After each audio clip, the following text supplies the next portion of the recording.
Let's pray. God, we beseech thee, Almighty God, members of this honorable house, that they may wisely deliberate for the good of this country and for the glory of thy holy name. Join me in saying the Lord's Prayer, please. O Father, who art in heaven, hallowed be thy name. Thy kingdom come, thy will be done on earth as it is in heaven. Give us this day our daily bread, and forgive us our trespasses as we forgive those who trespass against us. And lead us not into temptation, but deliver us from evil. For thine is the kingdom, the power, and the glory, forever and ever. Amen. Pray be seated.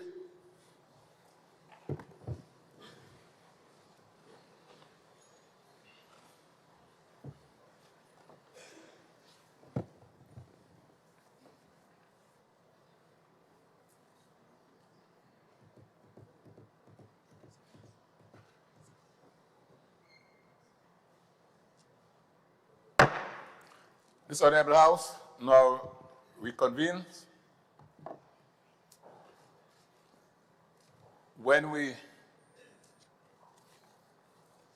Good morning to everyone, those in the gallery and members on both sides. When we adjourn here on the 1st of December, the Minister for Finance had completed his budget presentation, and today we are going to listen to the various presentations from the members of this honorable house. Just a few things I wish to draw to your attention before we proceed. That the clerk is going to ring the bell as an alert when each member is 15 minutes away from the end of the allotted time. So to give you this sort of prompting so you know how to adjust, and then he will give a second ring, which is 5 minutes away from the end of the time. I hope that helps in members adjusting to the presentation so we can finish within the allotted time. We hope to be able to complete the proceedings sometime on Friday, please God. The usual rule applies. The applauding would come from the floor. The members in the gallery are not permitted to applaud. I want you to manage that and restrain this. And again, the use of the cell phones, please, if you can, have them on vibrate, silent, or have them turned off, please. This is the House of Parliament. With that said, I want to at this time invite the Honorable Leader of His Majesty Opposition to make her presentation. Honorable Member. Thank you very much, Mr. Speaker. Members of this honorable House, fellow Grenadians at home and abroad, I rise today, Mr. Speaker, with a deep sense of urgency, a profound sense of purpose, and an unwavering commitment to our people. Member, I made one error. I didn't tell you how much time you have. So let me just inform you that you have 2 hours and 29 minutes. You need to know as you present. Yeah? Thank you. I timed him myself, Mr. Speaker. So I rise today, Mr. Speaker, with a deep sense of urgency, a profound sense of purpose, and an unwavering commitment to our people. As I discharge my duty in responding to the 2026 estimates of revenue and expenditure. Mr. Speaker, I stand anchored in gratitude to Almighty God for his unwavering faithfulness, which is captured by the prophet Jeremiah in Lamentations 3:22-23, and I quote, "The steadfast love of the Lord never ceases. His mercies never come to an end. They are new every morning. Great is his faithfulness." Mr. Speaker, in these challenging and uncertain times, this truth grounds me. It sustains our nation, and it renews our hope. Mr. Speaker, a national budget is not just a collection of numbers. It is a moral document. It should speak to the lives of our people, their struggles, their hopes, and indeed, their future. Mr. Speaker, a budget must clearly reveal priorities aligned with the needs and the aspirations of our people. It must also reflect the government's competence, discipline, and vision. But above all, Mr. Speaker, it must tell a credible story of how government intends to improve the lives of citizens. But, Mr. Speaker, the 2026 budget, despite its glossy summaries, which are captured in carefully rehearsed talking points, it tells a deeply troubling story to those who examine it. A story of financial mismanagement, underperformance, misplaced priority, selfishness, collapsing grant inflows, weakened fiscal discipline, and most obviously, Mr. Speaker, a serious disconnection of government from the daily realities of what is really happening on the ground. Mr. Speaker, how can government ministers beat their chests and declare things are happening when our people across the length and breadth of Grenada are struggling every day? Where is the conscience, Mr. Speaker? Where is the conscience? Mr. Speaker, are we expected to join the things happening celebration that does not reflect the lived reality of our people? Mr. Speaker, if you're on the ground, the average person that you speak to will tell you things are not happening for them. In these difficult times, Mr. Speaker, such a mantra, such a slogan feels painfully out of touch and deeply insensitive. Mr. Speaker, our leaders must speak to the real issues that our people are facing, not paint a picture that ignores their hardships. Mr. Speaker, the 2026 estimates of revenue and expenditure are regrettably no better than 2025 budget. Grenadians are still waiting, Mr. Speaker, for the wow factor, especially that this budget is delivered just weeks before Christmas and just weeks before the dawn of a new year. This budget, Mr. Speaker, provides no hope to the people of this country. Mr. Speaker, let us now place this current budget into proper context by first examining the realities on the ground right here at home. But, Mr. Speaker, before I do that, I want to turn the pages of what the story of the average Grenadian is before we turn the pages of this budget. Mr. Speaker, families are not just struggling, they are hurting. Many cannot afford basic food items. The cost of living has become unbearable, and every trip to the supermarket feels like a painful exercise for survival. Mr. Speaker, electricity bills have skyrocketed, squeezing already stretched incomes. Many are choosing between keeping their lights on and buying medication. In Carriacou and Petite Martinique, Mr. Speaker, families who lost everything during Hurricane Beryl are still waiting for the promised support. They are still waiting for proper shelter, as well as the assistance that they were promised. It was never delivered in so many cases. They are trying to rebuild their lives, Mr. Speaker, under tarpaulins and temporary structures, while the government congratulates itself in AC offices singing, "Things are happening." Mr. Speaker, across the country, our roads are crumbling into symbols of poor planning, delayed action, and failed leadership.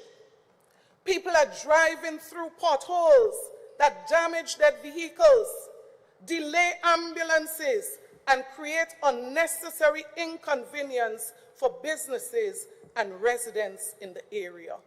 The cost of this development is way too high, unnecessarily high. Mr. Speaker, unemployment continues to weigh heavily on many, especially our youth, despite the numbers reported. Many young people feel abandoned, overlooked, and excluded from the opportunities that they were promised.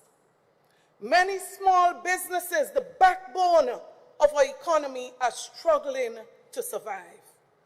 Even large companies, Mr. Speaker, are under pressure. The government decisions, poorly timed, poorly communicated, and poorly thought out, have pushed many to the very brink of closure. Mr. Speaker, many contractors are on their knees begging the government for outstanding payments so that they do not have to disappoint workers ahead of Christmas. Mr. Speaker, imagine this. Some contractors have been waiting over a year, in some cases far more than a year, for payments that are owed to them by the government. I imagine, Mr. Speaker, the Minister of Finance is saying, like Rootsman Kelly, "I nothing, things happening." Mr. Speaker, farmers and fishermen who feed this nation are being ignored. Some have not received a single dollar from the assistance that they were promised after Hurricane Beryl, even though government received $118 million in insurance payouts, part of which was specifically for farmers and fishermen. Mr. Speaker, as farmers continue to fight pedia larceny, high input cost, and poor market access. Mr. Speaker, our healthcare system is in crisis.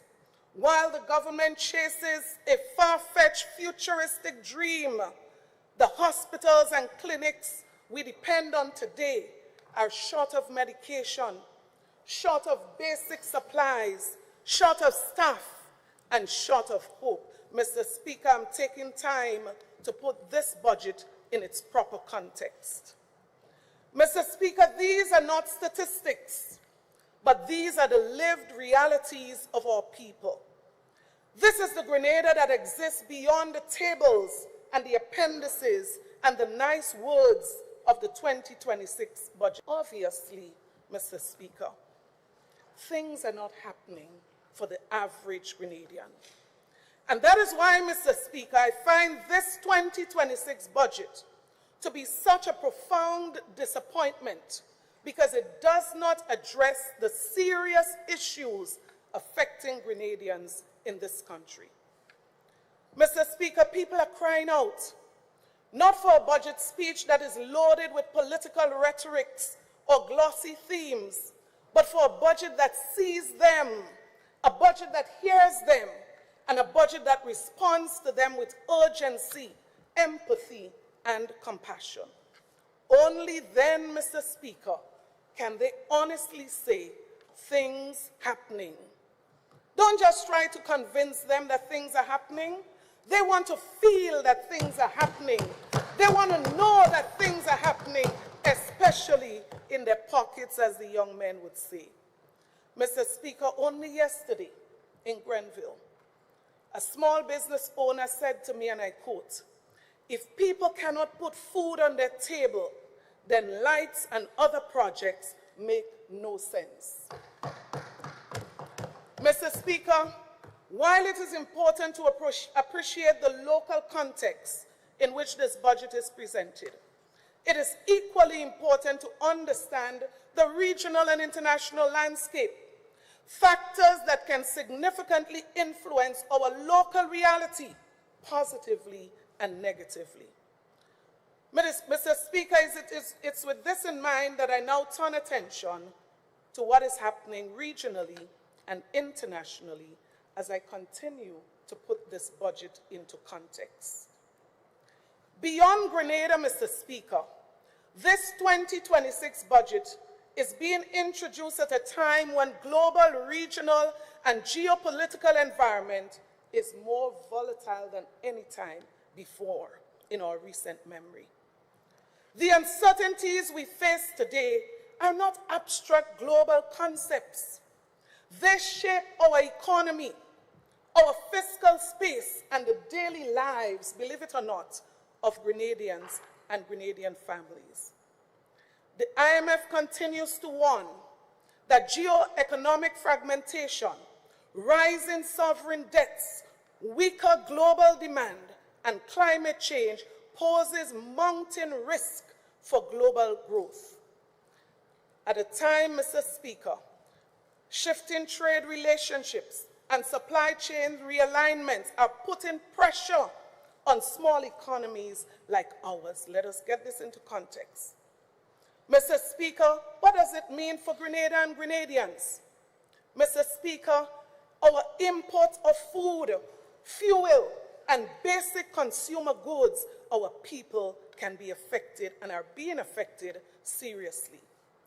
Added to this, Mr. Speaker, the escalating geopolitical tensions around the world continue to disrupt global markets. These conflicts are driving up fuel costs, raising shipping and insurance costs, and destabilizing commodity supply chains. Grenada is not isolated from these effects. These shocks, Mr. Speaker, influence the cost of food, transportation, and electricity, and they intensify the cost of living burdens for people. Mr. Speaker, what is happening regionally and internationally can affect our people. Mr. Speaker, we cannot ignore the unfolding situation as it relates to Venezuela. Mr. Speaker, both the internal issues and external disputes have implications for an entire hemisphere and can impact regional migration patterns, energy markets, and potential security dynamics in the Southern Caribbean. For small states like Grenada, any deterioration in regional stability can have immediate and far-reaching consequences. Additionally, Mr. Speaker, climate pressures are intensifying. In a global environment where climate-induced disasters are becoming more and more severe, the ability of a government to attract external grants, execute capital projects efficiently, and maintain strict fiscal discipline becomes not an option. It becomes essential.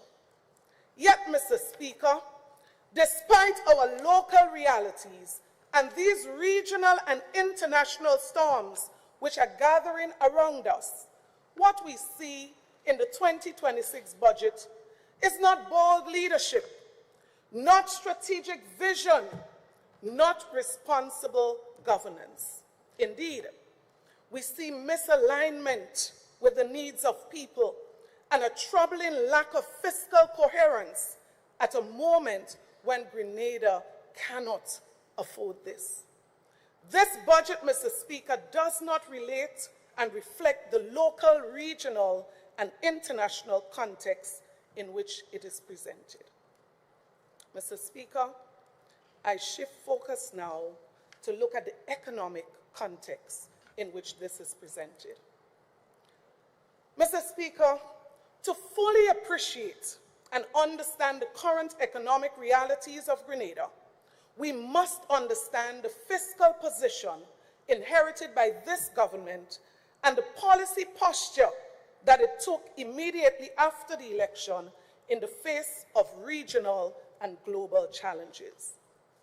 Mr. Speaker, when this government took office in 2022, it inherited over $500 million in reserves, a primary surplus, fiscal surplus of $84.5 million, an overall surplus of $30.4 million, strong donor confidence in grants exceeding $200 million, a stable and declining debt to GDP trajectory of 63.7%.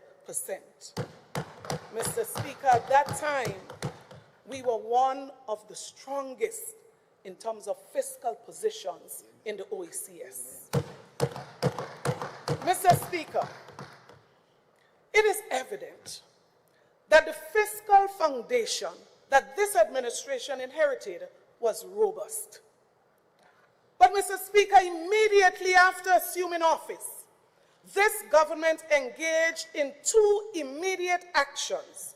One, a spending spree, and two, a CBI drive. Mr. Speaker, in less than 2 years, the government sold more passports than the NNP administration sold over 9 years, raising more than $1 billion in revenue. And yet, Mr. Speaker, not one new investment project to show, not one significant job-creating initiative has been secured from the 11,583 passports sold by the NDC administration in only 2 years. Yes, Mr. Speaker, I said 11,583 passports sold in 2 years, resulting in over $1 billion in revenue. Mr. Speaker, with the Minister for Finance and the Prime Minister being beneficial owners of CBI agencies, Mr. Speaker, the people have a right to ask, where did all these monies go? But permit me to move quickly on, Mr. Speaker, to ask the people through you, have you seen any new CBI projects? Can you see where hundreds of millions of CBI revenues have gone? Mr. Speaker, Grenadians want to see evidence that the hundreds of millions generated through the CBI program are transforming this country. They want to see meaningful investment, real development, and tangible progress, Mr. Speaker. Not headlines, not slogans, not promises. They want to see real action on the ground. Because, Mr. Speaker, you know what? When we look back at the years under the new National Party's administration, CBI revenues translated into real investment, real transformation. Mr. Speaker, I would just name a few. Silver Sands Hotel, Mariposa Condominium, The Point at P.T. Calvini, Silver Sands Beach House, Six Senses Hotel, Intercontinental Resorts. Mr. Speaker, these were not PowerPoint dreams or PR speeches. These were real CBI projects that people can see today. But more importantly, created real jobs, stimulating the construction industry, generating tourism activities, and expanding our economic footprint, Mr. Speaker. Not pie in the sky. Mr. Speaker, that is why the people are asking for real jobs, real opportunities, real development, not talk without results. Mr. Speaker, despite these unprecedented inflows of revenue that kept the country afloat in 2023, the fiscal picture for 2025 and what is projected for 2026 is nothing short but alarming. Mr. Speaker, the debt to GDP moved from 63.7% in 2022 to 71.9% in 2025. Mr. Speaker, according to the medium-term fiscal report of the government, which is before this Honorable House, there is an overall deficit of negative $279.1 million, which equates to negative 6.9% of GDP for the year 2025. Mr. Speaker, arguably, this is the largest deficit in the history of Grenada, Carriacou, and Peter Martinique. You see, this government loves to talk about first, but it's interesting that they never claimed this first. Mr. Speaker, so we moved the overall surplus from $30.4 million to a deficit of $279.1 million. Sadly, Mr. Speaker, no change is on the horizon. In fact, 2026 is projected to be worse, with a deficit of $309.8 million, or negative 7.3% of GDP. Mr. Speaker, $30.4 million more than the 2025 deficit. Where are we heading? Mr. Speaker, this means that for 2 consecutive years, this government has run an overall deficit averaging approximately $300 million per year after inheriting reserves of over $500 million in 2022. Let us look at the economic context. Very important, Mr. Speaker. Mr. Speaker, this is not misfortune. Mr. Speaker, this is not bad luck.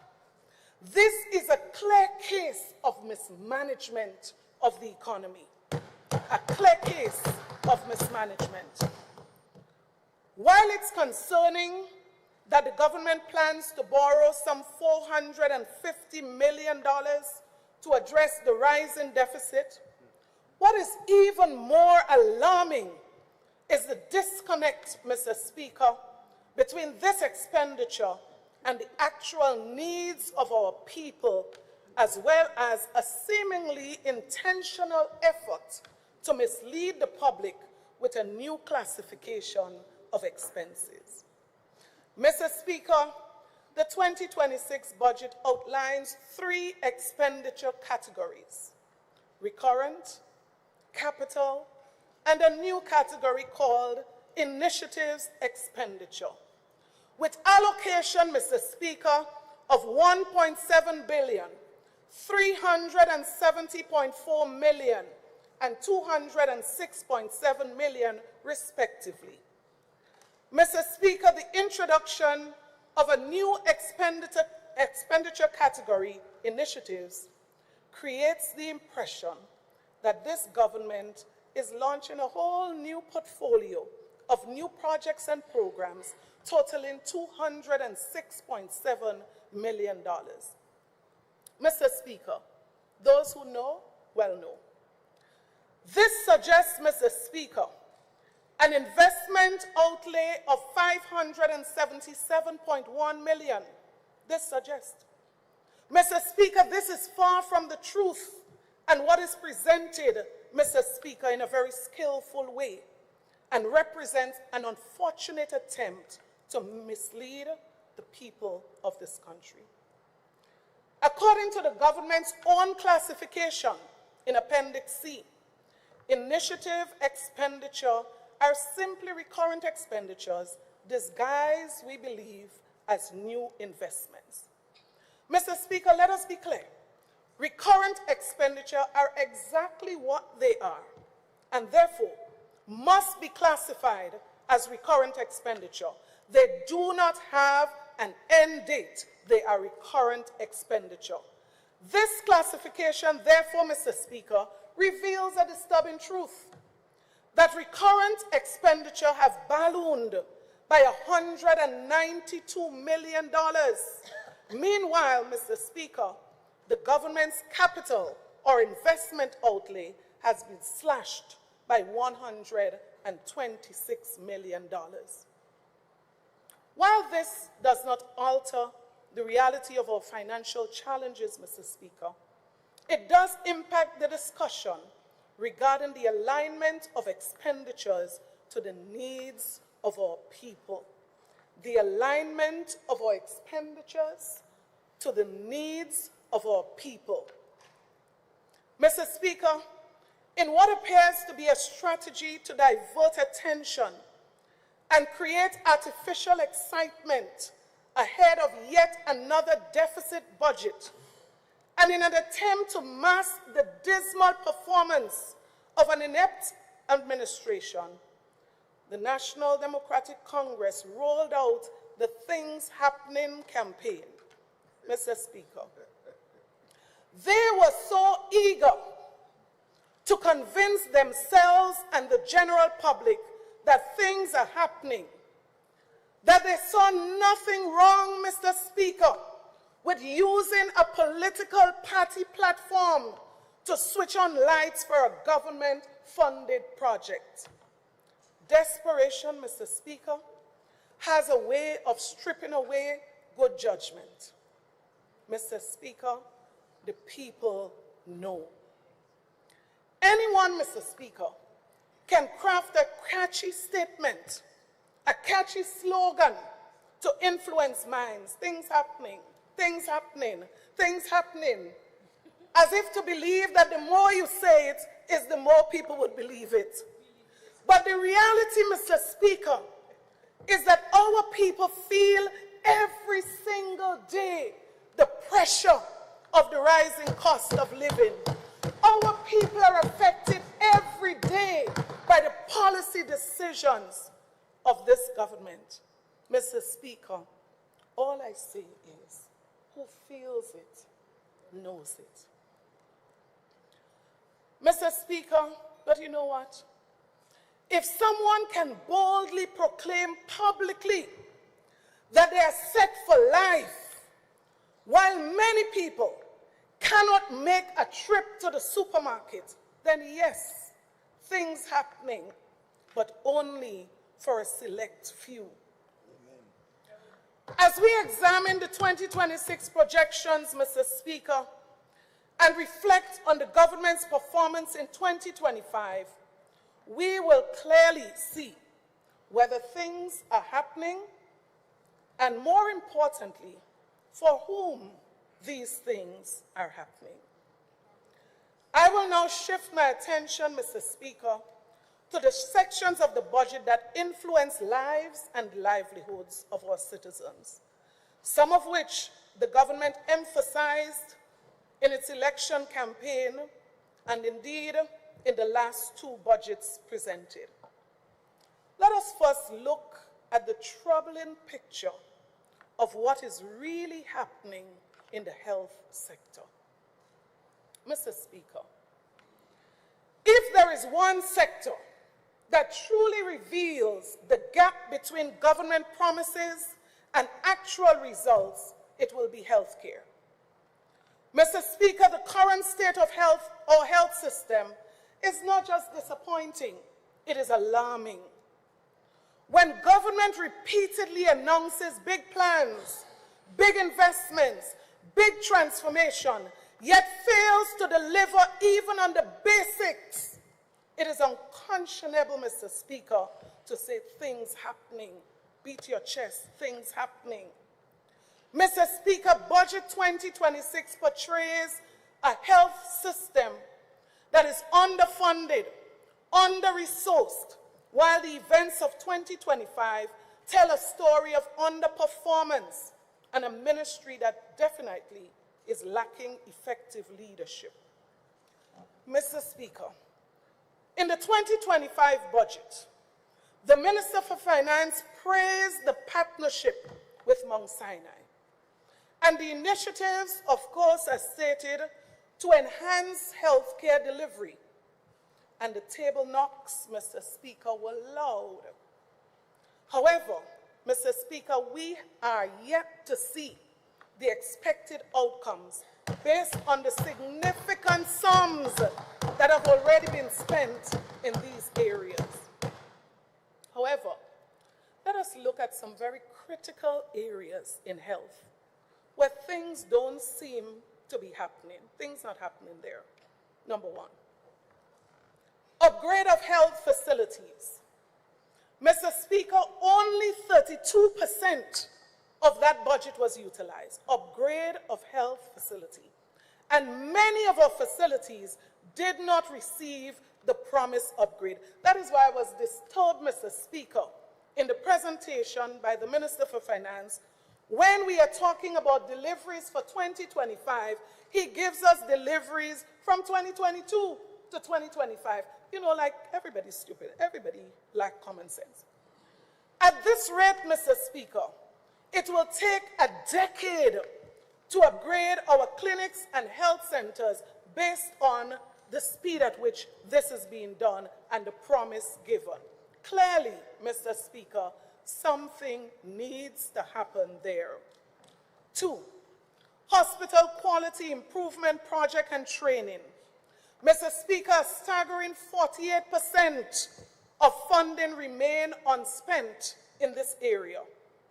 This is a critical area of the health sector.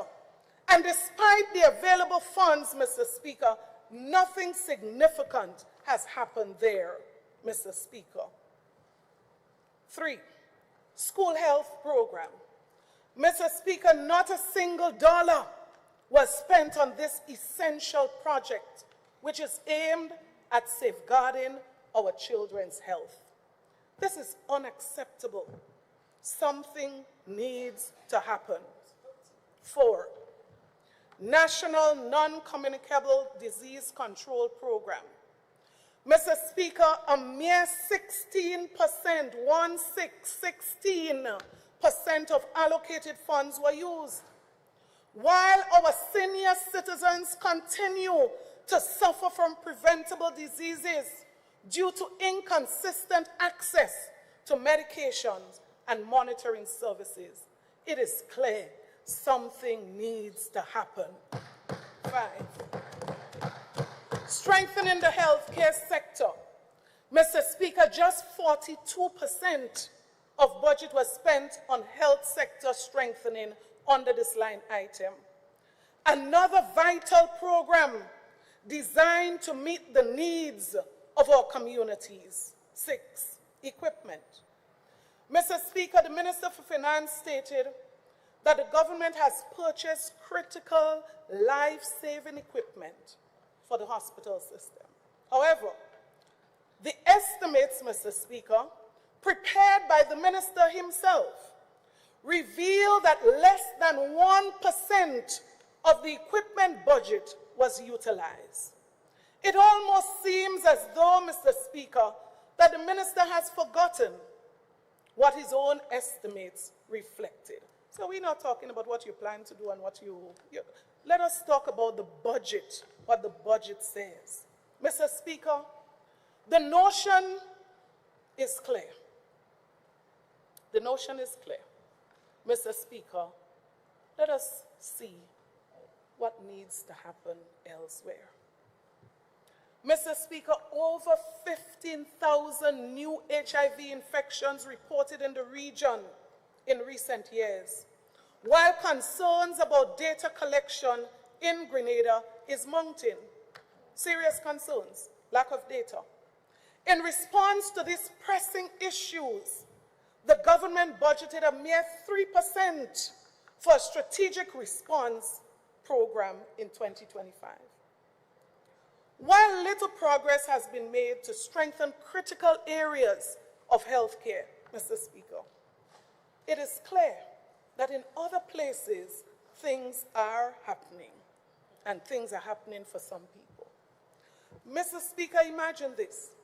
While underspending in almost every area of healthcare, all critical areas, I can safely say, Mr. Speaker, while this is the case, $22 million was spent in 2025 on the so-called teaching hospital, even before the sod turning ceremony and the first brick is laid. $22 million. Mr. Speaker, this proposed hospital, let's get this clear, this proposed hospital will not happen during the lifetime of this administration. And furthermore, it is not a priority for the people of this country based on the current situation. This is just another lofty dream, another pie in the sky, not real healthcare solution that people need right now. I consider this, Mr. Speaker, a solution apparently to make things happen for some people. Mr. Speaker, additionally, millions were spent on special projects and contracts for which we must ask the question, who are the beneficiaries of these millions of dollars in special contracts? We are still lacking key specialists at the General Hospital. Could they have contracted some of these specialists for the millions of dollars already spent on Project Polaris? I'm asking for the people, Mr. Speaker. As we look forward to 2026 and the developments in healthcare, can you imagine, after all that I've said, Mr. Speaker, that funding has been further cut by $22 million with significant reductions in essential areas as supplies, equipment, and maintenance? Mr. Speaker, the areas where the people need health care most. Can you imagine this? Yet, Mr. Speaker, while $22 million is being removed from health care, an additional $67 million was added to the Office of the Prime Minister for distribution among CBI allies. It's time, Mr. Speaker, that we demand meaningful change that significantly benefits our citizens, not tokenism. Question is, why move it to that vote? These decisions, Mr. Speaker, to enhance funding under the Prime Minister's ministry, particularly with a focus on CBI programs, suggests, Mr. Speaker, that this administration is more invested in catering for the affluent individuals and foreign investors than addressing the real issues that are affecting ordinary citizens. Mr. Speaker, while many families struggle to access basic health care services, critical upgrades to health facilities remain stalled, and vital health programs go underfunded. This substantial investment, Mr. Speaker, in a selected group highlights a disparity that cannot be ignored.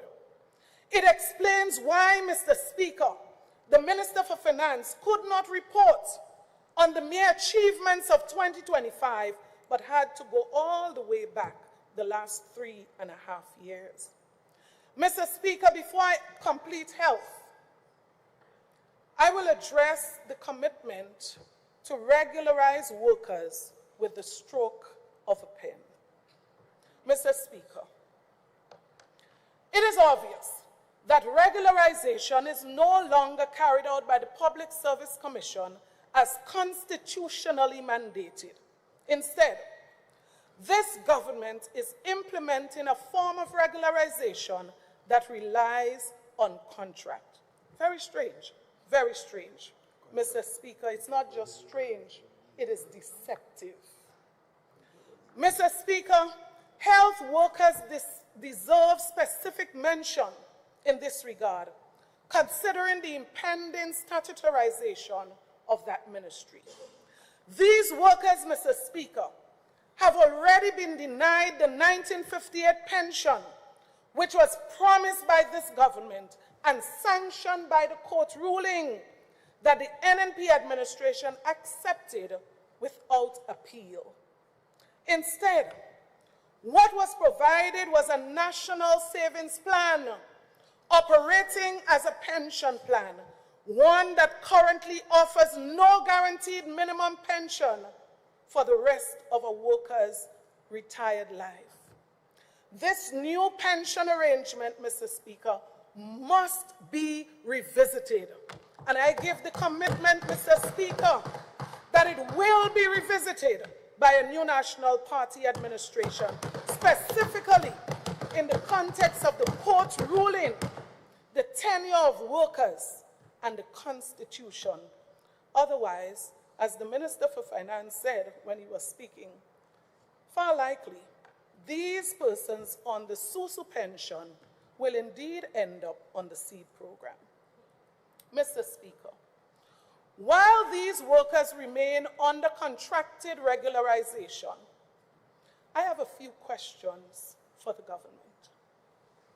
What will happen to their security of tenure as they transition into this new arrangement?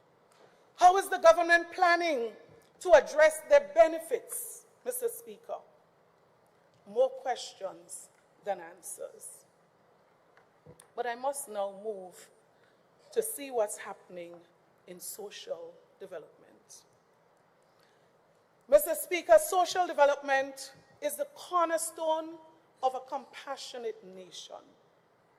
It encompasses the ministry's responsibility for elderly, children, differently abled individuals and youth at risk, and vulnerable families. Mr. Speaker, these are people who depend on the government and the government programs for their very survival in many cases. Mr. Speaker, in the 2025 budget, the minister proclaimed the government's commitment to building a robust social protection system. Nice words. However, Mr. Speaker, it is essential to assess the truthfulness of this claim. Mr. Speaker, when we examine the capital program under social development in 2025, what we find is not a story of compassion and progress, but a troubling narrative of systemic failures, unfulfilled promises, and disappointing results. The numbers reveal a stark reality. Let's review a few alarming examples. 1, support for disabled persons. This was identified as a key initiative in 2025. Mr. Speaker, only 38% of the budget allocated for the disabled community was utilized, leaving many individuals without the mobility aid that they need, therapy services, accessible facilities, and essential support that they desperately need. That was referred to, Mr. Speaker, as a key initiative in 2025. 2, Early Child Development Program. Mr. Speaker, this vital initiative, which provides structured daycare and educational services for children, received an astounding investment of less than 1% in 2025. Troubling. 3, the Awakening Special Potential in Restoration and Empowerment. So, Speaker, so many names. You're getting tied up with the names. The Awakening Special Potential in Restoration and Empowerment Program. Let me get it right. designed to uplift vulnerable individuals. This program saw a mere 6% of its allocation budgeted invested. Mr. Speaker, what is truly happening? What is happening? 4, support for victims of domestic violence and child care program, another critical area of 2025. Mr. Speaker, only 20% of the funds earmarked for this critical service were used, indicating a clear lack of investment in the safety and well-being of our families. Mr. Speaker, but what is troubling for me, what is concerning, is that while the government has not adequately supported these vulnerable communities in 2025, it seeks to pursue legislation that would allow minors to make adult decisions about their sexuality without parental involvement. Where is the priority? Rather than reinforcing the protection of our children who need that protection urgently, the same children, Mr. Speaker, they said, are in crisis and need this legislation. Look at the spending on these same children. Mr. Speaker, we strongly urge, as we've done before, this administration to not bring this bill back to this Parliament. Mr. Speaker, as we look towards 2026, the outlook does not seem to improve since the budget for social services has been slashed by a troubling $16 million. Now let's look at the contrast, Mr. Speaker. Let us look at the contrast. While assistance for vulnerable communities wanes, we see millions, Mr. Speaker, squandered on first-class travel and extravagant accommodation for our Prime Minister. Mr. Speaker, the Prime Minister's travel budget astonishingly exceeded its allocation by 45% in 2025. While the people of Grenada are left to cover the costs, Mr. Speaker, for his constant traveling companions, like his personal photographer, his chief of staff, his executive secretary. Mr. Speaker, this excessive spending highlights a blatant disregard for the pressing needs of the citizens of this country. Mr. Speaker, this disparity does not just demonstrate selfishness. It illustrates, Mr. Speaker, that things are indeed happening, not for the majority, Mr. Speaker, but for the privileged few at the expense of the masses. Just look at where the monies are going in this budget, and you understand where the priorities of this government lies. Mr. Speaker, I now shift my attention to what is happening in housing. Mr. Speaker, things happening, but is what? What is happening? Mr. Speaker, during our electoral campaign, this government pledged to deliver 500 Grenadian-style houses every year. I mean, they could have just said 500 houses, but, you know, they love nice words. 500 Grenadian style. I don't even know what's our style. Regrettably, Mr. Speaker, regrettably, this commitment has morphed into Project 500, which predominantly features a prefabricated housing solution that is definitely not our style. So I'm not sure what our style is, but I know it is definitely not prefab houses. That's not our style. Mr. Speaker, to date, a staggering $17 million has already been spent on Project 500. Mr. Speaker, despite this enormous investment, only a few units, and I'm saying a few because I'm sure it's not more than 5, has been completed. Mr. Speaker, if we have our math right, we should be on 1,500 houses based on the promise of this administration. Mr. Speaker, 17 million spent with about 17 sample units under construction is not progress. Mr. Speaker, this is a serious red flag. That's not progress.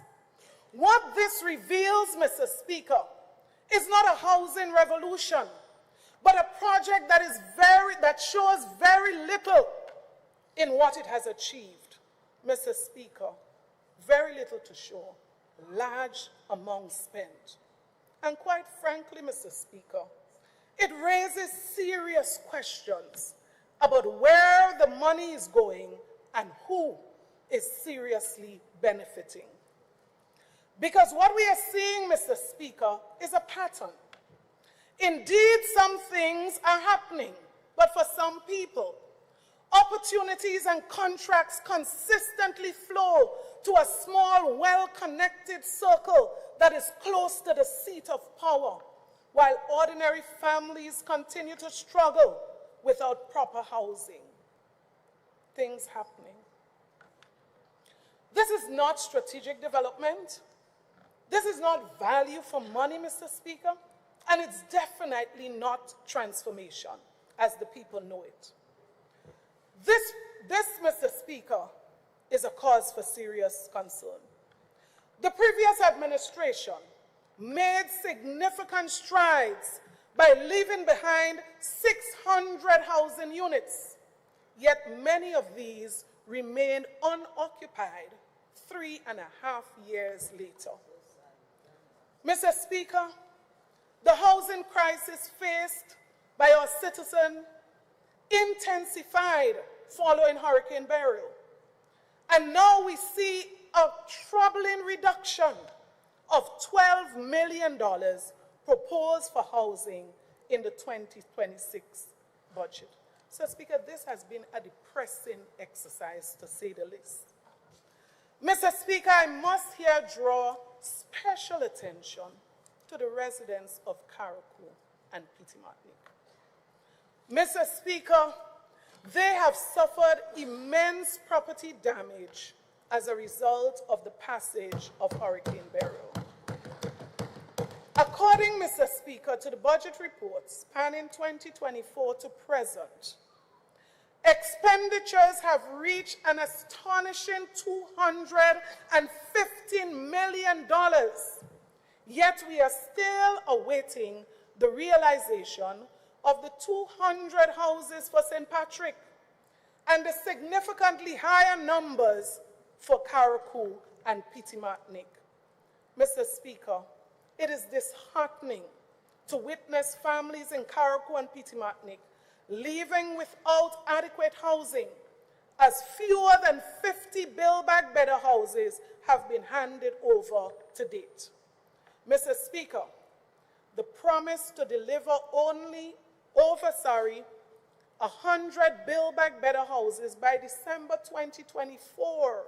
Imagine, Mr. Speaker, we have not even crossed half of what was supposed to be completed by 2024. So now we should have been, Mr. Speaker, over 200, 300. We are still under 50, but things happening. Moreover, Mr. Speaker, local hardware suppliers continue to face unpaid debts, and there is rising trouble, Mr. Speaker, as many of them try to stay afloat. Mr. Speaker, troubling questions about the fiscal management of the Build Back Better program. Not just by the opposition, Mr. Speaker. This House knows that serious questions have been raised. Mr. Speaker, the Minister for Finance and Housing have lamented the incompetence and corruption associated with this initiative and things happening in the communities, citing instances of incomplete homes where contractors have walked out with full payment, allocation made to individuals without previous housing, Mr. Speaker, contracts given to persons with absolutely no skill in construction, and the retraction of materials from those who dare to voice their concerns about the corrupt activities. Mr. Speaker, while corruption persists within the government housing programs, budget reduction means that the less fortunate among us should not expect far more than what was done in 2025.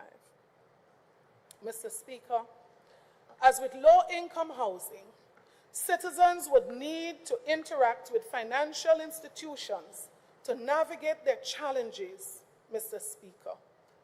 What a sad story of housing. Sad story of what's happening. We now turn our attention to education. Mr. Speaker, education is still the bedrock of national development. It is the single greatest tool for breaking cycles of poverty, building human capital, and preparing a nation to compete in a rapidly evolving global economy. Yet, Mr. Speaker, in 2026, estimate presents a troubling picture, not of progress, but of mismanagement, underperformance, and introduction of policies that sounds good in speeches, but fail our families on the ground. Mr. Speaker, let us confront the realities on the ground so we better understand the context of this statement. Parents are struggling more and more every day to keep their children in school as transportation costs, uniform, equipment, material, and supplies costs continues to rise. Students at Tamsisi, students at Nulo, Mr. Speaker, some drop out, not because of lack of talent and ambition, at a time when education is free, Mr. Speaker, but they cannot afford the hidden cost of education.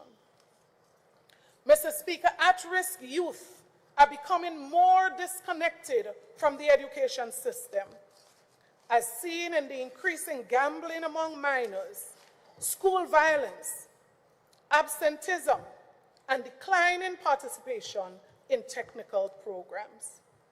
Mr. Speaker, teachers are overwhelmed and over-resourced, Mr. Speaker. Many classrooms lack the basic teaching materials, and the complaints go on and on and on when it is better. Mr. Speaker, stakeholders are complaining about the school maintenance program, the lack of accountability, millions spent, the lack of accountability. Stakeholders are complaining, Mr. Speaker, about the school feeding program, but we're knocking the table in here. The school feeding program and the subsidy program. Checks are paid in some cases 4 months late, and schools have to find the resources to continue to feed children. Some cases they do their best, bread. Mr. Speaker, even teachers, as related by teachers themselves and principals, consistently paid late, while special anointed contractors are paid in advance.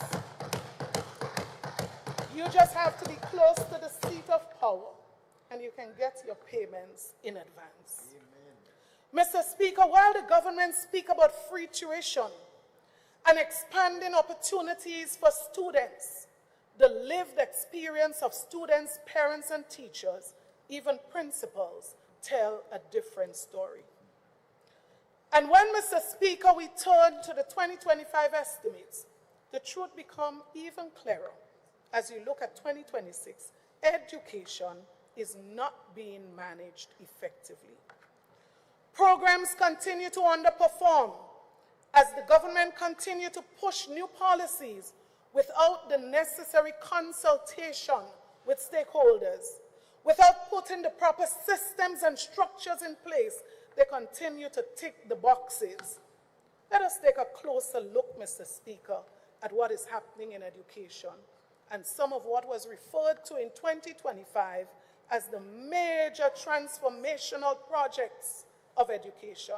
1, National Innovative Skills Enhancement Program, NICE. Nice words.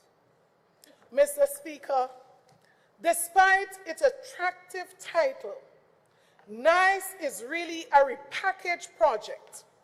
Mr. Speaker, this project received $3 million in the 2025 budget, but only 28% was actually spent.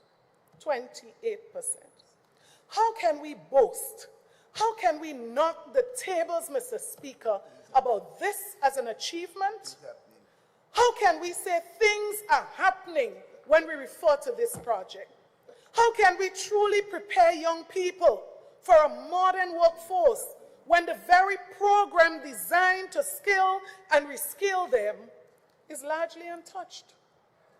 This is yet a case, another case, of nice words, Mr. Speaker, very little action. 2, the Grenada Education Enhancement Program, GEEP. Mr. Speaker, this program also reflects poor execution. Yes, we hear periodically those announcements of things happening with school construction. St. Andrew's Anglican Primary School, St. David's Catholic Secondary School, Grenada Christian Academy, etc., etc., etc. But, Mr. Speaker, let us be honest, at least with ourselves. Every one of these projects were inherited by the NDC administration. They started under NNP.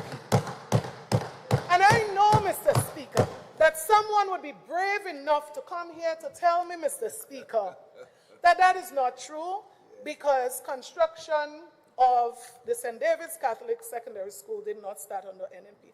Mr. Speaker, I can tell you I walked the land because it was a struggle to find lands for this project. We secured the lands for this project. We engaged CDB. CDB was supposed to be here in Grenada before the last election to launch that phase of this program, Mr. Speaker. So I'm saying with all confidence, they are all inherited projects of the end. Mr. Speaker, is this underperformance or is it mismanagement? Remember, Mr. Speaker, this administration said things were happening too slow. So they came with a brilliant idea. They came to set a new implementation record. What we are experiencing, Mr. Speaker, right now is not just slow implementation, but significant cost overrun, costing the taxpayers of this country. Number 3, we're still under projects, significant projects under education. TVET Enhancement and Expansion Program. Mr. Speaker, in 2025, in the budget speech, the Minister for Finance assured the nation that the government would transform technical and vocational education in 2025 by strengthening TVET programs and establishing TVET centers throughout Grenada, Carriacou, and Petit-Martinique. Well, let me take this back. I don't recall if he said Carriacou and Petit-Martinique, in Grenada. But the result, Mr. Speaker, tells a different story. Mr. Speaker, only 20% of the TVET budget was spent. No new skills centers were constructed, not even started. And the ones that were to be upgraded remained stagnant. They were projects under the new National Party administration. Students continue to lack tools and materials. Instructors operate with insufficient resources. Where is the implementation? Where is the transformation? Mr. Speaker, and I ask also, where is the Ministry of MIT in all of this? Mr. Speaker, in both the 2024 and the 2025 budget, the government boldly declared nothing happened in the area of skills training before they took office. They use this narrative, Mr. Speaker, to justify promises of sweeping transformation and allocation of significant funds in the last two budgets to fix what they called a broken system. But today, Mr. Speaker, I can confidently, without a shadow of a doubt, say that nothing significant has happened in skills training since this administration took office compared to what has happened under the NNP administration. Mr. Speaker, despite all the loud declarations, despite the big speeches, despite all the allocations in the past two estimates, the results are missing. The outcomes are invisible, and the promises remain exactly what they are, promises. Mr. Speaker, you cannot proudly pound the table year after year about what you intend to do when almost after 3 years, you have not scratched the surface in any significant way. No real transformation as you have promised. We didn't ask you to do anything. You promised what you're going to do. Mr. Speaker, before 2022, and I want to share what is described as nothing, and I wish we'll have more of that happening right now. Before 2022, in partnership with UNESCO and the NTA of Grenada, I commend Brother Morgan for the work that he has done over the years. Mr. Speaker, Grenada completed a national TVET policy review. The NTA supervised award of 7,000 CVQ, Caribbean Vocational Qualification, and NVQ certificates. The top skills areas awarded locally and regionally, Mr. Speaker, according to this report: construction trade, hospitality and tourism, and electrical installation. Mr. Speaker, additionally, the ministry piloted TVET centers of excellence and offered training in and out of school youth. I actually looked up and saw one of the persons who completed this course, Mr. Speaker, at centers like SAS and Westerhall Secondary School. The ministry piloted CVQ certification through CXC, Mr. Speaker, in 5 secondary schools. The Center of Excellence in Mount Rich was established, which supplies furniture, Mr. Speaker, not just to schools, but to private companies and even government ministries. And the ministry ran a primary school skills development initiative with centers in each district.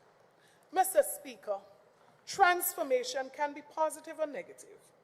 But what we expect of this government, Mr. Speaker, will be to take what they meant and to improve on it. Mr. Speaker, we will commend you for that. Forget about the nice words, Mr. Speaker. I really do want to dwell, Mr. Speaker, for a moment on another transformational project, the National School Bus Pilot Program. Table knocks, Mr. Speaker, were many when this project was presented on Monday. Mr. Speaker, we have no problem, let me say this on the onset, we have no problem with a school transportation program. Let me say this first. But unfortunately, Mr. Speaker, I have to say, too much was wasted on this pilot project. Hospital needing support, families needing support, and we are wasting so much resources. Mr. Speaker, the idea was brilliant, but instead of proper consultation, which appears to be one of the biggest weaknesses of this administration, no proper consultation, poor planning, and the government rushing just to tick off box. We started this, we started this, we started this. Mr. Speaker, so imagine children who are unable to go to school because their parents cannot pay for the school bus. Mr. Speaker, these children are home While a bus is hired by the program, only 2 children, 2 students on the bus, because of the contract arrangement, Mr. Speaker, while the bus driver received a flat amount of $6,500 per month. Mr. Speaker, imagine knocking the table for this. Mr. Speaker, things happening. Yes, a lot. Mr. Speaker, imagine this. I've never seen this. I've never seen this. Bus operators saying to you that they feel bad every month when they collect this check, $6,500, and some days up and down, 2 children. Based on the contract, they cannot pick up anyone else. Mr. Speaker, what a waste. What a waste. But you know what? I don't know if it's conscience, but check it out. Mr. Speaker, before the pilot ended, most of the busmen dropped out from the program. I don't know if it was the late payment that they complained about, or I don't know if it's their conscience. They just could not do this. Mr. Speaker, this is depressing, to say the least. Mr. Speaker, education is not just a line item or political talking point. As you say, I agree, it is the future of this country. Mr. Speaker, based on the government's own numbers, the sector has underperformed badly. Mr. Speaker, the 2026 estimates offers no strategic vision, no credible pathway, or improving of outcomes in education, nor the previous areas that I referred to. That is why I'm so disappointed, Mr. Speaker, in this budget. Mr. Speaker, I now turn my attention to what is happening in youth. Let's see what's really happening there. Mr. Speaker, during the campaign, the Prime Minister promised the regularization of all Imani trainees within 6 months of taking office. As a matter of fact, I listened to a clip myself, and the trainees were told, if you're victimized, you don't have to go to anybody else, come to me. Report to me any victimization. You should not have to go through anything of the sort. Big man. I hope, Mr. Speaker, that many of these trainees can find the Prime Minister today. No nation, Mr. Speaker, should have to experience something like that. So, Mr. Speaker, after this brilliant promise, wonderful promise, the nation waited, Mr. Speaker, with bated breath for this commitment to unfold, hoping for a turnaround. Yet, Mr. Speaker, when the 2023 budget arrived, we were met with vague notions of reimagining the program. Mr. Speaker, this was never promised. From promising that every Imani will be made permanent to reimagining the Imani program, well, Mr. Speaker, to this day, that vision seems to be trapped somewhere in the frontal lobe, failing to materialize to date. We are inundated with talk, nice words, rebranding of projects, sounding nice. Not a single new project has emerged on the horizon. While the inherited ones, Mr. Speaker, are still underperforming after 3.5 years. By 2025, we were forced to witness the unfortunate demise or the near death of critical projects like Youth Biz, Project Fly, the Sewing Cooperatives, Project Reach, the Skills for Youth Employment Program. Mr. Speaker, the Imani program has been butchered beyond recognition, while our youth who dressed up in their yellow, expecting permanent, Mr. Speaker, many of them still sit at home regretting the choice that they made. Mr. Speaker, it appears as if this government has been left bankrupt of any serious ideas. Mr. Speaker, the significant issues and problems within these programs under the Ministry of Youth requires, and I'm saying this genuinely, requires a serious reset. Not just a change of name.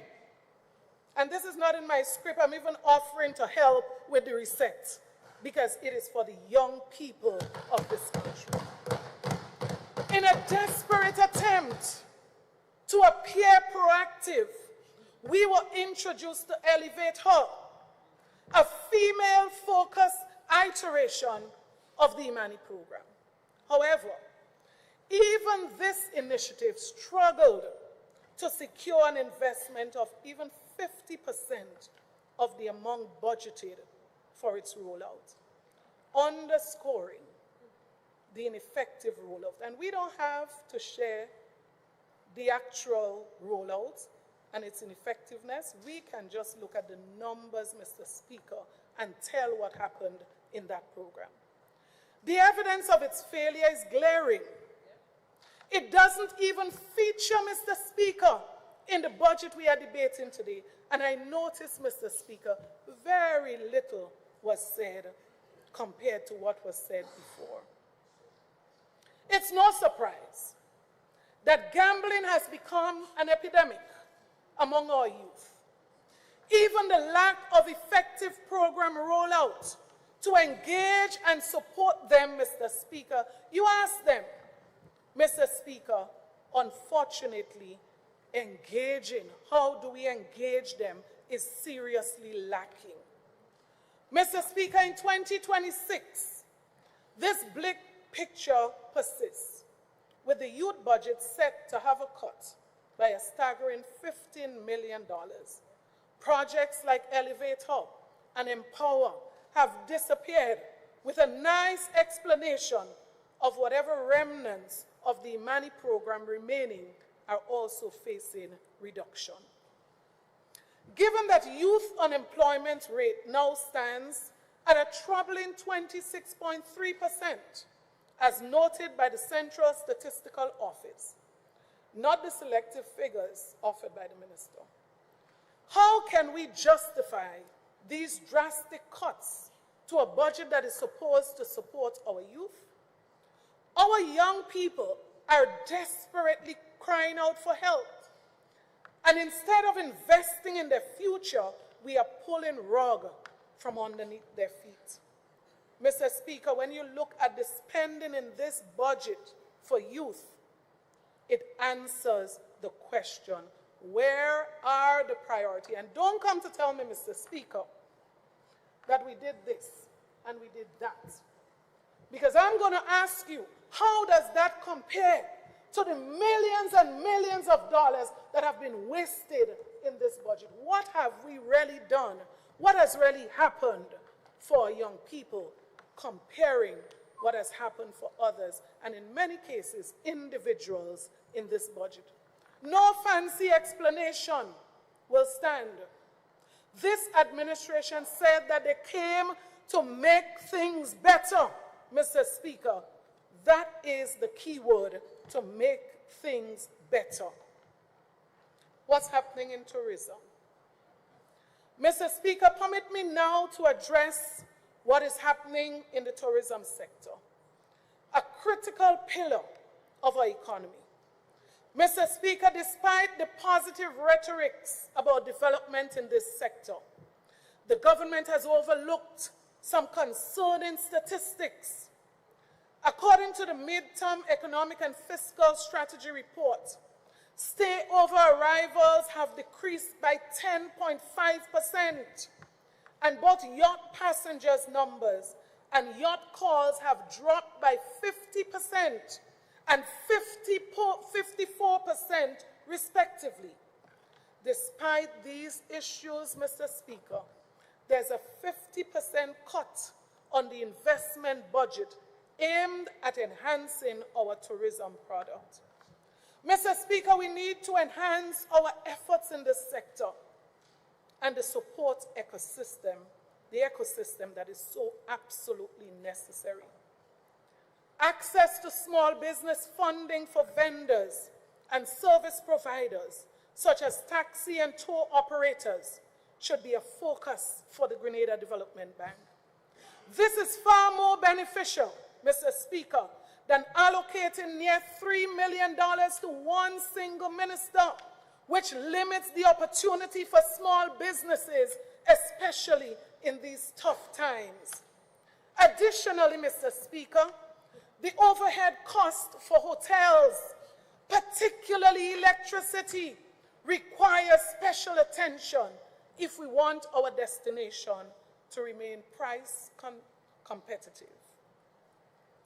As it stands, there's a lack of progress in key areas of this sector, and this government has not been able to attract a single new tourism investment project beyond their very own Heroes Park that is still without heroes to date. Mr. Speaker, let us look now at what is happening in agriculture. Mr. Speaker, in a period marked by global disruptions, impacting our food supply and climate challenges such as Hurricane Beryl, which reveals obviously our vulnerabilities, we observe some very concerning trends. Mr. Speaker, according to the government's mid-year report from January to June 2025, Mr. Speaker, overall crop production declined compared to the same period in 2024. Nutmeg and maize faced the most significant drop, 51.3% and 33.3% respectively, due to the loss of mature trees, stock, and prolonged wet conditions hindering rehabilitation. Cocoa output, Mr. Speaker, also decreased by 9.3%. As you travel through communities, you will see farmers are struggling to replant as Hurricane Beryl has devastated fields, toppled nutmeg and cocoa trees, and destroyed livestock and equipment. Many have yet to receive the promised post-storm assistance, and some recipients are not farmers. Some recipients are political. This is sad, Mr. Speaker. Farmers are actually pointing. Farmers are pointing out, naming, identifying the political favors in the distribution of these benefits. Mr. Speaker, we need to get serious about getting our agriculture going in a serious way, not just distribution of some animals. Let's strategically, Mr. Speaker, what is key, what is important? Farm roads, critical, Mr. Speaker. Many of them are in poor conditions, and some farmers are forced to abandon their farms. Now, this is not me waking up one morning and having some kind of, Mr. Speaker, these are the expressions of farmers themselves. In cases where farmers miraculously access their farms, extension officers provide services via telephone as they cannot afford to damage their vehicles or risk their lives. Fishermen, Mr. Speaker, are requesting support amid sargassum invasion as they wait for the promised nets. They struggle with rising fuel costs and the malfunctioning of equipment, but aid, Mr. Speaker, remain limited. Vendors, Mr. Speaker, report that local produce is scarce and expensive too, due to the sharp decline in domestic production. Despite these challenges, Mr. Speaker, we witnessed a $3.6 million cut in the capital investment for this sector. And although the government claims to have increased allocations for initiatives, the actual investment reflected in the capital budget has been reduced. Notably, affecting the Agri-Processing Product Initiative, Food Security Initiative. Mr. Speaker, that's where it matters. Agriculture Development Assistance Program, that's where it matters most. Mr. Speaker, while farmers battle daily the challenges with pest management and control, the 2026 budget for this area was reduced. Mr. Speaker, where is it increasing? Where is it being reduced? Mr. Speaker, how can we justify increased tax-free salaries for government ministers while reducing incentives for farmers? How can we justify this? How do we justify, Mr. Speaker, allocating $11 million to Oil and Gas Committee? Not a drop of oil, $11 million allocated to a committee while insufficiently supporting farmers of this nation. How do we justify new vehicles for parliamentarians when we are not even giving extension officers the appropriate vehicles in this budget to support our farmers? How do we feel comfortable doing this, Mr. Speaker? This is unjustifiable. But let me move to look at what happened, or what is happening, in cost of living. Mr. Speaker, I waited with grace. I waited with patience for the Minister of Finance to get to the part of the budget, at the part of his speech, that will address the most critical issue on the hearts of Grenadians at this time, the rising cost of living. Mr. Speaker, I was appalled at the government's failure to introduce not one new serious measure to tackle the consistent increase in the cost of living. Mr. Speaker, one of the most insensitive and negatively impacting measures taken by this government since 2022 has been the reintroduction of all taxes and charges, including the reversal of the 25% reduction on non-fuel charge on electricity bill. It was difficult to understand how a government that claims to care about people could take an action like this and justify it by saying that the shareholders of Grenlec need to make profit. Mr. Speaker, we forget that the biggest shareholders of Grenlec, the people of Grenada, Carriacou, and Petit-Martinique. So, Speaker, electricity is not a luxury. It is essential for daily living and a vital input for all business operations. Furthermore, Mr. Speaker, the government must know, as I said, that the majority shareholders of Grenlec are the people of Grenada. In this budget, Mr. Speaker, we notice that the government has announced a 50% reduction in VAT on electricity as a so-called measure to ease the cost of living. That's why I said there's nothing serious in this budget to cushion the effects of cost of living. But, Mr. Speaker, it was conveniently overlooked to inform the public about the introduction of a new charge on electricity called the Renewable Energy Charge. Mr. Speaker, this lack of transparency is misleading our citizens who are trying to navigate the complexities of their financial responsibilities. This conduct, Mr. Speaker, reminds me of a case where a businessman increased the cost of items from $100 to $150 and then announced a grand sale offering those items for $125. Mr. Speaker, even people without book sense recognize this trickery in the announcement that was made on Monday. Mr. Speaker, when we were in government, we made the conscious decision to remove all taxes and charges to support our people. Rather than merely reducing one tax while simultaneously imposing another tax, another charge on the people. This approach does not genuinely assist the population. It merely shifts the burden from one area, Mr. Speaker, without delivering real relief.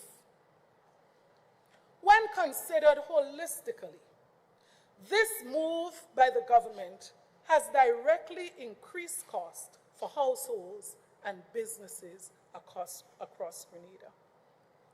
Furthermore, Mr. Speaker, the introduction of new charges on water, namely a monthly environmental levy and a service fee ranging from $340 to $8,000 for new and disconnected consumers, adds a further burden on the people. Water is another commodity necessary for both production, Mr. Speaker, and everyday living. These charges make it difficult for families to manage these expenses and hinder business operation. Mr. Speaker, this move to increase property taxes following the revaluation exercise is also deeply concerning. If we go back to the context in which the budget is presented, and it's the very reason that I took time to explain the context, Mr. Speaker, in which this budget is presented. It's not normal times. By maintaining the tax rate while adjusting property values, Mr. Speaker, the government is effectively adding to the cost of living for Grenadians. Mr. Speaker, we are not dumb out here. We are not dumb out here. This increase places an additional financial burden on property owners. It exacerbates the already challenging economic condition faced by our citizens. But things happening, real things are happening, Mr. Speaker. People will not be able to afford these increases in this new year. While some may argue that a tax on sugar, Mr. Speaker, is justified to encourage healthier consumption, it is worth noting that this tax targets one of the most basic staples found in households. Instead of taxing less essential processed foods, and we expected that that would have been done this year, correct this problem, Mr. Speaker, the government has chosen to impose, Mr. Speaker, the tax and continue to impose this tax on sugar, affecting many families who rely on it for their daily needs, inclusive of our small vendors.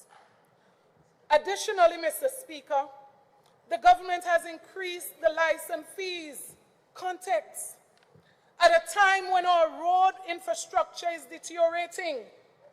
This decision is not just frustrating, it is perplexing, Mr. Speaker. We cannot expect citizens to shoulder higher costs for vehicle operations when unsafe roads and potholes threaten their safety and increase vehicle maintenance costs. This disconnect, Mr. Speaker, this disconnect between policy making and the realities faced by everyday Grenadians is absolutely unacceptable. The cultural industry, Mr. Speaker, is also feeling the strain from rising cost of government fees. Some people say every day is a new fee, making it increasingly difficult for small businesses to thrive. Overall, the combination of these policies creates an environment where the very foundation of our economy and the communities that we live in is at risk. Mr. Speaker, it is disappointing to see this government resorting to outdated policies like the Free Barrel Initiative from over 17 years ago, as if this is a new, fresh idea. Banging the table. Now this should just be a given. Where are the real new measures to reduce the cost of living? You can't be bringing back something of 17 years ago and shouting about it like it is something that is going to have some serious effect on the cost of living. You cannot be serious, Mr. Speaker. Mr. Speaker, this approach mainly benefits those who can afford to shop online to send themselves a barrel, or those who have people overseas who can afford in these challenging times to send them a barrel, and we are happy for these people. Mr. Speaker, what about the others? Moreover, the VAT-free list, Mr. Speaker, I couldn't believe it. I could not believe it. One sentence. Moreover, the VAT-free list presented in this budget is the same recycled list of 2 consecutive budgets ago. Mr. Speaker, where is the innovative thinking within this government? When will we really see something happen for the people who are struggling with the rising cost of living? When? Mr. Speaker, I now turn attention back to Carriacou and Petite Martinique. Mr. Speaker, Carriacou and Petite Martinique starkly reveals this government's failure. No amount of speeches, no amount of PR can obscure the troubling realities, Mr. Speaker, our citizens are facing. They are suffering, they are waiting, and they feel abandoned. Mr. Speaker, Hurricane Beryl devastated 90% of Carriacou and Petite Martinique, erasing homes, livelihoods, agriculture. Mr. Speaker, the World Bank post-Beryl assessment estimated, carefully listen, Mr. Speaker, not 20 houses, not 50 houses, not 100 houses. The estimate, Mr. Speaker, is 3,018 houses were lost. Yet, Mr. Speaker, more than a year later, the use of the CRIF project fund and other donor funds remained questionable. Mr. Speaker, less than 50 houses were rebuilt under the Build Back Better Houses or program, while families still live under tarpaulins and tents. Mr. Speaker, the government has reinstated, in the midst of all of this, the payment of property tax on the back of the people of Carriacou and Petite Martinique. I mean, what a shame. Where is your conscience? Where is your heart? At a time when many people's properties remain damaged. Mr. Speaker, elderly residents are unprotected from the harsh weather.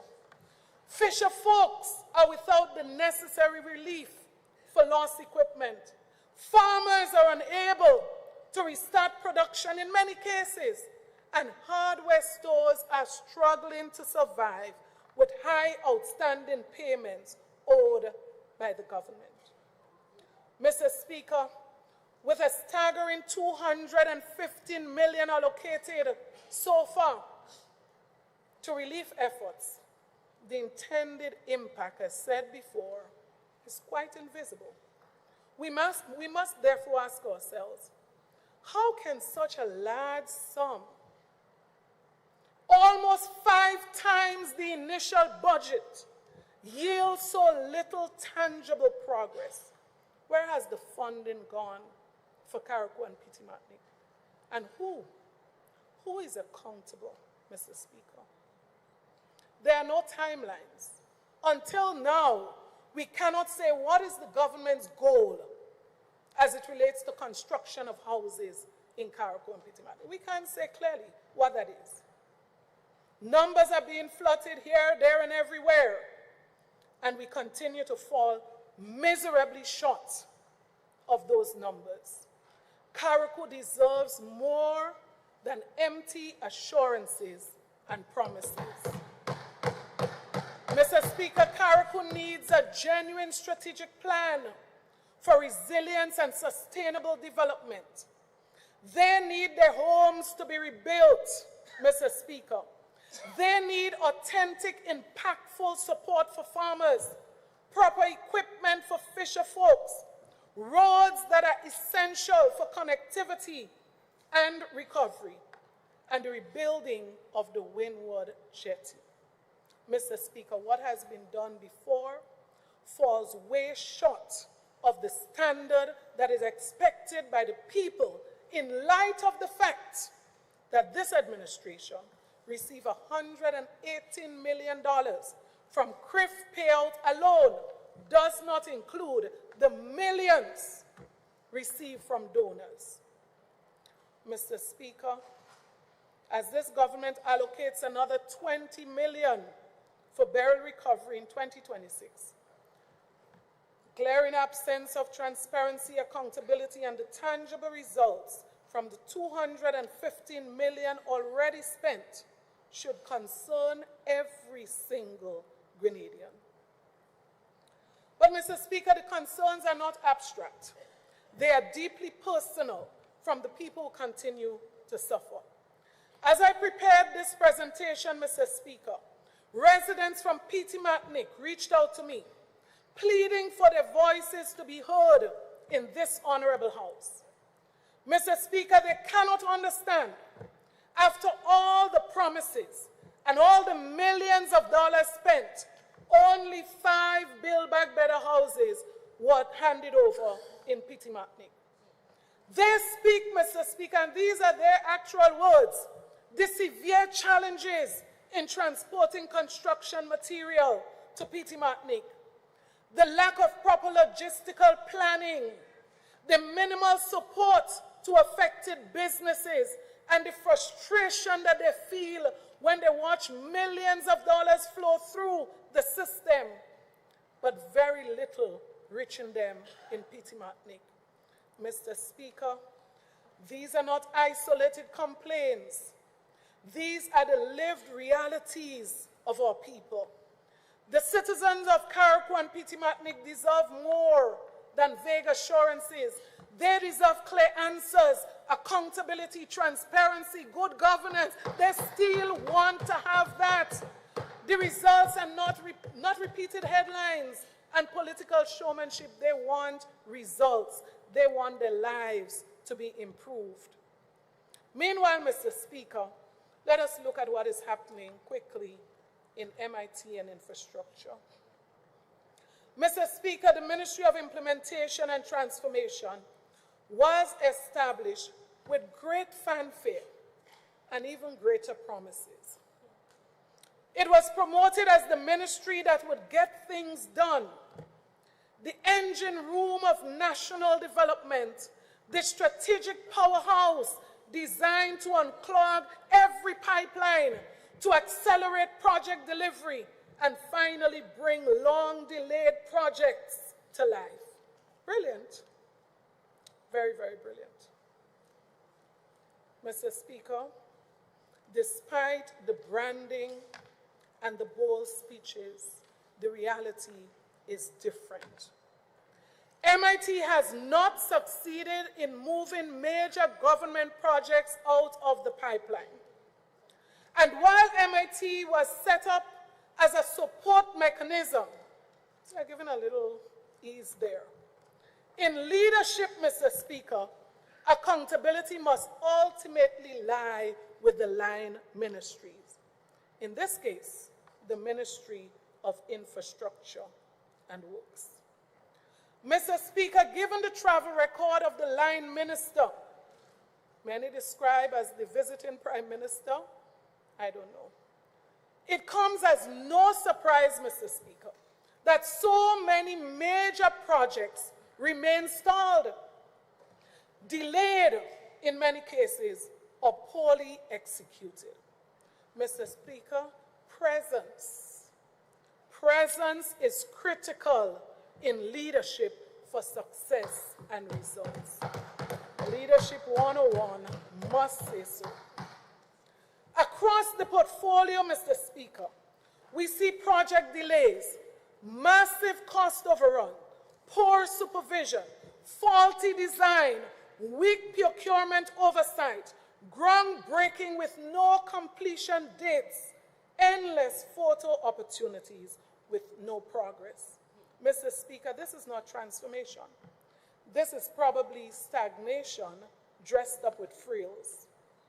Mr. Speaker, after more than 3 years, the facts are undeniable. This Ministry of Infrastructure is not functioning. Even with a ready-made project portfolio inherited from the previous administration, we were hoodwinked into believing that MIT could somehow fix the incompetence and the lack of leadership in that ministry. I don't know if to say he tried. Well, MIT has their own self-made problems. Let's move on, Mr. Speaker. MIT promised speed, but every project, every major project, Mr. Speaker, seems to have some problem. Either slowed, stalled, struggling to start. Mr. Speaker, Molyneux Land slippage, St. John's River mitigation, Carlton House, Western Road, Seaman Cultural Center, St. Andrew Anglican Secondary School, Grenada Christian Academy, Youth Center upgrade, new fire station, MBIA expansion, and I understand we lost some millions there. Mr. Speaker, this list goes on and on. Is there something that we missed along the way? If things were happening, Mr. Speaker, certainly not with all of these projects, some of which started more than 3 years ago. Some of these projects started more than 3 years ago. So by now, I believe it might be irrelevant to be talking about NNP in office for 23 years. Mr. Speaker, prove yourself. And the term is almost over. Prove yourself. We even lost funding, Mr. Speaker, in one of these cases. Despite high cost overrun, we do not see the transformation. But, Mr. Speaker, one project popped out to me under MIT, Unleashing the Blue Economy Project. Mr. Speaker, budgeted in 2025, $1.5 million. Yet somehow, $13 million was spent under this project, an overrun of more than 800%. But, Mr. Speaker, I am looking for the transformation that $13 million is supposed to deliver. So I ask, Mr. Speaker, where is the coastal infrastructure? Where are the new fish landing facilities? Where are the blue economy jobs? Where are the boats and the engines for the fishermen who are complaining? Where is the marine innovation expected? Mr. Speaker, with $13 million, don't open your eyes, $13 million, we expect to see something for this. I mean, what is there to show for $13 million? Millions spent, Mr. Speaker, no visible transformation. Contractors complain non-payment, donors even expressing frustration, slow execution, but the monies are rolling. Costs keep rising, Mr. Speaker, and oversight remains weak. The stories, Mr. Speaker, would make you cry. MIT's performance has not improved the capital program. In fact, I believe it is even weaker than it was in 2022. What they call, Mr. Speaker, transformation is merely rebranding, renaming of old projects, repackaging inherited initiatives, and marketing basic repairs as innovation. Announcing projects with no implementation timeline continues to be unacceptable. In addition to the failing infrastructure and roads, which are now at the worst in 40 years, the capital budget of infrastructure has been cut by $226.1 million. Not a single new capital project has started under this administration, but we see the capital budget continues to go down. Is the promised transformation merely box drains and painting the roadways in black and white? Where are the bright new ideas? Where are the major new projects that this government has started? Major new projects. The people of Grenada has grown accustomed to transformational projects like the cruise ship terminus, cricket and athletic stadium, bus terminus, fish markets, housing developments, cultural centers, coastal defense infrastructure, airport enhancement. Mr. Speaker, that's an idea of what transformation really means. They know what transformation looks like, and they certainly know when things are happening. We don't need to convince the people when things are happening. They deserve, Mr. Speaker, real initiatives, not empty promises, like picking mangoes with Grenlec truck up the hills. Mr. Speaker, farmers need real practical solutions, Mr. Speaker. National security. Mr. Speaker, no country can speak of resilience, transformation, and sustainable development if its people do not feel safe. National security is not an abstract policy concept.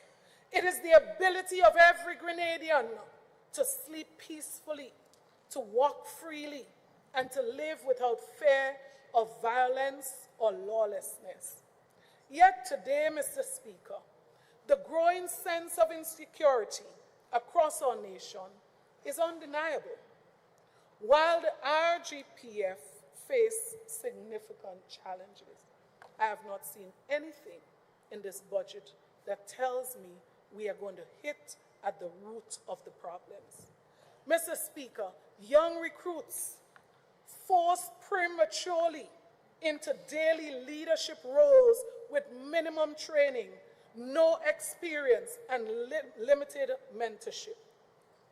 Officers are unable to respond to reports because of limited vehicles. St. Andrew South East Zone could go to the Grenville Police Station. Deep frustration within the RGPF over politicization, victimization, and collapse in morale. A steady exodus, Mr. Speaker, of experienced, well-trained officers from the organization, resulting in manpower shortages. This is not normal attrition, Mr. Speaker. This is a brain drain, and it possesses a direct threat. In case you're wondering where I'm going with this, it poses a threat to law and order. It poses a threat to sustainable national development. When experience walks out the door, it cannot be replaced in a 5-week basic training. It cannot. A batch of young officers are on the street without ever being trained to use a firearm, Mr. Speaker, because the course was too short. Mr. Speaker, we're busy to fill vacancies. Mr. Speaker, a budget that claims national security. National security is priority. Mr. Speaker, the budget still fails to prove this. With investment in officers, not policies that push them out, with strengthened investment capacity and investigation capacity, with proper training for new officers, not deploying them half-ready, with serious support for border control and coastal surveillance, Mr. Speaker. That is where the focus should be. I'm still looking through the budget to see any serious new initiatives in this regard. Mr. Speaker, the government has publicly admitted that weapons are entering Grenada through our ports. Mr. Speaker, they promised in the last budget tighter port security. Yet, despite approving a significant budget for port security, almost 1 million remain unspent. Check the ministries, check the initiatives where we have overspending by millions and millions. An important initiative to tighten border control. Over $1 million remain unspent, while firearms flood our communities. What is the point, Mr. Speaker, of announcing gun amnesty programs if the government refuses to close the very doors through which these guns enter? Grenadians have already been accustomed to peaceful living. We are peaceful people and we want to live it and keep it that way. But that peace, Mr. Speaker, is now under threat, not only from criminal elements, but from weak leadership, lack of strategy, and politicization of the police force. Mr. Speaker, the 2026 budget was an opportunity to reset that approach, rebuild confidence, and strengthen national security with vision and competence. Mr. Speaker, national security cannot be managed with political instinct and public relations. It requires leadership, it requires expertise, it requires planning, and indeed, investment. The 2026 budget, Mr. Speaker, offers none of the above, unfortunately. Mr. Speaker, I say today, the people of Grenada, Carriacou and Petit-Martinique deserve better. They deserve better. Our officers deserve respect, resources, and proper leadership. As a matter of fact, this administration said that they came to do just that. Mr. Speaker, as I begin to conclude my presentation and my response to the 2026 estimates of revenue and expenditure, allow me to remind you, Mr. Speaker, that this government came offering promises of transformation. Mr. Speaker, this government came saying that the new National Party administration could not do it, so they came to do it better. They promised acceleration of transformation agenda, termed directly from the 2025 budget. We promising acceleration of the transformation agenda, with no significant difference, Mr. Speaker, to show. Instead, this budget continues the pattern of announcements without delivery, projects without timeline, and spending without clear, measurable improvements in the lives of the people of Grenada, Carriacou, and Petit-Martinique. Mr. Speaker, until this budget reflects the reality of the people of this country, we cannot say things are happening. Mr. Speaker, a budget is not the collection of numbers merely.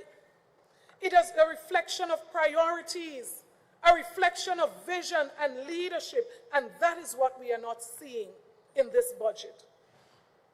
What we have before us is a document that fails to meet the moment, considering the local, regional, and international context. We are navigating, Mr. Speaker, a world that is filled with challenges. Challenges and tension, Mr. Speaker, affected trade and investment. Inflationary pressures, Mr. Speaker, at the global level, climate-related destruction and uncertainties, declining donor disbursement, Mr. Speaker, and support, rising energy and transportation costs. Mr. Speaker, the challenges out there are real. In such a global environment, Mr. Speaker, Grenada needs a budget that is bold, a budget that is grounded a budget that is strategic, that would suit the situation that we're in. Mr. Speaker, the one before us is disconnected from the struggles of the people. So, Mr. Speaker, despite the public narrative, I close by reminding us of the reality. The overall deficit remains a massive $309.8 million. Grants have collapsed by 46.7%, signaling declining donor confidence. Capital execution continues to be weak. Recurrent expenditure balloons while service delivery declines. The new initiative category classifies all spending under new labels to mass recurrent growth, Mr. Speaker. Mr. Speaker, the capital budget, when we look at it, did not simply decrease, it was slashed by almost 200 million. A decision that strikes at the heart of national development, sustainable national development. This single act, Mr. Speaker, would choke investment, stall critical projects, and suffocate economic growth of our people. Our people deserve honesty. They deserve competence, Mr. Speaker. They deserve a government that acknowledges the present situation with real solution. The absence of real action speaks more than eloquent speeches. Just in 2025, the so-called transformation agenda, once marketed as Grenada's proud flagship, has been watered down.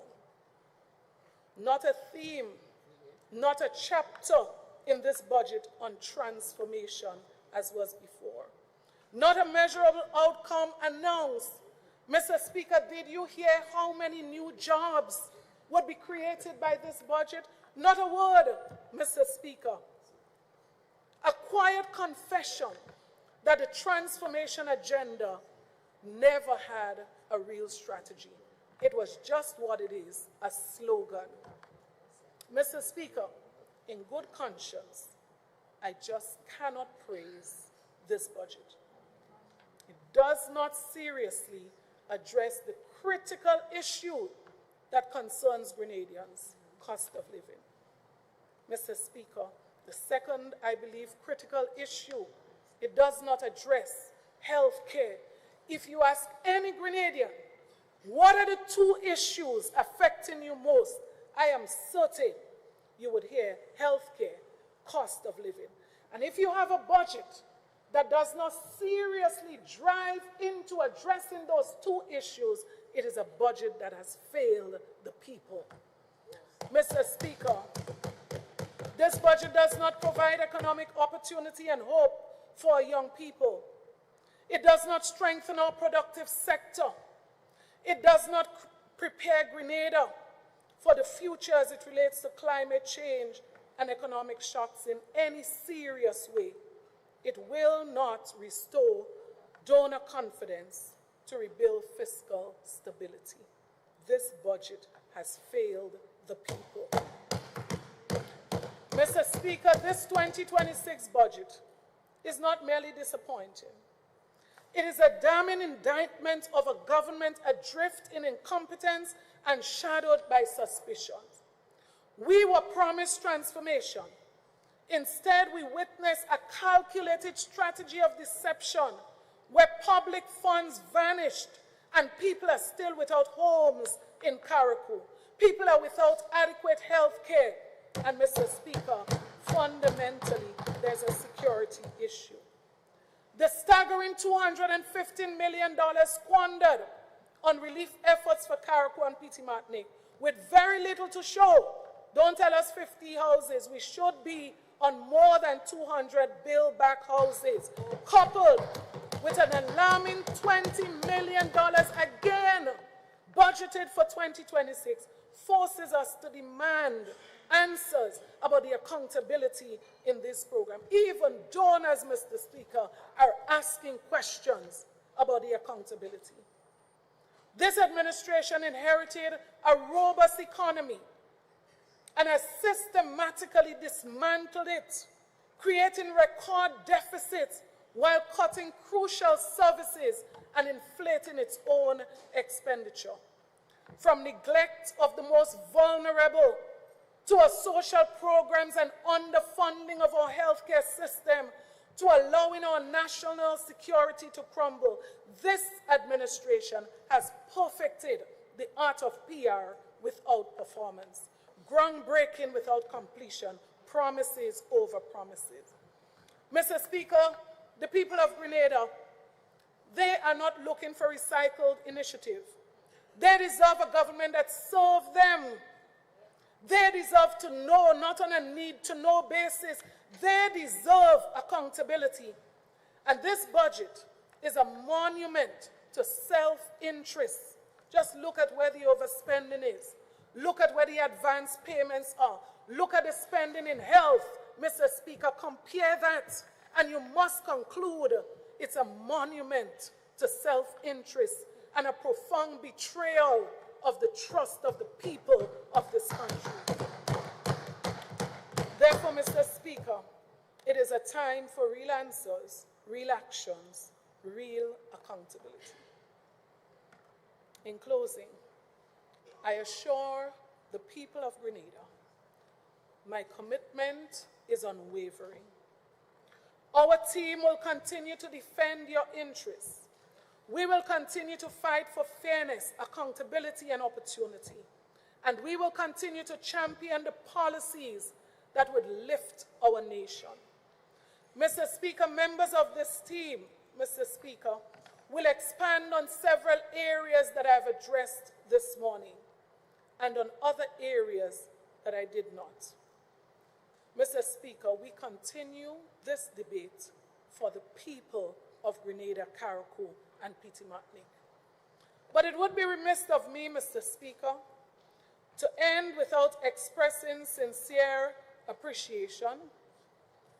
First and foremost, to give glory and honor to God Almighty.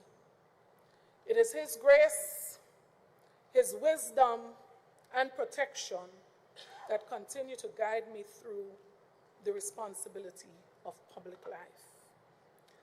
I remain deeply grateful for His unending strength.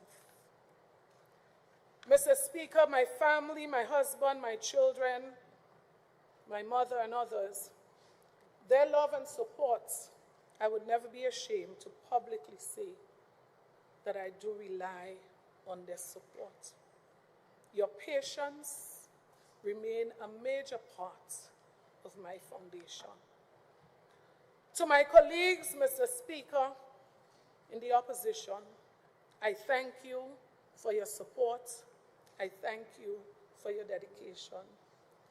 As simple as it is, I was moved this morning when my sister knelt down to plug on the charger for me. Mr. Speaker, this team, Mr. Speaker, continues to encourage me. To my dedicated staff and the support team, those who continue to encourage and support, those who pray for me daily, I truly am grateful to you.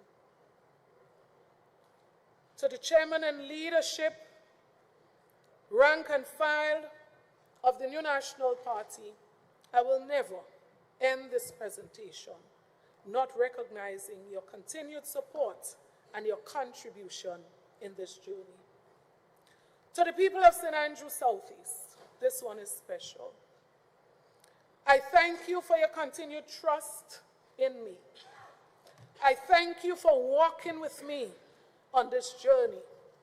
I thank you for allowing me to be a voice in this house to represent you over these years. I say to you this morning, I proudly remain committed to serving you with love, integrity, and unwavering dedication to this service. This morning, I also say thanks to Mr. Speaker, yourself, other members of the team. I want to express appreciation for the new acting Clerk of Parliament who overnight fitted in perfectly in providing support to this process. Mr. Speaker, I want to say this together. Let us continue to put our country first as we build upon the legacy of the new National Party's government that cannot be erased. I encourage this government, let us build on it. We are quite comfortable, let's build on it. A legacy of good governance, equal opportunity, compassion, accountability, and service to people. A legacy that would never embrace hate, spite, intimidation, and political fear. We stand together, Mr. Speaker, for a better Grenada, a united Grenada for all, where every child has a chance, every family gets support, and every community has opportunities. That's the Grenada we continue to look forward to. Mr. Speaker, every citizen, where every citizen has dignity. Mr. Speaker, this was not intentional, but I add this. Mr. Speaker, I want to say this morning, I absolutely do not support bullying on social media. I absolutely do not support disrespect on social media.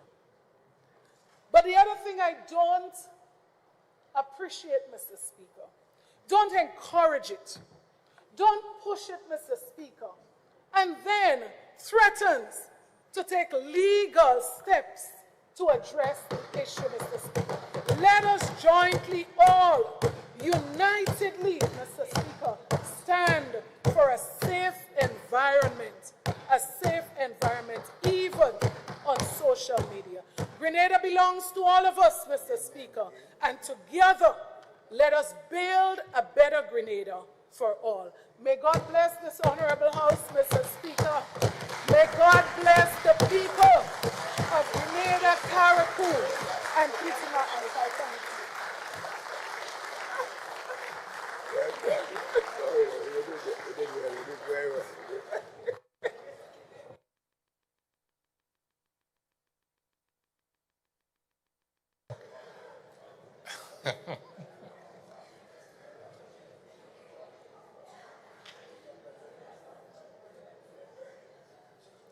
Thank you very much, Leader of His Majesty Opposition. I must admit that I am stunned by the applause in the gallery.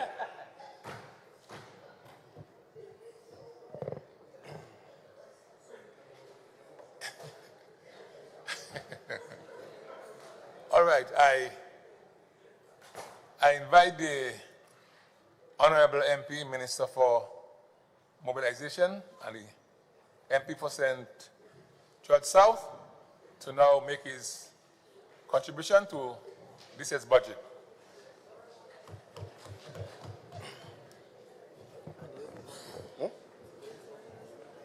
I know.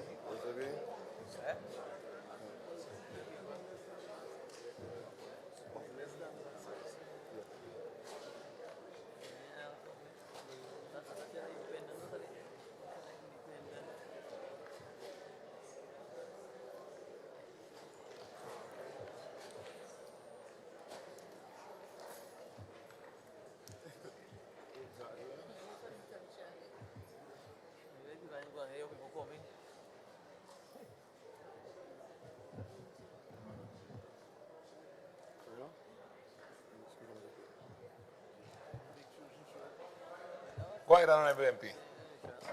Mr. Speaker, I rise this morning proud to be the MP for one of the most vibrant constituencies in our country.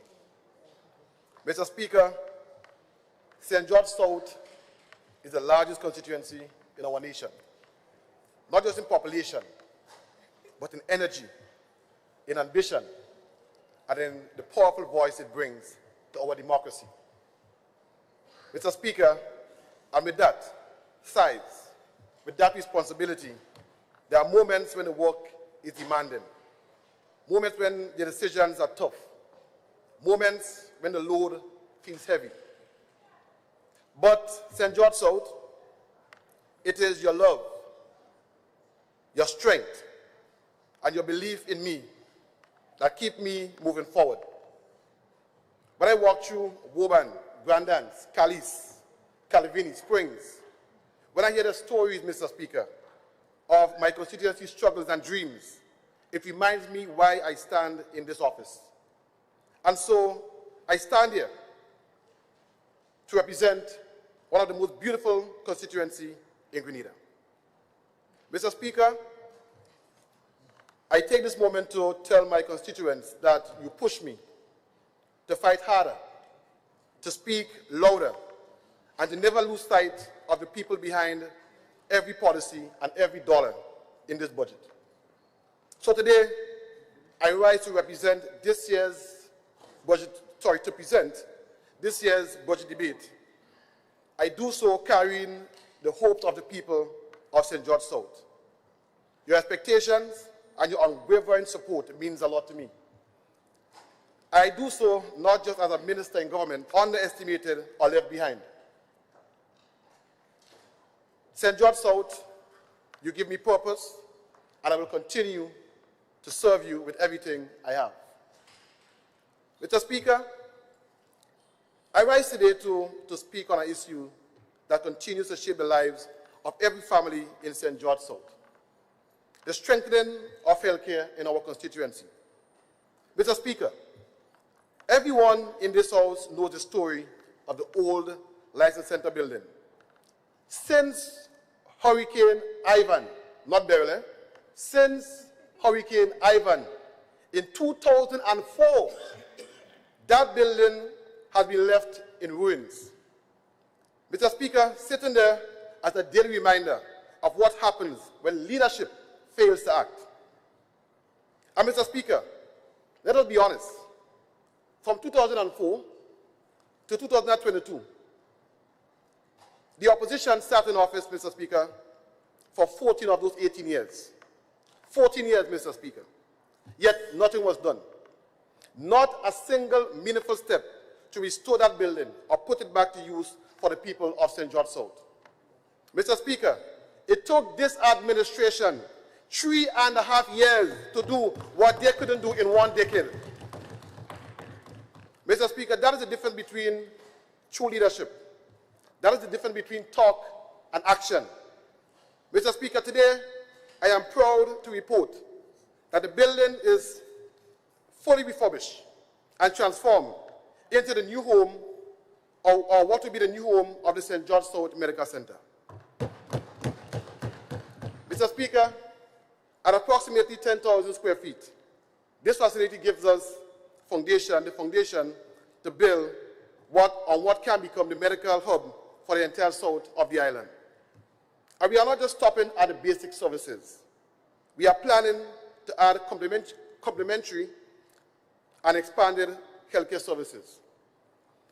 The kind of services people currently have to travel across the parish or even the island to access.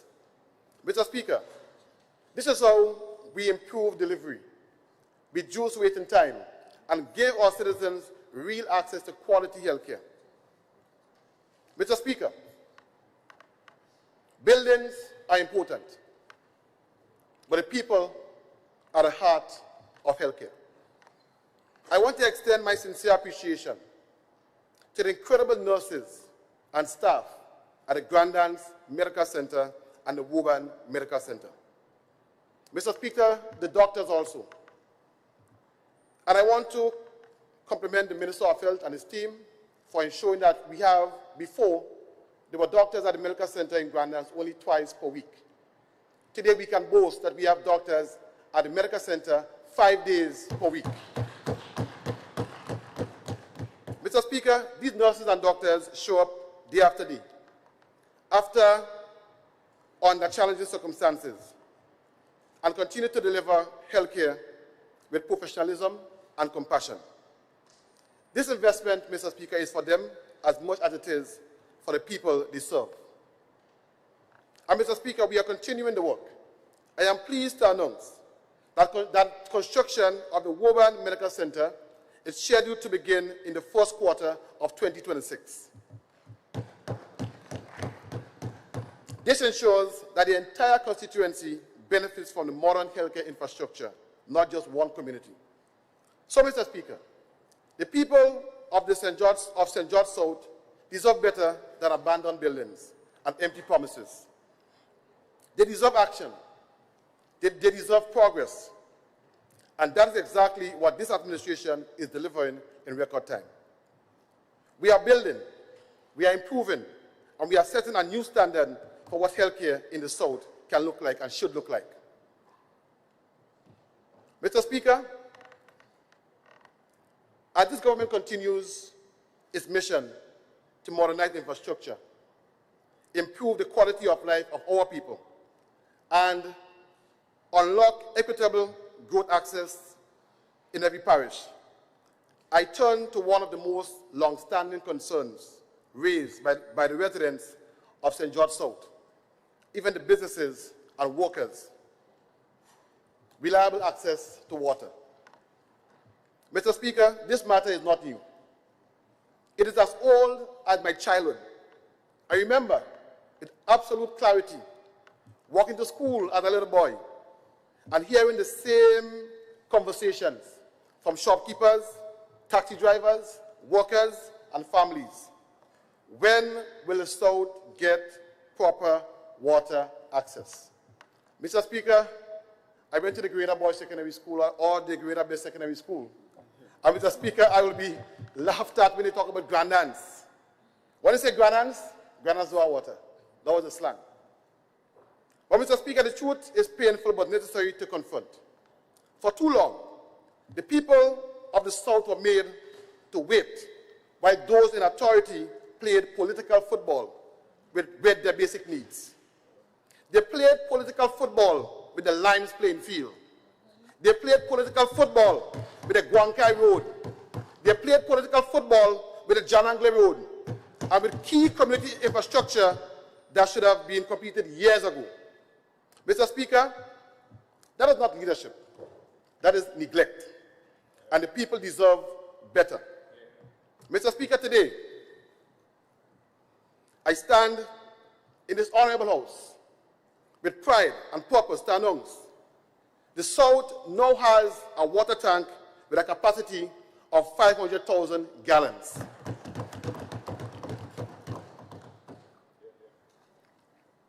This is not a promise pending. This is a promise delivered. Communities such as Guankai, Limes, Calice, Frequenté, and Point Saline, along with all the hotels in the South, will benefit from this landmark investment. Mr. Speaker, this tank represents dignity restored, reliability strengthened, development accelerated, and economic confidence renewed. This is the type of transformational project that puts people first and country first. But, Mr. Speaker, let me be absolutely clear. The full operation of this tank relies on the UKSIF project. The same project that was on the books since 2016, and my colleagues on the other side did nothing. Mr. Speaker, 6 years, 6 long years, Mr. Speaker, of neglect on that project under the opposition. Mr. Speaker, had they completed it as they should have, the drivers, the workers, and the people of Grenada would not be facing today's inconvenience.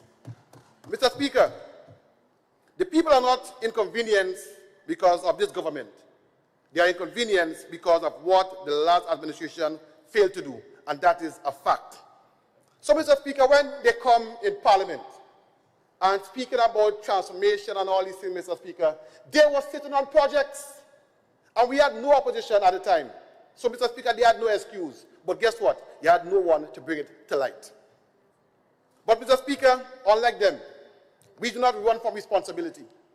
We confront it.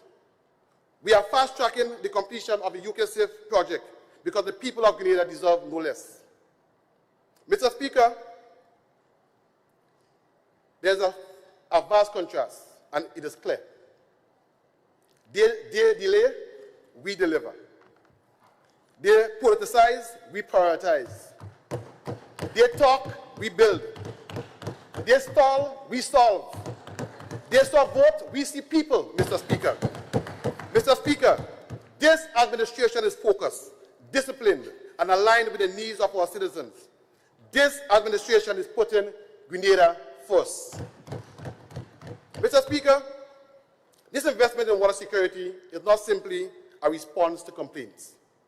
It is a strategic decision with long-term national benefits. For families, more reliable water at home, reduce dependence on trucking and storage, more peace of mind for parents and households. For businesses, stronger confidence to invest and expand, greater operational stability for hotels and restaurants, enhanced resilience for tourism, the backbone to the south, of the south. Mr. Speaker, for national development, improve drought resilience. We know last year, when you had a terrible drought, the south was the one most affected. Modernize infrastructure, strong foundation for future housing and economic expansion. Mr. Speaker, water security is economic security. It is social security. It is national security. Mr. Speaker, the South remains one of the most dynamic regions in our country, home to our tourism hub, our university community, and thousands of households essential to our national growth. Yet, for too long, its needs were sidelined. And Mr. Speaker, I want to say today that that ends with this administration. We are modernizing infrastructure. We are improving water systems, strengthening resilience, and building communities that reflect dignity and hope. Mr. Speaker, this government is committed to transforming the South and transforming Grenada, project by project, community by community, result by result. Mr. Speaker, the new water tank for the South is more than infrastructure. It is a message that this government listens, this government acts, and this government delivers. It is a powerful symbol of what is possible when leadership is focused not on politics, but on people, not on short-term gains, but on long-term development. Mr. Speaker, this is the Grenada we are building. A stronger Grenada, a fairer Grenada, a more resilient Grenada. And we will continue delivering, Mr. Speaker, one community, one project, and one promise at a time. Mr. Speaker, as we continue along the path of delivering dignity, equity, and real improvement in the lives of our people, I now turn to an area that has long defined the struggle of our working families and vulnerable citizens, housing. Mr. Speaker, let me say this without hesitation. During the time my colleagues on the other side was in office, I could count the number of housing assistance recipients got on my 10 fingers. That is a legacy, Mr. Speaker, that they left behind. While our people, Mr. Speaker, lived in conditions far below what any of us would consider acceptable, the opposition, Mr. Speaker, dragged their feet, took their time, and acted as if shelter was a luxury instead of a right. And yet, Mr. Speaker, if the issue had been about speaking on a podium about the poor and vulnerable, they would have moved quickly like Usain Bolt. But, Mr. Speaker, when it comes to actually delivering something meaningful, something concrete, to uplift the life of the poor and vulnerable, suddenly they start to move like Joe Pitt. Mr. Speaker, slow, hesitant, and barely moving at all. Mr. Speaker, you think I'm joking? Look at the pension issue. Mr. Speaker, anything to uplift the life of Grenadians, Mr. Speaker, these folks on the other side, Mr. Speaker, they tend to drag their feet. Mr. Speaker, they find the ordinary citizens, the money was too much for them. So you know what happened, Mr. Speaker, and the record is there to show. It is a fact. They said, Mr. Speaker, if they paid the pension, the country would collapse. The country will collapse, Mr. Speaker, and they never paid the pension. Mr. Speaker, you take this administration to come into office and pay the pension. Mr. Speaker, people can talk the talk, Mr. Speaker, but if they cannot walk the walk, it doesn't make any sense. But, Mr. Speaker, that is in the past. Under this administration, things have changed, and have changed dramatically. I am proud to report that we were able to assist over 100 persons in housing assistance in my constituency.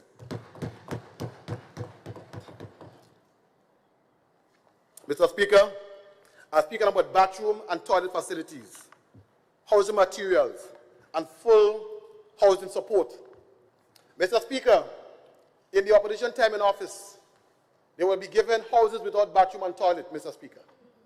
So you get a house, but when you have to do the necessary, you have to go outside. Mr. Speaker, we believe in treating people with dignity.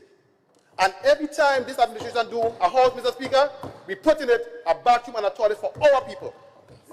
Mr. Speaker, this is not a small achievement. This is dignity restored. This is respect delivered. And this government is acting with a heart and with urgency. Mr. Speaker,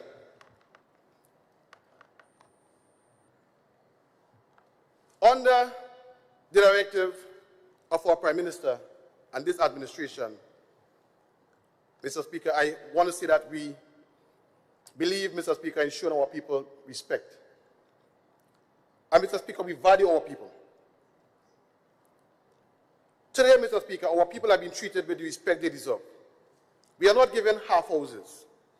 We are not given incomplete dignity. We are giving our people what any human being deserves: proper modern facilities with a home they can be proud of. And, Mr. Speaker, so when they say things are not happening, I have to wonder. Mr. Speaker, things are even happening for the opposition. Let me repeat that, Mr. Speaker. Even for the opposition, things are happening. Mr. Speaker, constituency allowance of $10,000, Mr. Speaker, things are happening for the opposition. Let me get a clap for that. Mr. Speaker, when you're in opposition, your salary is $1,200 or $1,500, Mr. Speaker. Mr. Speaker, they are not getting $5,000, Mr. Speaker. Things are happening for the opposition, Mr. Speaker. And, Mr. Speaker, they're still coming to Parliament. $10,000 in allowance, salary raise, Mr. Speaker. For the year, Mr. Speaker, come the amount of time they come in Parliament. So, I think we have to do Mr. Speaker, I recommend we do a performance appraisal before they get this money, Mr. Speaker. Mr. Speaker, because this administration does not discriminate when it comes to supporting the people of Grenada. But, Mr. Speaker, imagine this story. Imagine this story, Mr. Speaker. So, let me just drink some water first. Because that one is a joke of the day. Mr. Speaker, I started here this morning. They hear the leader of the opposition, Mr. Speaker, talk about the vehicles for MPs and so. Mr. Speaker, the leader of the opposition and the member for St. Mark's sat on a committee and agreed for the vehicles for MPs. Oh, Mr. Speaker, I understand that they even wanted SUVs, Mr. Speaker. Mr. Speaker, I mean, you know, it's just unreal, Mr. Speaker. Mr. Speaker, they supported it until the real leader spoke, the father, Mr. Speaker.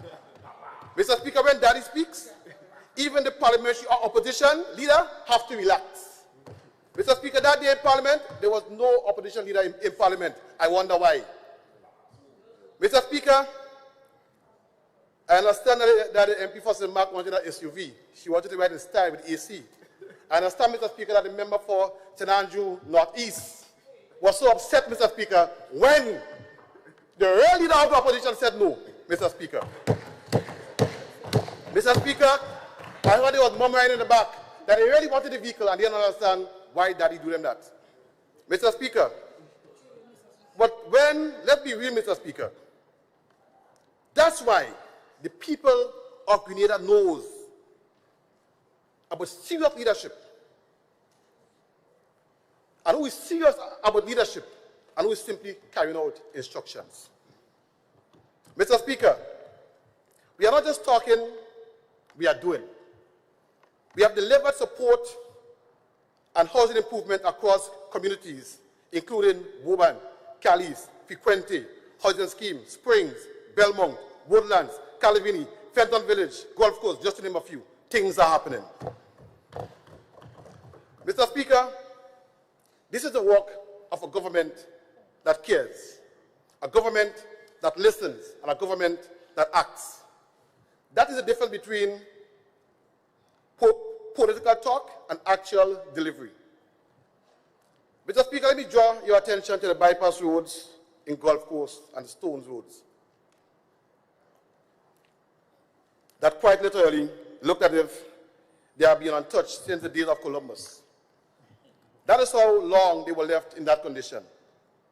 But today, Mr. Speaker, through this government commitment to development, these areas now have bypass roads that are opening access, improving safety, and strengthening community mobility. That is what delivery looks like.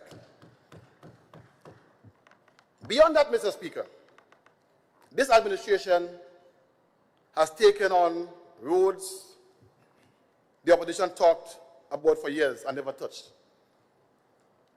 We have improved and constructed the John Angley Road, the road leading to Manhattan through quality service, multiple bypass roads in Woburn and Gulf Coast.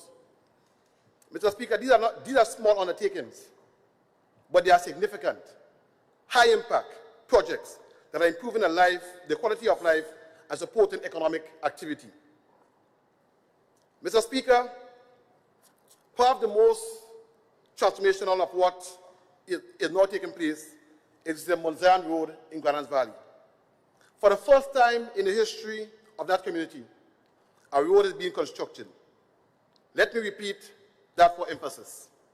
For the first time ever, Mount Zion is receiving proper road access. Mr. Speaker, that is development, that is inclusion, that is equity, and that is dignity for our community that was once ignored for generations. Mr. Speaker, for those who do not know Mount Zion, it's a place in Granans Valley where it's placed on a hill.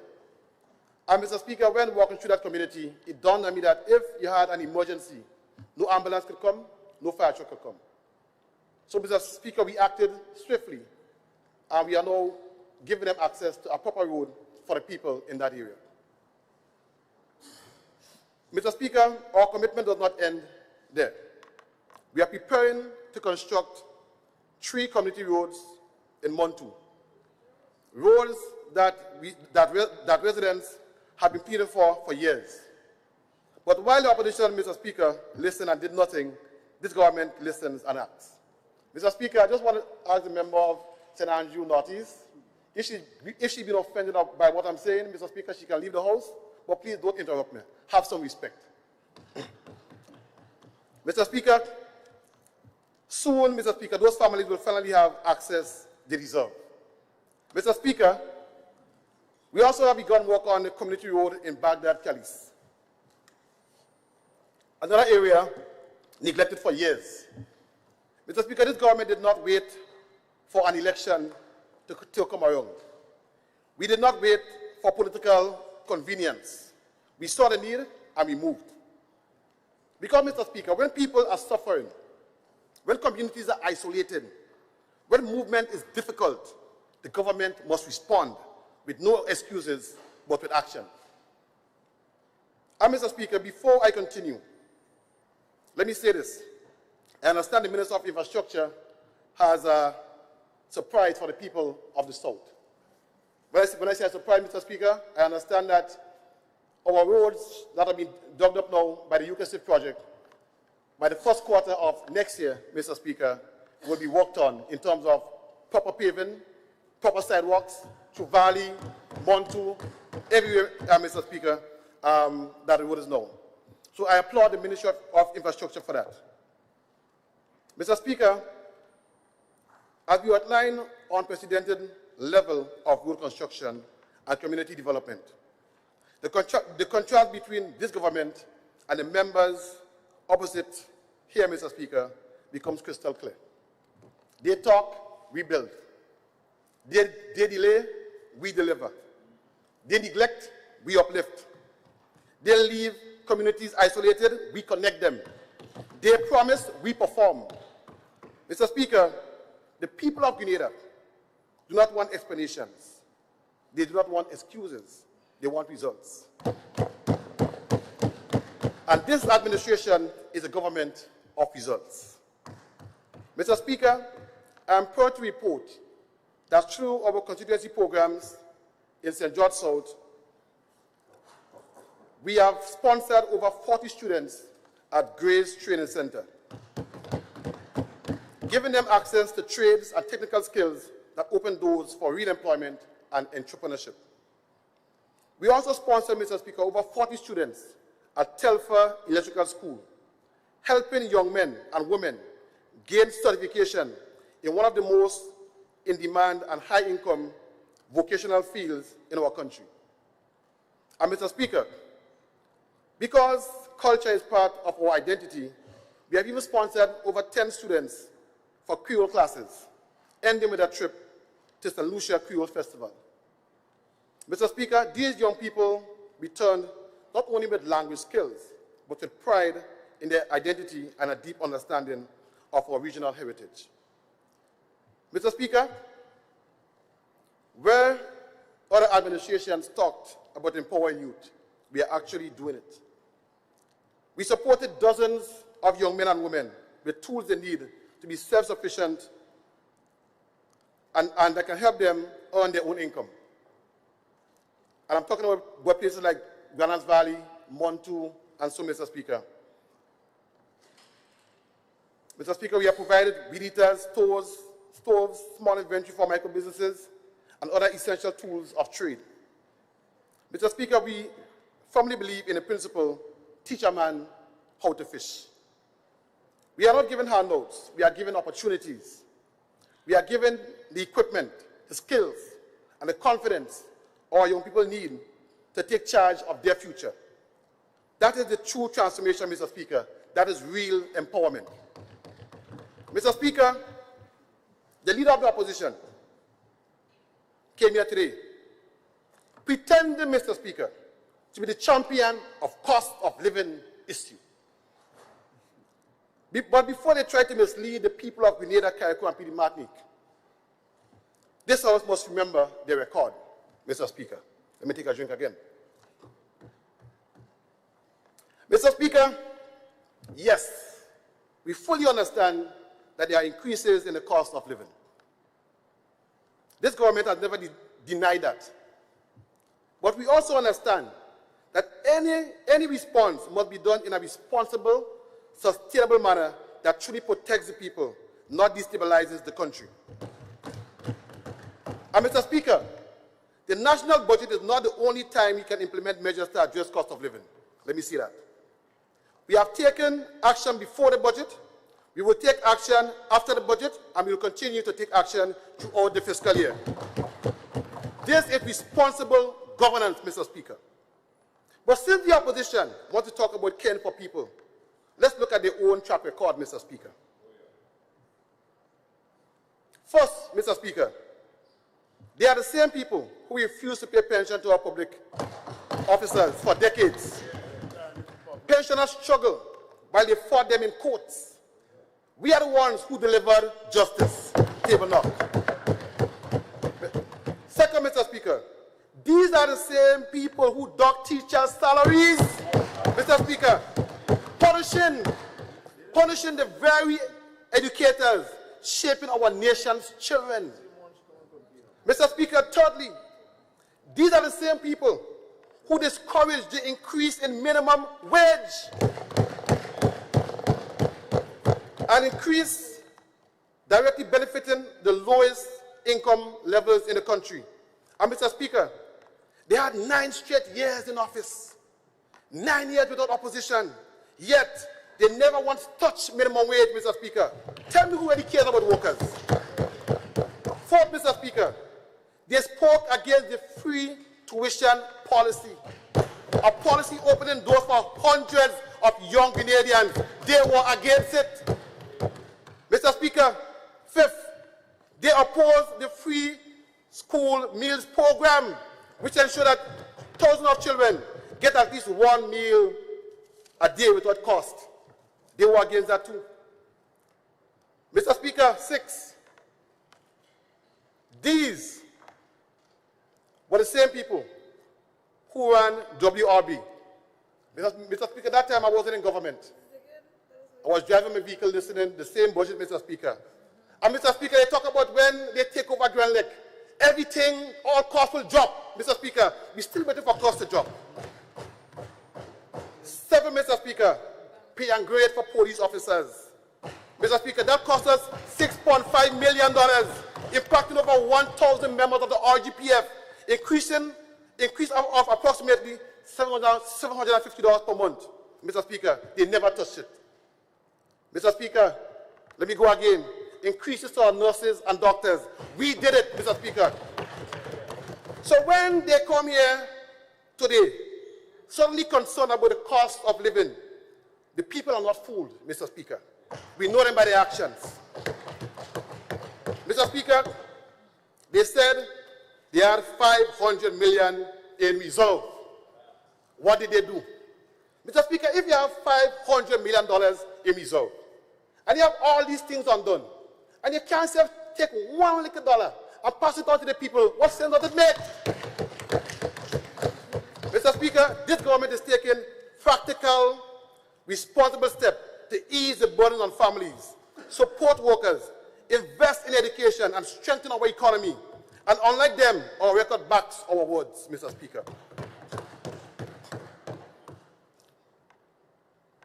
Mr. Speaker, as the economy evolves, so must our people.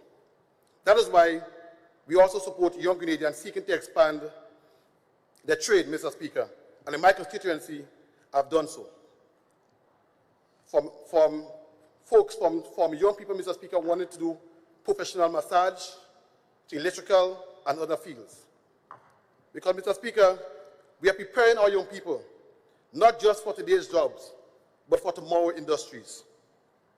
Mr. Speaker, roads crack, buildings age, concrete fades, but when you transform a person's life, you give them a trade, a skill, a tool, an opportunity, that transformation lasts forever. Mr. Speaker, this government understands that, and this government is committed to that. And this government, Mr. Speaker, will continue to invest not only in the infrastructure of the nation, but in the infrastructure of our people. Because, Mr. Speaker, a nation is only truly transformed when its people are transformed. Mr. Speaker, as a proud son of this nation who loves sports, Mr. Speaker, in my constituency, I have played a vital role in promoting sports. Mr. Speaker, that is why I have not hesitated to invest in sports, from cricket to football to basketball. In fact, only last week, one of our own, Mr. Enel Sembanan, made the ESPN Top 10 Plays of the Week. A remarkable achievement that demonstrates the talent that exists here in Grenada. Mr. Speaker, I take this opportunity to encourage all young people who participate in sports. Your dedication, perseverance, and discipline are commendable, and I reaffirm my unwavering support and commitment to them within my power. It is for this reason, Mr. Speaker, that we have undertaken the enhancement of critical sporting infrastructure in my constituency. We have lit the Springs playing field, the Lions playing field, the Monus playing field. And Mr. Speaker, I am pleased to announce that the next facility scheduled for lighting is a Montu playing field, which is earmarked for 2026. Mr. Speaker, for too long, our nation's schools, particularly in the Sultan George area, have suffered from years of neglect. Generations of students and teachers have endured deteriorating infrastructure, inadequate facilities, and environments that did not reflect the quality of education we aspire to provide. Mr. Speaker, our children deserve better, our teachers deserve better, and our country deserves better. It is for this reason, Mr. Speaker, I wish to commend the Ministry of Education and the Ministry of Climate Resilience for the meaningful rehabilitation works now underway at the Cadiz Government School and the School for Special Education. After years of inattention, Mr. Speaker, we are finally seeing tangible action. The works have already begun, and I am pleased to report that progress is steady and encouraging. Mr. Speaker, these expansions and upgrades will significantly enhance the learning environment for both teachers and students. A safer, more modern, and more comfortable school setting is essential if we are to prepare our young people for the opportunities of the future. Mr. Speaker, in addition, we have taken steps to improve safety and security. The fencing of the South St. George Government School, another institution that has been overlooked far too long, now provides a more secure environment for our students. This is not merely a construction project. It is an investment in the protection and well-being of our children. Mr. Speaker, these interventions reflect our broader commitment to reversing the years of neglect and restoring dignity to our educational institutions.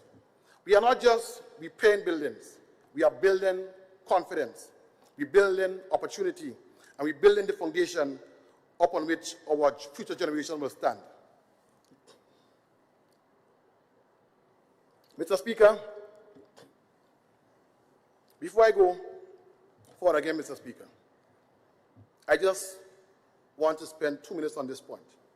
Because sometimes, Mr. Speaker, if I just appeared in Grenada without any knowledge, I would think that the members on the other side just arrived in Grenada also. Mr. Speaker, the opposition spent 22 years in office, 2 decades and 2 years. And what do they have to show for it? 22 years of talk, 22 years of $500 million in reserve and see people suffer, 22 years of promises, and 22 years of we are working on it.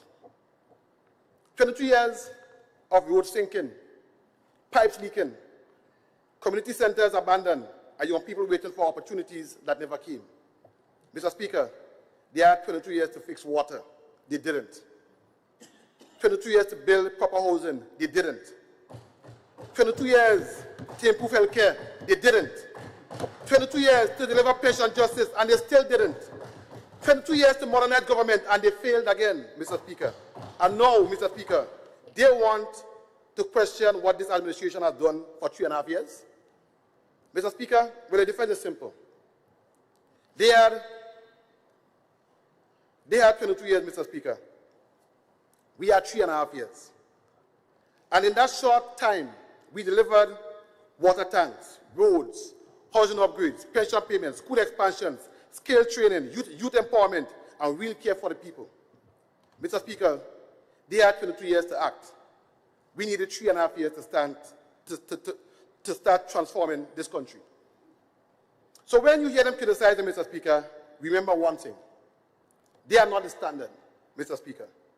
My new name for the opposition, Mr. Speaker, is 22. They are the 22, Mr. Speaker. 22 years of talk, 22 years of delay, and 22 years of missed opportunities. And Grenada is not going back to 22. Mr. Speaker, as I turn to my ministry, I stand with pride. For the past 3.5 years, Mr. Speaker, this government, through the Ministry of Mobilization, Implementation, and Transformation, has not only promised transformation, we have delivered it.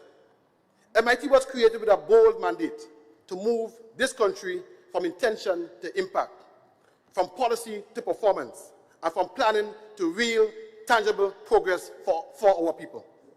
Mr. Speaker, when MIT opened its doors, it opened a new chapter in the governance of Grenada. We set out to build a government that does not just talk development, but one that executes development efficiently with measurable results.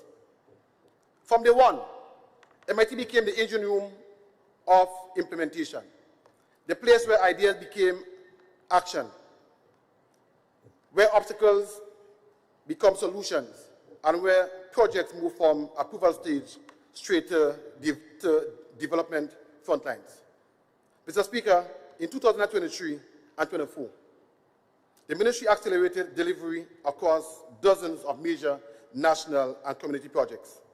Many of these were financed under our robust partnership with the World Bank, including the Grenada Resilience Improvement Project, called GRIP, Unleashing the Blue Economy Project, called UBEC, the Data for Decision-Making Project, the Caribbean Digital Transformation Project, the OECS Regional Health Project. These projects are not random initiatives. They are carefully chosen pillars of our national development agenda, addressing resilience, digital modernization, economic transformation, and people-centered growth. MIT task has been to ensure that these projects do not get stuck in bureaucracy, do not stall at the planning table, and do not lose momentum.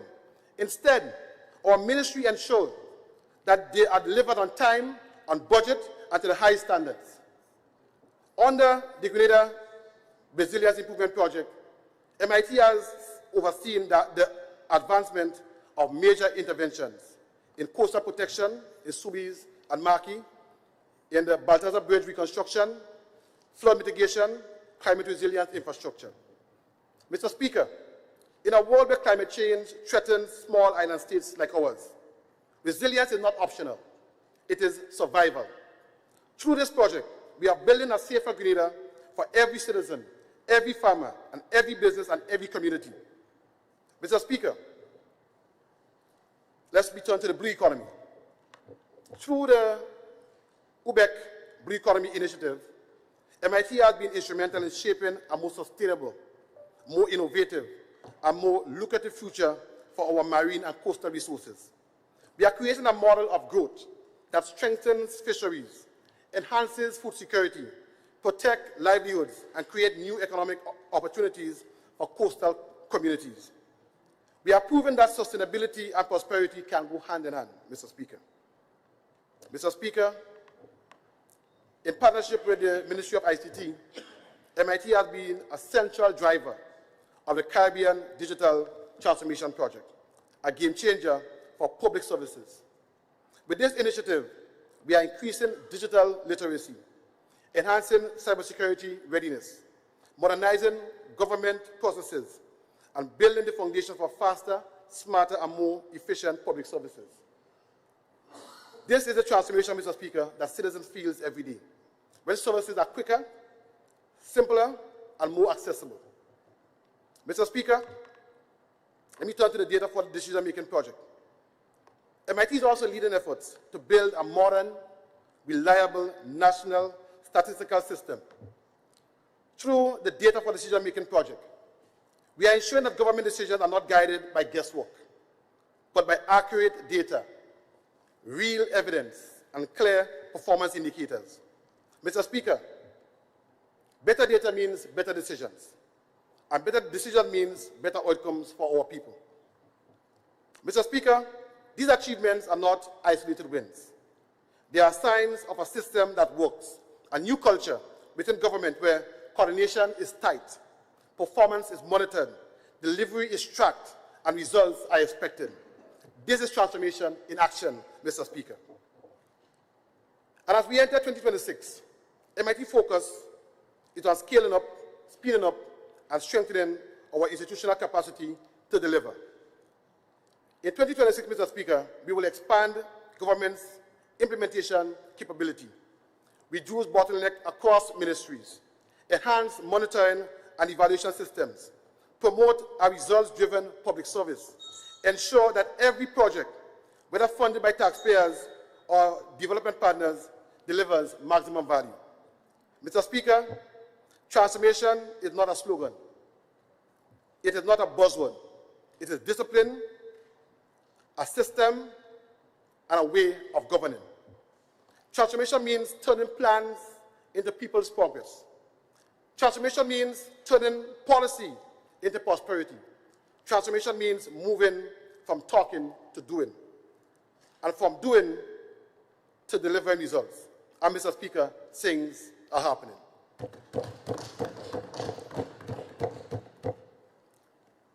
To sustain this momentum and empower the ministry to scale up its delivery model, the government has allocated $45.4 million to the Ministry of Mobilization, Implementation and Transformation for the year 2026. This investment is not in a ministry. It is an investment in efficiency, accountability, and national progress. Mr. Speaker, Grenada is changing before our eyes. A stronger system is emerging. A more capable government is taking shape, and a clear path to transformation is before us.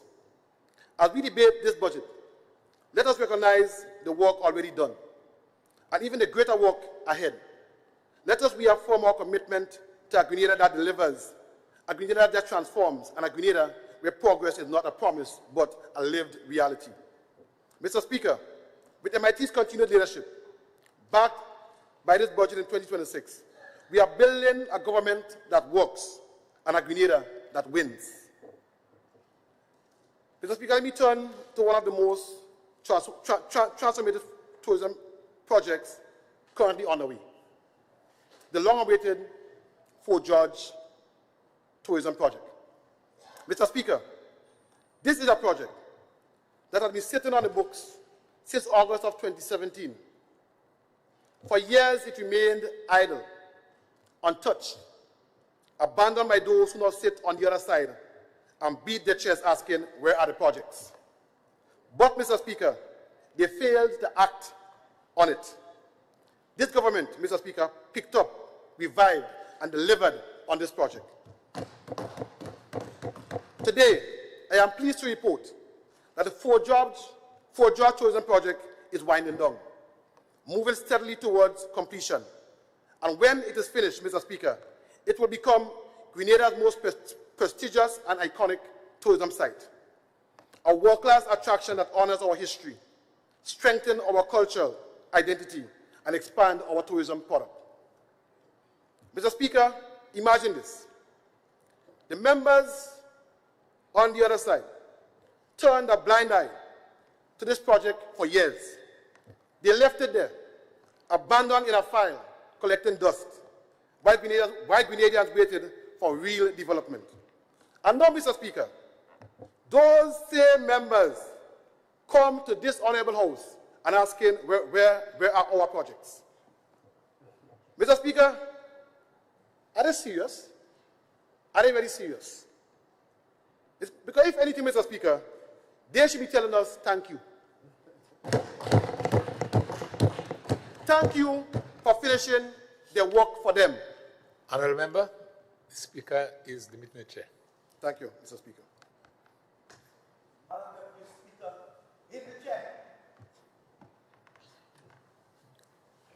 Madam Speaker,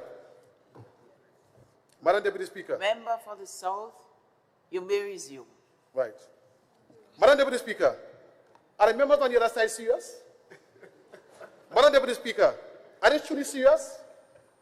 Madam Deputy Speaker, if anything, the members on the other side should be telling us thank you. Thank you for finishing their work for them, Madam Deputy Speaker. Thank you for rescuing stalled projects, Madam Deputy Speaker. Thank you for ensuring that Grenada finally benefits from the development they failed to deliver. So, Madam Deputy Speaker, that is the difference between talking and doing, between promises and progress.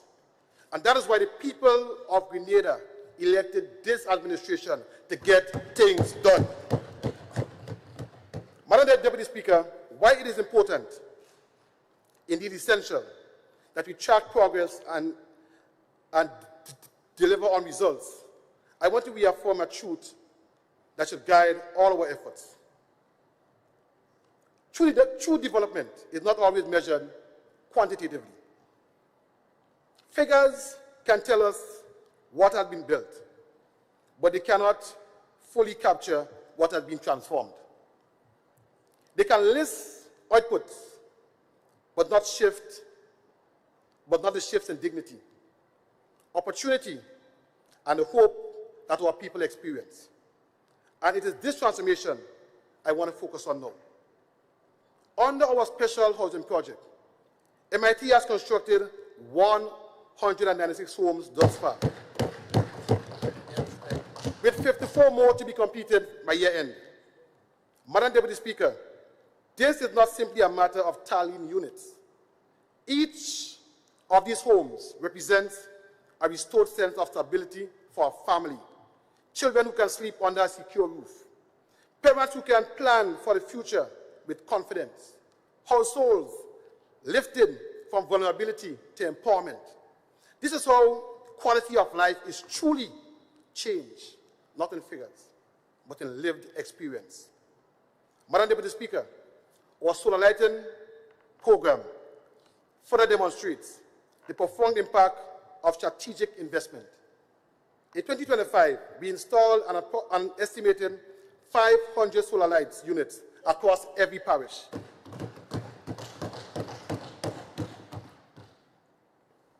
A 50% increase over 2024. When you walk through our communities after sunset, Madam Deputy Speaker, you will see a difference. Young people gathering safely, women moving confidently through the streets once covered in darkness, vendors extending their livelihoods into evening hours. That is not merely infrastructure. That is community restoration. That is transformation. Small road improvement projects, valued at $2.4 million, have also been undertaken across communities, complementing major national projects such as Southern Water Expansion Project. 20 such roads have been already completed this year, from Lansopine to Lassages to Montrouge to Woodlands, St. Paul's, Grandlands Valley, with additional roads currently under construction.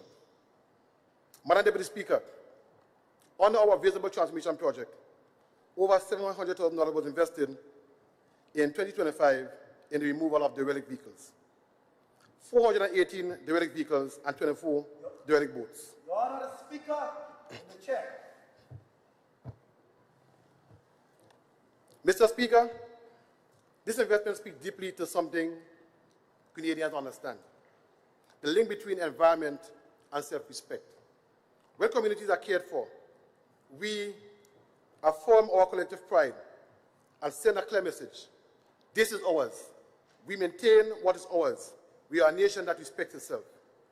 Collectively, Mr. Speaker, the ministry work in community mobilization include housing, solar lighting, road improvements, sporting facilities, and institutional strengthening, Mr. Speaker.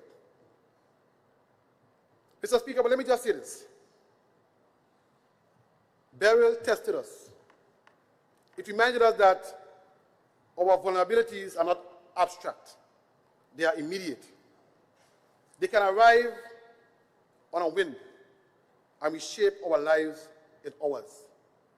In response, Mr. Speaker, our Build Back Better Beryl initiative has supported the completion of 69 new housing projects and 19 repairs, with 68 additional projects scheduled for completion by December 2025. The initiative, Mr. Speaker, also completed 26 of 31 road projects. Mr. Speaker, the numbers show progress, but the real story, the story that matters, is the transformation in the people's daily lives. That is the development we are committed to. And Mr. Speaker, that is the transformation we continue to build. So yes, Mr. Speaker, we know that we may be young.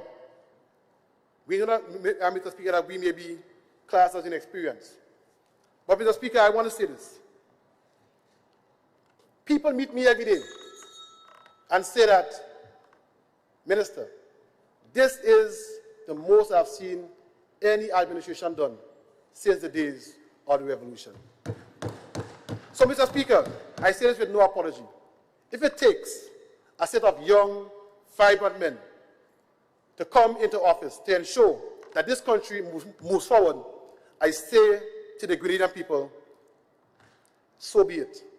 And I want to thank, Mr. Speaker, by ending my constituency, my colleagues, and everyone that assisted me, Mr. Speaker, my ministry, Mr. Speaker, to deliver on results that was promised and to move this country, Mr. Speaker, forward.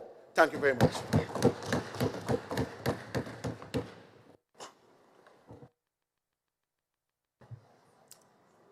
Thank you very much, Honorable MP, responsible for implementation, mobilization, and transformation. But let me just remind the members that you have 1 hour to present if you so desire. 1 hour. I now invite the Honorable MP for St. Andrew Northeast to take the floor and make her contribution.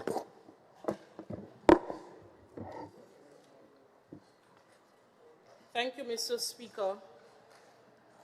Mr. Speaker, before I begin my presentation, I just want to bring clarification to 2 issues as identified by the member who just went before me. Mr. Speaker, let me first speak about the pension payment issue and to remind this Honorable House that pension payments did not start after June 2022. A matter of fact, Mr. Speaker, by 2022, payments were made to over 2,200 pensioners.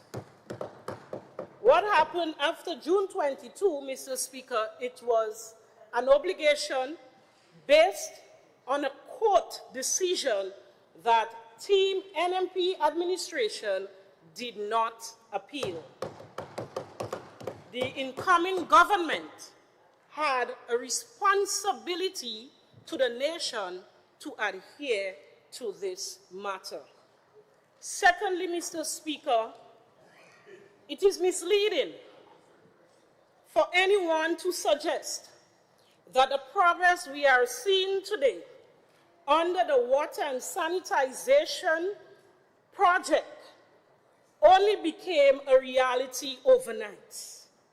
Mr. Speaker, they refuse to accept the fact that this project is a result of years of groundwork, negotiation, planning, and the technical preparation done under the Team NNP administration. You see, Mr. Speaker, Team NNP built the platform.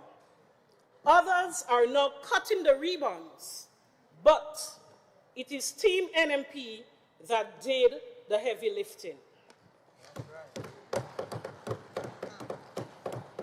Mr. Speaker, I rise today on behalf of the resilient people of St. Andrew Northeast, a constituency that this government has pushed to the margins while pretending that all is well.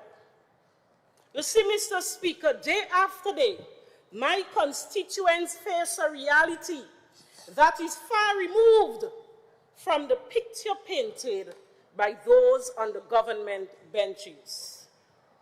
The cost of living is climbing out of control.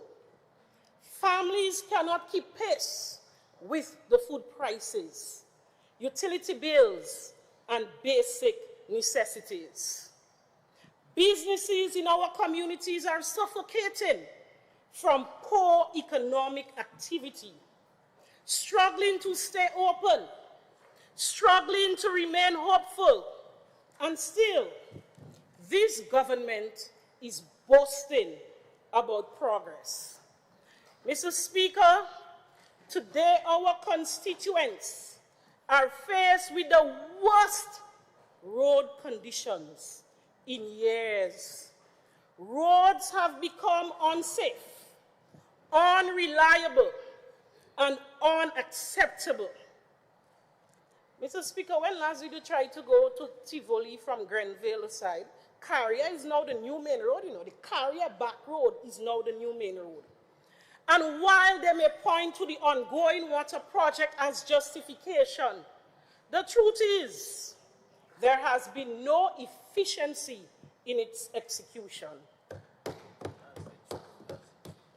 What should have been coordinated, timely, and minimally disruptive has instead become a daily burden for families, workers, students, and businesses. Entire communities are left to suffer because of poor planning, poor road infrastructure. And Mr. Speaker, the frustration on the ground is real. You see, our people deserve development, not discomfort. We deserve progress, not potholes, Mr. Speaker. Our young people, full of potential, they are watching unemployment rise instead of opportunities. They are not being empowered. They are being left behind. And far too many of them are experiencing what no young person should face, that of exclusion and a system that rewards political loyalty instead of ability and need. Mr. Speaker, the people of St. Andrew Northeast know the truth.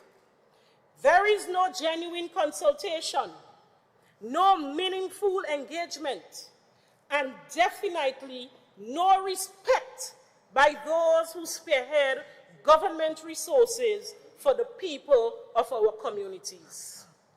Decisions are made without consultation, without consideration for our farmers, our cricketers, our single mothers, small business owners, young people who must live with the consequences of those decisions.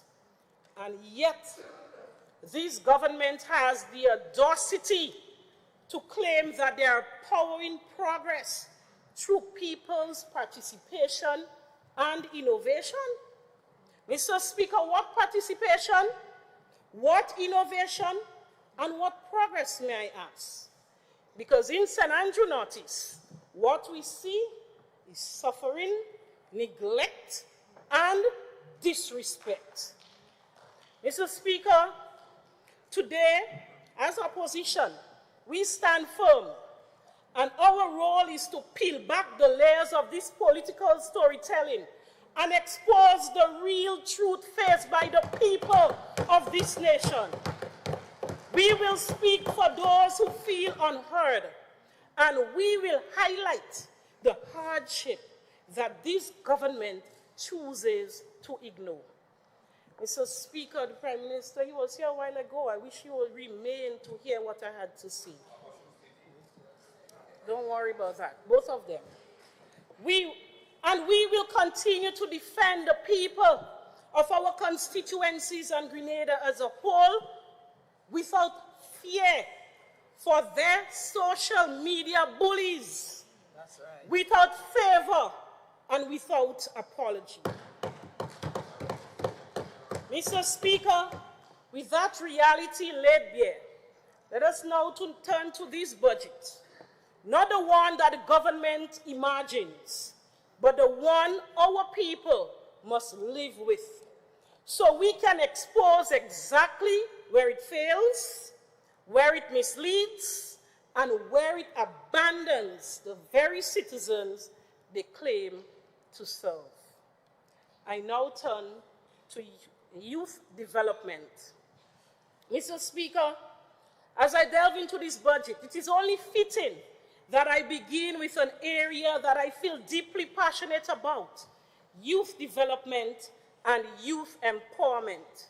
Because any government that claims to be serious about progress must first be serious about its young people. Mr. Speaker, the government in this budget is speaking about a youth economy, with a budget for 2026 of $31.4 million, of which only $15 million is allocated for the youth economy. But we must remind this Honorable House, Mr. Speaker, and the people of Grenada of this very important truth. In the 2025 budget, this same government approved $35.3 million for youth, yet only managed to spend $18.1 million. Only half, Mr. Speaker. So if they could not maximize the full allocation for this year, how do they expect us to suddenly believe they will deliver next year? Mr. Speaker, how do you build a youth economy when you cannot even execute half of what you budgeted? Upon further scrutiny of this budget, what was glaring to me, Mr. Speaker, a painful discovery of the complete removal of the new Imani program. A program that, despite its imperfections, has transformed the lives of thousands of young people across our nation.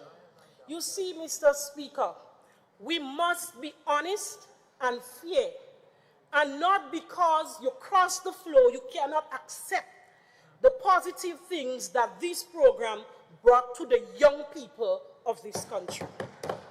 Mr. Speaker, the new Imani program opened doors for many young people when they had none. Yes. It created a pathway for skills, education, and employment. Many young men and women were able to find their footing when the system failed them. Remember that period of 2008 to 2013? Our young people had totally lost hope. Mr. Speaker, today we have teachers who started in this program, nurses today who started in this program, police officers, IT technicians, hospitality workers, entrepreneurs, even doctors, Mr. Speaker, who were given a chance to grow, to study, to earn, and build a future because of this program. So many young people are able to upgrade their education, pursue university degrees, and support families, not because they were handed a favor by someone in an office, but because of the new Imani program that gave them dignity, structure, training, and a stipend that made life manageable.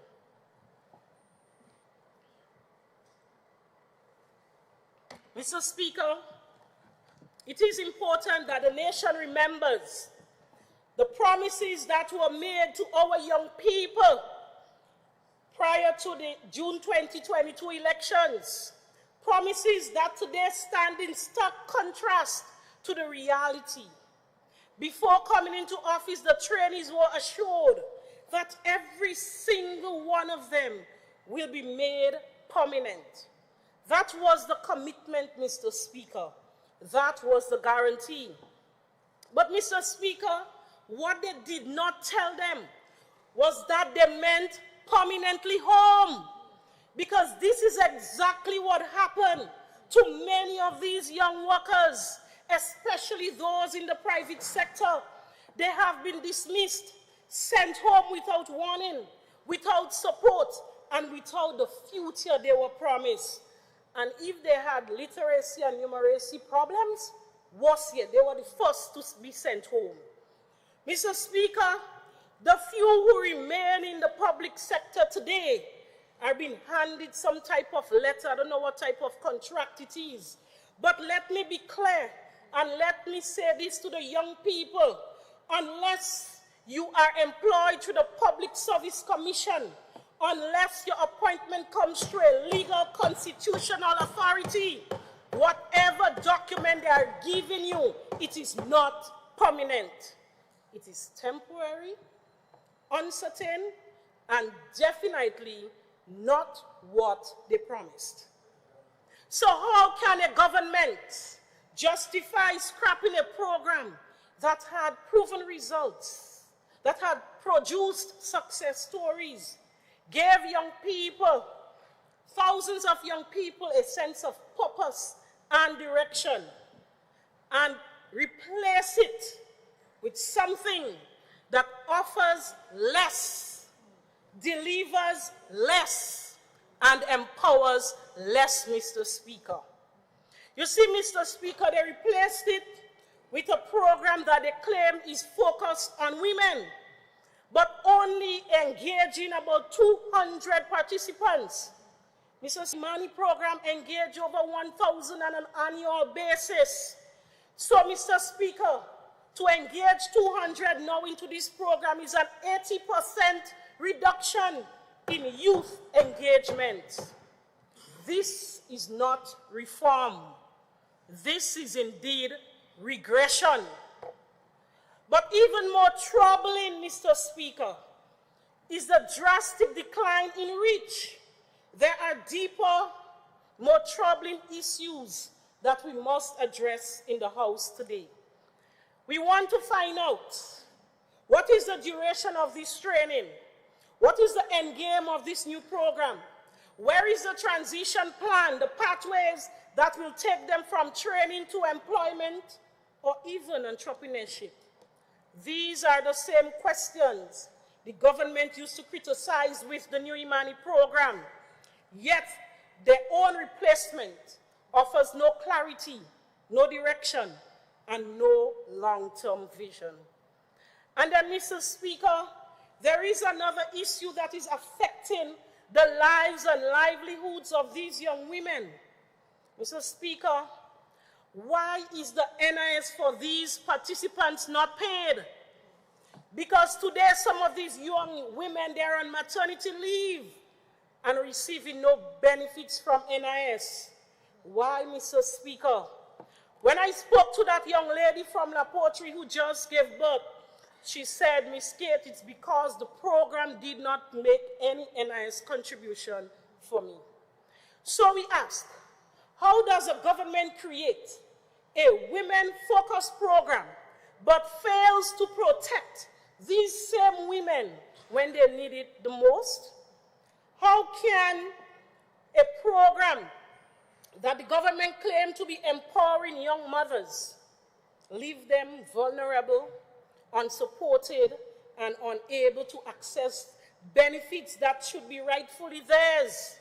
Mr. Speaker, where is the accountability?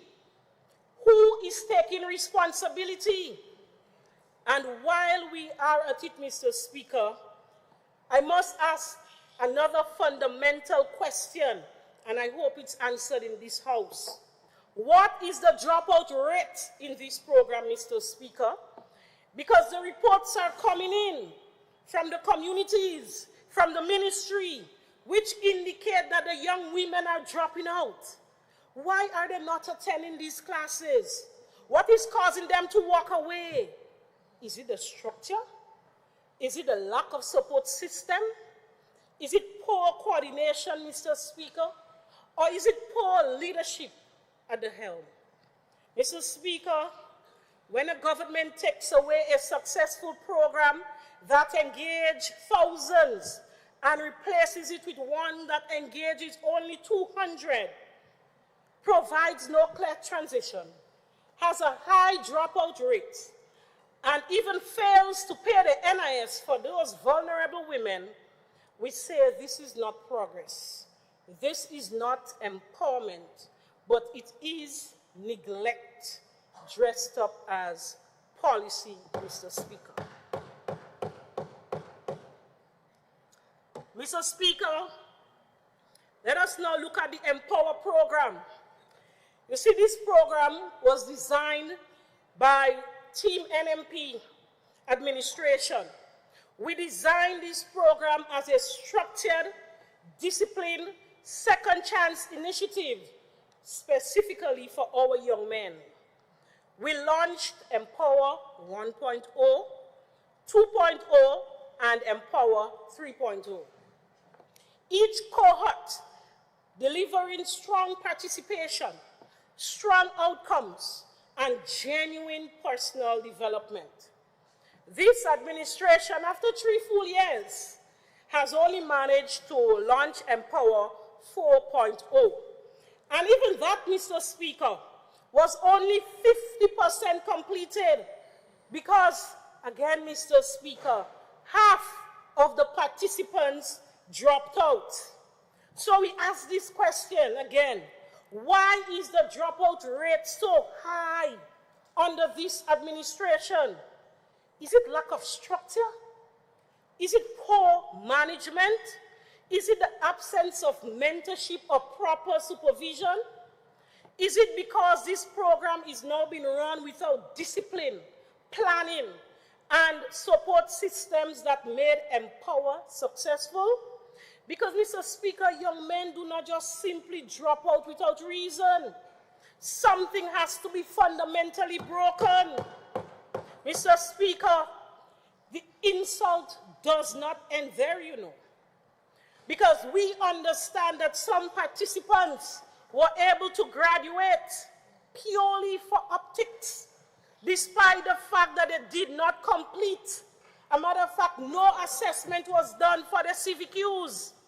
This is the qualification required for them to perform the trade they are certified for, you know. Yet, Mr. Speaker, they were handed over $3,000 worth of tools and sent out to work. Even, Mr. Speaker, and I reiterate the point, no assessment was done. And I could make reference to the electrical installation class. So how do you send young men into a field with tools, but without proper training? How can you certify them to perform skilled work when they have not completed their certification? Mr. Speaker, what message are we sending? What risk are we creating for the public and for the young men themselves? This is not empowerment, Mr. Speaker. This was recklessness wrapped up in a graduation ceremony purely for political optics. But, Mr. Speaker, it gets worse under the so-called youth economy.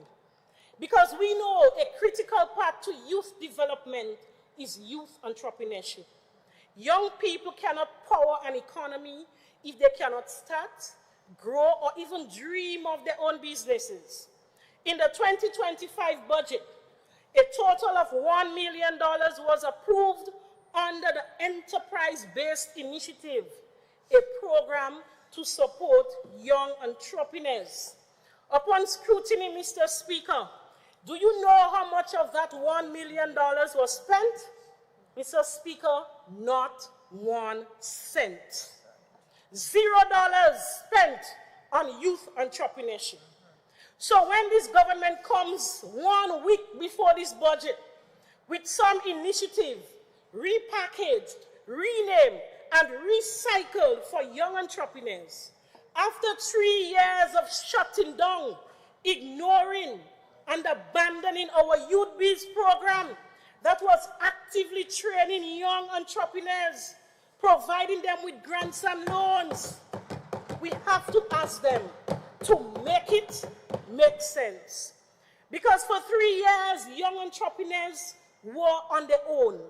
For 3 years, there were no financial support.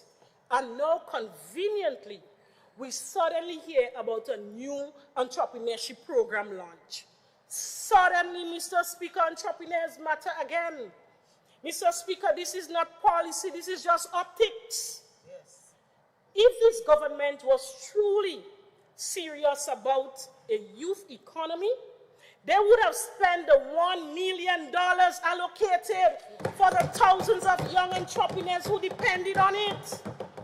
They would have built on what was working, the Youth Biz program, instead of abandoning it. They would have executed that budget, Mr. Speaker. Young entrepreneurs struggled during that time. So, Mr. Speaker, before they come to this house, beating and boasting about young entrepreneurs, we must ask these questions. How do you create a youth economy after starving young entrepreneurs for 3 years. Who are they fooling, Mr. Speaker? Certainly not the young entrepreneurs of our country. Because if youth was truly a priority, the funds would have been used. Young entrepreneurs would have been supported. Mr. Speaker, opportunities would have been expanded for our young people. Instead, what we saw is underperformance, underspending, and a complete disconnect with what was promised and what is delivered. So, Mr. Speaker, this government cannot just simply rename youth development and call it innovation. The youth of this country are not fooled by the fancy terms and rebranded ideas. What our young people are looking for is real investment, real results, and real opportunities, not another headline that disappears after the budget speech is over. Mr. Speaker, the Caribbean Development Bank has reported that Grenada ranks among the highest in youth unemployment in the entire Caribbean region, with rates above 40% in some categories and consistently above 20% nationally. And in the many rural communities, it's even worse. You see, Mr. Speaker, these are not my numbers. These are not guesses. These are documented realities presented by a respected regional institution. Yet we hear it is reported that unemployment rates have dropped significantly. Mr. Speaker, what serious initiatives has the government implemented to reduce youth unemployment? Where are the skills programs? What are the training opportunities? In which sectors were those jobs created? Because we're not seeing it, and the young people are not seeing it, Mr. Speaker. Mr. Speaker, just recently in a conversation with a young man from Pearls, he said to me, Miss Kate, if you're looking around, about 20,000 young people in St. Andrew alone are either unemployed or underemployed. That is from his own observation, Mr. Speaker. And what he said something else that struck me deeply, Mr. Speaker. He said, Miss Kate, it's not that we don't want to work, you know. It's just that we cannot find work. Mr. Speaker, after 3 years of this administration, one thing is unmistakably clear. Our young people are not better off. Programs that worked were destroyed. Programs that empowered were abandoned. Programs that lifted thousands of young people with initiatives now are barely into hundreds. Young people left without NIS benefits. High dropout rates in the 2 little programs they have for young people. Mr. Speaker, this is not a youth economy. This is a youth crisis. And while our young people are facing this crisis, our government comes here speaking about progress and boasting about participation and innovation. Mr. Speaker, this is the reality on the ground. And until our young people are able to find real employment, until this government addresses it, the young people of this country will continue to feel abandoned. Mr. Speaker, I now turn to education. Let us now look at what is happening in the Ministry of Education and this ongoing narrative of free tuition that the government continues to boast as though they have created an educational paradise in Grenada. In the 2025 budget, $1.5 million was approved for this initiative, yet only $1 million was actually spent. How can a government repeatedly beat its chest about providing free access to Tamsisi and Nulu, yet they fail to utilize even a modest sum they have budgeted? How can they claim full coverage when $500,000 left untouched? Mr. Speaker, you see the reality on the ground is telling a different story from the one that the government is painting in press conferences and glossy infographics. And Mr. Speaker, I have two exhibits here. And with your permission, I would like for you to allow this to be circulated in this honorable house, because what we have here are invoices received from TAMCC and NULO. So with your permission, Mr. Speaker, just for proof, they need to see that these invoices are coming in.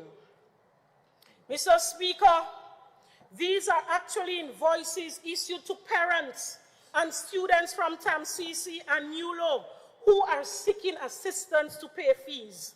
And they are not isolated cases. These are not exceptions. These are the lived realities of Grenadian families. So we ask again, what exactly is free? Which programs at TAMCC and NULO are truly free of cost? What is the full transparency on the tuition coverage?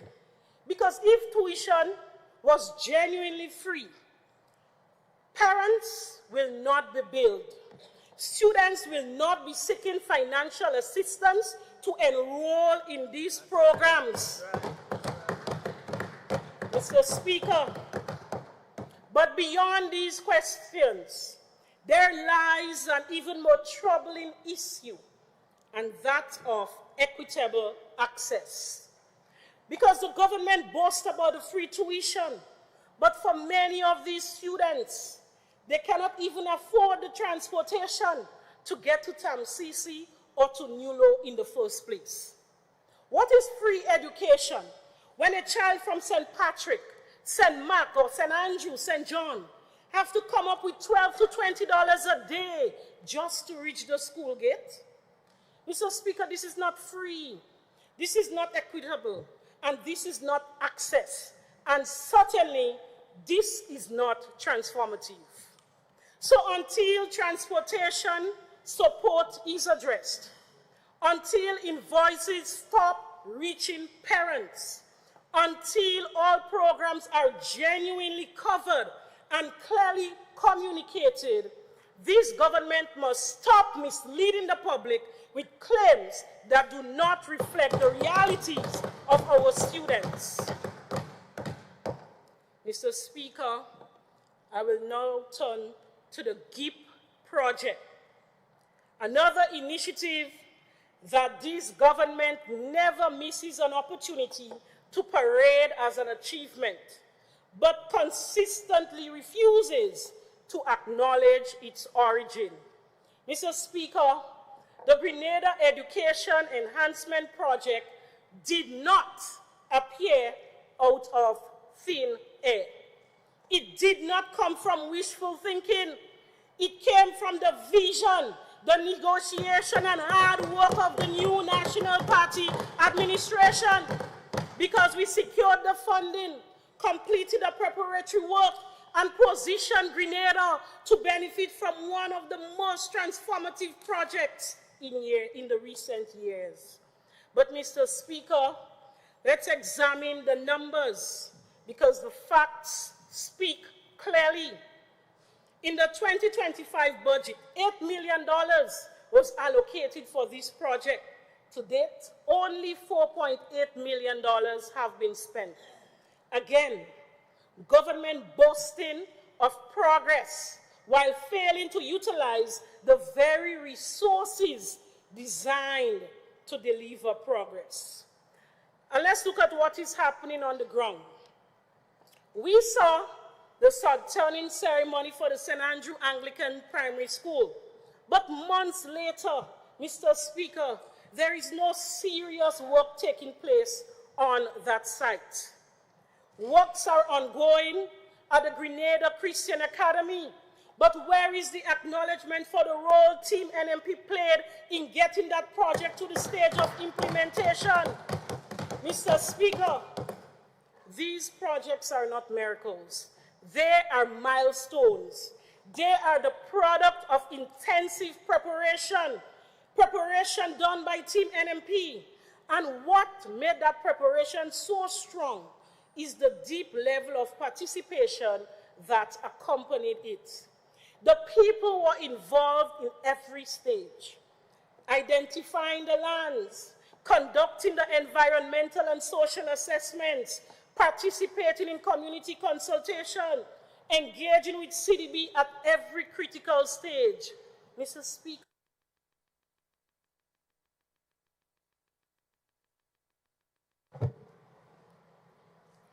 Mine is on. Just try your.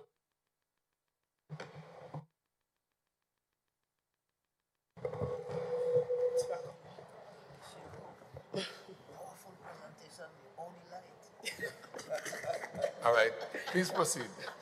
Mr. Speaker, they could take out the light, but they can't stop my shining. Mr. Speaker, this is what true participation looks like. Not slogans, not taglines, but meaningful involvement of communities in shaping their development. Mr. Speaker, and the same is true for the St. David's Catholic Secondary School. It has reached this stage today because the NMP administration did the groundwork, secured the financing, negotiated with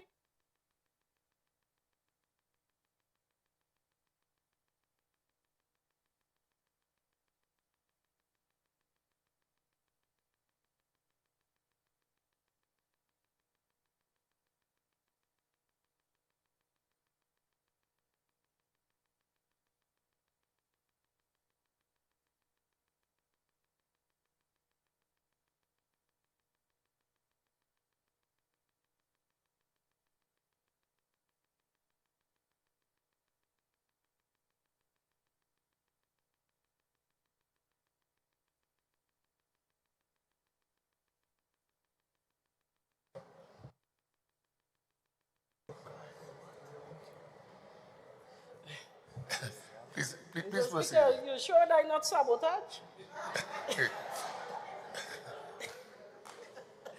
They can't deal with the facts, you know. I continue, Mr. Speaker.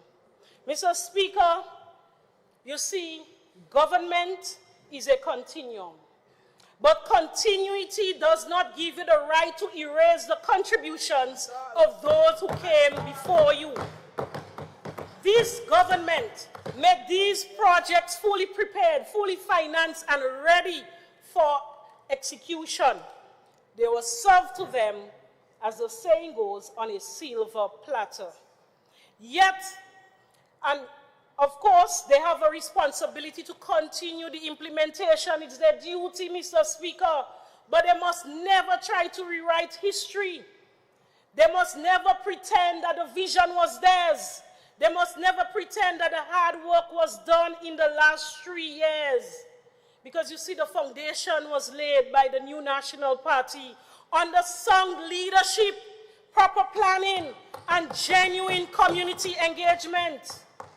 And so, Mr. Speaker, I hope the technical team is ready, because I want, with your permission, to show a short clip that substantiates what I just outlined.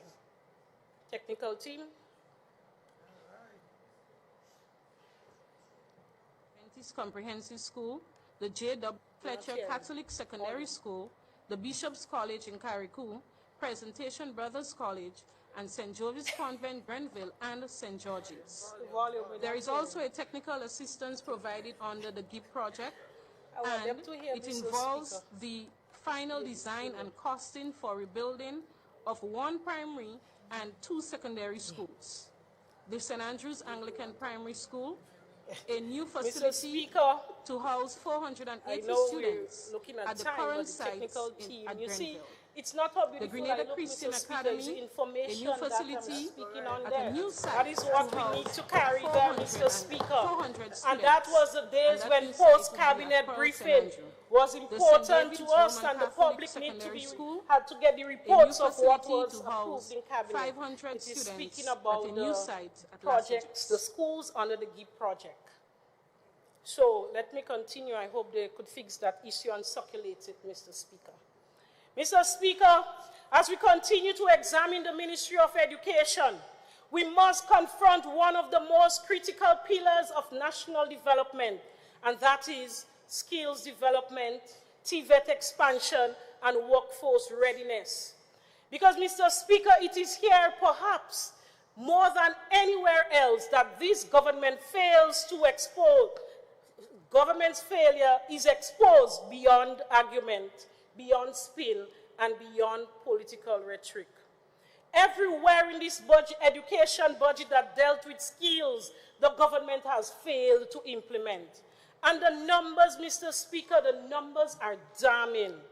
Let us begin to look at the TVET enhancement and expansion program, one of the most important avenues preparing young people for and adult learners for real employment.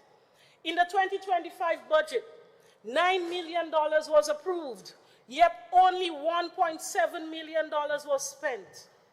How can a government that claims to be serious about workforce development leave over $7 million untouched in a sector that desperately needs upgraded workshops, certified instructors, industry equipment, and modernized training facilities?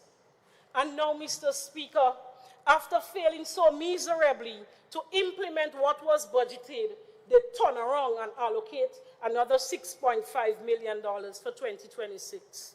Mr. Speaker, just imagine this. If you could not implement $3 million, that is just a quarter of what you budgeted, you know. How do you expect the people now to believe you would implement $6.5 million? Let us go further, Mr. Speaker. When we look at the OECS Regional Skills and Innovation Project, a project that is meant to prepare our people for regional jobs and high-demand sectors, the amount budgeted for 2025, 900,000, Mr. Speaker.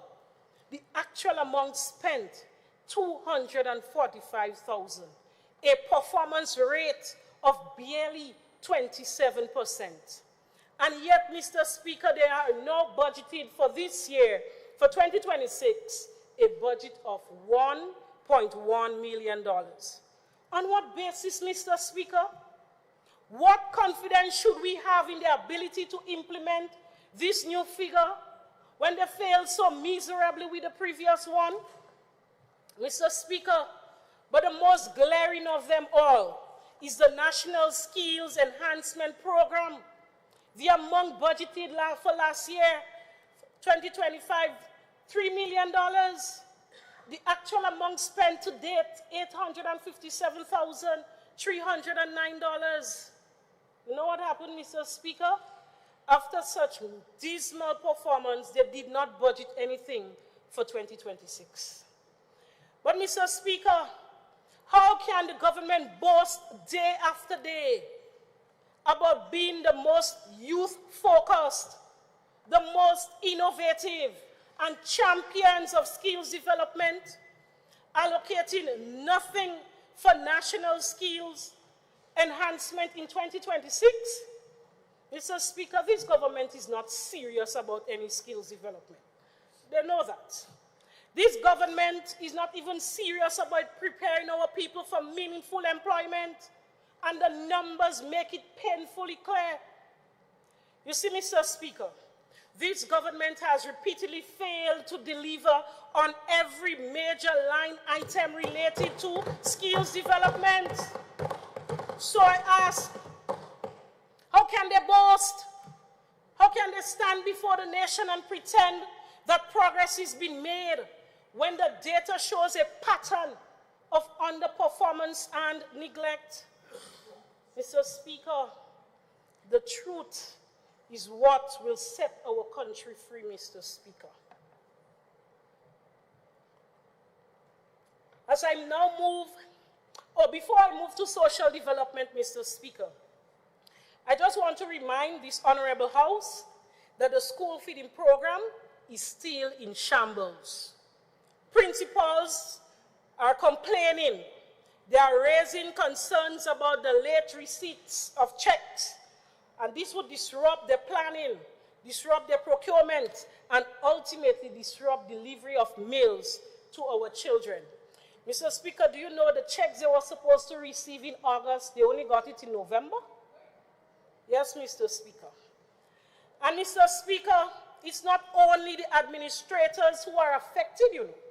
The children are complaining, Mr. Speaker, about the quality and consistency of what they receive to eat. They say today is chicken and rice, tomorrow is rice and chicken. Mr. Speaker, when a program is supposed to support nutrition, learning, and the overall student well-being is left in such a state, it speaks to a deeper issue of management and priority. I will leave it here for now, Mr. Speaker, but let it be clear that the school feeding program remains an unresolved matter demanding urgent attention. Let us now turn to social development, Mr. Speaker. Mr. Speaker, I want to remind this Honorable House, as we examine the Ministry of Social Development, that one of the first things the government did from day one was to remove the $150 support from our vulnerable seed beneficiaries. We must never forget that, Mr. Speaker, because this was just unjustified. A matter of fact, Mr. Speaker, it was inhumane. But it did not stop there, Mr. Speaker. The government went further to remove several beneficiaries from the seed program, families who depended on the assistance to survive. And the justification, Mr. Speaker, whispered across communities was very clear. It was to make room for their own supporters, their own people. And you see, Mr. Speaker, social protection became political protection. Let us examine the numbers, Mr. Speaker. In 2025 budget, $25 million was approved for the seed program and social assistance. But when I look at the budget for 2026, I saw that the amount proposed or budgeted was $26 million. So I asked the question, Mr. Speaker, what does this really say? Because when you increase the allocation for a program like SEED, two things must be true. Either you plan to increase the amount beneficiaries will receive, and I did not hear no announcement of that, Mr. Speaker, or you expect poverty to rise, and therefore more people will be depending on this public assistance. Mr. Speaker, which one it is? I hope it will be answered. Because if this government was truly transforming the lives of the people, as they claim proudly every chance they get, if this government was truly reducing poverty, creating opportunity, and making cost of living easier for the ordinary people, this social safety net program do not need to grow. A growing seed budget is proof that there is hardship. It is proof of rising vulnerabilities. It is proof that more Grenadians cannot meet their basic needs without government assistance. And that is the lived realities across communities throughout our country. You see, Mr. Speaker, more families are struggling. Groceries cost more, and electricity bills are skyrocketing. So while this government continues to repeat this mantra of transformation, the numbers under social development is telling a completely different story. A story of increasing poverty, increasing dependence, and increasing hardship on the people of our country.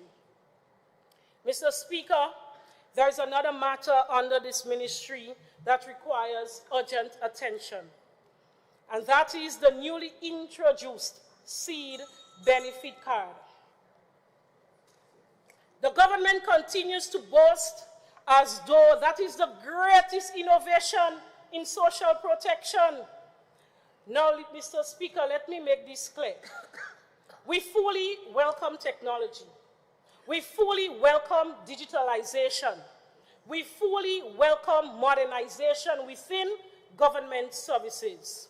But, Mr. Speaker, modernization must never come at the expense of the poor. Because what this government has failed to acknowledge and deliberately refuses to say is that seed benefit card, while it may seem modern and efficient on the surface, it actually reduces the purchasing power of the beneficiaries it's supposed to help. You see, Mr. Speaker, this card comes with bank fees, transaction charges, and other deductions that directly cuts into the already small amount the beneficiaries depend on to survive. So, Mr. Speaker, imagine a single mother receiving public assistance. Imagine an elderly person. Imagine a differently abled individual. Mr. Speaker, just imagine them already struggling to stretch the $250, the $300, the $400 across the whole month, only now to have part of that taken away by bank charges, leaving them with even less money to buy food, medication, school supplies, and basic household necessities. How can a government that claims to be protecting the vulnerable introduce a system that takes money away from them? How can they boast about digital transformation when it literally costs more to the poor? Mr. Speaker, innovation must uplift people, not burden them. Digitalization must empower people, not reduce their ability to purchase essentials. And a modern system must protect the weak, not extract from them. So while this government showcases this benefit card as an accomplishment, the reality is it further reduces the already limited assistance received by the seed beneficiaries. And in a time of high prices, rising food costs, and increased hardship, that reduction is devastating. If this is what they call transformation, Mr. Speaker, then our people are being transformed into deeper poverty.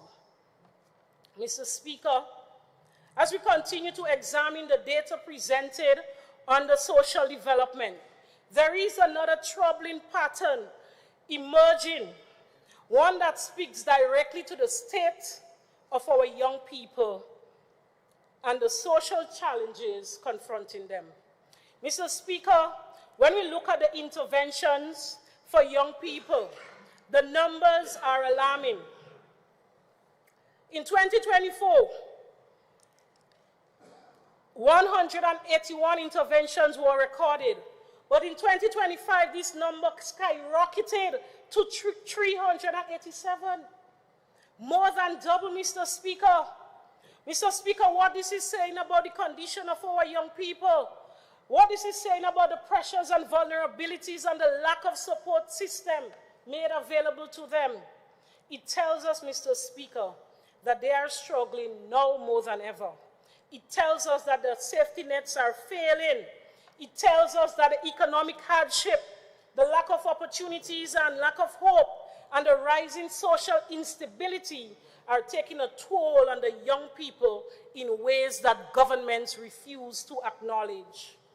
But, Mr. Speaker, the data becomes even more concerning. The number of young people who were ordered to do community service increased by 86% in 2025 when compared to 2024. Mr. Speaker, I did not come up with those numbers. After scrutiny of this social development budget, these were the information I found. Mr. Speaker, this is not a minor increase. What is driving this, Mr. Speaker? What is happening in our communities? Where are the intervention programs that should be keeping our young people engaged, supported, and guided, Mr. Speaker? But do you know, it does not stop there. Because the number of young people who were ordered to do youth rehabilitation increased by 65% in 2025. Mr. Speaker, this is not normal growth. This is a crisis unfolding before our eyes. It tells us that more of our young people are on a path that requires serious, sustained, and targeted intervention, Mr. Speaker. It tells us that the support structures that existed before are now weakened, dismantled, or neglected. Mr. Speaker, this government continues to boast while young people quietly slip through the cracks. I hope this is addressed as a matter of urgency, Mr. Speaker. Mr. Speaker, let us now turn to our attention to housing. Because if there is one area where the gap between these government promises and the performances is widest, it is right here on the housing. Mr. Speaker, this government came into office declaring that they would revolutionize housing, that they will build homes more than ever before, that housing support would reach every corner of this country. What have we seen, Mr. Speaker? Mr. Speaker, they inherited over 600 low-income houses, constructed, financed, and delivered through the hard work and partnership of the People's Republic of China and the new National Party administration. Those projects were the direct result of our leadership negotiation with the People's Republic of China, Mr. Speaker. The government only had one responsibility: to finish the allocation process so that the low-income earners could continue benefiting from that. Instead, do you know what happened? They were sold to their friends and families, some of them who reside in the diaspora, depriving the low-income earners from what was built for them. You know, Mr. Speaker, this government has turned housing into a slow-moving, politicized, stagnant affair. Mr. Speaker, let us examine this so-called Project 500 that is taking place in my backyard. An initiative that government promised to deliver 500 Grenadian-style homes. This was sold to the nation as visionary, safe, durable, climate-smart housing for Grenadians. 3 years later, Mr. Speaker, only 17, as reported by them, have been completed. And they are not even ready for distribution and sale. Mr. Speaker, 17 out of 1,500 is 500 by 3. Is a mere 1.1% of what was promised. And let us talk about this so-called Grenadian style, quote-unquote, aspect of these homes. Grenadians do not build homes using styrofoam boxes, Mr. Speaker, and substandard materials. This is not our culture. This is not Grenadian engineering. This is just a recipe for disaster. Mr. Speaker, government tried to claim that these are climate-smart homes designed to withstand storms, hurricanes, and natural disasters. But with materials like this, these homes will not be able to withstand the next hurricane or storm that passes through Grenada, Mr. Speaker. They are not innovative, they are not climate smart, they are just window dressing and optics. And I would say that our administration would have never allowed such a program to be rolled out. So while the government continues to talk about Project 500, the people must see the truth. This is a failed promise delivered with poor materials, poor planning, and poor oversight. It is just a disaster waiting to happen. Mr. Speaker, I would just move to our notice. My time is counting down, but I was disrupted. Mr. Speaker, let us speak about the WASH program. A program that this government want people to believe is new, innovative. 5 minutes. Mr. Speaker, can I get an additional 10 minutes with that 5 minutes? No, we actually gave you the extra minutes for the time that was lost in the interruption. So you're giving me how many minutes? I can give you 1 minute extra. 1 minute. Mr. Speaker, they want us to believe that this program is new, innovative, and unprecedented. But the truth is, it's just a replica of our bathroom and toilet program that we, the New National Party, initiated over a decade ago, through which hundreds of families benefited. You know, Mr. Speaker, it is good, it is perfectly fine to continue good programs. But do not think by simply renaming it that you can claim it as your own innovation, as if it never existed before. Mr. Speaker,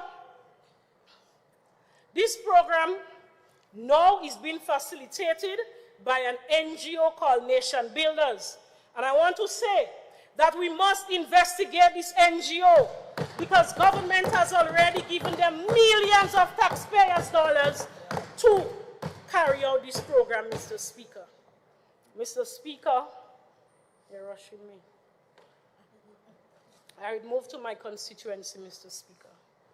Mr. Speaker, as I prepare to conclude my presentation, I want to take a moment to recognize the resilient and determined constituents of St. Andrew Northeast. They have continued to place their confidence and trust in me, and for that, I am truly grateful. Over the years, we have built a genuine partnership, one grounded in respect, hard work, and shared commitments to progress. And during my 4 years in government, we worked tirelessly together. And through that collective effort, we were able to bring meaningful progress to our constituency. Mr. Speaker, from infrastructure development to strengthening livelihoods to social support interventions, our record speaks for itself. And Mr. Speaker, this will take me to exhibit number 3, a record of all our achievements in the year 2021. So with your permission, 2021, Mr. Speaker, just 1 year. I would like it to be circulated. The figures are there to accompany them, Mr. Speaker. Mr. Speaker, this exhibit outlines achievements in the year 2021 alone. And these include construction of a new school for Paradise preschoolers, the Parklet Bridge upgrade and expansion, the construction of a new bridge in La Porterie, the Bendigo Road construction at Paul's, the start of the Simon Cultural Center construction, the Ahoma by Road. Mr. Speaker, don't ask me what is happening with Simon now, you know, because it's like he's dragging its feet, and I don't know, maybe it's abandoned, Mr. Speaker. Mr. Speaker, the Dog Lane Road construction, the water improvement projects for Upper St. John's and Blaise, the ICT Center in Upper St. John's, do you know it's now a storage center or something so? The Baghdad Road development, the water connection and pipes for every household in Baghdad, the renovation of the Simon and Paul's basketball court, the completion of the La Porterie playing field development. Mr. Speaker, and the list goes on and on and on. But I must mention that during that period alone, Mr. Speaker, hundreds of students benefited from the tuition, assistance, and transportation to attend TAMCC, NULO, and universities across the region. Mr. Speaker, these were not cosmetic projects done for fanfare. They were important initiatives that improved the lives and strengthened our communities. Whether it was education, community access, or general infrastructure, the people from St. Andrew Northeast benefited, Mr. Speaker. And even though we are in opposition now, Mr. Speaker, with the very much limited resources, the $10,000 that I like to speak about, Mr. Speaker, we must admit that we continue to assist families because they cannot get the support from the government system, Mr. Speaker. We assist families with materials for home repairs and bathroom and toilet construction. We assist the parents with back-to-school supplies and essential materials. We buy medication for our elderly and those who can't afford it. We provide food hampers for many families because they just can't go to the supermarket themselves, Mr. Speaker. Mr. Speaker, we continue to pay utility bills because families just don't have the means to do it on their own. We provide support to many schools, many clubs and organizations within the constituency and throughout Grenada, Mr. Speaker. Mr. Speaker, these are not grand announcements. These are not political performances. These are the quiet, consistent act of service, not because we have the most resources, but because we understand our responsibility that comes with leadership. Mr. Speaker, what is striking?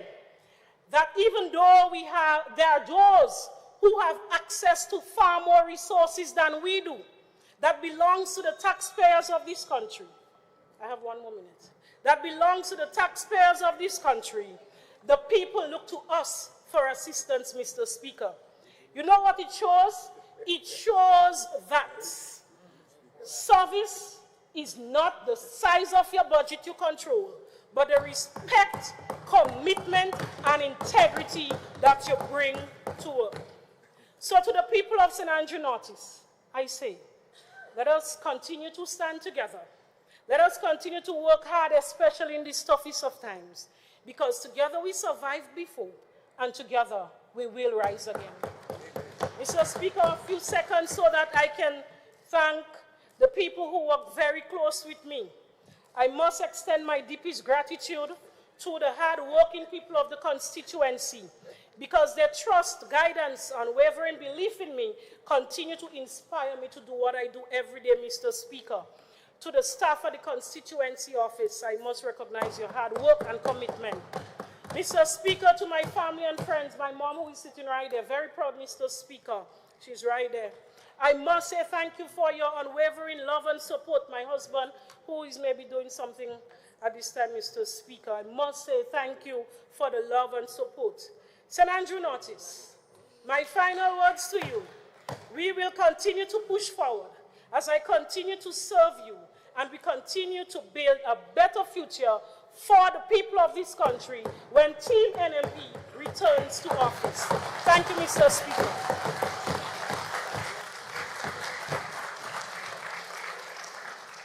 Thank you very much, Honorable MP for St. Andrew Northeast. I just want to make it abundantly clear that there should be no applauding from the gallery. I have observed previously, I'm still observing, but there should be no noise from the gallery. The applauding must come from the floor here, right? Mr. Speaker.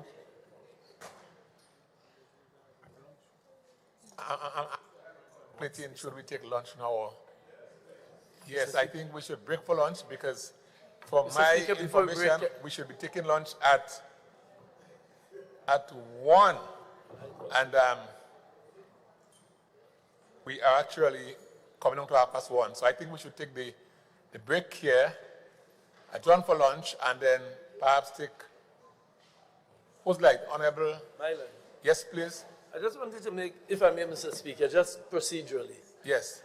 It's been the practice of giving 10 more minutes or 5 more minutes. I'm not saying I'm asking you for that. But what typically happens, and I'm sure my colleagues would agree, is that in the stride, in delivery, we tend to want like a 10-minute notice that 10 minutes is coming. Because when you ring the bell and say, that's it, Mr. Speaker, it throws everybody off. And I think in the 20-something years I've been here, we've always been given some notice that our time is coming to an end. I'm just making that point, Mr. Speaker. But I mean, the fundamental thing in the past, though, we've always been given an extra 10 minutes when required. Because remember, you reduced the debating time. I think we did it, I'm not sure who did it, from 2 hours to 1 hour. So it puts us at a very terrible advantage, particularly persons who want to say more. So I'm just making that as a point of procedure as we go forward. All right. Well, I'm sure we'll get the support of the House who can change the rule. Let me just clear the air. Let me clear the air. Sure. The standing orders clearly say is 1 hour, right? It's in the standing orders. And let me just say as well that when we started here, I said to the House that the clerk would ring the bell 15 minutes before your time ends. And you would ring it again 5 minutes before it ends. So I don't know what else we can do. But given the fact that the House is who makes the standing orders, I'm sure this House can agree that we can get an extra 15 minutes if you, the Speaker, decide to do it. I'm just saying, Mr. Speaker. All right, honorable members, the House now stands adjourned, so we take a lunch. And we hope to be back here in the next 45 minutes.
Pray be seated.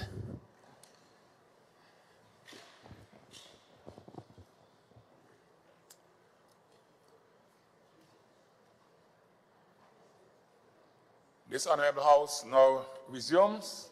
I trust that we all had a chance to have some lunch and that we are now ready to continue the debate on the statements of revenue and expenditure. When we close with the MP for St. Andrew Northeast completing her presentation.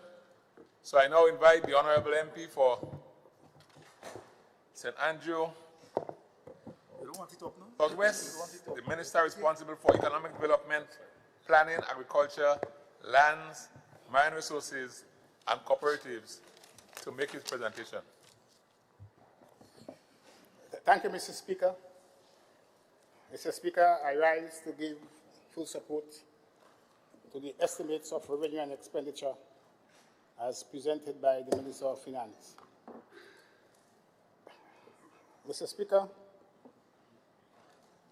before I go directly into the estimates,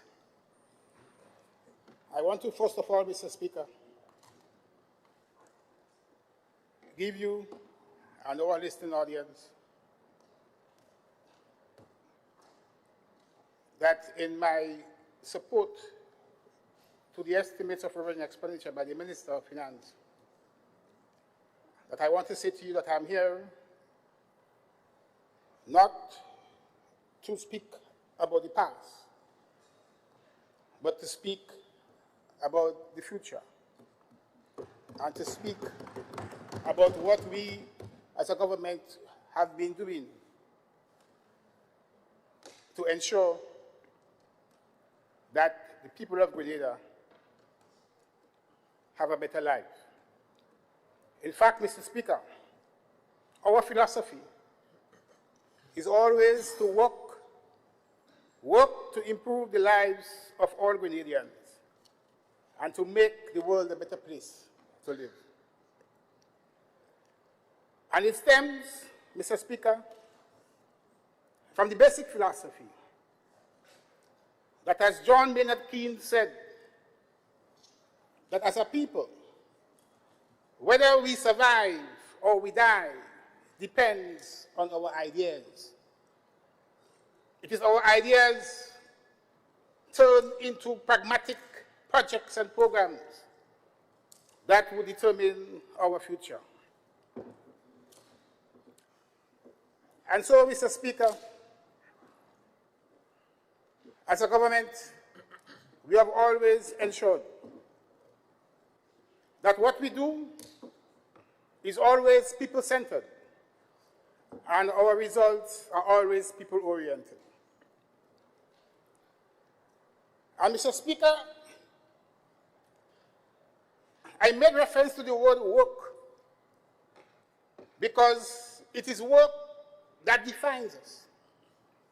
It is work that makes us who we are. That the place of a man in society has nothing to do with his inheritance, his propaganda, his bribery, his age, but it depends on his merit, exclusively on his work. And therefore, who you are is largely determined by your work. And in that regard, Mr. Speaker, I want to outline to you the work that this government has been doing in the Ministry of Economic Development and Planning, in the Ministry of Agriculture and Cooperatives, and in the Ministry of the Blue Economy to provide a better life for our people. And so, Mr. Speaker, I start with the Ministry of Economic Development and Planning. And there has been talk, Mr. Speaker, about project implementation and the slow rate of project implementation. And one of the main things that we did is to facilitate capacity building in project preparation, and we would have trained 85 public officers to enhance the implementation of projects that are geared towards enabling Grenada to meet its commitments towards the 2030 Sustainable Development Goals. Mr. Speaker,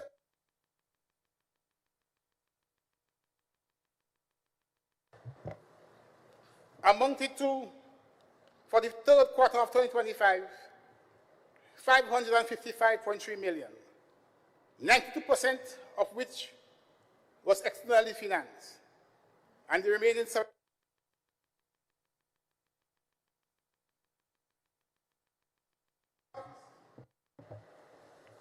we updated and we launched our website, the CSO website, so we can support access, give access to updated statistical information. We adequately and satisfactorily implemented the quarterly labor force survey that allows us to provide information, up-to-date quarterly information on the level of unemployment in our country. And we also produce, on a quarterly basis, comprehensive labor market information. So, Mr. Speaker, I want to again emphasize where we are in this country as regards the unemployment rate.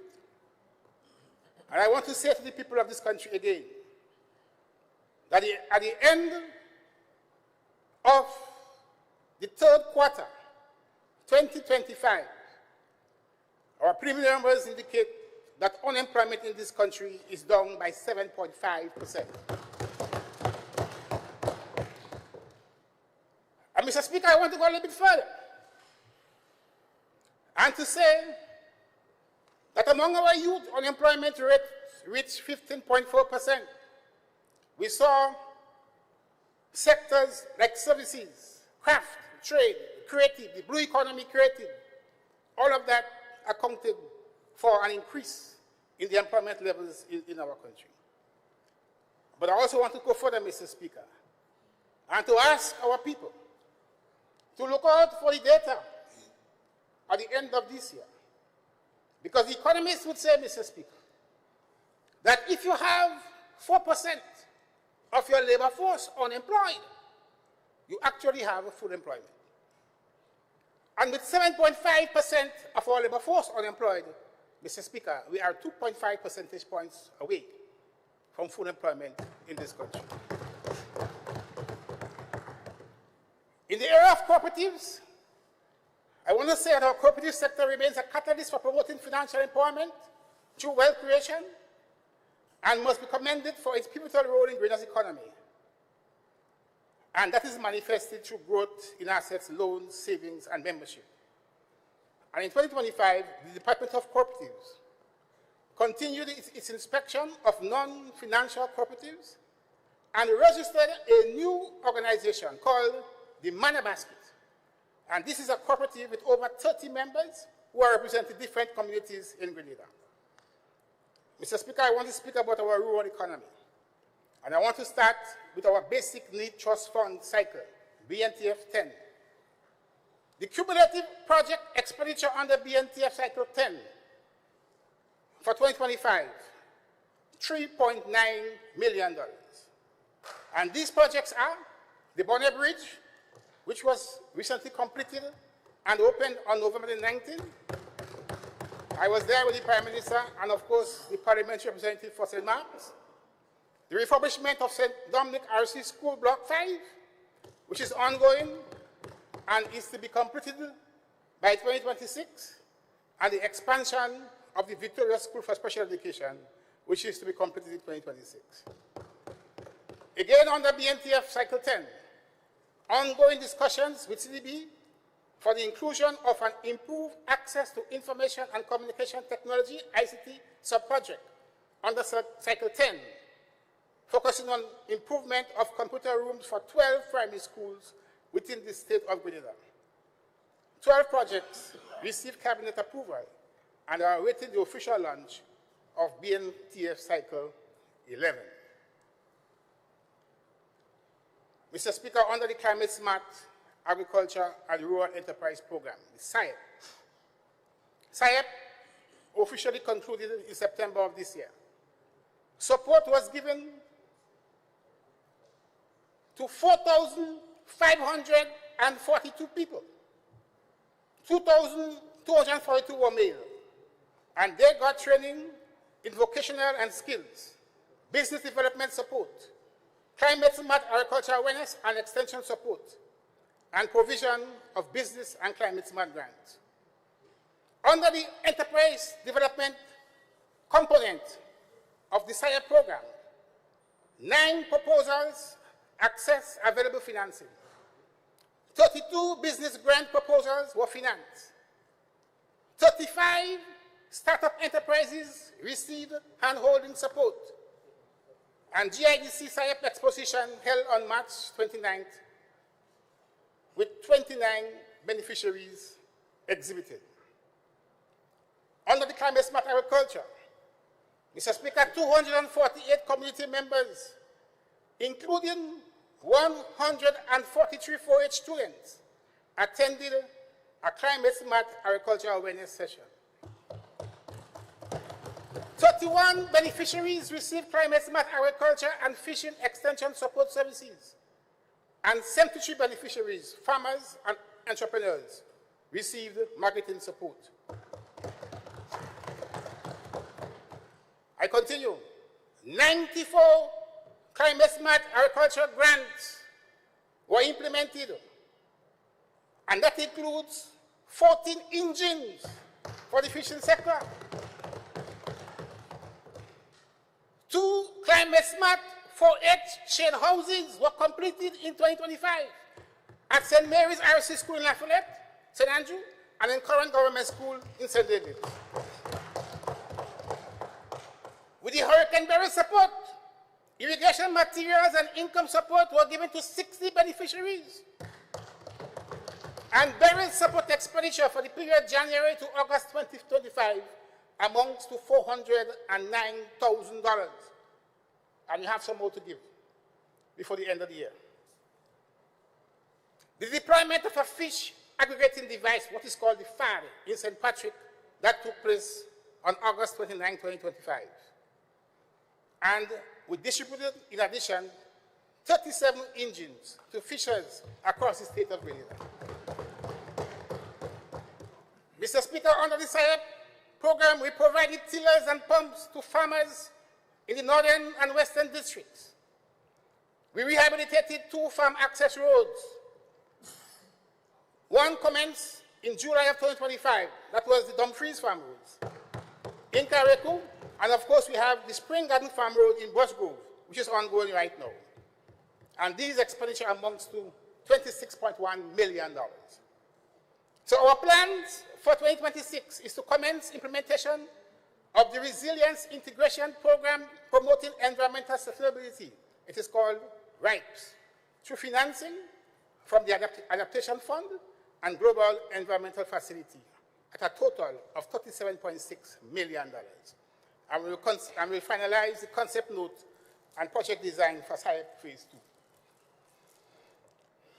We are going to approve the concept note for the FAO-funded Age Adapt in 2026 with plans to implement in 2027. And we're going to continue with the capacity building aspect of the UKCIF project in Concord Western area for a total value of $596,000 in the first quarter. So, Mr. Speaker, things happening in economic development.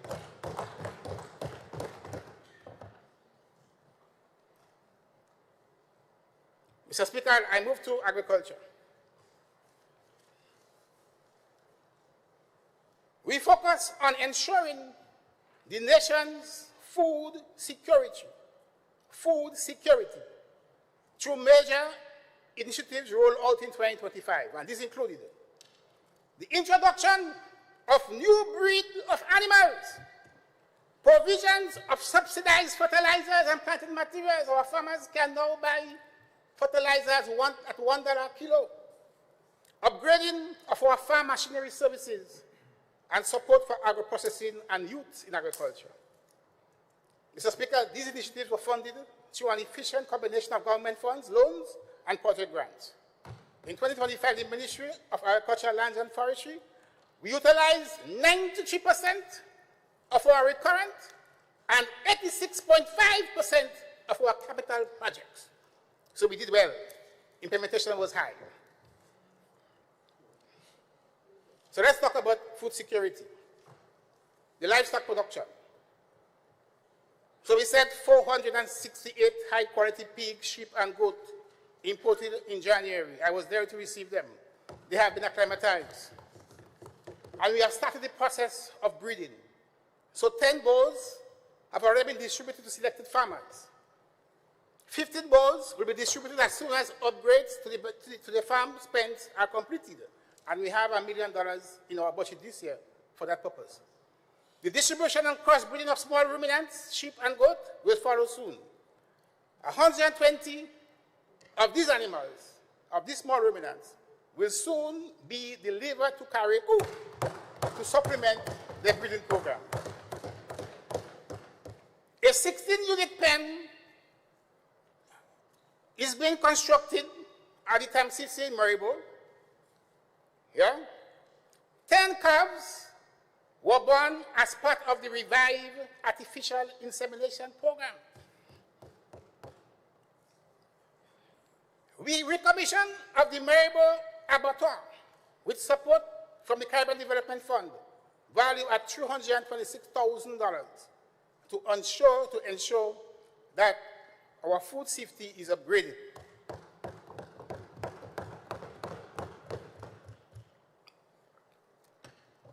Mr. Speaker, sir, we are constructing a chicken hatchery at Maribo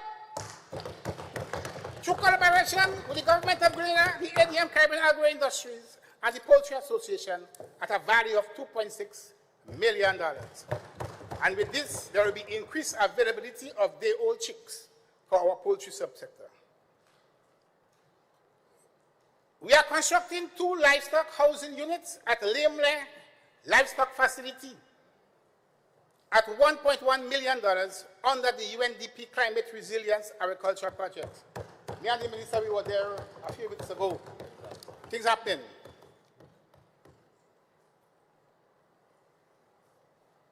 Under crop production, Mr. Speaker, I hear talk this morning about food. And our farmers still struggling. But let me tell you this, Mr. Speaker. 77,587 plants propagated at our 4 main propagation stations in 2025. Over 13,000 supplied to GCNA, the Greater Cooperative Nutmeg Association, as part of the spice replanting program. 35,000 tissue culture bananas and plantain imported. Over 30,000 distributed to farmers, and the rest used to establish our government germplasm plots. Things happening. 70,000 high-quality pineapple plants were imported from Costa Rica. 70 farmers received more than 500 plants each. And 2 one-acre germplasm plots have been established at Maribo Station and at Grand Barrier Estate. 14,100 coconut seed nuts were sourced from Mexico. These were hybrid varieties. They are used for both oil and for water production. And that's a critical move to increase production in the coconut sector. 942 local dwarf coconut seeds nuts from Maribo Propagation Station donated to Carriacou. So we're not leaving out our system. Irrigation of 20 acres of carrot trial plots with the aim of import substitution. Mr. Speaker, our view is that a number of agricultural produce that we import, we can in fact produce them ourselves, and the carrot is one of them. So very soon we're going to be self-sufficient in carrot production. 22,847 bags of fertilizers received from the Kingdom of Morocco and through the Food Security Enhancement Project were provided at a subsidized price to farmers, $1 per kilo. Production government estates increased steadily, notwithstanding beryl. And today, weekly estates markets continue to provide affordable local foods to public officers and, of course, to the public. Mr. Speaker, you know we are prone to hurricanes. And part of our work is to ensure that our agriculture sector remains resilient. And I want to refer to that. So under the UNDP Climate Resilience,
Madam Chair.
Pray be seated.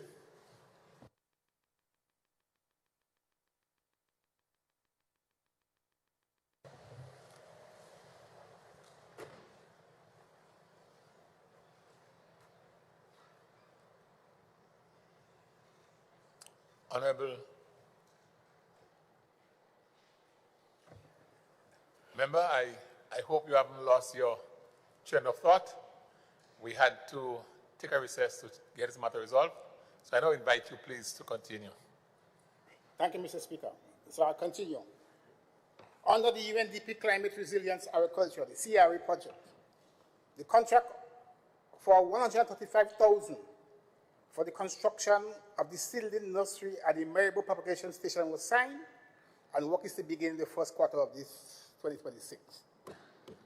Under the OECS Integrated Land Management Project, work commenced on the construction of a solar-powered, climate-smart administrative building and training center, access road, and security infrastructure at the Granbury Estate at $2 million.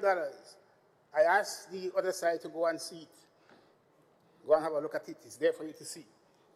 And that project is scheduled to be completed in the second quarter of 2026. Under the GCRUISE project, the Challenge Fund for Agriculture, 95 farmers have benefited from the support given for rainwater harvesting, with $865,000 expended.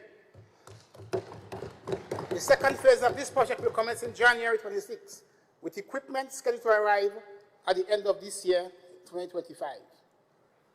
Under the PISLM Soil Care Project, irrigation supplies and greenhouses valued at $311,000 were procured. Beneficiaries include the Dumfries and Bel Air Propagation Station in Carriacou and 6 farmers in Chambord, Grenada, areas challenged by land degradation, and distribution will take place next year. Under the Food Security Enhancements Project, Mr. Speaker, 20 shade houses received and will be distributed to farmers and erected in 2026. The training on installation and management of shade houses will be completed by the end of this year. It has already started. Under the CARICOM Boost project, a solar-powered cold storage unit valued at $20,000 was procured and will become fully operational very early next year. And this project is to benefit our youth and women in agriculture. And so, Mr. Speaker, I pause a little bit to indicate that some months ago, the Parliament would have established a cannabis commission. And I want to report to this House that the Cabinet has approved the draft bill on the decriminalization of cannabis in this country. And work continues on the Cannabis Discrimination Initiative, and we hope to take that bill to Parliament very early in the new year. Mr. Speaker, sir, agriculture is a science, and therefore we must invest in our human resources. And with a focus towards improved service provision and personal development, the Ministry of Agriculture funded the postgraduate education of 5 students, 3 from the Ministry of Agriculture, 1 from the GCNA, and 1 from Carriacou. The 2025-26 cohort of 8 includes officers from the Ministry of Education, Carriacou, and from SAEB. And additionally, 14 officers completed the CBQ trainers course at the GNTA. Mr. Speaker, sir, over 3,000 farmers were trained in resilient crop and livestock production. And interestingly, more than 35% of them, they were female. Mr. Speaker, the forest movement was revitalized and currently has 68 active clubs with approximately 1,200 active members. Mr. Speaker, 15 students received scholarships to the Guyana School of Agriculture. 12 are expected to graduate in 2026 and the others in 2027. And we intend to send another 9 come September of this year. Restructuring of the Premier Larceny Unit. Mr. Speaker, a unit coordinator and administrative staff, 6 of them, have been appointed to support district-level operations. $971 spent in 2025. Our key achievements here, we recruited, trained, and deployed 44 Premier Larceny Task Force prevention officers across our 5 districts. And we established a dedicated southern district of the unit. We acquired 2 4WD, 4-wheel drive pickup vehicles. And we created an intelligence and investigative arm. So we are working to stop Premier Larceny in this country. The Youth and Agriculture Project, funded by support from the Government of Grenada and the CARICOM Development Fund, the CDA. 94 young people, including 30 from Carriacou. Training they receive in agriculture entrepreneurship through GNTA in the areas of crop and livestock production and agro-processing. And business plans are currently being finalized with the Grenada Investment Development Corporation. Mr. Speaker, very importantly, the Tissue Culture Laboratory. A tissue culture lab facility has been constructed and commissioned with assistance from the People's Republic of China, with a combined investment of over $1 million. And we are grateful for this support from the People's Republic of China. We have started the training, and it will become fully operational by the first quarter of 2026, because the staff has already been identified and trained. And with that, farmers can now receive clean material, clean planted material that are very resistant. Mr. Speaker, in the area of agro-processing, we are constructing a multi-purpose facility at La Calome. The external works have been completed, and the facility is scheduled to be operational by the second quarter of 2026. This is done at a cost of $5 million. But there are other things we did to support our agro-processors. I was there, Mr. Speaker, when 35 small and 10 medium-sized agro-processors were provided with equipment to enhance their operations. And the Portuguese Chemist Laboratory received upgrades to its agro-processing unit and received equipment to establish a soil laboratory.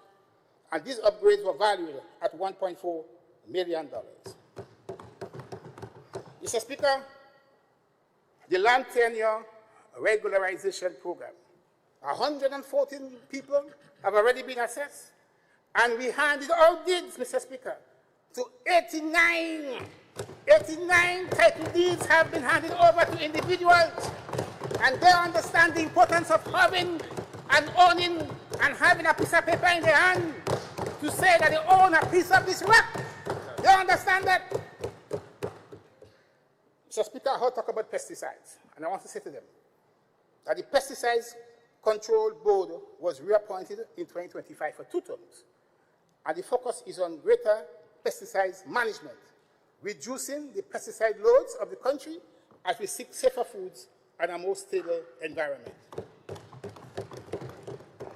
The farm machinery pool in Maribo has been recommissioned, outfitted with 4 tractors, 1 backhoe, power tillers, chainsaws, line cutters, mist blowers, and more. And to date, at least 80 acres have been plowed for 70 beneficiaries. And small farm tools are also available for rent. Our MOU with GDB and the Government of Grenada, $800,000 were made available for interest-free loans and grants to 100 young people whose business plans have been approved. And additional funds to increase grant amounts from $2,700 to $5,000 per person were provided by the Government of Grenada. Mr. Speaker, sir, we are working with TAMCC in agriculture. $500,000 was placed in our budget to enhance the delivery of training geared towards young people in agriculture. If you go to Maribor now, you will see the development that are taking place in TAMCC in agriculture.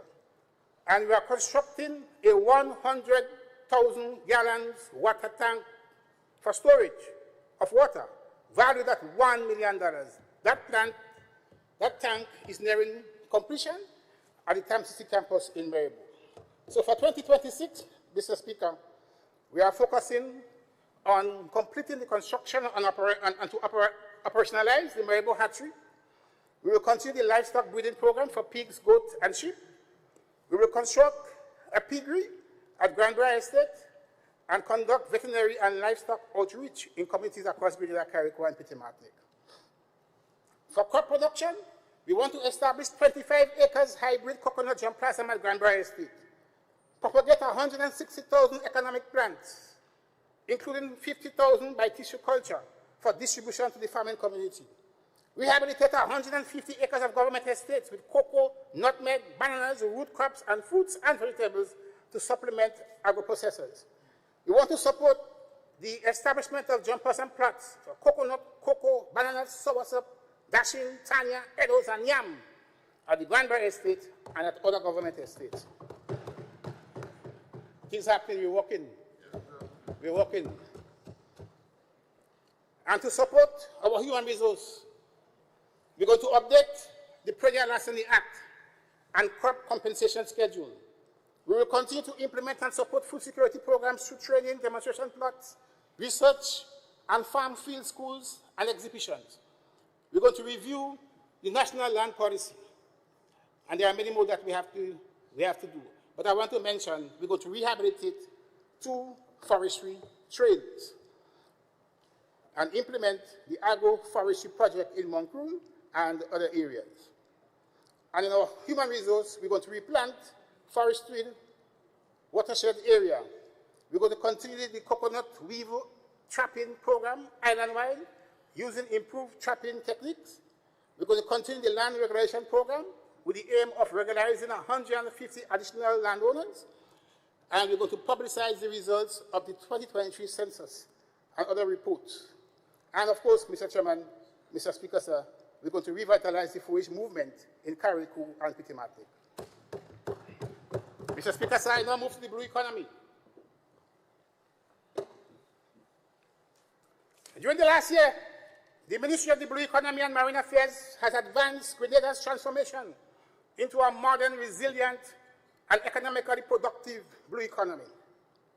We shifted from conceptual frameworks to tangible national outcomes, supporting fisheries, modernizing critical infrastructure, strengthening marine governance, expanding scientific capacity, and laying the foundation for sustainable ocean development. So we recruited 5 new young biologists. Transforming our scientific capability and allowing the division to pursue evidence-based fisheries management.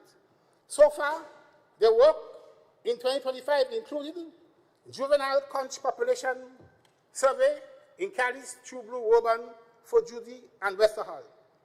Deployment of artificial reefs under the Coast Fish Project to improve lobster recruitment and biodiversity. And we expanded monitoring and resource assessment to inform policy and enforcement. The rehabilitation of the fisheries sector following Hurricane Beryl. Mr. Speaker, $5 million in direct support to fishers to repair and rebuild their vessels, replace engine, procure gear and materials, and to improve safety. $5 million. And that, of course, helped to stabilize the fisheries sector after the storm and ensured the rapid resumption of the people's livelihood. Modernizing fisheries infrastructure. Under the UBEC, Unleashing the Blue Economy, the UBEC project, the ministry received several critical upgrades. Rehabilitation of cold storage, installation of 2 5-ton ice machines, installation of 6 ship-to-shore repeaters, procurement of materials for 10 fishing aggregate devices, what we normally call FADs. And FADs help to catch fish quite easily. Structural and security upgrades of the Granville Fish Market. I invite the other side to go and look at the Granville Fish Market It is clean. It is clean. Clean. It is properly fenced. It has security lighting. It has camera. It is a good place, Mr. Speaker. It has been transformed into something good. I invite the other side to go and buy your fish now. Go there and buy your fish. You're getting the best fish, clean, healthy, hygienic fish, proper. Strengthen the ocean governance, legislation, and international compliance. Mr. Speaker, the final draft of the revised Yachting Act we completed the final draft of this act, addressing long-standing gaps and loopholes in the 2001 Yachting Act and strengthening the governance, compliance, and competitiveness of Grenada's yachting sector.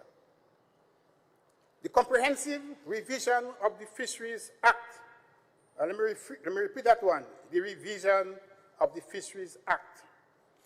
We advanced the full revision of the 1986-87 Fisheries Act. Our Fisheries Act was outdated since 1986. And we upgraded that to include the Marine Mammal Protection Regulations, which is an important aspect concerning the decision of NOAA as regards our export of fish for January 2026. And strengthening compliance and maritime boundaries. We collaborated with FOGO to host a Law of the Sea Symposium, supporting our maritime boundaries delimitation work and strengthening national ocean governance. The coastal resilience and sargassum management, Mr. Speaker, sir, in collaboration with the Ministry of Climate Resilience, Minister, my good friend, the youngest parliamentarian in the Caribbean, perhaps in the world today. India? Yes. We continue the implementation of the sargassum valorization project, supported by the European Union under the Global Gateway Initiative. We advance regional climate resilience programs, and these include the Starfish, supporting technology-based adaptation in fisheries, and the R2R Road to Resilience, promoting ecosystem-based adaptation across coastal and marine areas. Under Human Capital and Ocean Literacy, the Blue Schools program. This year, a secondary school teacher traveled to Colombia to receive formal training in the Blue Schools and Ocean Literacy Framework, a globally recognized model for cultivating ocean stewardship in young people. The National Marine Literacy Pilot, we are developing a pilot program to integrate marine and ocean literacy into our national education system. This will strengthen youth engagement, deepen awareness of our marine assets, and support long-term national development. Scholarships in maritime studies. These opportunities expand our national capacity in marine engineering, marine transport, ocean governance, aquaculture, and fishery science. 800,000 grants from Compete Caribbean. Completion of the National Ocean Policy and Strategic Action Plan to establish a unified governance framework to sustainable marine resources management, special planning, and long-term blue economy development. Monitoring and surveillance pilot for the fishing fleet to monitor Grenada's fishing fleet with particular focus on the long-line vessels. The initiative will introduce modern monitoring tools to enhance catch-up reporting, compliance, and safety at sea. And all of these, Mr. Speaker, are important as we move to develop our fishing industry. Alignment with Coast Guard patrol vessels, electronic monitoring, and strengthened patrol capacity will represent the most significant improvement in national marine enforcement in our country's history. That too is also important to meet our demands under NOAA. And for 2026, Mr. Speaker, sir, the Melville Street Fishing Port, Phase 1, and this project remains essential for the long-term modernization of the tuna long-line sector. Training and certification of 500 fishers. Through UBEC, the ministry will train 500 fishers in safety at sea, fish quality assurance, and fabrication and management of the FADs. The establishment of the Coastal Zone Management Unit. In 26, we will operationalize the Coastal Zone Management Unit to lead marine spatial planning and coastal governance. I continue. Implementation of the fisheries and climate projects of starfish, R2R, small-scale fisheries, value chain enhancement, and expanded mariculture initiatives. And these mariculture initiatives include sea moss, bait fish, shrimp. And this project remains essential for the long-term modernization of the tuna longline sector. Legislative and regulatory modernization will complete the full revision of the Fisheries Act, advance the revised Fisheries Act towards promulgation, and introduce a new CITES Act to support resumption of sustainable international trade in our accounts. So, Mr. Speaker, having said all of this, I now want to turn to the constituency of St. Andrews Southwest. And I see we have a big contingent there. Just take a bow, make a wave. Thanks for coming.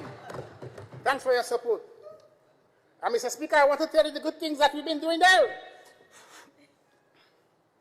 28 people receive housing material assistance. Right? They got material assistance between $1,000 and $12,000 each. 22 of these people also receive assistance from the Housing Brigade, conducting much needed repairs to their home. 6 new bedrooms, 6 new two-bedrooms, wooden houses with washroom facilities. Were constructed for needy individuals and their families, while 2 other houses are currently being constructed. 89 people receive material assistance in amounts less than $3,000 each. And of course, we work with the Ministry of Social Development Special Assistance budget for that. 2 Build Back Better houses were constructed by MIT. They say you are doing nothing. For 2 families who were affected by beryl. One house is in Hadid and the other one in Grand Bras. 6 wooden houses were also constructed for the families from MIT funds again. 5 2-bedroom and 1 3-bedroom. MIT working. Things happening. Washroom materials assistance and construction, in collaboration with the Ministry of Social Development and Housing. 16 individuals and or families receive bathrooms and toilet material assistance at an average cost of $21,000 per unit. $21,000 per unit. Good. Construction of 3 of these facilities are completed. Construction of 2 facilities are ongoing. And under the WASH program, and I repeat, under the WASH program, 20 families receive indoor washroom facilities. 13 in Subies, and in Subies is where I live, and 70 in Brush Grove. And of course, Mr. Speaker, I did provide from the personal and constituency fund other forms of assistance to the people of Southwest. And these include direct cash assistance, prescription assistance to around 9 constituents, medical assistance, grocery assistance, student support were given to constituents for graduation fees, for tuition fees, and for payments for short-term courses. I did a lot of that, Mr. Speaker. A lot of the $10,000 used to educate and to train our constituents. And we have one of the students who is studying in Guyana. He has 2 children. Every month we give the mother of that child some money. Every month. She comes and she collects some money. So he can study. He can study with his mind rest. Again, sponsorship. We give sponsorship to many schools, sports clubs, community groups, churches, for various competitions and for various events. for special events such as community celebrations, Christmas, Independence, Emancipation, Father's and Mother's Day. Good? Financial assistance we also provide to many families for funeral. We give back-to-school supplies, assistance to farmers and fishermen. Good? I would have given fishermen 4 boat engines. We had 50 new beneficiaries that were added to the seed program, and 6 constituents received financial assistance to enhance their small business. Training programs. The CPA students, one of them got assistance from NADIG. English and basic French classes are given to children aged to 16 years. Short-term training in China, 4 constituents participated. Adult literacy training, 10 constituents received that. They will graduate just now. There will be a ceremony for them to graduate just now. Basic cosmetic application, 10 constituents received training. Minister Gloria Thomas and myself, we were there to get a little touch-up. They fix up your face for us and make us look much younger. And 10 constituents are presently receiving basic sewing techniques. 2 constituents were awarded security contracts. 30 constituents were awarded concrete works contracts, giving short-term employment to especially our young men and women. Laptops were donated to the beginners preschool in Grenville, as well as to an outstanding primary school student. Youth programs, Mr. Speaker. We had a successful youth talk session. Painting of murals were done at the Holy Cross RC School. I was there with the children. Cricket kits and notebooks were distributed to both primary and secondary school students. Reading competition for students between the ages of 8 to 10 years, and that was done at the Holy Cross RC School. And special community activity for both youths were held at the Union playing field. I was also there. Other form of assistance, infrastructure development. We upgraded playing fields. We upgraded playing fields at Munich, Ladi, the Palms, Lower Capital, in Bosgrove, in St. James. We are laying a tough cricket pitch. And I want to say to the young men of St. James, you're going to get up your tough wicket, and I also have some cricket games for you. And I'm planning to meet with you sometime before the end of the year. I'm going to spend the whole day with you. We go play cricket together. And of course, in Ford right now, the people of Ford, we are constructing bathroom and toilet facilities, a storeroom. We constructed a nice concrete road, so they no longer have to pass through the playing field. And we are also constructing some bleachers for them. That's happening right now at the Ford playing field. Infrastructure development, Mr. Speaker. Construction of concrete roads, pavements, slipper drains, box drains, curb walls, retaining walls, culverts, and footpaths. Concrete roads and pavement, 150 to 200 feet, were done at the Grand Brass Cemetery Road. Mr. Speaker, I remember when I said to the people that I'm going to concrete the Grand Brass Cemetery Road, they said to me, I want to wake up the dead. No, everybody happy. Everybody happy. And there are little pieces left to be done. They tell me, make sure I do it fast. Good? The Bosgrove RC School Gap, there received a concrete road. So too was the St. Giles American School Road. Munich, Union, Ladi, St. James, Bosgrove, Granbra, Harford Village, Ford, Centipede Street, where I live, Riverette Lane, Monkset Heaven. All of them, Mr. Speaker, received good-looking, solid concrete road. Retaining walls, they were done at Riverette Lane, Centipede Street, Munich, and Mount Camel. Box drain were done in St. James, Richmond, Harford Village, Sobeys, Ladig, and Rutland Park. Culverts and drain were done in Richmond, Munich, Harford Village, Carroot, and in Walker. We built 2 curb walls, one each in Mount St. Evans and Mount Camel. Slipper drains, 150 to 900 feet, were done in Munich, Ford, Union, Granbra, Richmond, Castine, Pleasant, Eblando, Bellevue Land, St. James, Harford Village, Ladig, Telerise. Everybody. Things happen. Everybody getting something. 3 footpaths were done in Carroot, Union, and Cookie Road. and one wall step was done in Mount Campbell. So, Mr. Speaker, things are happening. So as I close, Mr. Speaker, let me just say this. I want to say thanks to the people of St. Andrew, Southwest, and to my team at the parliamentary and at the office, at the branch office, who have stayed with me, been with me, worked with me, and continue to work with me. God, I want to thank you all very much indeed. A lot of you are here this evening. Take a bow. Take a bow. But I also want to say, Mr. Speaker, that I want to pay tribute to those people who helped me in my early years of formation and development. I will say, somebody said me the other day, I must first of all thank God, so I have to thank God. Make sure I thank God. I thank the Almighty for keeping me and for keeping me alive. And my parents, of course, who took me from Grenville and sent me to school in GBSS. Give me the opportunity to become independent at a very young age and to meet people like Peter David,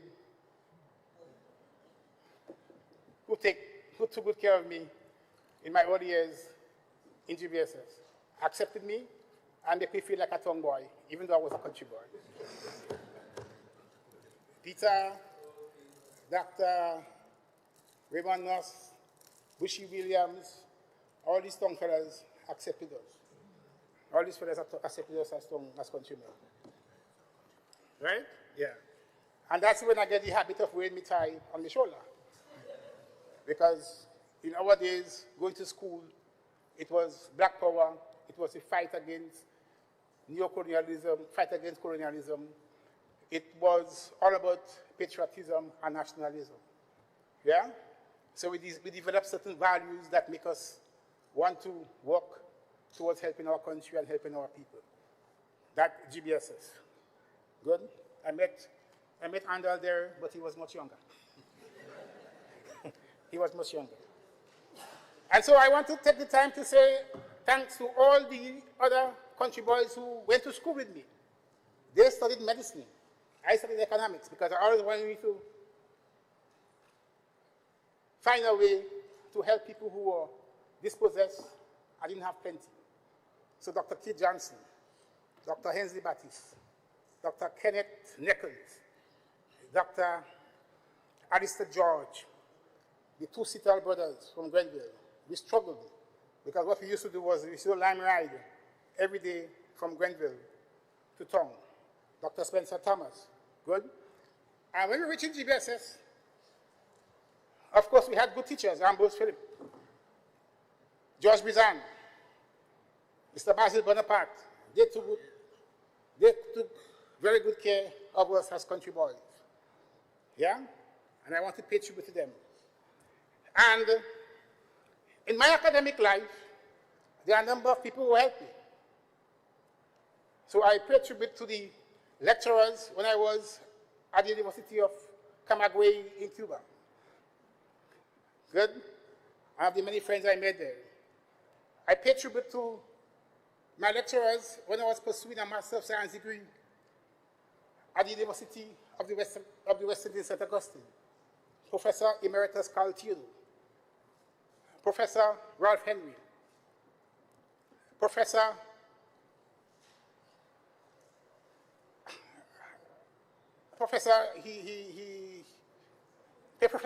Terence Farrell, very bright men. They took good care of me.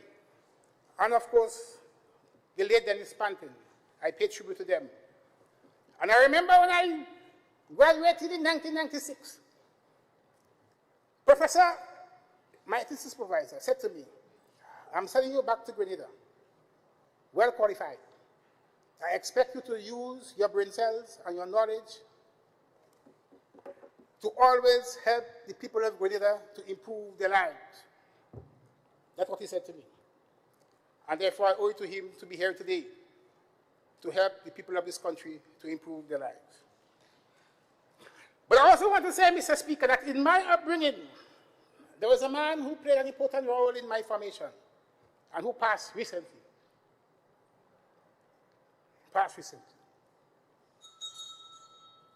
So I want to pay tribute to Jimmy Cliff. Jimmy Cliff with his lyrics, time will tell, the higher they come, many rivers to cross, use what you got to get what you need. You can get it if you really want. These were strong lyrics, Mr. Speaker, sir, that kept me going in my early years and made me to understand that life is all about struggle and that I'm not the only one who is struggling. And I really want to pay tribute to Jimmy Cliff for keeping and for producing such meaningful lyrics. And you know, Prime Minister, it was in my head to ask you to bring Jimmy Cliff to Grenada. Yeah, it was in my head to ask you to bring Jimmy Cliff to Grenada. But I suppose what we could do now is that we could play his songs in our cabinet meetings because they were really meaningful in there. So I want to pay tribute to Jimmy Cliff. So, Mr. Speaker, sir, in closing, I thank all of Grenada for the opportunity to be here and to serve. I hold the philosophy very dearly to me, that the greatest merit one can achieve is to be at the service of his country and people. That's the greatest merit one can achieve. And I'm happy that I am now in a position where I could be at the service of our country and our people. And I ask the Almighty to continue to give me the strength, the vitality, the motivation, the drive, the enthusiasm to continue to enjoy what I do and to work towards bringing far more benefit to our people and country so that one day we can become economically independent. And by economic independence, I mean being able to produce the goods and services that we consume, but simultaneously to be able to pay for those goods and services that we consume, but we don't produce. Good? And that is our goal, to eradicate poverty in our country and to improve the lives of all Grenadians and to make the world a better place to live. Thank you, Mr. Speaker.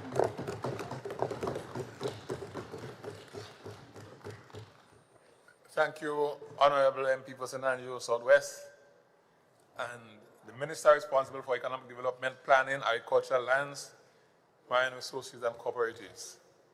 And now we turn over to the Honorable MP for Carriacou and Peter Martinique Affairs, and as well local government. Thank you. Sorry? No, that's fine. I should be able to manage. Thank you, Mr. Speaker, sir. Pleasant good afternoon to you, and I stand today to lend my voice to the budget which was presented on Monday by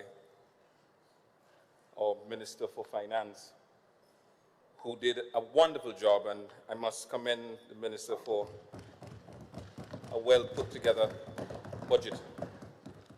And to also use the opportunity, Mr. Speaker, to thank the Almighty God for His grace and mercies, for it has not, this year, for the last year and a half, Mr. Speaker, has not been an easy one for the people of Carriacou and Petite Martinique. So God must be given all the praise, honor, and glory for keeping the people, the resilient people of Petite Martinique and Carriacou, strong. Mr. Speaker, let me use the opportunity to acknowledge, that's fine, the staff of the Ministry of Carriacou and Petite Martinique Affairs. Through you, Mr. Speaker, I see my PS and my area education officer, sports officer. I see constituents, and I see members of my parliamentary office that is here, Mr. Speaker. They came all the way from overseas to be here with us this afternoon, so I want to especially recognize them. And again, to thank the people of Carriacou and Petite Martinique for their resilience, their patience, their understanding, and for their strength, Mr. Speaker. As I said, the last year and a half has been really challenging for us. As everyone knows, Hurricane Beryl impacted our islands, leaving a trail of destruction, destroying our homes, our roads, government services, interrupting government services, our port, seaport, airport, and I could go on and on, interrupting lives. But despite everything, Mr. Speaker, despite all of that, we are here today and we've made tangible and serious progress in Carriacou and Petit Martinique, despite all that is being said on the other side. The impact of Hurricane Beryl, Mr. Speaker, schools, all but one school was spared in Carriacou and Petit Martinique. It's important to note, our 2 secondary schools, Hillsborough Secondary School, Bishop's College, Harveyville Government School, primary and pre-primary, Leicester Primary and pre-primary, Hillsborough Government Primary and pre-primary, Mount Pleasant Primary and pre-primary, Dover Government School, and the Wynwood Preschool. Petit Martinique Primary and pre-primary were all impacted. And I'm happy to report, Mr. Speaker, that all of those schools are back in operations. So when they talk about lots of money spent for Beryl recovery, part of recovering our education institution, that's where the money went, Mr. Speaker. And the schools were reopened in a record-breaking time. That too must be noted. So the Ministry of Infrastructure and the Ministry of Education must be commended for the work that they have done, Mr. Speaker. Our hospital was impacted. Our medical equipment was destroyed. Services were interrupted. We had to thank God for Samaritan Purse that came in, set up the temporary field hospital, and we were able to get some support. All of our health centers, except one, was impacted, Mr. Speaker, from Leicester to Mount Pleasant, Petit Martinique. I am happy to report, Mr. Speaker, all of our health centers are either under construction or is fully back in operation, Mr. Speaker. Government offices, Mr. Speaker, was interrupted too, and I'm happy, Mr. Speaker, that those government offices are back in function, Mr. Speaker, or all functioning. Our police station and courthouse, Mr. Speaker, was impacted. Road, bridges, trains were all destroyed or damaged one way or the other. And I can speak specifically here to the 16 Corner Road. Mr. Speaker, over 90% of homes were destroyed or severely damaged. 1 year and 5 months later, Mr. Speaker, Carriacou and Petit Martinique is almost back to business. As I've stated, our hospital and medical stations have been restored and work is ongoing at the Petit Martinique Health Center, and Mount Pleasant is about 99% completed. And I must pause, and I'll probably explain a little bit about Petit Martinique as time goes by. But one of the reasons why the recovery efforts on Petit Martinique is taking a little bit longer than anticipated is because of some of the logistical challenges there. So yes, there is a contractor, and yes, the work is ongoing, but unfortunately, the work is slower than anticipated because of logistical challenges. But we'll get to that, Mr. Speaker. Our airport and seaport are now fully functional. I remember just after Hurricane Beryl, I remember going down to the airport, having to welcome or to meet the Prime Minister there. And when I went into the airport, all you saw was the beautiful sky. But now it is fully restored, and all of the equipment that were destroyed are now back up and functioning, Mr. Speaker, and I'm happy about that. As I've explained, government offices have been restored or near completion. The courthouse, police station, businesses, Mr. Speaker. Businesses are reopening in Carriacou. And the businesses are not just reopening in Carriacou, Mr. Speaker, but some of those businesses are expanding. Bigger, better. Build the true definition and meaning of building back bigger and better, stronger, Mr. Speaker. Homes are being rebuilt. Roofs are being repaired, and communities are coming back to life, Mr. Speaker. And Mr. Speaker, you look at the screen and you can see for yourself, despite the many talks that nothing happening in Carriacou and that all of the people are suffering and nothing taking place. You can see, Mr. Speaker, with your own eyes. 67% of the homes destroyed, Mr. Speaker, are now rebuilt as a result of direct support from the government of Grenada. And 79% of roofs, were repaired across the islands of Carriacou and Petit Martinique, Mr. Speaker, with support from the government of Grenada. Teams are working, Mr. Speaker, throughout the length and breadth of Carriacou and Petit Martinique, and I'm happy that this administration doesn't just talk about Carriacou and Petit Martinique. We demonstrate through our actions that we care. And that is why an additional $20 million was allocated to assist us in accelerating the recovery efforts in Petit Martinique and Carriacou, Mr. Speaker, and I am happy about that, so that we can continue to recover from Hurricane Beryl. Major work, Mr. Speaker, will continue next month. Greater emphasis will be placed in Petit Martinique because we are aware that there is some 20 or so homes that needs roofing, that we need to assist with roofing, and some 50-something homes that needs to be repaired, Mr. Speaker, or built. And we will do all that we can to support the people of Petit Martinique and Carriacou. So those who didn't receive support this year, for whatever reason, we continue next year, which is basically a few weeks away. No one will be left behind. I said it days or so after Hurricane Beryl, when I went around with the loudspeaker, comforting our people, that no one will be left behind. I said it then, I meant it, and we are demonstrating through our actions that no one will be left behind.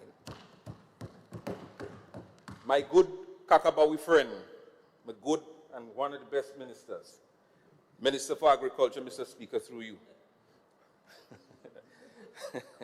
spoke about all the wonderful things that are happening in agriculture. And you know, Mr. Speaker, if you listen to the other side, you will swear say nothing is happening in agriculture. But I believe, Mr. Speaker, that this minister is one of the most hard-working ministers of agriculture that has ever come to Grenada. More has been done for agriculture than any other administration. This administration has really lifted agriculture from where it was to where it is now. And I must commend you for that, you and your hard-working staff. Mr. Speaker, my friend, the Minister of Agriculture, spoke about the Limle Life Station that we are rebuilding, Mr. Speaker. The pens, as a matter of fact, 3 pens is being constructed, 2 by the Ministry of Agriculture, 1 by the Division of Agriculture in Carriacou and Petit Martinique. Carriacou is known as the Mecca of livestock. We are restoring that again, Mr. Speaker, by ensuring that Carriacou and Petit Martinique remains the Mecca of livestock production within the state, Mr. Speaker, and hopefully within our region. It's a process, we're going to get there. So those 3 pens, goat and sheep pens, are being constructed. Additional pens like the pig pens and so must be built as well. And all of those will take place in the new year, Mr. Speaker. Major investment in the Bel-Air nursery. And the nursery, Mr. Speaker, new shade houses, hydroponic system, and in the introduction of new crops, Mr. Speaker, all at the Bel-Air nursery, Mr. Speaker. And the aim here is to make Bel-Air nursery an example for other farmers. It's a model station so that other farmers can follow, Mr. Speaker, so that we can assist in revitalizing agriculture and boost production on the island of Carriacou and Petit Martinique. The Ministry of Carriacou and Petit Martinique Affairs also purchased 2 tractors, which is assisting us in boosting production in Carriacou. In the past, what we inherited was an old diggy tractor. Before it make 1 hour, it couldn't plow no more. The ministry decided to invest in 2 tractors, which will assist our farmers. This is not just words, Mr. Speaker. This is action. This is things happening. This is boots on the ground, Mr. Speaker. We are delivering for people, be it farmers, teachers, public officers, you name it, we are delivering. Things are indeed happening. Our cassava gratering machine, and other, Mr. Speaker, other farm equipment and machinery. Carriacou is big on cassava production. So big, Mr. Speaker, that most of the cassava that is produced, most of the farine that is produced in Carriacou goes directly to the United States. We can't get enough for ourselves in Carriacou. So we have to do more to expand the production. It's a big thing in Carriacou. The Ministry of Carriacou and Petit Martinique ordered those equipment to assist in the production of cassava products, more so foreign, Mr. Speaker. And we're going to continue in investing in implements and machinery that will assist us not just in farine or cassava production, but in other crop production, Mr. Speaker. My good friend talked about the farm road in Dumfries, and hopefully very soon in Mondo. Not Mondo, St. John's, but Mondo, Carriacou, Mr. Speaker. We speak about all the plans that we have for agriculture in Carriacou and Petit Martinique. So therefore, those roads are needed so that we can produce more to assist with our food security in the state, Mr. Speaker. The fishing center, or the fishing sector. The Ministry of Carriacou and Petit Martinique, the government of Grenada handed over the Northern Fish Center a couple months ago, Mr. Speaker. Our Prime Minister and other ministers of government was in Carriacou as we handed over this magnificent facility which was constructed by the government of Grenada. What existed before, Mr. Speaker, was an old diggy building that was falling apart, and this is how the other side treated Carriacou and Petit Martinique as an afterthought. But thank God for the National Democratic Congress. Thank God for Honorable Deacon Mitchell. Thank God that we had a wonderful change in Carriacou and Petit Martinique. And after 25 years, Mr. Speaker, we can see changes like this directly investing in the fishing sector, Mr. Speaker. The fishermen of Windward, Dover, Bogles, and the northern part of Carriacou and Petit Martinique are all excited about the investment that is made in that sector, Mr. Speaker. And it's not just a facility, Mr. Speaker. There's storage, there's ice production, so many things. And I must give former Permanent Secretary Javon Williams a lot of credit who pushed and ensured that this project come about and came on stream. Give him his flowers too, Mr. Speaker. Mr. Speaker, our culture and heritage. A lot has been done in that aspect. But this year, in spite of all that has been happening with the rebuilding and recovery effort, Mr. Speaker, we started an initiative, the Carriacou Boat Building School. It's a partnership between a private investor who is Grenada's ambassador for investment, Mr. Ambassador Piero Zippoli, and the Ministry of Carriacou and Petit Martinique. We've started this initiative. The intention is that we build locally built boats so that we can export those boats, Mr. Speaker. As a matter of fact, well, this video is an old video, but the new video shows there's more amenities there with the bathroom and toilet and other amenities, and the first boat is actually being constructed as we speak. And that first boat will be taken to Europe in one of the largest trade shows, boating trade shows, Mr. Speaker, to showcase so that we can get markets there, Mr. Speaker. The intention is, one, we will be able to preserve the tradition by teaching our people how to construct locally built boats. Two, create employment opportunities and stimulate the economy by selling those boats, Mr. Speaker. And three, keeping the heritage, the culture alive and boosting tourism in Carriacou and Petit Martinique. Because there are some people that come from all over the world just to come and see how the local boats are built. So things are indeed happening in that aspect, Mr. Speaker. Protecting our tradition and culture. As it relates to infrastructure, Mr. Speaker, roads is part of our work as members of parliament and ministers. But it would be remiss of me if I didn't highlight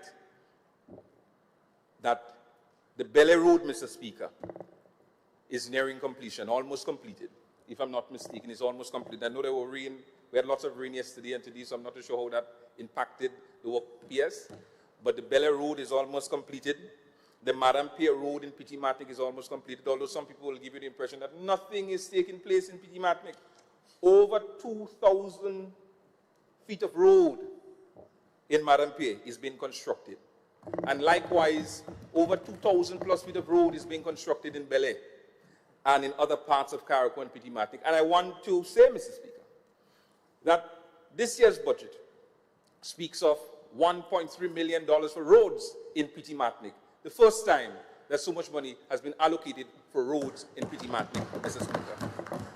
Again, not just words, but action, demonstrating that we care about the people. So the focus next year will be on the Island Road in Petit Martinique. This year, we focus on the Madam Pierre Road. Next year, we'll focus on the main road, which has been neglected for years, Mr. Speaker. And all of a sudden, some people wake up from their senses. They now care about Petit Martinique. They now care about the people they abandoned and neglected for years. And I want to remind us, I've just been the member of parliament for 3.5 years. And this government has only been in government for 3.5 years. But so much has been done in such short space of time, Mr. Speaker. So much done, yet still so much to do. But time and God, with time and God, we will get there. Mr. Speaker, healthcare.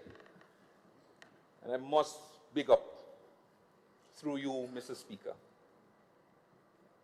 my good friend, best minister, my good friend, the Minister for Health, who has demonstrated time and time again that Carriacou and Petit Martinique is not a stepchild of Grenada, but has demonstrated through the ministry's action that Carriacou is as important like every other parish in Grenada. And that is why after years of our X-ray services being in disarray, if you want to put it that way, because I'll give you a story. From political mamagism, in 2018, or just after 2018 or so, an old Dege X-ray machine was sent up to Princess Royal Hospital as a show to give an impression that things were happening. And every time you take an X-ray, the machine breaks down because it was a brand new second-hand or a brand new third-hand machine that was sent.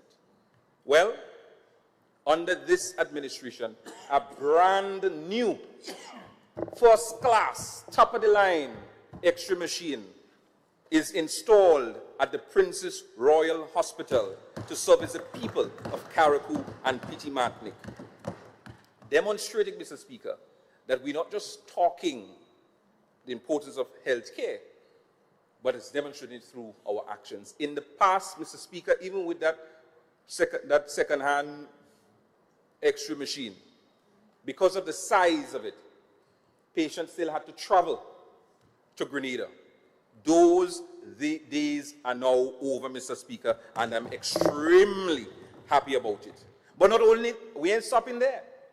There are other equipment.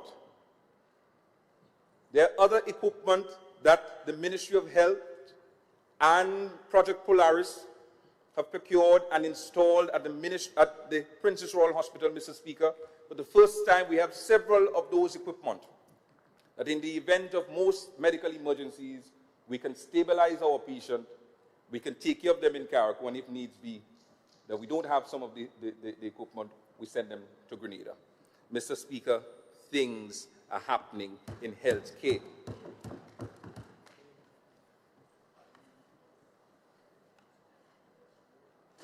All playing fields are cleared from hurricane debris. I don't know if you remember, that was a major talk.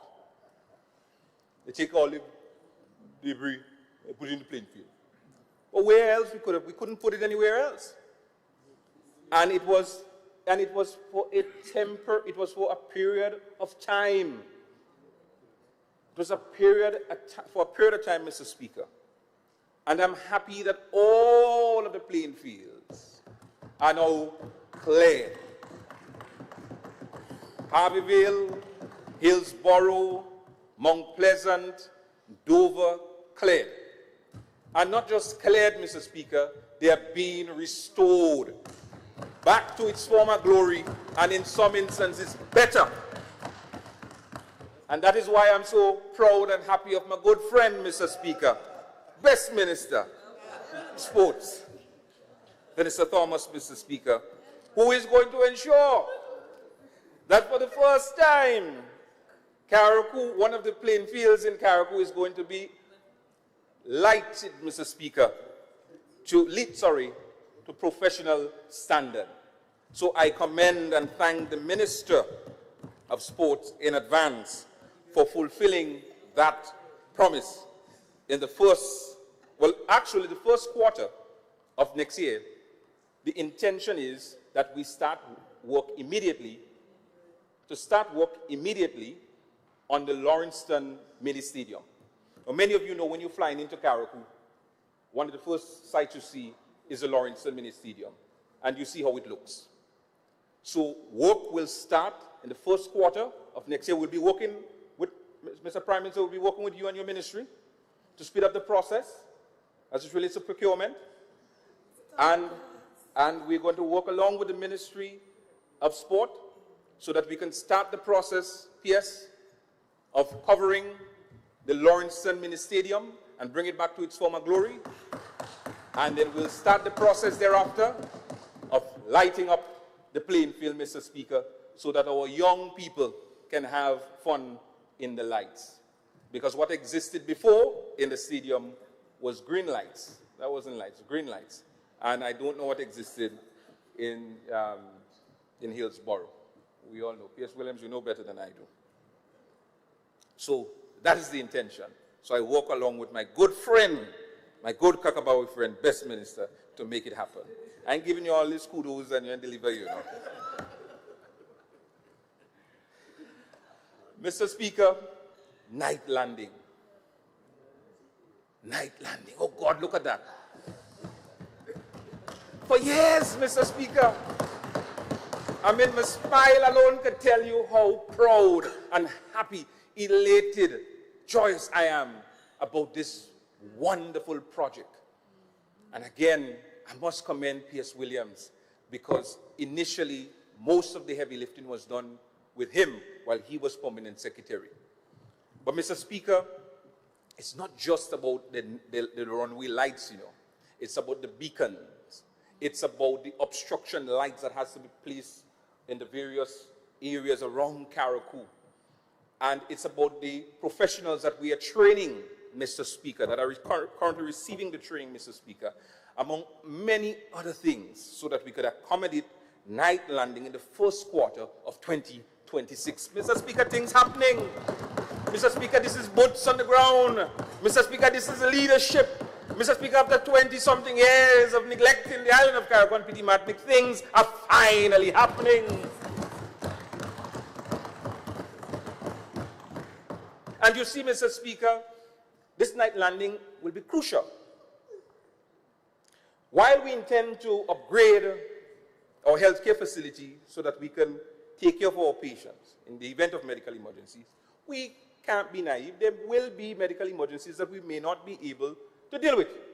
So the night landing facilities is important so that in the event of a medical emergency, among other things, we can get the patients out in a matter of time. But Mr. Speaker, not only that, I'm happy to announce as well that we are expanding the airport terminal and building. It's a project, Mr. Speaker, that's going to take some time, but we are going to get there. And the name Lawrencetown Airport will also be changed, Mr. Speaker, to the Hubert Blaise Airport, Mr. Speaker. Robert Blaze, Papa Blaze, Daddy Blaze as we call him, former Prime Minister of Grenada, former Member of Parliament of Carriacou and Petite Martinique, the great constituency, once served this constituency of Carriacou and Petite Martinique, and he was instrumental in bringing the airport to Carriacou, Mr. Speaker. And therefore, to honor his legacy and his memory, we must remember him through the airport, which he started, Mr. Speaker. So, Mr. Speaker, with all of those developments that is taking place, the night landing, I ain't talk about the water expansion project, because we, in addition to the South, Mr. Speaker, not only the member for the South of St. George's that have water project happening, Carriacou too. As a matter of fact, we have two tanks, water storage tanks that is being constructed. 100,000 water tanks being constructed in Carriacou, and pipes being laid on the northern part of Carriacou and Petite Martinique. In addition to the water expansion that is taking place in Carriacou, Grenlec is also playing its part to improve the electricity services in Carriacou and Petite Martinique, Mr. Speaker, because we recognize that things will be happening and is happening in Carriacou. So much so, Mr. Speaker, that next year we will be welcoming a new hotel to Carriacou, True Blue Bay Resort. Things are indeed happening. So you see, we're not just doing things willy-nilly. The airport is being expanded, and we are accommodating night landing. We are making the investment in agriculture. We're making the investment in water and electricity, Mr. Speaker, because we know we have to plan and prepare for what is to come. And what is to come, Mr. Speaker, for the people of Carriacou and Petite Martinique is the ones that will benefit as a result of those investments, Mr. Speaker, that is taking place. So I'm happy. Before I continue, Mr. Speaker, I want to correct something. I heard my friend say that, a heartless decision was made as the leader of His Majesty's opposition. Through you, Mr. Speaker. A heartless decision was made to reinstate property tax in Carriacou and Petite Martinique when so many people are being affected or living in terrible conditions in Carriacou and Petite Martinique. Mr. Speaker, this side, Mr. Speaker, this team is not a heartless team. There might be people that don't have a heart somewhere else, but we have our symbol is heart. Our symbol is a heart, and we understand and we care about people, and we understand when we make a decision, it is to benefit the people in the end of the day and not to leave them in a worse of situation. So while the Ministry of Finance indeed will be reinstating the property tax, it is also important to note that the notices that went out, the publications went out almost everywhere, including on the local news and newspaper, Mr. Speaker, and on social media.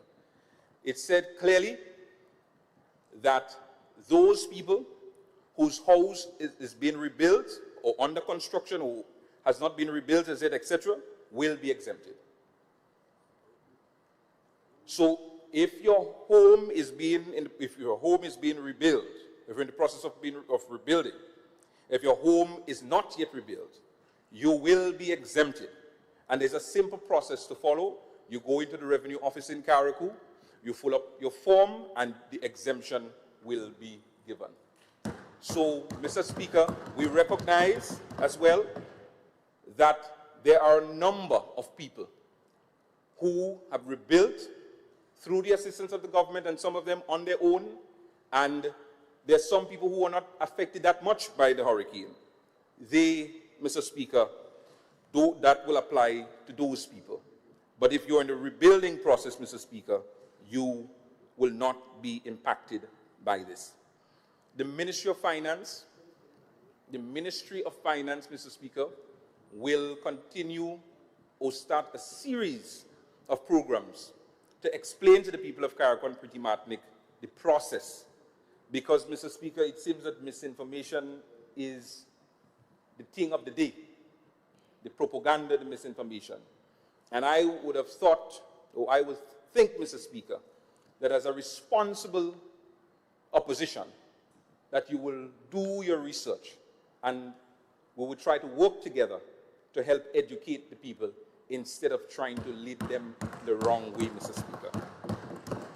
I say to the people of Carriacou and Petit Martinique, you shall know them by their action, because actions speak louder than words. Because for years, the people of Petit Martinique and Carriacou have been neglected. And in 3.5 years, this team has been working magic with a hurricane impacting us. So in spite of the hurricane impacting us, we had to rebuild.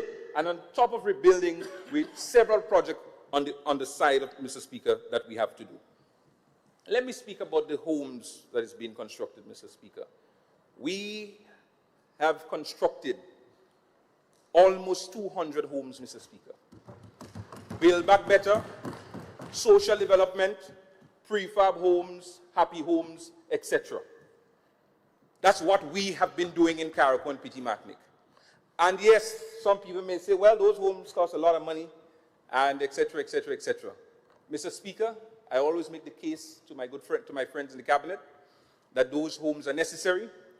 Carriacou and Petit Martinique going to be the pilot for sustainable homes, hurricane-proof homes, Mr. Speaker. The reality is that we have to prepare for hurricanes every year. And what I don't want, Mr. Speaker, is that another hurricane comes and we're back to square one. We want to ensure, Mr. Speaker, that we are preparing not just for the now, but for the future.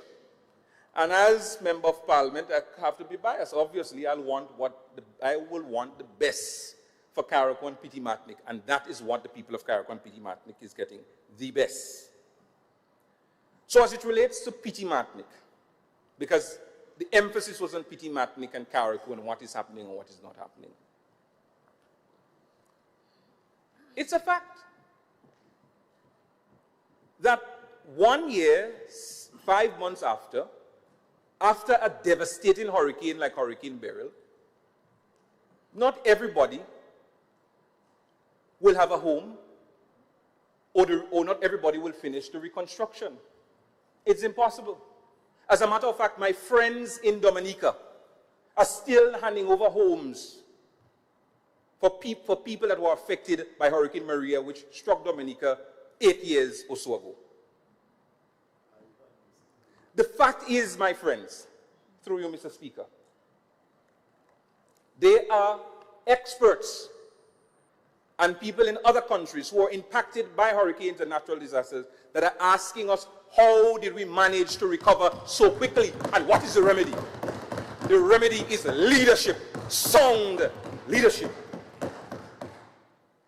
So yes, I will be the first to admit we could do more.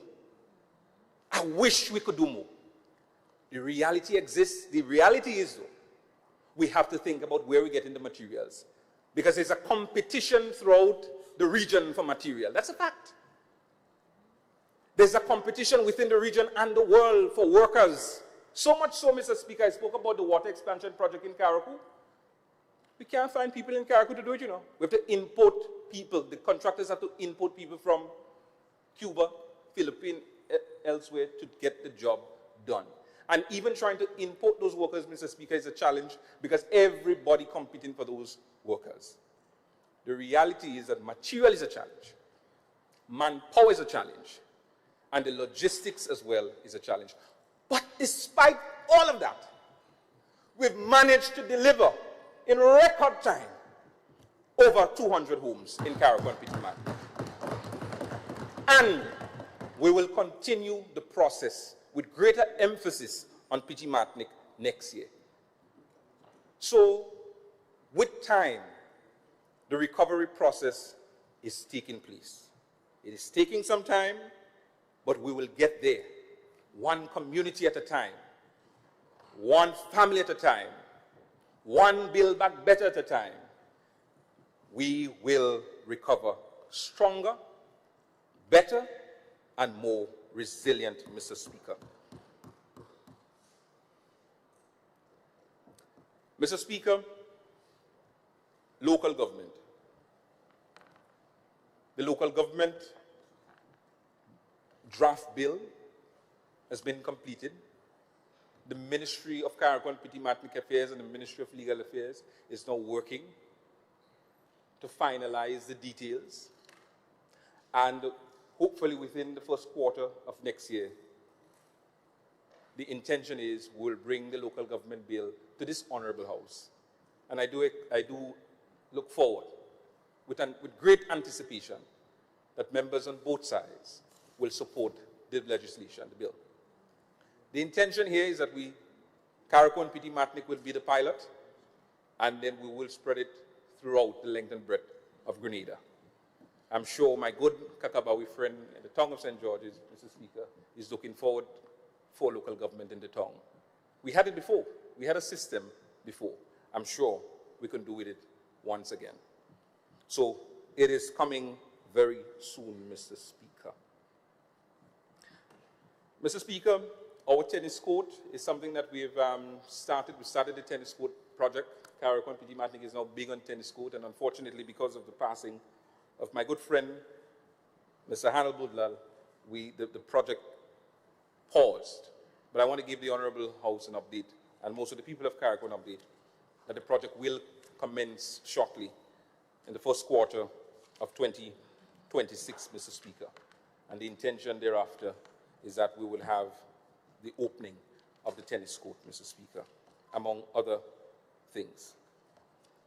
So things are indeed happening in Petit Martinique and Carriacou, and I want to thank all of my colleagues, each and every one of my colleagues, who have worked along with the Ministry of Carriacou and Petit Martinique, especially, Mr. Speaker, the Minister for Environment and Renewable Energy, who worked tirelessly, she and her team, Mr. Speaker, to help clean up Carriacou and Petit Martinique from the hurricane debris. I don't think people really understand, Mr. Speaker, the amount of hurricane debris that was left behind or that was caused by Hurricane Beryl. Single-handedly, Minister James, through you, Mr. Speaker, and her team at the Grenada Solid Waste Management Authority and the Ministry of Infrastructure put a plan of action in place, and in record time, Mr. Speaker, Carriacou and Petit Martinique was debris-free. So, Minister, I really want to thank you for your hard work and your dedication to the people of Carriacou and Petit Martinique. You don't just talk about Carriacou and Petit Martinique just with your words, but you demonstrated through your actions that you care and love, and I emphasize on the word love, Carriacou and Petit Martinique. You love your brothers and sisters there. And we also thank you and the Minister for Agriculture for your initiative in assisting in replanting efforts that is taking place in Carriacou and Petit Martinique. We continue to work together to explore replanting our mangrove, especially in the Lawrencetown area, which was severely impacted as a result of the hurricane. Mr. Speaker, as Member of Parliament, I can list a number of things that I've done, be it roads, tuition assistance, and the list goes on. But what I want to highlight today is the fact that I made a promise to constituents after I was elected, that I will constantly try my best to remain on the ground and to be transparent and open with them always. And for the last 3 years, 3.5 years, that's exactly what my parliamentary office and I has been doing. We've visited almost every community, hosting listening tours, listening to our constituents, pitching a tent, inviting constituents to come out, updating constituents of the work that we have done, and giving constituents an opportunity to tell us how they feel and some of the things that they would like to see. So most of the things that you see happening in Carriacou, including night landing, and the roads, and the drains, and many other things, is as a direct result of the interactions that we have on the ground with our people. And in addition to the interaction with our communities, Mr. Speaker, we started a recent initiative by having interaction with our business community. And that too has gone extremely well. For the year so far, we've had 2 of those interactions. I think Tuesday was one of those interactions that went very well, Mr. Speaker. So you see, being a member of parliament is not just delivering on the roads and the drains and so on. There are other things that could happen. And one of those things is being a voice for your people, more so listening to your people, understanding their needs, Mr. Speaker. I am so ever grateful to represent the people of Carriacou and Petite Martinique. Their love, their passion, their energy, I understand them, Mr. Speaker. And their pain is my pain. And that is why whatever I do, wherever I go, I will continue to represent them with all that I have, with every ounce of energy within my body, because I love them, and I know that they love me too. We will continue to stand with the people of Carriacou and Petite Martinique. I'll continue to advocate for them.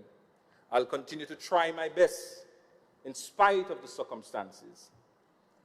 And though Hurricane Beryl knocked us down and gave us one of the hardest blows we have ever faced in recent history, we are rising, and rise we shall indeed.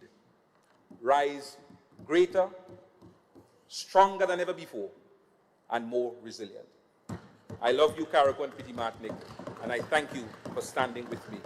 Thank you, Mr. Speaker, and I look forward to the continuation of the debate on the budget. And Mr. Speaker, it will be remiss of me. It will be remiss of me. I have a lot of time. If I didn't thank the Minister for Finance, the best minister, but more so his permanent secretary, the budget team, for an excellent job that they've been doing, Mr. Speaker.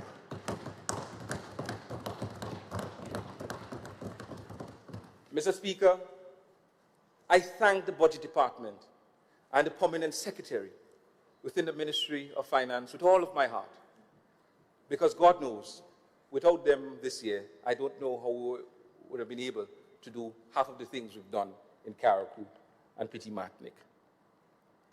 And I also recognize them for the hard work they've done in preparing the budget. I know it has not been an easy task for them, so they must be commended for the work that they've been doing in the background. So with those few words, Mr. Speaker, thank you very much.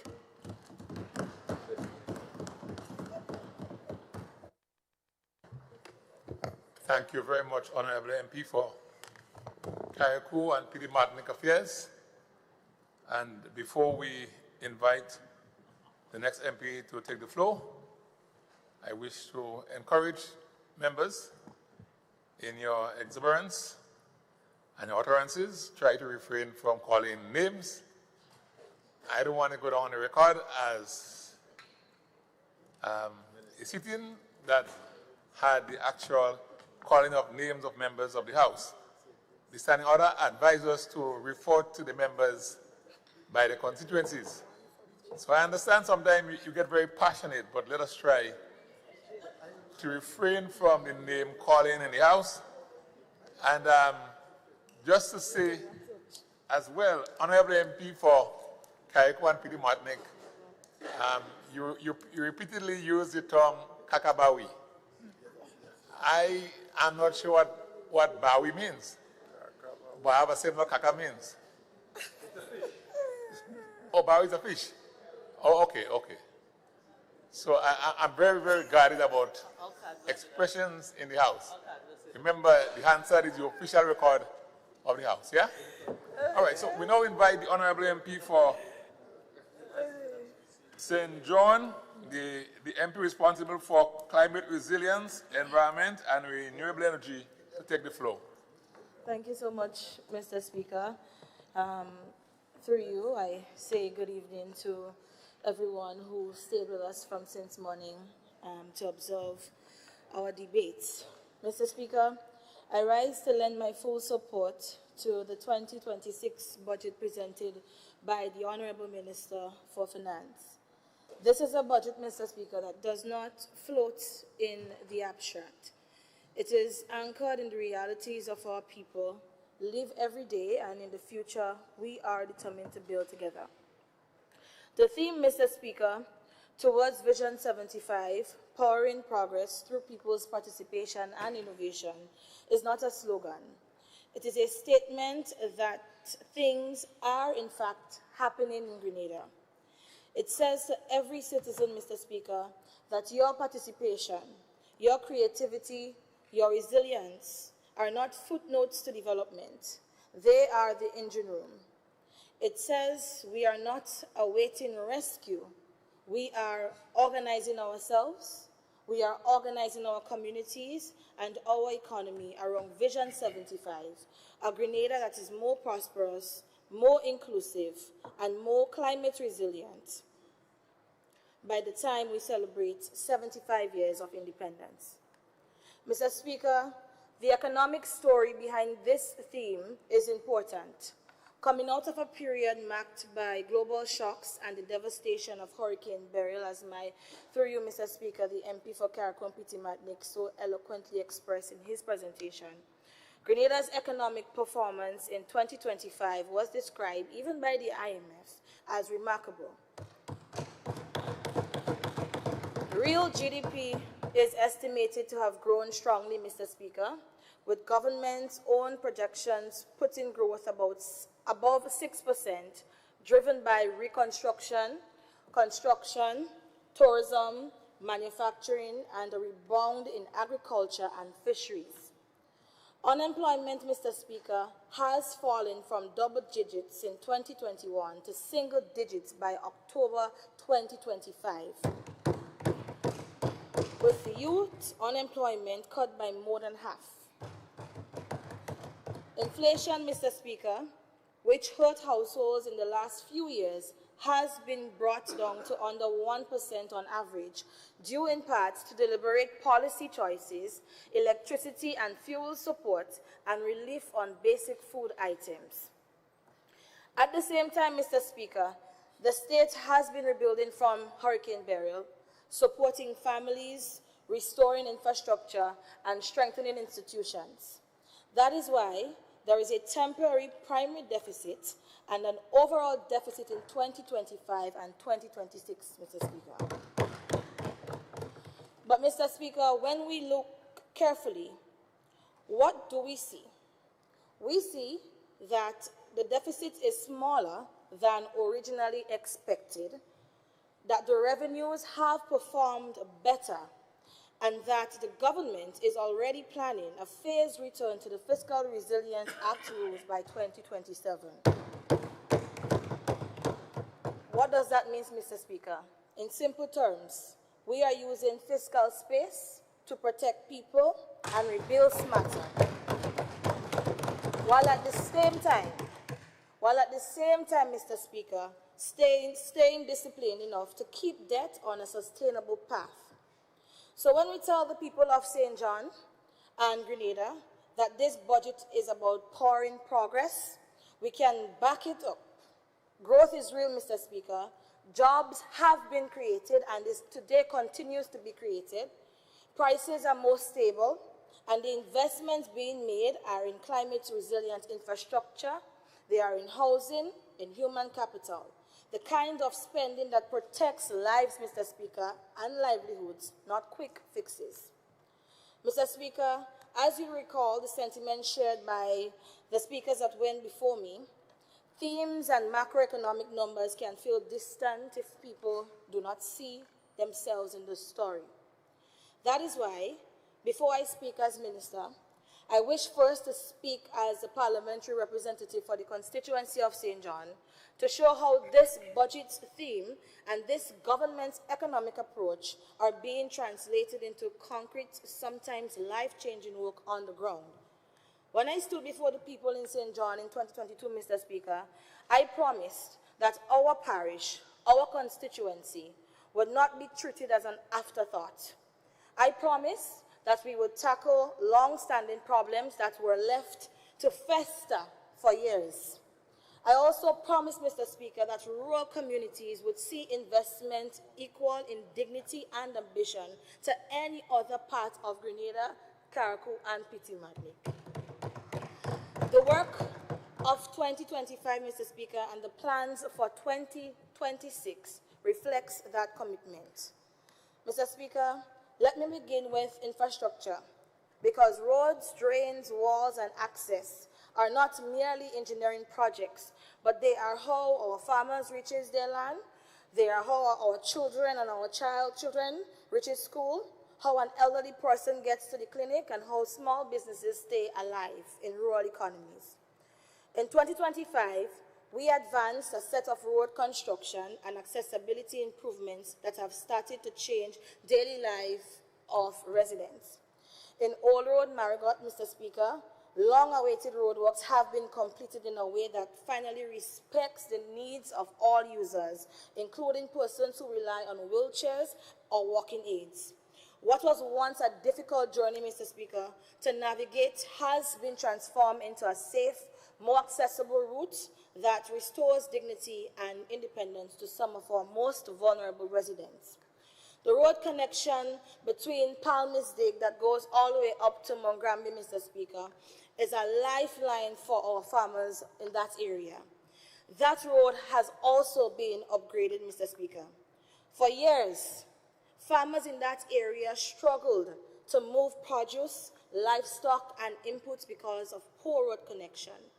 With this upgrade, Mr. Speaker, access to farmlands have improved significantly, reducing transport time and cost, and making it easier for people to earn a living from their land. We also completed important works in Market Square and River Lane in Guelph. These may look like short stretches of road on a map, some may say, but in real life, Mr. Speaker, they are the arteries of commerce and community interaction.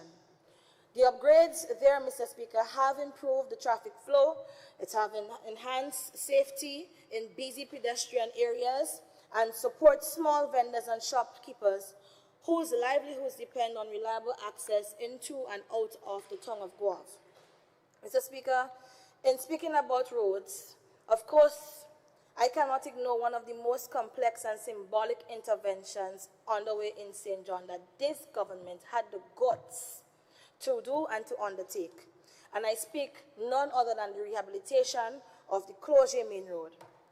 For years, Mr. Speaker, for years, the residents of Clogier, especially Upper Clogier, have lived with a collapsing roadway caused by a failed culvert and difficult terrain. Successive administrations acknowledged that there was a problem, there is a problem, but none of them, Mr. Speaker, took it to the finish line. This government decided to confront it head-on. The initial project, Mr. Speaker, the design called for a 64-foot by 20-foot concrete retaining wall with a new culvert and drainage at a budget of about $249,000 EC and an expected timeline of 3 months. When the work commenced, Mr. Speaker, underground springs and a ruptured water main caused severe soil saturation. The ground moved and the road shifted. Conditions deteriorated, Mr. Speaker, to the point where the road became impassable to vehicles, cutting off main access between Clogier and the rest of the parish and limiting residents to pedestrian passage only. The risk to nearby homes and properties, workers and road users, Mr. Speaker, increased dramatically. But, Mr. Speaker, a lesser government might have packed up, blame acts of God, and maybe walk away. Instead, this administration, Mr. Speaker, through the Ministry of Infrastructure, revised the scope of the project. An additional 100 feet of retaining wall, 60 feet on the roadside, and 40 to 50 feet for property protection, and a comprehensive redesign to stabilize the slope was the intervention thereafter. The revised cost of that, Mr. Speaker, amounted to a total of $1.6 million EC, which reflects the true scale of the engineering challenge that we are faced with at Clogier. It is indeed, Mr. Speaker, a major investment in one rural road. And some may ask, why spend that kind of money there? And my answer is clear, Mr. Speaker, because the people of Clogier are citizens of Grenada, and their safety and connectivity matter, and they deserve better for the loyalty that they have shown through one side of the political fence, Mr. Speaker.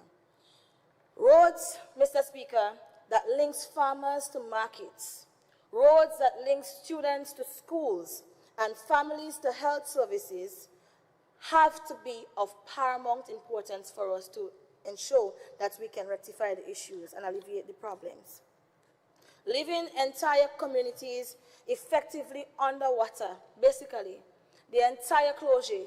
If anyone is to be honest with themselves, Mr. Speaker, and they walk through the length and breadth of Clogier, not out of political mischief and to gain political points, but if they are really true and they are willing to help develop Clogier, you would see that almost the entire place, people's property are being degraded every day because of constant water.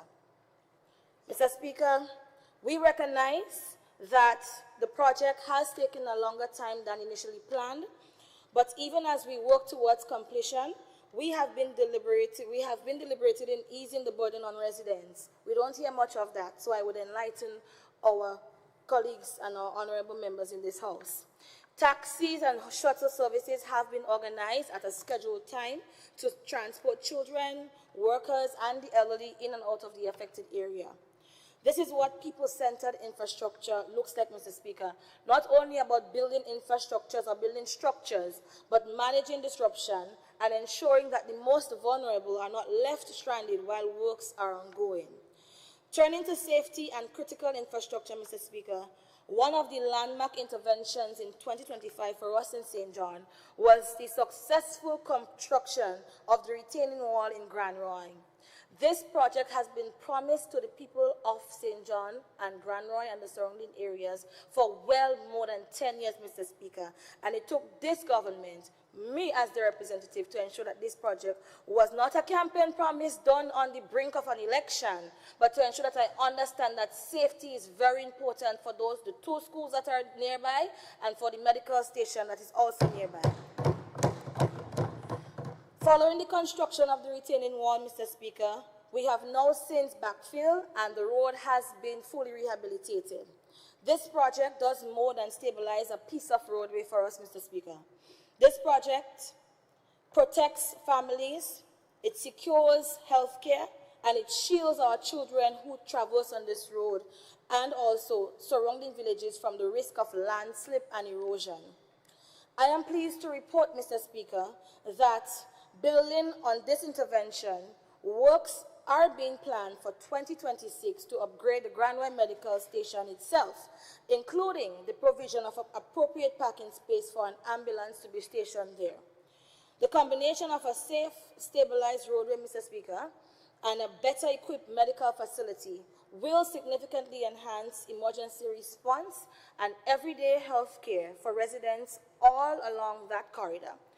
This is how infrastructure and health policy intersects to save lives. In drainage and flood control, Mr. Speaker, we focused on strategic high-impact locations. Interventions in Monesbit, Douglaston, Mongrambi, Middle River, and other vulnerable spots have improved the flow of stormwater, reduced pooling and erosion, and lowered the risk of property damage during heavy rainfall. These works, Mr. Speaker, are sometimes small in length, but they are indeed large in effect. In Florida, Mr. Speaker, an old structurally compromised school building was demolished to remove a clear hazard from the community. But we did not stop at the demolition of that building. Mr. Speaker, I am indeed proud and elated to announce that just last week we held the sod turning ceremony for a new state-of-the-art, climate-resilient, modern educational facility to be built on that site. A roughly 22 million EC dollars investment in what some may dismiss as a small rural school. Mr. Speaker, I have heard persons on both sides of the political fence come to me and ask me, why invest that amount of money there. Why not concentrate that investment elsewhere in another school in Guav itself? And my response is simple, Mr. Speaker. Quality of education must never be reserved for a few postcodes or familiar territories where the schools have been able to flourish.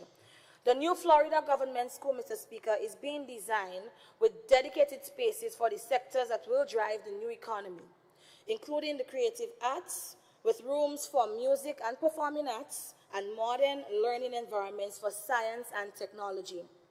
This project, Mr. Speaker, sends a powerful message to every parent in St. John that your child should not have to travel to St. George's to access a first-class education that considers and has room within the curriculum to do these extracurricular activities, and that excellence is coming to you in St. John. Another area of transformation, Mr. Speaker, is our street lighting project. Through the Solar Street Lighting Initiative, which has been highlighted in our nationally determined contributions as a practical climate resilient measure, we have expanded lighting along key roads and in several communities within St. John. Works have been undertaken in areas such as Grand Roy, Florida, Brooklyn, Concord, Palmis, and other parts of the parish, and additional installations are being rolled out now in Cloger, Loreto, Douglaston, and neighboring communities. These lights, Mr. Speaker, are powered by the sun and designed with resilience in mind. They improve nighttime safety for motorists and pedestrians, they reduce accidents, deter petty crime, and extend the hours during which residents can move around, exercise, sell, or socialize. Solar lights, Mr. Speaker, might seem like a small intervention, but for many communities, they signal inclusion, security, and modernity. Mr. Speaker, I want to now turn as well to housing and basic services, because infrastructure means little if families continue to live under leaking roofs or without safe sanitation. In 2025, we have supported 25 home repairs and renovations across the constituency, addressing leaking roofs, deteriorating structures, and urgent safety concerns. We facilitated, Mr. Speaker, the construction of over 20 new houses, the majority completed or nearing completion to date before the ending of the year, including more than 13 that explicitly incorporated bathroom and toilet facilities as part of the build. In addition, Mr. Speaker, the WASH program is now active in St. John. Under this initiative alone, we are on track to complete more than 10 additional bathroom and toilet facilities for vulnerable households. When you put these numbers together, Mr. Speaker, it means that dozens of families are moving from conditions of exposure, of vulnerability, and indignity to homes that are safer, healthier, and more resilient to storms.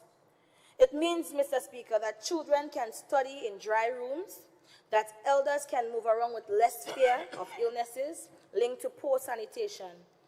This is what climate resilience looks like at the level of an individual household. Mr. Speaker, community development and livelihoods are equally central to our work. Over the past year, we have provided practical support to farmers and livestock rearers through the construction of sturdy livestock pens and other on-farm improvements, helping them protect stock and manage waste better. For our fishers, Mr. Speaker, we have invested in safety at sea equipment, training, fishing gear, engines, and boat repairs amounting to over 150,000 EC dollars. These supports may not make the evening news, Mr. Speaker, but for the men and women who earn their living on rough seas and steep hillsides, they are the difference between surviving and progressing.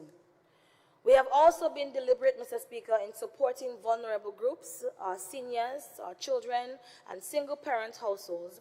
Through back-to-school initiatives, we've helped families with uniforms that otherwise the program does not cover for, books and supplies, easing the financial pressure at the start of the school year and during the remainder of the school year.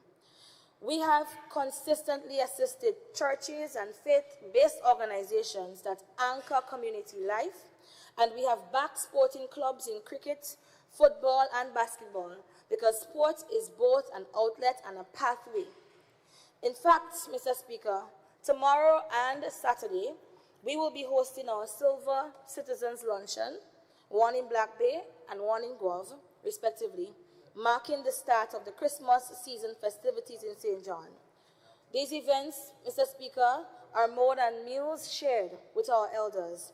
They are a way of honoring them and honoring those who built this parish.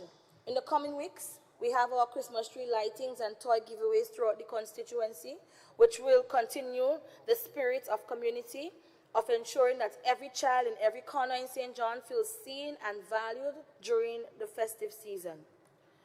Mr. Speaker, when you take all of these elements together, the roads and retaining walls, the drainage works, the new school, the solar lighting, the housing upgrades, the bathroom and toilet through the WASH program, the support for farmers, fishers, youth, seniors, and small businesses, a clear picture emerges.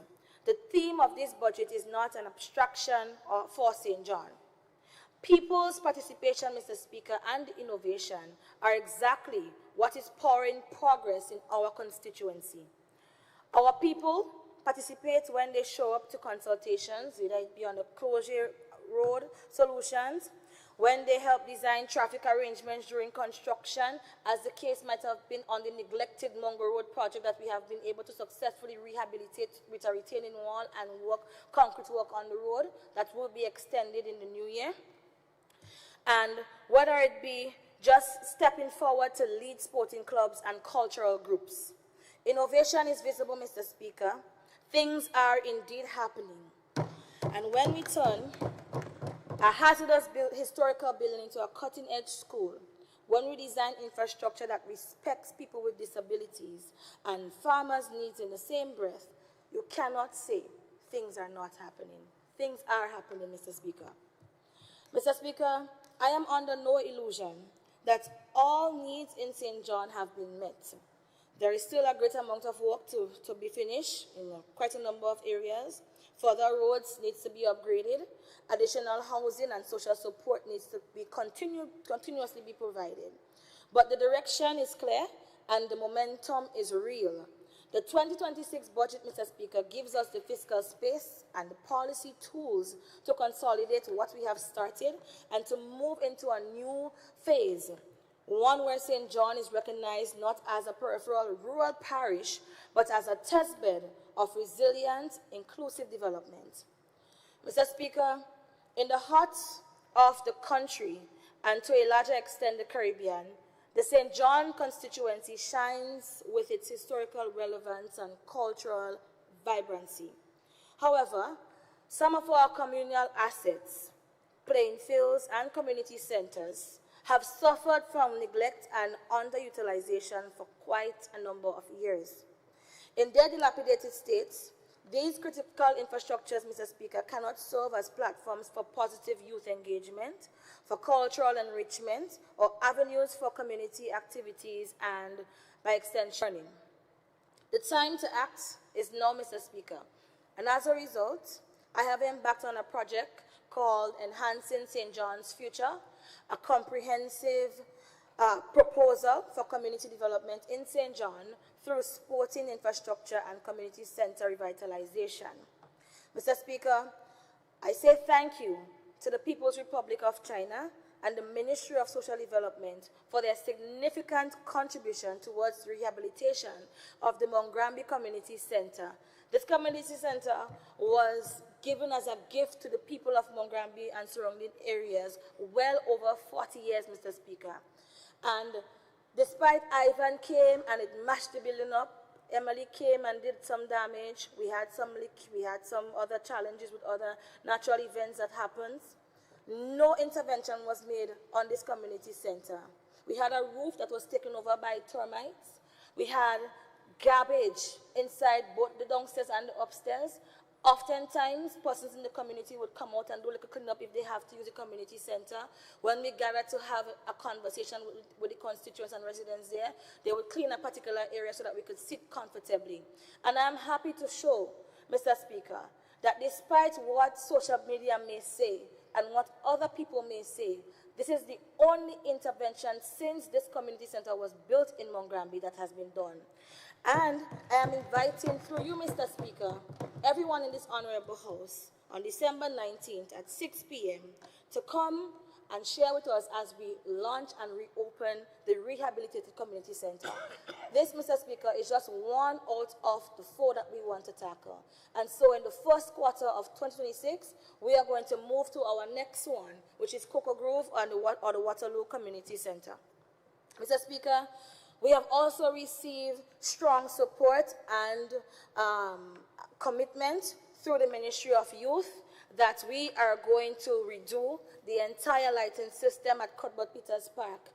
This is what was dubbed as Kirani James Mini Stadium, Mr. Speaker. And not even a national football game could play under the lights, because when you go there are just dark spots on the light on the playing field. And so a team through the Minister for Sports, through you, Mr. Speaker, came a month ago. We walked through, they did the investigations and assessment, and in the first quarter of the new year, Mr. Speaker, we would have a complete relighting system for the Cuthbert Peters Park. In addition to that, Mr. Speaker, the Florida playing field was one of those playing fields during the last election cycle when the campaign season started, where they tried to erect lights on a playing field that looked as though it was a yam plot, where farmers planting yam. Mr. Speaker, we have also received a commitment from the Minister for Sports that we are going to rehabilitate first the leveling and the backfilling and ensure that we have proper drainage for the Florida playing field, followed by lighting the playing field there as well. And so with that, Mr. Speaker, having outlined how this budget theme lives and breathes within the communities I represent, I will, in the next part of my contribution, turn to the responsibilities at the national level as Minister for Climate Resilience, Environment and Renewable Energy to show how the same principles are guiding Grenada's broader transformation.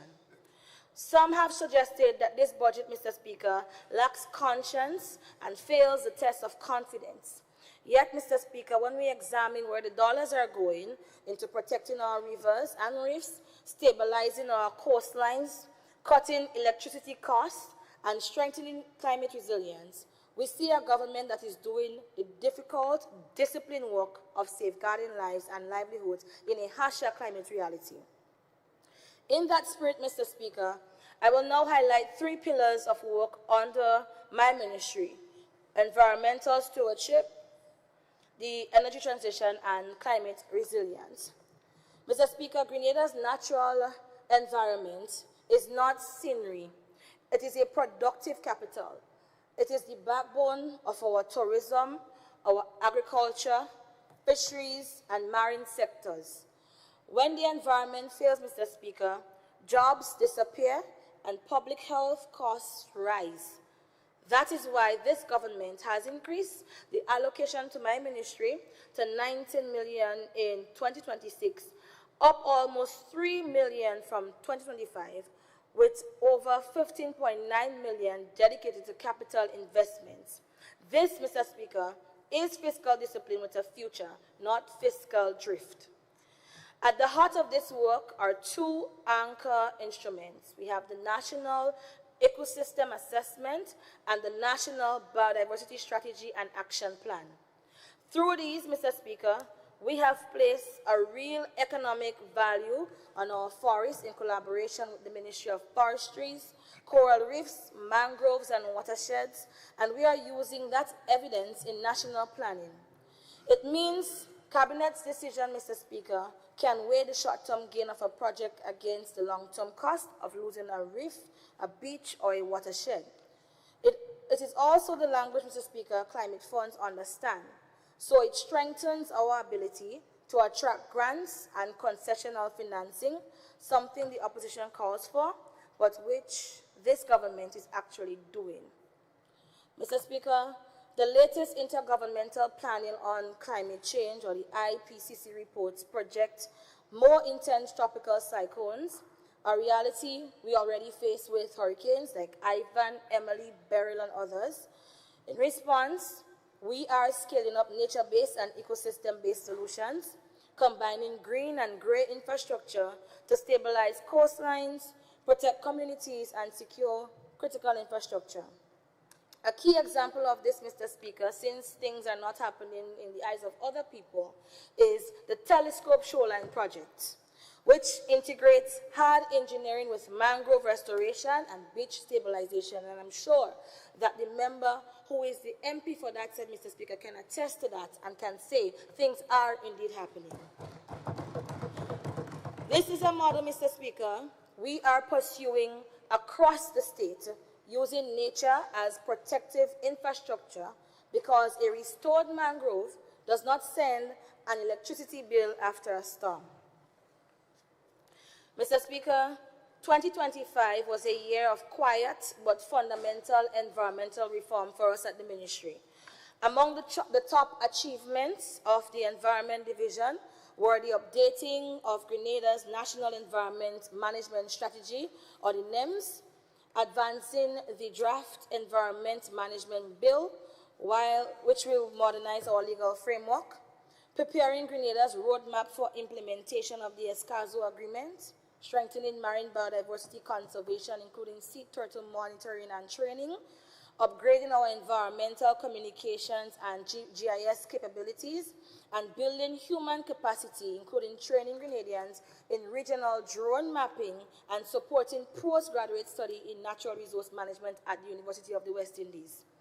Mr. Speaker, the Escazú Agreement is the first regional environmental treaty for Latin America and the Caribbean. It guarantees 3 rights: access to environmental information, public participation in environmental decision-making, and access to justice in environmental matters. So by preparing our national roadmap for the Escazú Agreement, Mr. Speaker, and for its implementation, Grenada is signaling that environmental governance will be transparent, participatory, and accountable. For a small island democracy, that is indeed a powerful answer to anyone questioning the conscience of this government. In 2026, Mr. Speaker, our Environment Division intends to roll out a vigorous mandate for green space development across Grenada, Carriacou, and Petit Martinique, creating safe, climate-smart recreational and community areas. We intend to finalize and begin implementing the updated National Biodiversity Strategy and Action Plan, operationalize outcomes of the National Ecosystem Assessment, and prepare our ESIA, or Environmental and Social Impact Assessment Administrative Guidelines, and train national stakeholders in their use and mobilize resources for biodiversity, chemicals and waste management, and plastic reduction initiatives at the national level. These are not slogans, Mr. Speaker. These are not big words.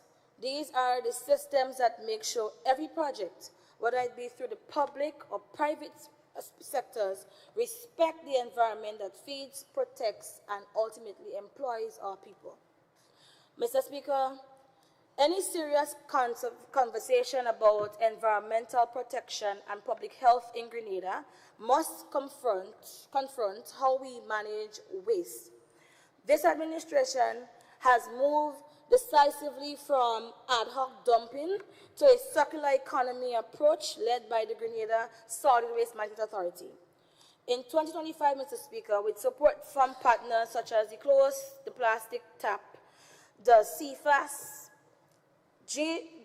Grenada Solid Waste Management Authority commissioned critical recycling infrastructure at Queen's Park Recycling Facility, including an industrial baler, a glass pulverizer, and a plastic shredder.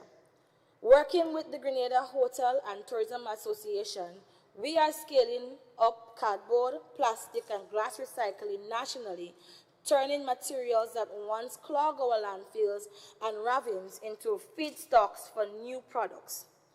Under the Recycle Organics program, Mr. Speaker, and the Grenada Grows program, and a homegrown program and initiative, we achieved major milestones.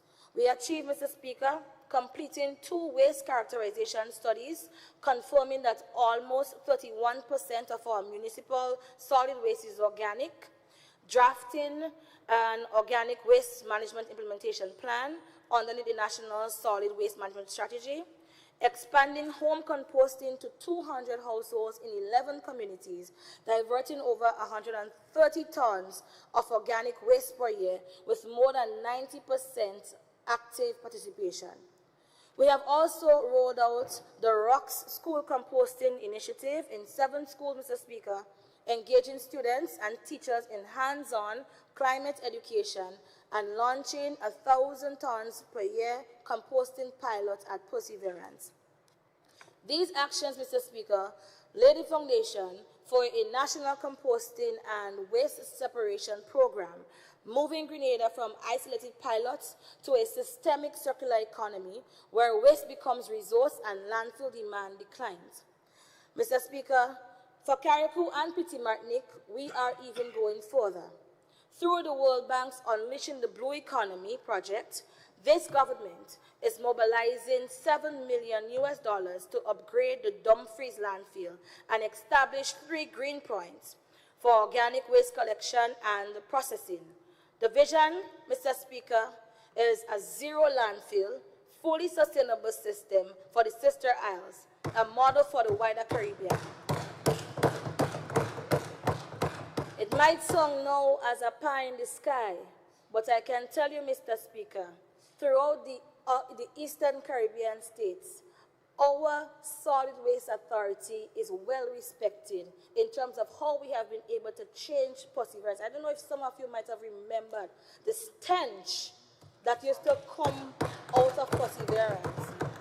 And when you traverse on the road and you see the garbage piling up high on the, if you're coming down to the Tongue area, it was on your right-hand side, and if you're going up to the west of the island, it was on the left-hand side, and how we have been able to get back nature and greenery, using the technology and the science, Mr. Speaker.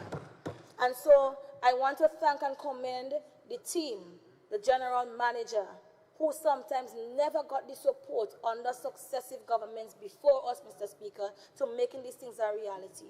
The truth is, Mr. Speaker, we do not have enough land space to carry landfills. We have only 4 cells remaining, well, 1 now, because we are on the other side, and we are almost close to the lifeline, to the end of life of that landfill. So it means, therefore, that even if our authority might be a model to replicate, a shining star among the Eastern Caribbean states, we too have to go back to our old traditional ways. When we used to have our little buckets, or maybe our parents or our grandparents used to have our little kitchen buckets, and we throw all of our organic waste there and we do the composting home. We have to have a total change in how we see waste. And the idea and the plan for how we want to transform this authority, Mr. Speaker, is to ensure that we see it as a resource. Not just waste, not just garbage. No one wants a landfill in the back of their home. No one wants a landfill in the front of their yards. So while we are doing what we can to support the authorities, we also implore on our citizens to change their behavioral patterns and habits. And so, as a result of that too, Mr. Speaker, we would continue our public engagement and our public relations to giving the campaigns from as low as the children in the primary school, pre-primary school, all the way up to stakeholder engagement with our adults. Mr. Speaker, complementing this, Cabinet earlier on in 2025 approved an MOU between the authorities and Grand Blue of the People's Republic of China for the Halifax Bay Eco Village project as a new project. This initiative proposes, Mr. Speaker, a 300 tons per day waste-to-energy plant generating renewable energy from municipal waste. It also proposes a solar PV farm on the closed landfill that I made mention to, and a sludge treatment plant, and also a dedicated port facility and transfer station enabling safe movement of waste, including from Carriacou and Petit Martinique. Mr. Speaker, people who claim that this budget shows weakness or weakened discipline should ask themselves, what is more discipline than investing in the systems that protect public health, generate electricity, and reduce land use pressures and cut long-term operating costs for the states? If that is not a representation of things happening, I don't know what is, Mr. Speaker. Mr. Speaker, through you, the member for Carriacou-Petit-Martinique made mention about some of the interventions that we were able to successfully implement through the cleanup and the total overhaul of ensuring that we bring back Carriacou and Petit-Martinique to some form of normalcy.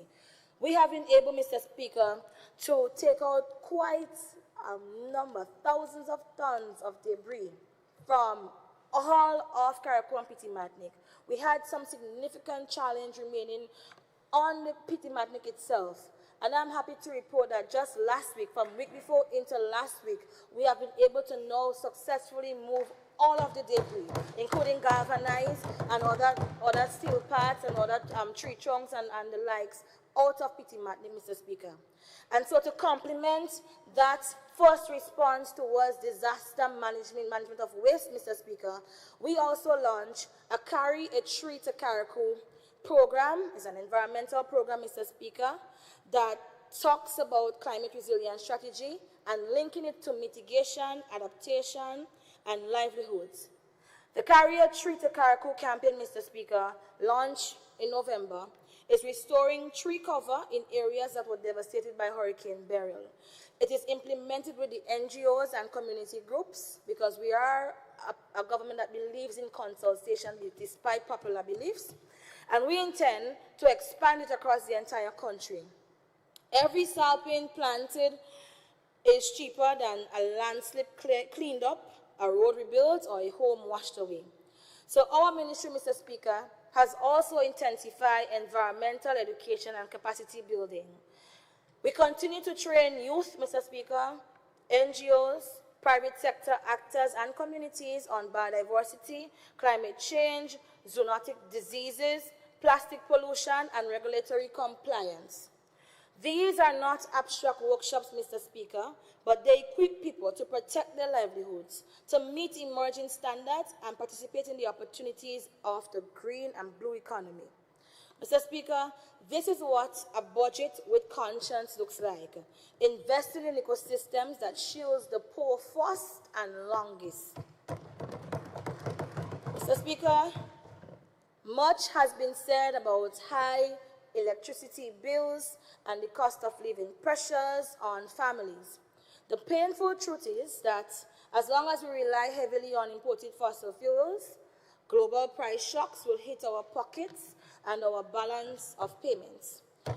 The responsible response, Mr. Speaker, is not to pretend that we can subsidize our way out forever, but to change the structure of the energy system so that over time, Grenadians pay less for cleaner and more reliable power. So, Mr. Speaker, I want to use my time, and I hope you might be gracious to me if I go over time to give me one time that my member of parliament didn't use. But something was said this morning about Grenlec's subsidiary. And we have to be very careful in what we say, because the nation, not only the people that sympathizes with our party is looking at us and they could clap at us, the nation and the world is looking at us. So we cannot mislead people and bring misinformation and use this house. When we are on our political platforms, we can do them things and get away. We don't do that because we have standards. But it is okay if we do it on the political platform. But when we are in this honorable house, Mr. Speaker, for the record's sake, for Hansard's sake, and for the generation that will come after us, we have to ensure that we give them the real information, even if it might make us look ugly or it might make us look as though we were bad leaders.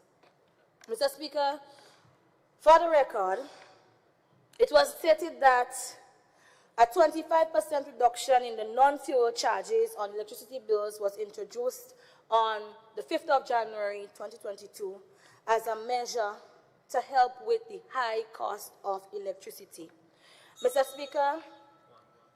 Speaker, the Public Utility Regulatory Commission, or what we call in short as PURC, notes explicitly that the 2022 prices represents a 25% reduction in the non-fuel rates as proclaimed by the government of Grenada, which is the company's major shareholders. What worked in the short term, Mr. Speaker? It did cushion the bills temporarily at a time of very high global oil prices. We also have to acknowledge and appreciate as well that it applied to all customers of all classes. So both households and businesses saw some immediate reduction in the line item for the non-fuel costs.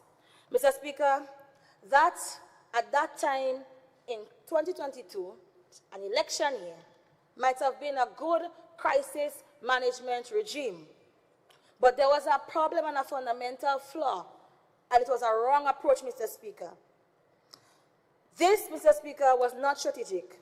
It was a blunt and untargeted strategy. A 25% cost on non-fuel charge helped everyone, Mr. Speaker, as I mentioned earlier. So those persons who are high consumption households and large commercial and industrial users as well also got that 25% cut. It was not targeted to the poorest and the most vulnerable, Mr. Speaker. It undermined the financial health of the utility. And the Public Utility Regulatory Commission's report shows that with that 25% cut left in place and the fuel losses piling up, Grenlec's projected ROE for 2022 was negative 7.6%. And it's on the website. Don't take my word for it, right?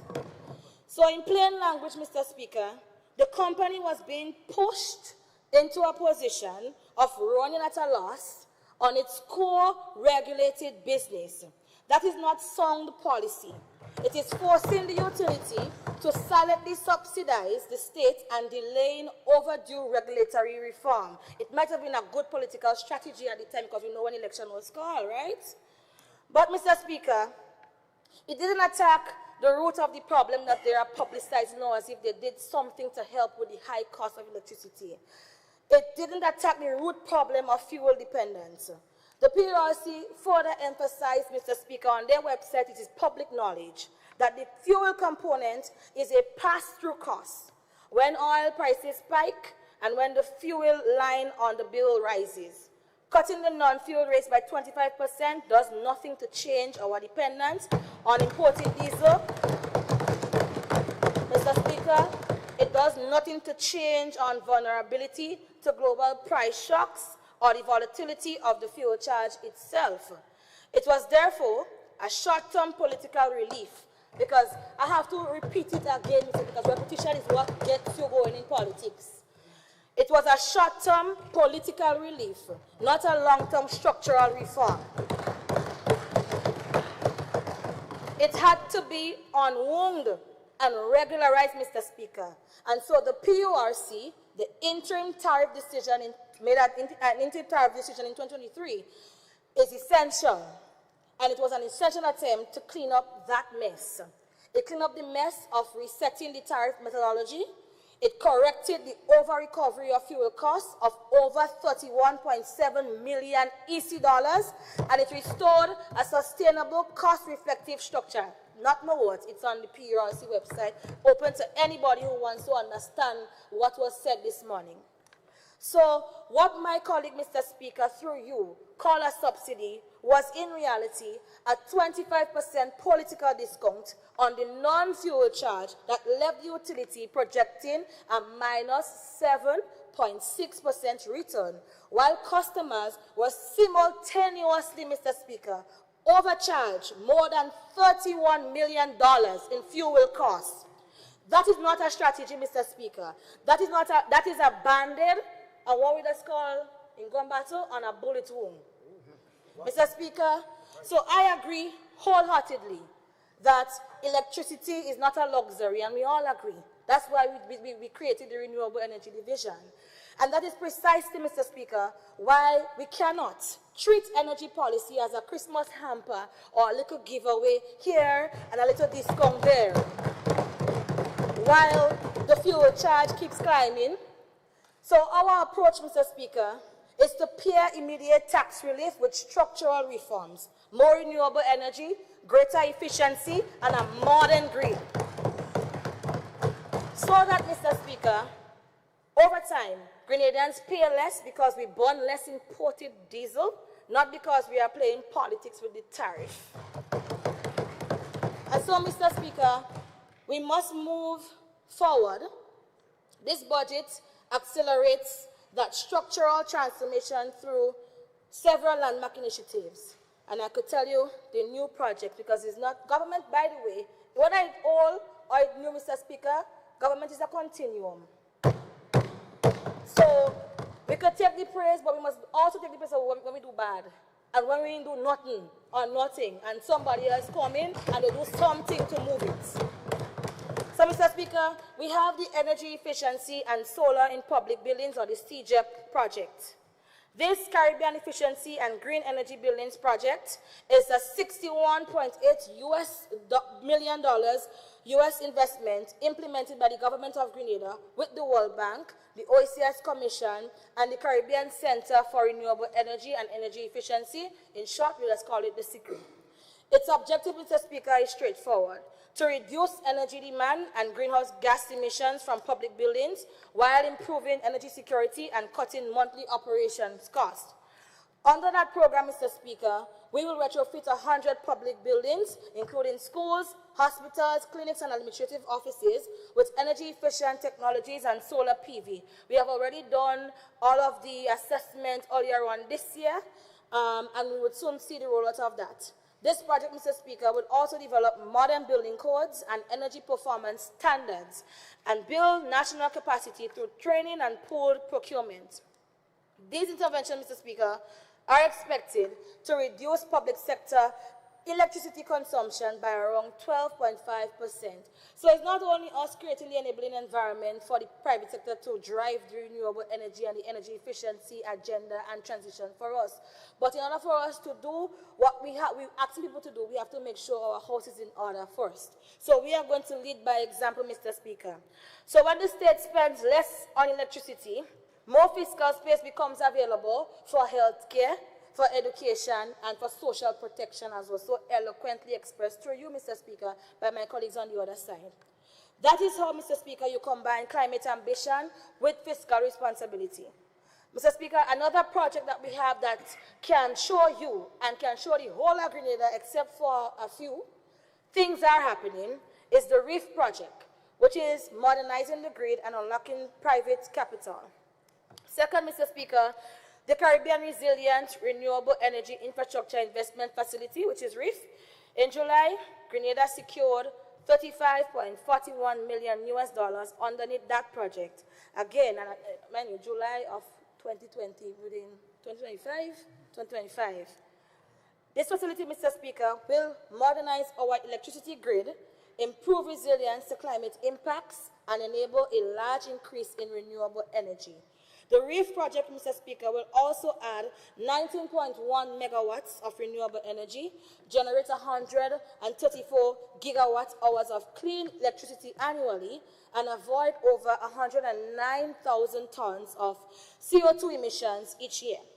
It also promises to upgrade 80 kilometers of transmission and distribution lines, Mr. Speaker, on the eastern side of the country, install 20 megawatts of battery storage, and mobilize approximately $120 million in private investment, in private investment, creating around 40 new green jobs with deliberate opportunities for women.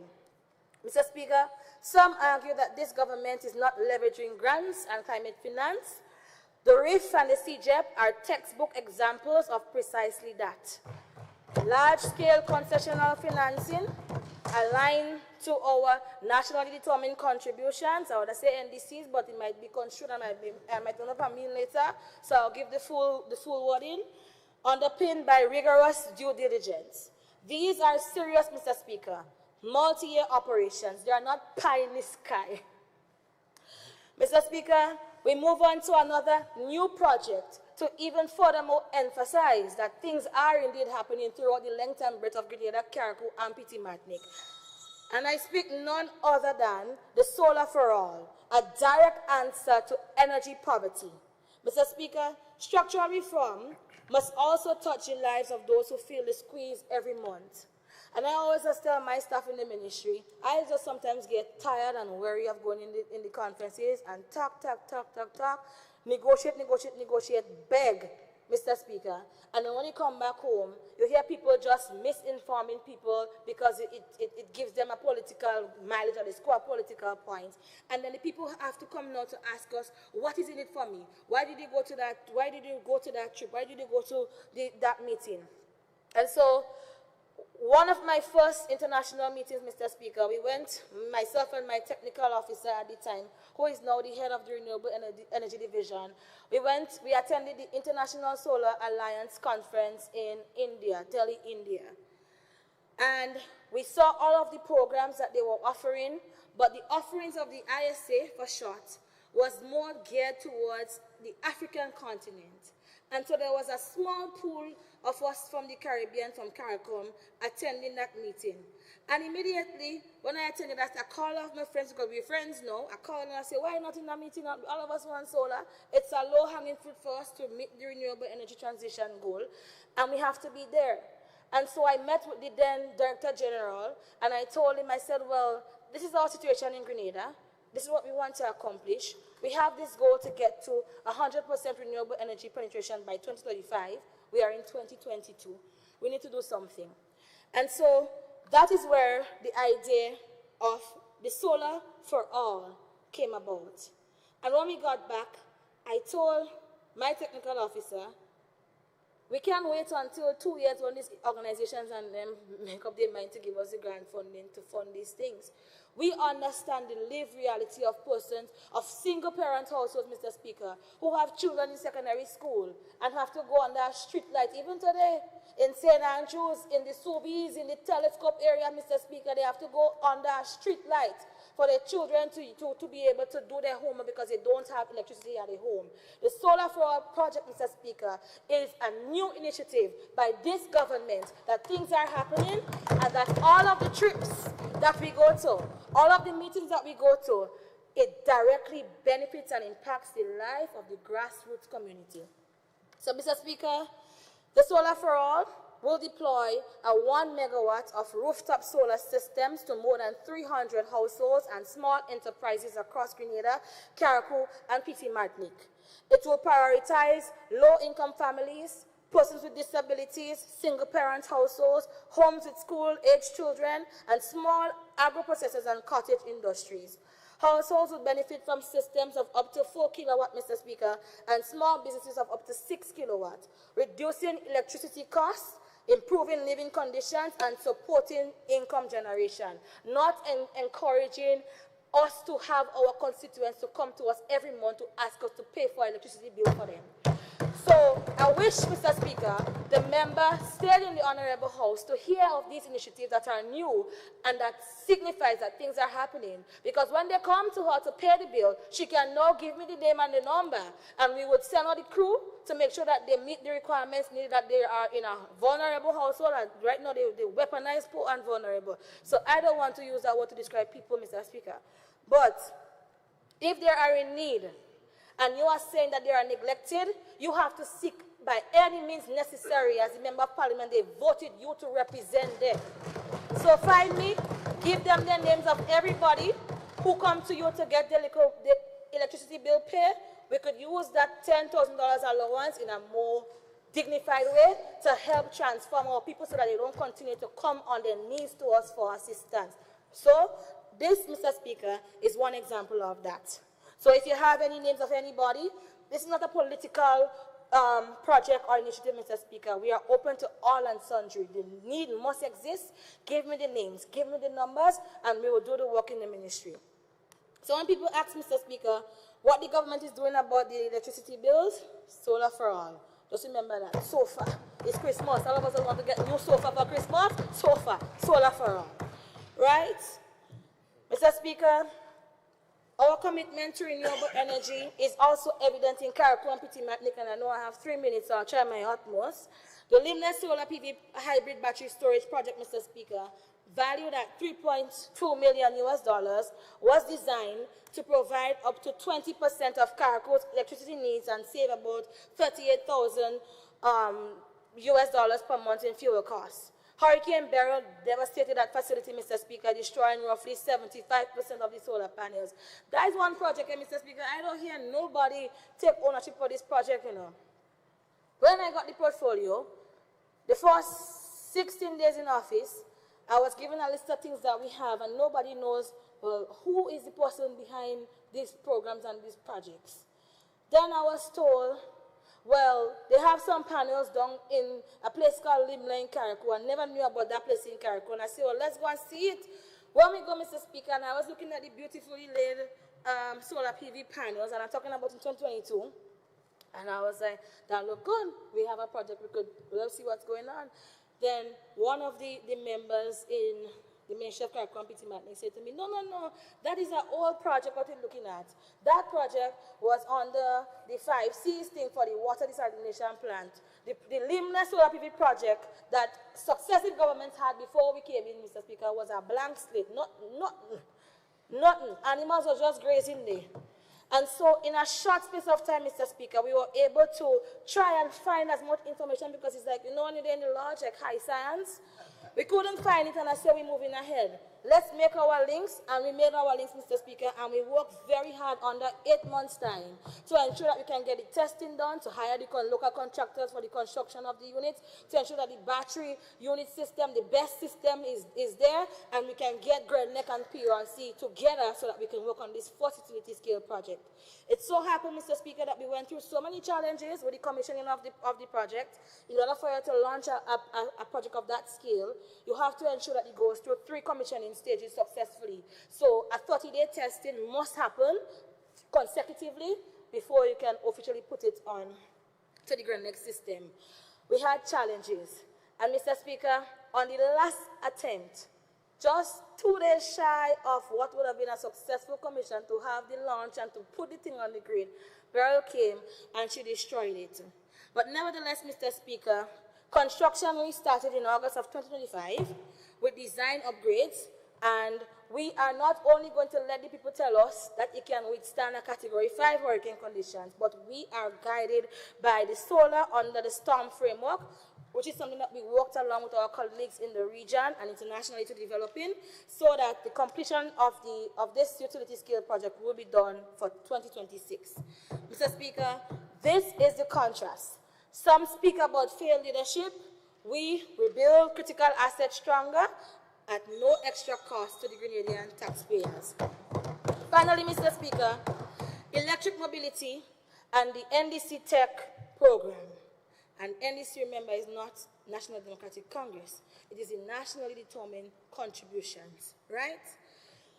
Transforming transport and supporting fishers. Mr. Speaker, this year, we also advanced another new project called Electric Mobility, under the theme, Demystifying Electric Vehicles, Driving Awareness, Powering Change. The ministry organized a national EV expo and an EV rally that circled the island, reaching communities from St. David to Sotters and Guelph. We brought dealers, we brought bankers, charging providers and citizens into one conversation. So we are having the stakeholder conversations and consultations, and charging providers about the cleaner transport.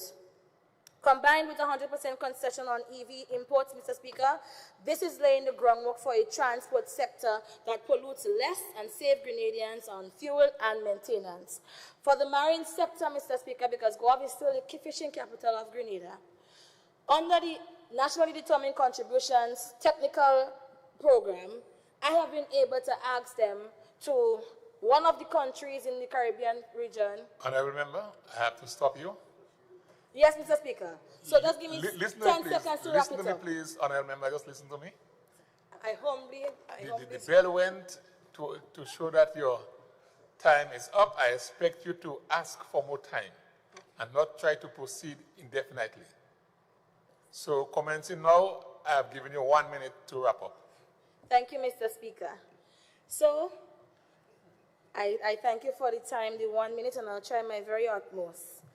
Mr. Speaker, we are piloting an electric boat pilot project, and we are preparing a 1.4 million euros project demonstrating clean, electric-powered boats for our fisher folk and government operations. Two technical missions have come to Grenada.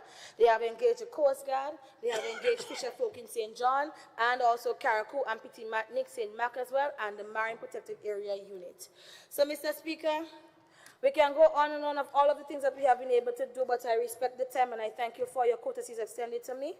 But all I would say is that this is the work that this budget enables.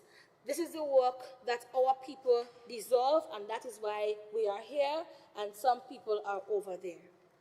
And this is the work, Mr. Speaker, that I intend to continue to do both in my capacity as Minister and Parliamentary Representative for the constituency of St. John, with discipline, with urgency, and with the full participation of the Grenadian people.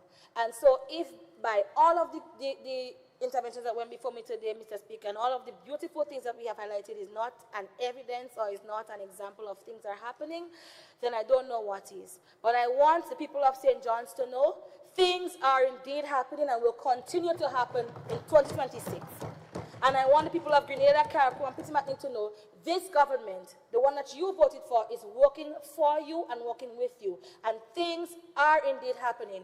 Open your eyes and you will see. Thank you.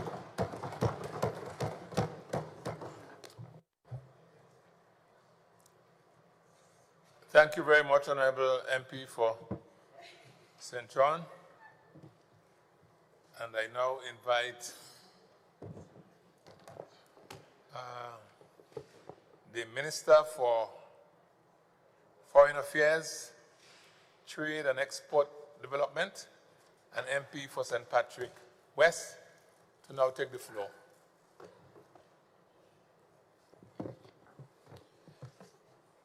Good afternoon, and thank you very much, Mr. Speaker.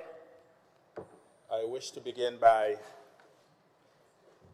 extending season's greetings to yourself and family, to the staff of the Parliament and the parliamentary offices across the country, to all members of this Honorable House, to the people of Grenada, and to all those who are following on different media. Mr. Speaker, I wish to offer my full support to the estimates of revenue and expenditure presented by my honorable colleague this past Monday. Mr. Speaker, today is a beautiful, warm, sunny day. If you look outside, Mr. Speaker, you will see the sunshine beating down on us. I am sure, Mr. Speaker, you're wondering if Andal has gone off his rockers. Mr. Speaker, there was a German politician who unfortunately shared a first name with me, Joseph Goebbels. Goebbels was Hitler's Minister of Propaganda, and he was quoted as having said, "A lie repeated 1,000 times becomes the truth." But there was also another famous historical figure, John Adams, one of the early presidents of the United States, who said, "Facts are stubborn things." So I could run my mouth from now until kingdom come about the bright sunshine out there. That ain't gonna change the fact, Mr. Speaker, that today is a dull and rainy day. And so, for those who continue to paint this picture of a Grenada crumbling, who continue to spread the message of despair, gloom, and doom, you are wasting valuable time, because the people of Grenada are quite aware of what's going on. Mr. Speaker, the history of Grenada did not begin on June 23rd, 2022. Since the American invasion of 1983, electoral politics was restored in December 1984. In the period between 1984 and 20 22, 38 years, one party has dominated the political scene, serving not for 22 or 23 years, as the honorable member for the South mistakenly said, but for 28 years, an entire generation. 74.6% of the time, we can round it off to see 3/4 of the time, 75% of the time, the new National Party has been in charge of Grenada.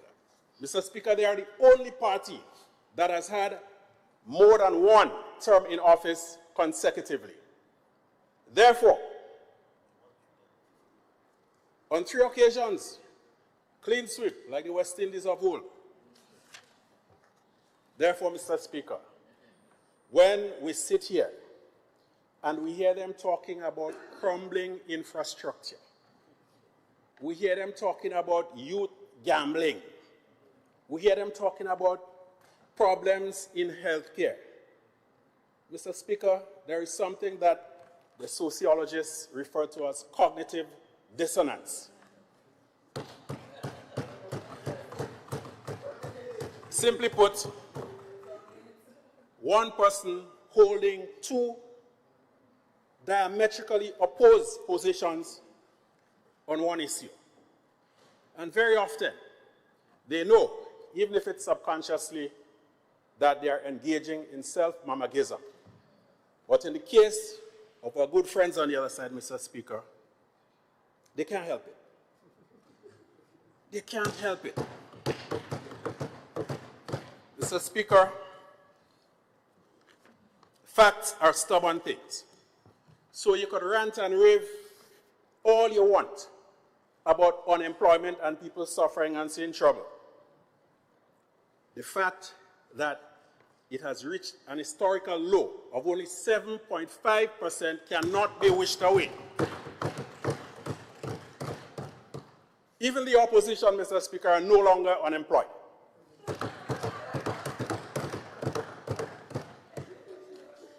Mr. Speaker, we hear talk, condemnatory talk about the response to Hurricane Beryl. Mr. Speaker, there is something called the Freudian slip. That is when you accidentally speak the truth. And the honorable member for St. Andrews Southeast, Mr. Speaker, did suffer a Freudian slip when she started to say Hurricane Ivan. Because, Mr. Speaker, people who were born after Hurricane Ivan have children going to school already. Ask them to point out to one Ivan house. 70 years later, if you walk on a main street in Victoria, you're still seeing a Janet house standing up, where faraway places you saw have all them Land Rovers parked up there. Sorry, the honorable member for St. Mark is not here. So Janet house still standing. You can't see one Ivan house. But we have Andy House, we have Tevin House, we have Cornwall House, and I don't want to say it have Vandal House. Mr. Speaker, we heard talk about a spending spree. Yes, there was a spending spree. But that spending spree was to take care of long neglected business. Approximately $80 million spent to correct an injustice that was meted out to the hard-working public workers of this country for decades. And I must commend the honorable member for St. Andrew Northeast. I know the parish of St. Andrew produced a great spinner by the name of Raw Lewis. But I must confess that I love the spin that she put on the pension thing this morning. Apply for a game on West Indies team. You could spin good, but not good enough. Can't fool the people all the time. Mr. Speaker, we heard again about what? SUSU pension. The Honorable Prime Minister in 2022 reminded all of us that SUSU doesn't bust. So the SUSU pension was put into effect to take care of those who would otherwise have zero pension. But you see, some people like poor and vulnerable. And they like to talk about they love poor people. In effect, what they like is people poor. So the workers of this country do welcome the SUSU pension, and we thank you for giving it this name. Mr. Speaker, health. Again, we are seeing an overhaul, refurbishment, smarting of our health facilities throughout the length and breadth of our country, never before embarked upon. After 28 years of neglect and decay, we are seeing in St. David, in St. George, in my own parish of St. Patrick, the Monkridge Medical Station, the Sauters Health Complex, where a temporary facility is about 2 weeks away from completion so that refurbishment work, smarting work, can be conducted on the main health facility in Sauters. This is what your government is doing for your people of Grenada. The spending spree included taking care of our doctors and nurses in a bid to incentivize them to stay in the system. Each medical doctor in the public sector is now getting an honorarium of $12,000 per year. That is the spending spree. And each nurse in the public sector is also collecting $6,000 per annum. The money is being spent on our people and is staying right here to fuel our economy, Mr. Speaker. Mr. Speaker, 30 EMT, emergency medical technicians, are currently being trained.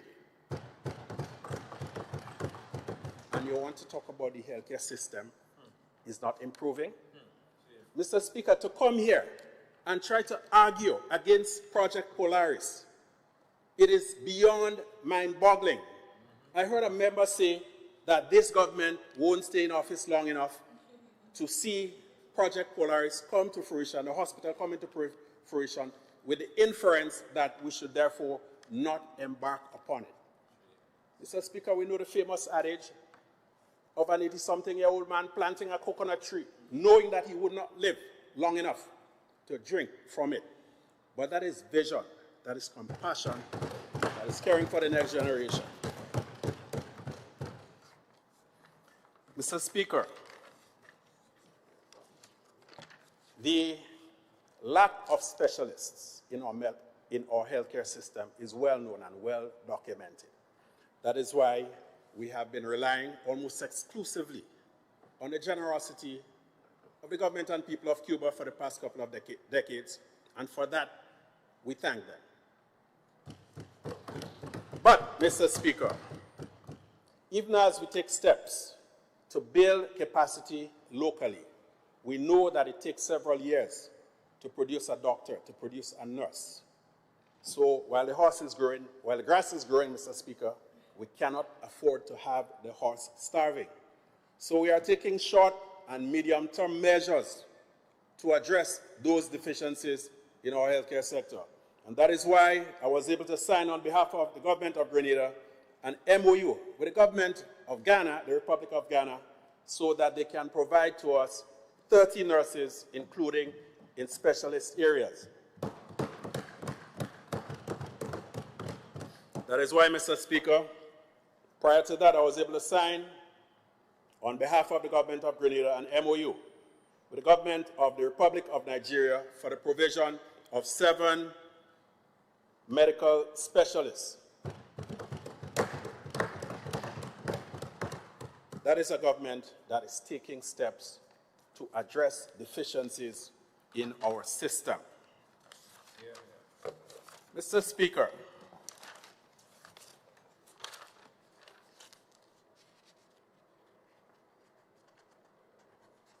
we heard all kinds of things about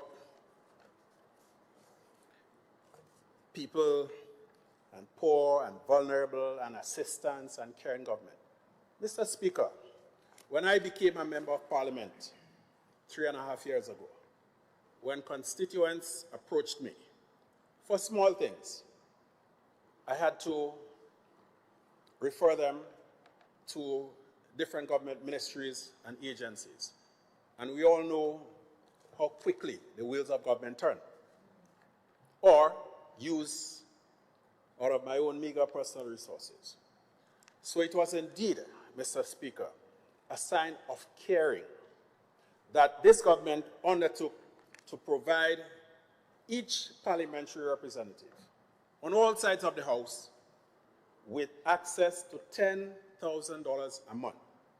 This has been in effect for 2 years now.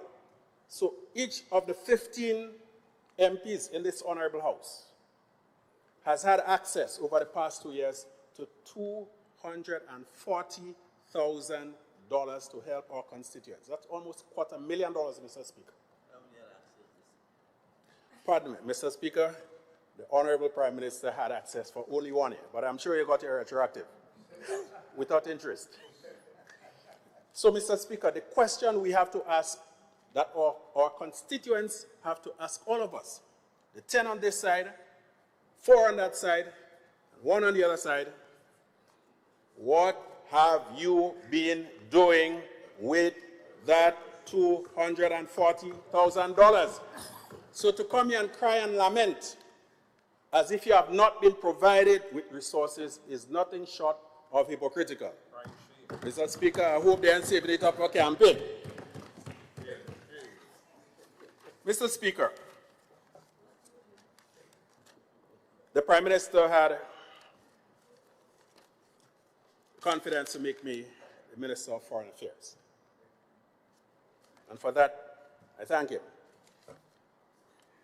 Mr. Speaker, the Ministry of Foreign Affairs has been extremely active over the reporting period.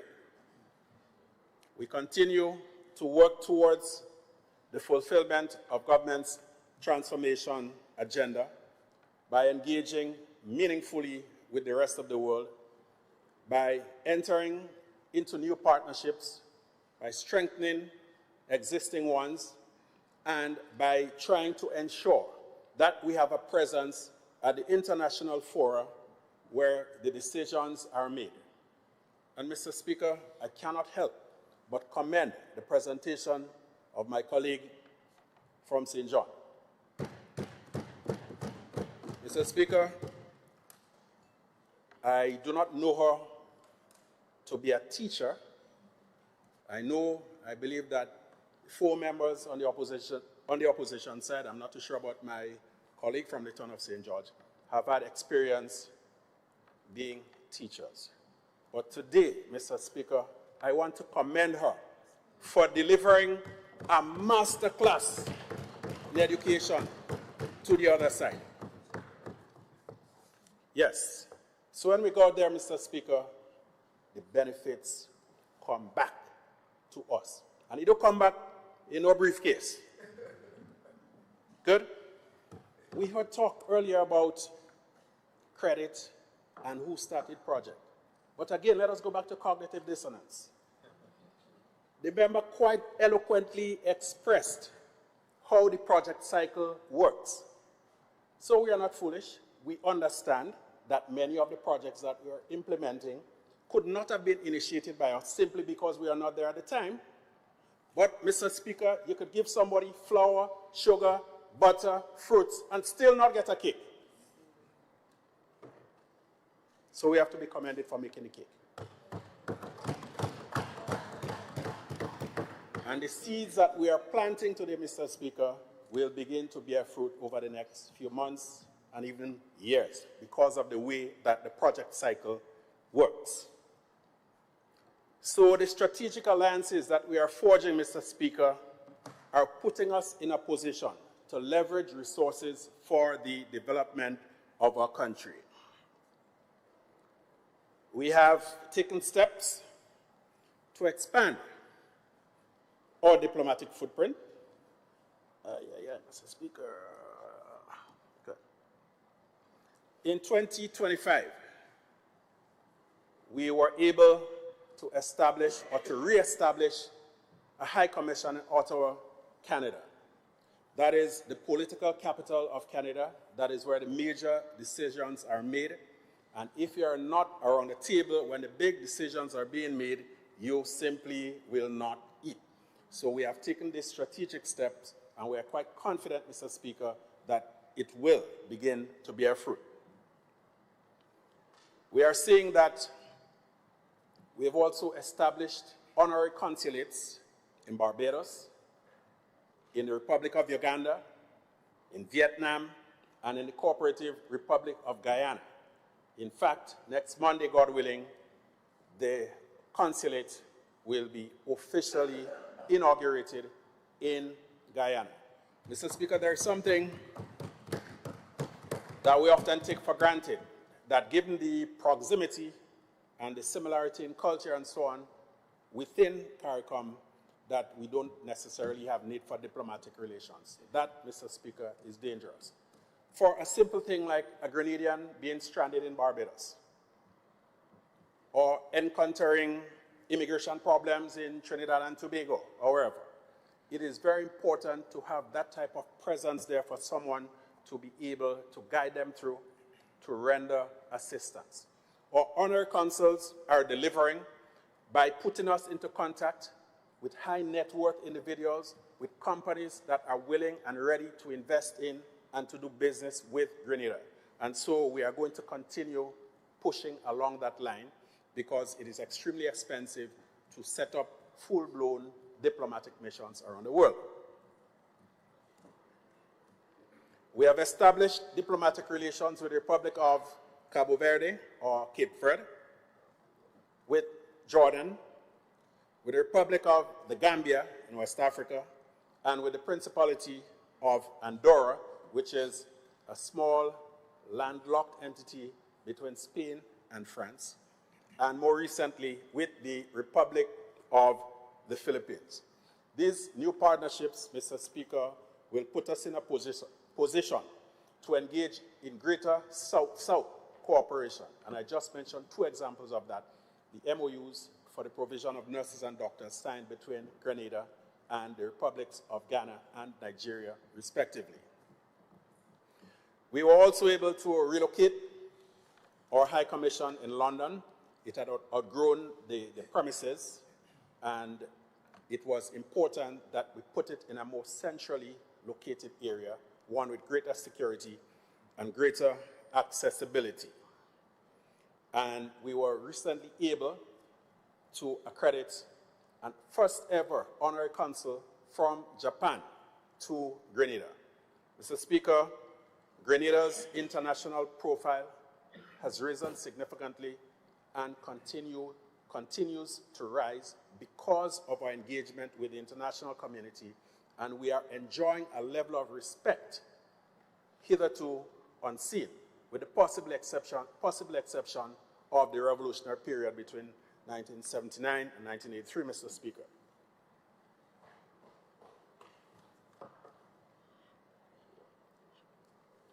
This year, Mr. Speaker, we were able to lead strategic official visits to the People's Republic of China, the Bolivarian Republic of Venezuela, and the Republic of Ghana. All of these delegations were led by Honorable Prime Minister. These engagements yielded tangible results, including in China the signing of 14 MOUs covering a wide range of areas, from education, trade to infrastructure, health, and so on. Venezuela, culture, agriculture, energy, and also the question of determining our maritime boundary with the neighboring Bolivarian Republic of Venezuela.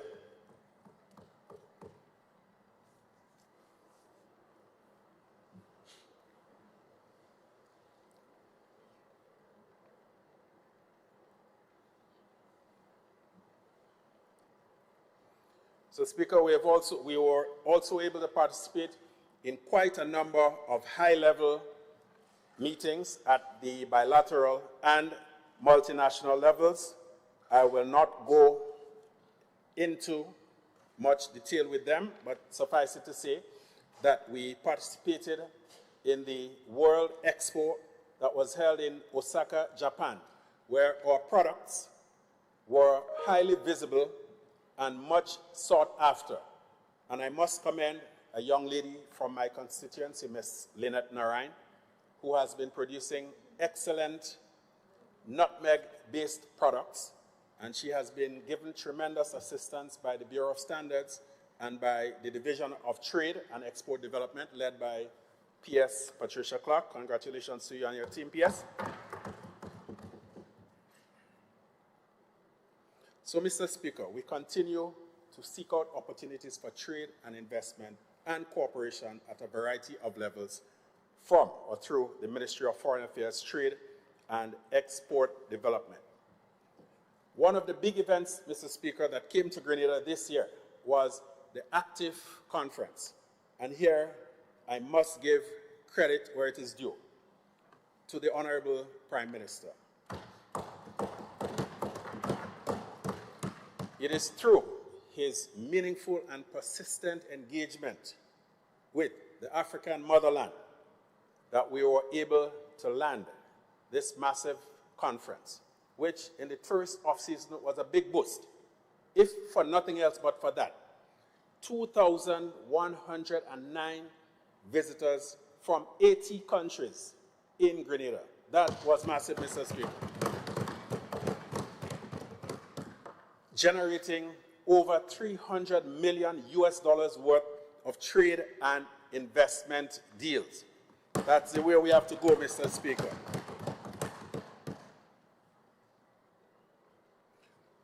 Mr. Speaker, the Ministry of Foreign Affairs, Trade and Export Development is responsible for treaties and for ensuring that Grenada remains compliant with our international obligations. And we were able this year to present successfully our Universal Periodic Review that was done, headed by PS Roxy Hutchinson. And the importance of this is that we have to ensure that we comply with international standards, international law, particularly as it relates to human rights, advancing gender equality, and matters of that nature. Compliance means that you remain eligible for grants, for funding, for training, and for other opportunities. Non-compliance means that you lessen, if not totally eliminate, your chances of being able to access the funds, the resources, and the training. So I wish to commend PS Hutchinson and the team from Foreign Affairs, as well as Social and Community Development, under whose portfolio the gender-related affairs fall. Mr. Speaker, we are also able to sign deals with the Republic of Cuba, with the Federative Republic of Brazil, especially related to agriculture. And I know that Mr. Michael Church Jr. in the Ministry of Agriculture has been working diligently with his Brazilian counterparts to ensure that these agreements are put into effect. As a matter of fact, Mr. Speaker, we were told by the Brazilians that really what we are doing was reviving something that lay dormant on the books for over 10 years. I don't think that we were in office 10 years ago, Mr. Speaker.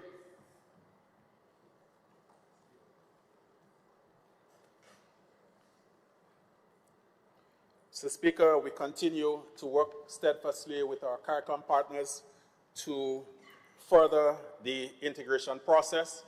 We work also closely with our brothers and sisters in the OECS, that's the Organization of Eastern Caribbean States. We continue to mobilize resources through our ministries, through our missions. We have been able to serve our diaspora and also provide consular services, passport services, and those services were able to generate funds to the tune of $740,000 for the national coffers.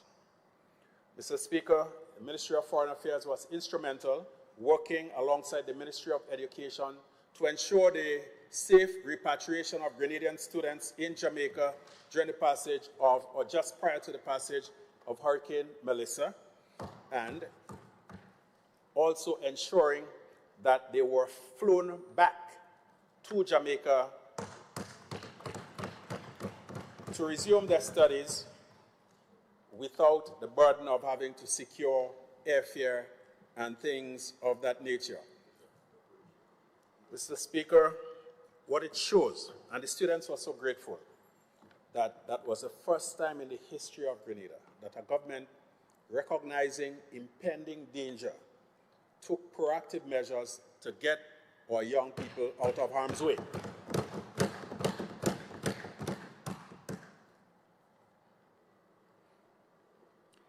And I wish to commend our Miami mission, in particular Mr. Kerry Frank, and our Honorary Consul in Jamaica, Mr. Ken Sylvester, for coordinating the efforts alongside the staff of the Ministry of Foreign Affairs, Trade and Export Development to get our young people back home safely and then back to their studies in Jamaica.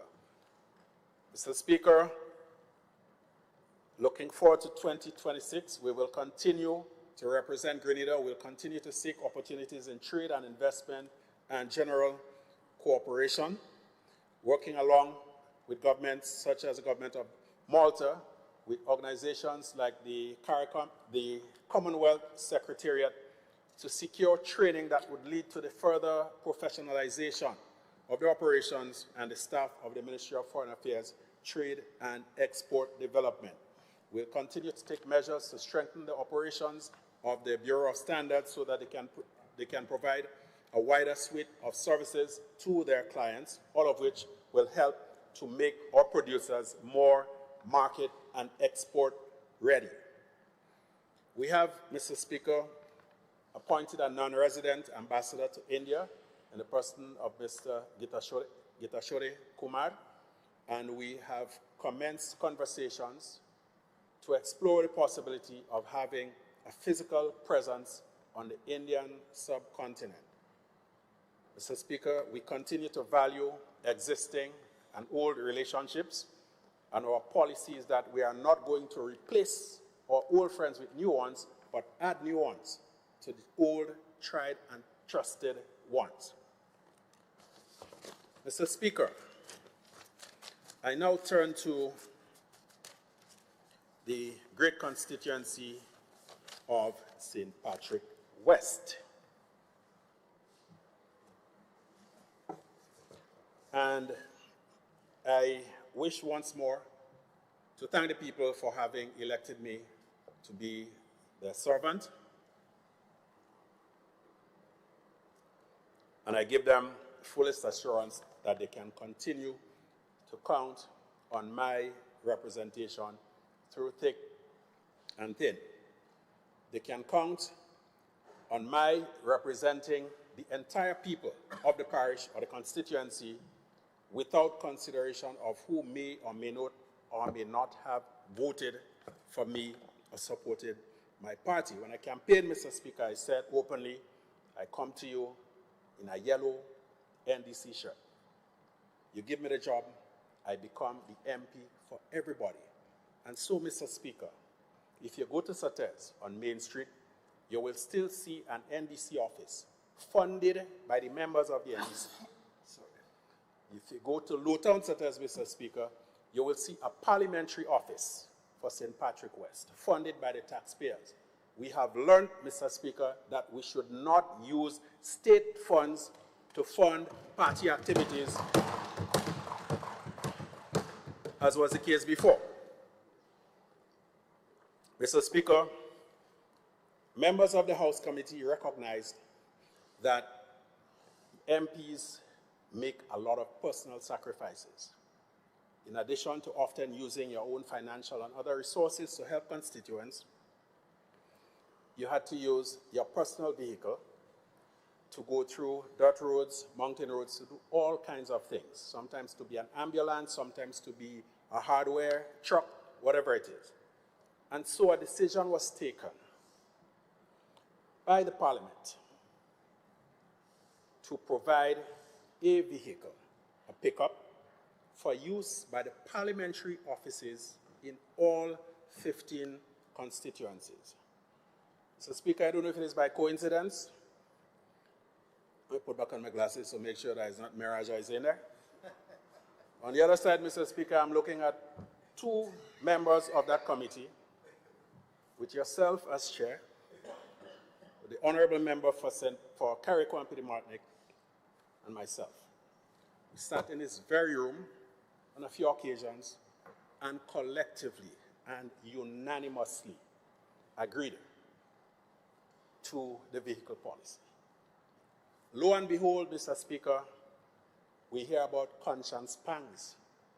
Oh, using money for the poor and the vulnerable, we don't need vehicles. I do not need the parliamentary vehicle to do my business. If you go outside there now, you need a little wash down, but you see mine outside there. Right? So, Mr. Speaker, I am asking the constituents in all 15 constituencies to look at the behavior of those of us whom they elected to serve them and to see if we are more concerned about scoring cheap political points or about using every means and measure available to serve them better. Mr. Speaker, I extend an invitation to everyone to attend the Camahorn Folk Festival, spearheaded by the Ministry of Culture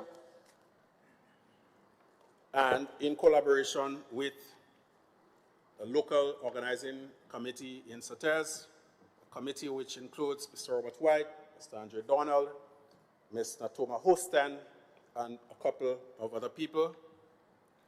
The Camahorn Folk Festival will also partner with the Trade Division of the Ministry of Foreign Affairs, Trade and Export Development to host a buy local expo on Saturday in Sauteurs near the bus terminal. We are also partnering with the Royal Grenada Police Force, who will send the RGPF band to do a free concert from 12 noon to 3 p.m. on Saturday.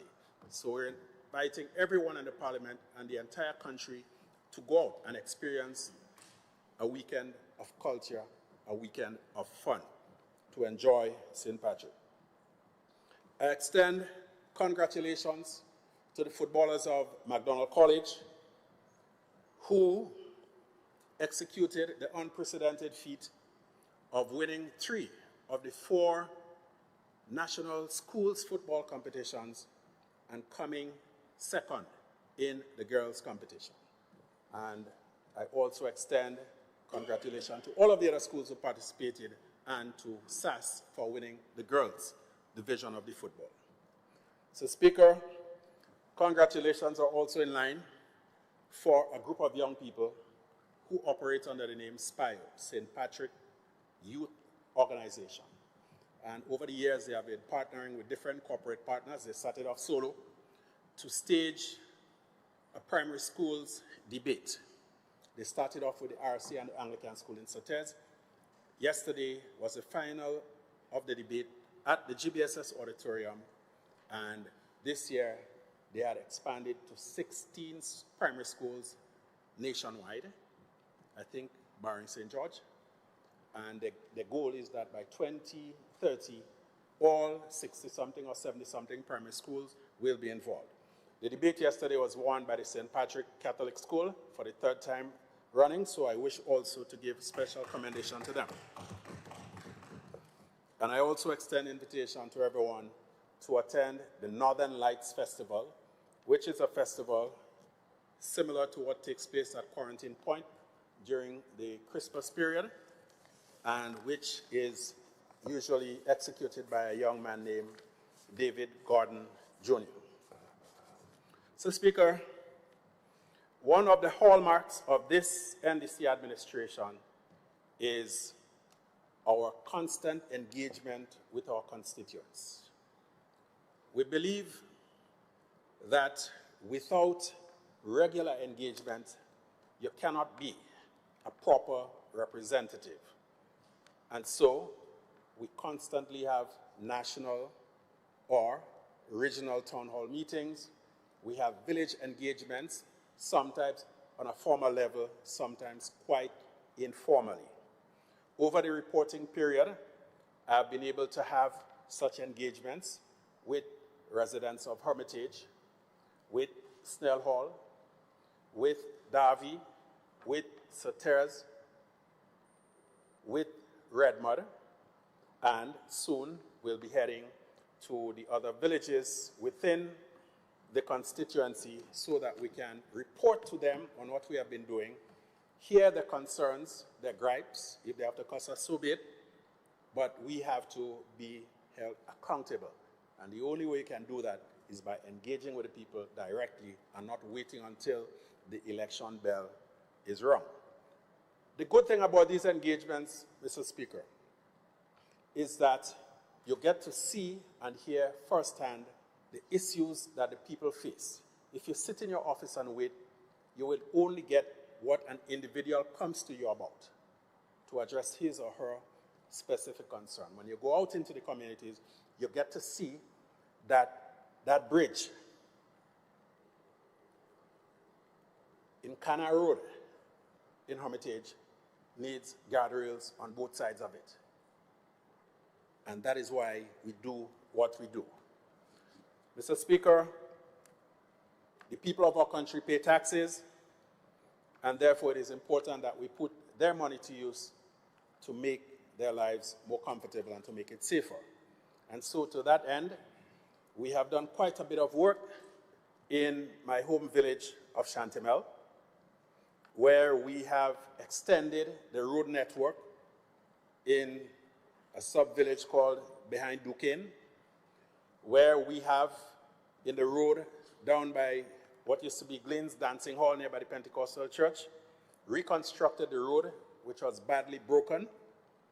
We were also able to do over 600 feet of retaining wall and drains in Chantemel. We refurbished and reopened the community center and simultaneously officially named the playing field after our sporting icon, Philbert Frame, a former police officer who was most known for being attached to the fire department. Mr. Speaker, I do not believe that we have done more work in any village or combination of villages than we have done in Poland Region 7, including Mount Williams, Mount Alexander, Davie, Diselis, and Prospect. One of the first things we did was to fix the broken wooden bridge right on the borderline between St. Mark and St. Patrick. If you see there is a bus shed there with the sign saying Road to Petiance. That, Mr. Speaker, was a disaster waiting to happen, either for a vehicle to fall through or someone's foot to go through one of the cracks and suffer a badly broken leg. We have been able to do that. Not only that, we were able to put guardrails on either side of the flat bridge on the inner portion of that area to make life safer for the pedestrians and motorists.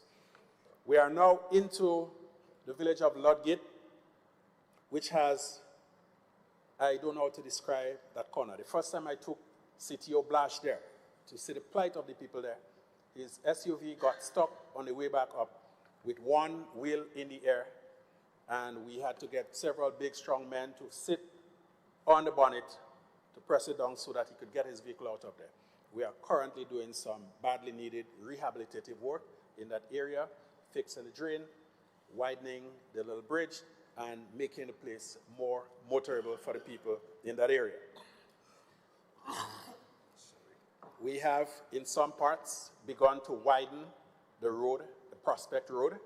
And Mr. Speaker, Mr. Minister of Infrastructure Development, we have a lot more work to do because some parts of that hill are extremely dangerous. I remember sometime about 6 to 8 years ago, a bus carrying school children went down into one of the drains, and several of the kids had to be rushed to Mirabel Hospital. We have started some of the expansion work there, but a lot more needs to be done, and I assure the residents that they can count on me continuing to work on their behalf to have those things done. In the village of Marley, quite a bit of work has also been done to widen the road, in some cases to build new roads. In places like Jahole, in Tulumber, what is going to be called Tabernacle Road, in Pepper Street, and also on the Upper Marley main road leading to Sates, where box drains were converted into slipper drains, significantly widening the road and making it more comfortable and safer for pedestrians as well as drivers. So, Speaker, Snell Hall is a special village. People of Snell Hall are largely independent people. But it's along a major artery. And that stretch of road from Madays to Montfendu, Snell Hall, Monkridge, all of the bridges there are in a terrible condition. And Mr. Speaker, they did not deteriorate after June 2023. It took them decades to get to that state. And so, not waiting for things to happen, but being proactive, I contacted PS Alva Brown and CTO Blash. And I must commend them. They took a Saturday off to tour the bridges in St. Patrick West with me. The first one we looked at, Mr. Speaker, was the Monkridge Bridge. When they looked under it, they said, "Nah, Minister, we had to work on that right away." I didn't say anything. We drove a couple hundred meters further north, and when they saw what was passing for the Snell Hall Bridge, they gasped. There was a gaping hole with a bamboo pole sticking out there as a warning for it. That is just between Sunaren Junction and the Seventh-day Adventist Church in Snell Hall. And they said, okay, given the severity of the situation, let us try to get to work on it. We may have to bypass the normal procurement things, which may take months and months and months. Eventually, they still had to resort to that, because when a contractor was secured to do the job, by the first day, he recognized that some serious engineering work was needed there, and not simply a case of cocking a hole. And so the Cuban engineers were called in, and they did the design. It took a couple of months, and I'm pleased to say that the work has started. In the meantime, we were able to do some rehabilitative work in the Canning Back Road to facilitate the traffic that was diverted because of the rebuilding of the bridge. And while it was a one-lane bridge before, we are now going to have a two-lane bridge on completion. Mr. Speaker, Snell Hall again. The only thing, when I met with the young guys, well, with the village next to Parker Shop, one of the things that came up, and it also came up from the Seventh-day Adventist Church, which houses a preschool downstairs the church building, that the small playing field, that controversial playing field, was all the village had, and they needed some upgrades to it. There were no lights there. There was no water. So we picked the low-hanging fruits first. We immediately contacted Nawasa, and water was brought up to that area. There was an incomplete concrete road. Through community development, we finished it. And now, Mr. Speaker, I'm extremely happy to say that we are more than 50% on the way to completing a brand new mini pavilion designed to seat 200 persons, and when finally complete in the second phase, we'll be able to have meetings, small conferences on the interior, and so on. So Snell Hall is smiling. In Monkridge, Monk Rural area, we were able also to do some significant road widening and road fixing in Montreal, close to the Glenelg spring water plant, and going back out into the village. We were able, jointly with Honorable Member for St. Patrick East, to do significant rehabilitation work on the Monkridge Community Center. However, Mr. Speaker, we have not been able to reopen it because there are some structural issues with the ceiling where, because of the way it was originally constructed, you have bits and pieces of concrete flaking off and falling down. So for safety purposes, we have not yet reopened it. I'm assured by the Ministry of Community Development that the engineer has been engaged to look at a solution to that problem, and we hope that very soon the people of Monkridge and Monkdrole will have full access to their community center once again. Through the Ministry of Sport, we were able to refurbish the basketball court in Monkridge, to resurface and to properly fence around that.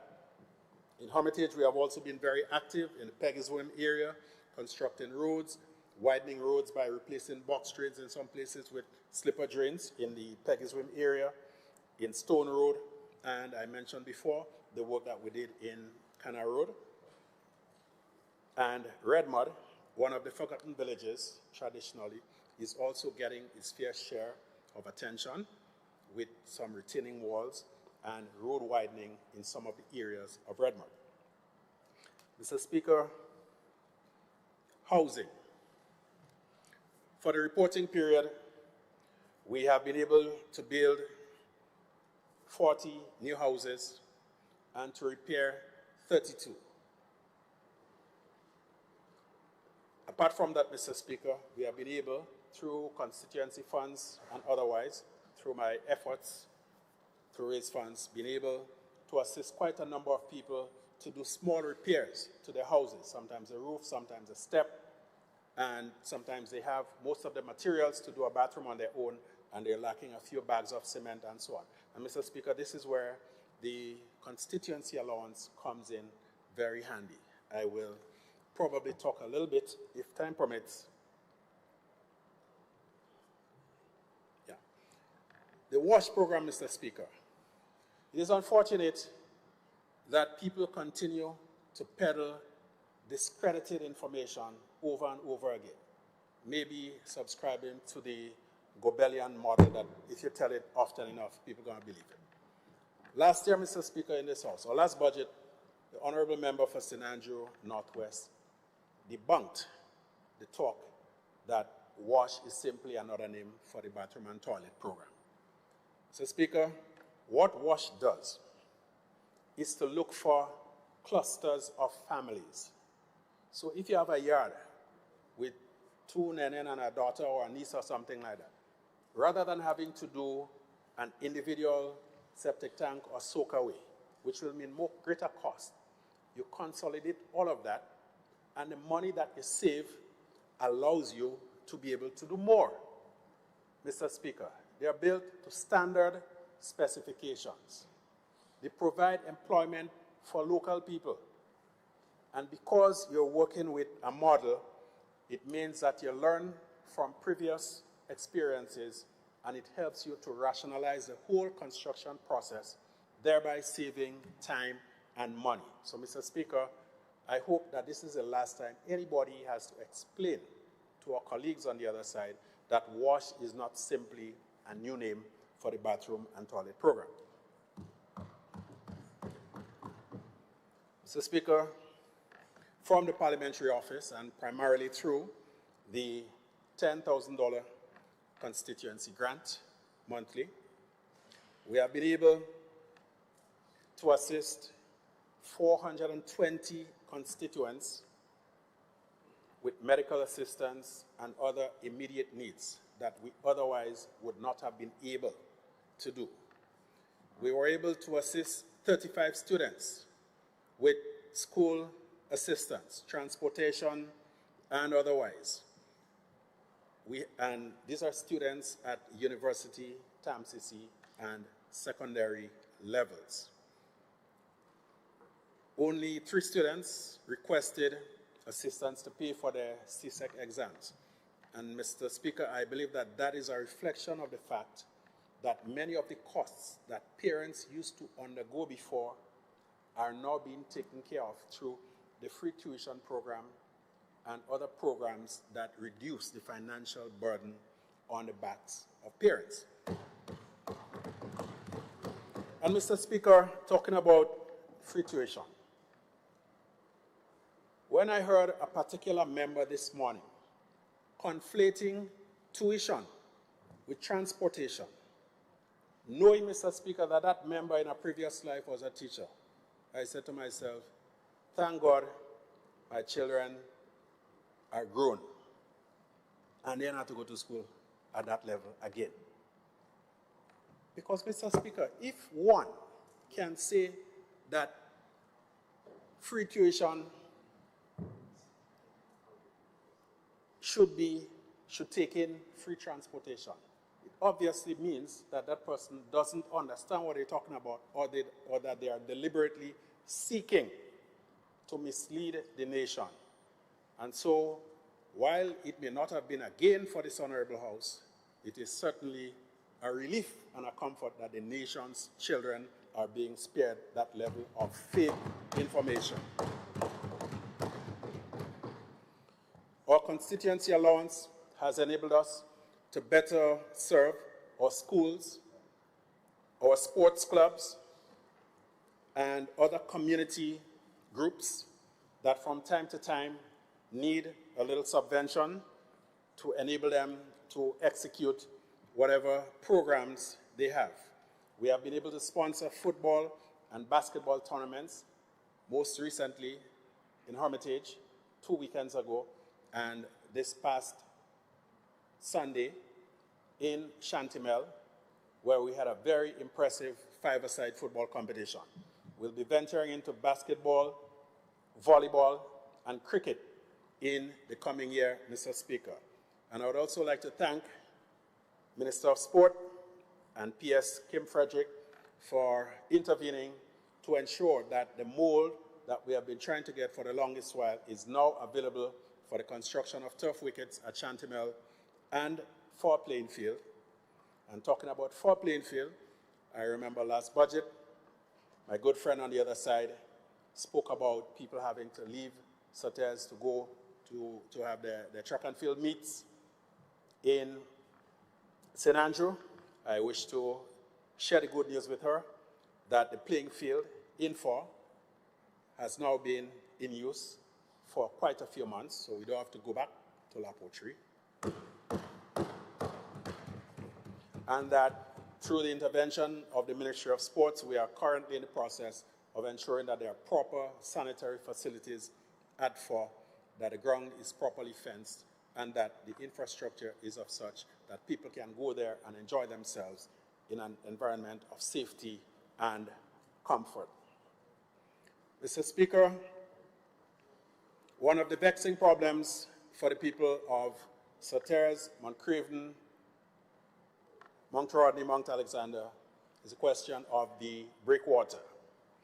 And there is nobody more anxious to see that project, the second phase of that project, executed.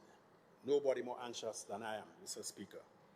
However, we must always bear in mind that, again, we talk about the project cycle.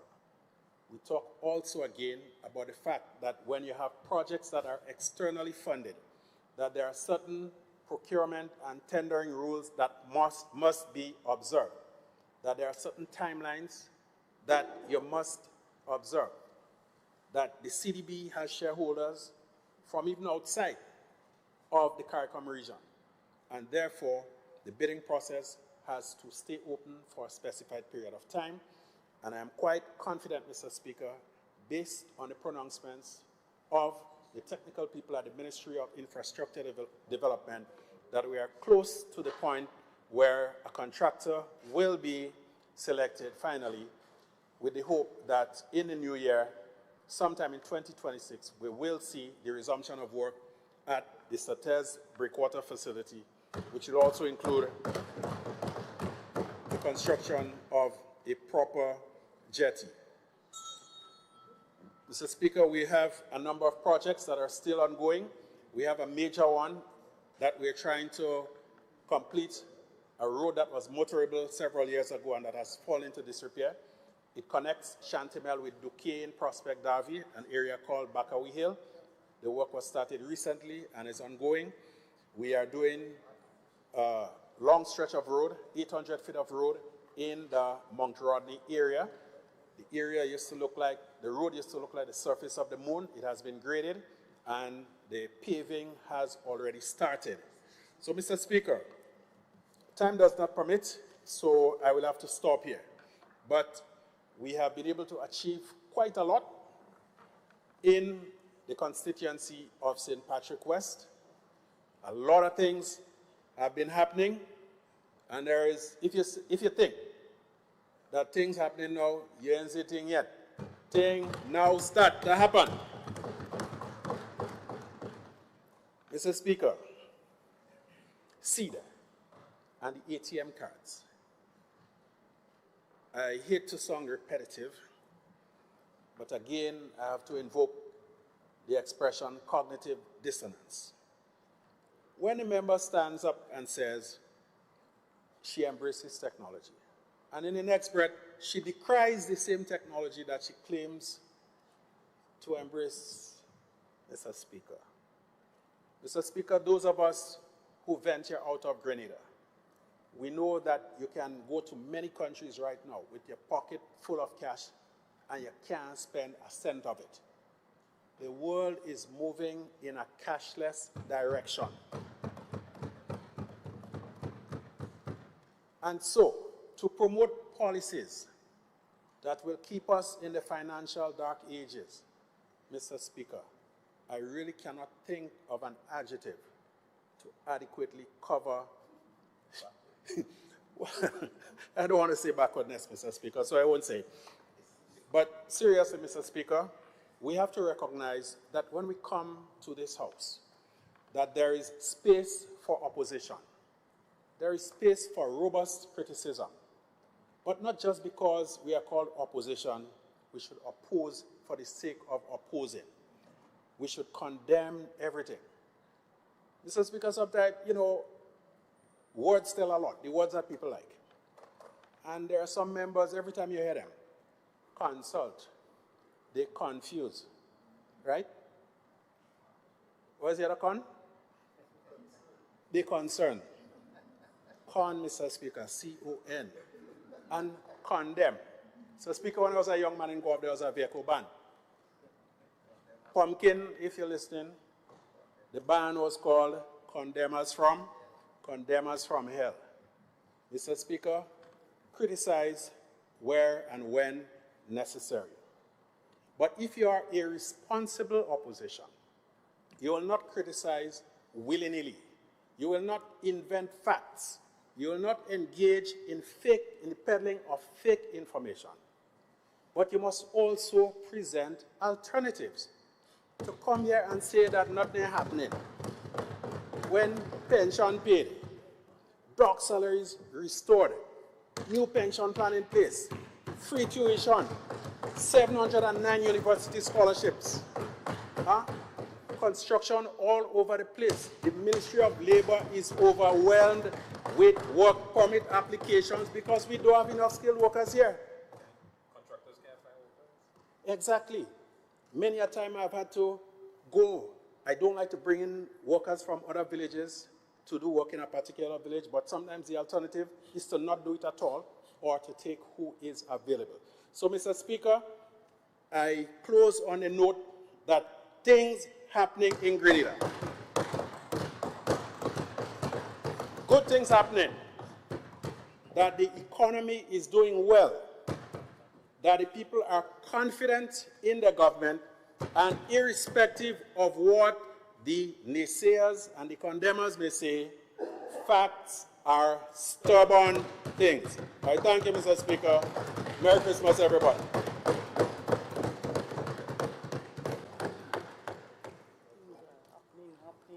Thank you very much, Minister for Foreign Affairs, Export and Trade Development.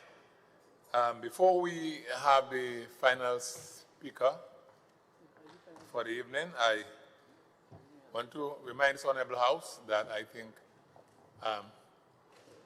supper is catered, and so members may strategically move to refresh themselves and return. We will not have a break for that. We will try to continue the last part of the debate, but anybody who feels a little bit hungry may so step out and then return. All right, so I now invite the member for St. Andrews Southwest, Minister responsible for sports, mental health, wellness, and religious affairs, to now take the floor and make her contribution.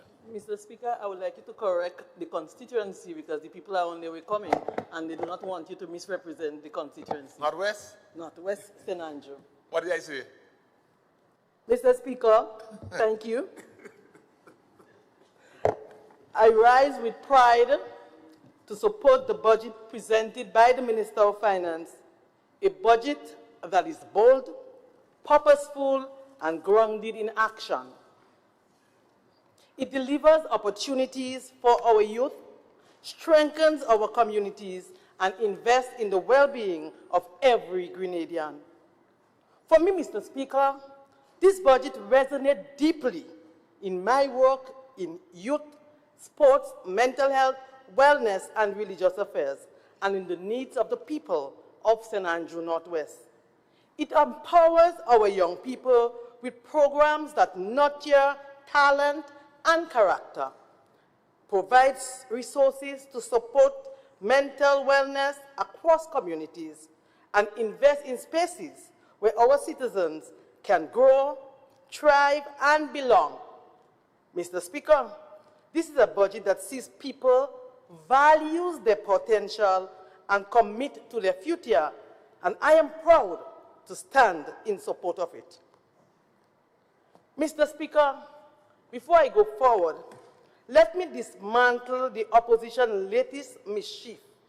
They keep shouting cuts as it relates to the youth program. But what they fear, Mr. Speaker, is progress. For years, Mr. Speaker, young people were trapped in temporary programs, controlled with stipends, and fear. That era is over, Mr. Speaker. Let the nation hear this clear. We did not cut youth program. We cut all politics. When Imani trainees transition into permanent engagement, dignified employment, the budget, Mr. Speaker, must move to the ministries that they got placed permanently.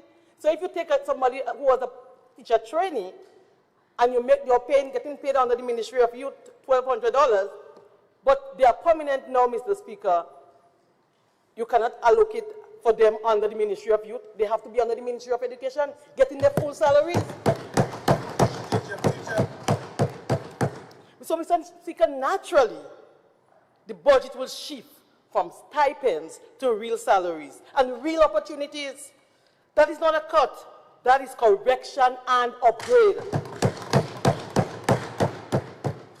Mr. Speaker, you see, we can sit in this honorable house and say all that we want, but our young people are aware that they getting permanent engagement. So whatever we say, it's not with the Public Service Commission or so. What they have is letters that say you are permanent, letters that they can take to the bank, Mr. Speaker. And so, Mr. Speaker, no longer our youth are spectators, they are partners.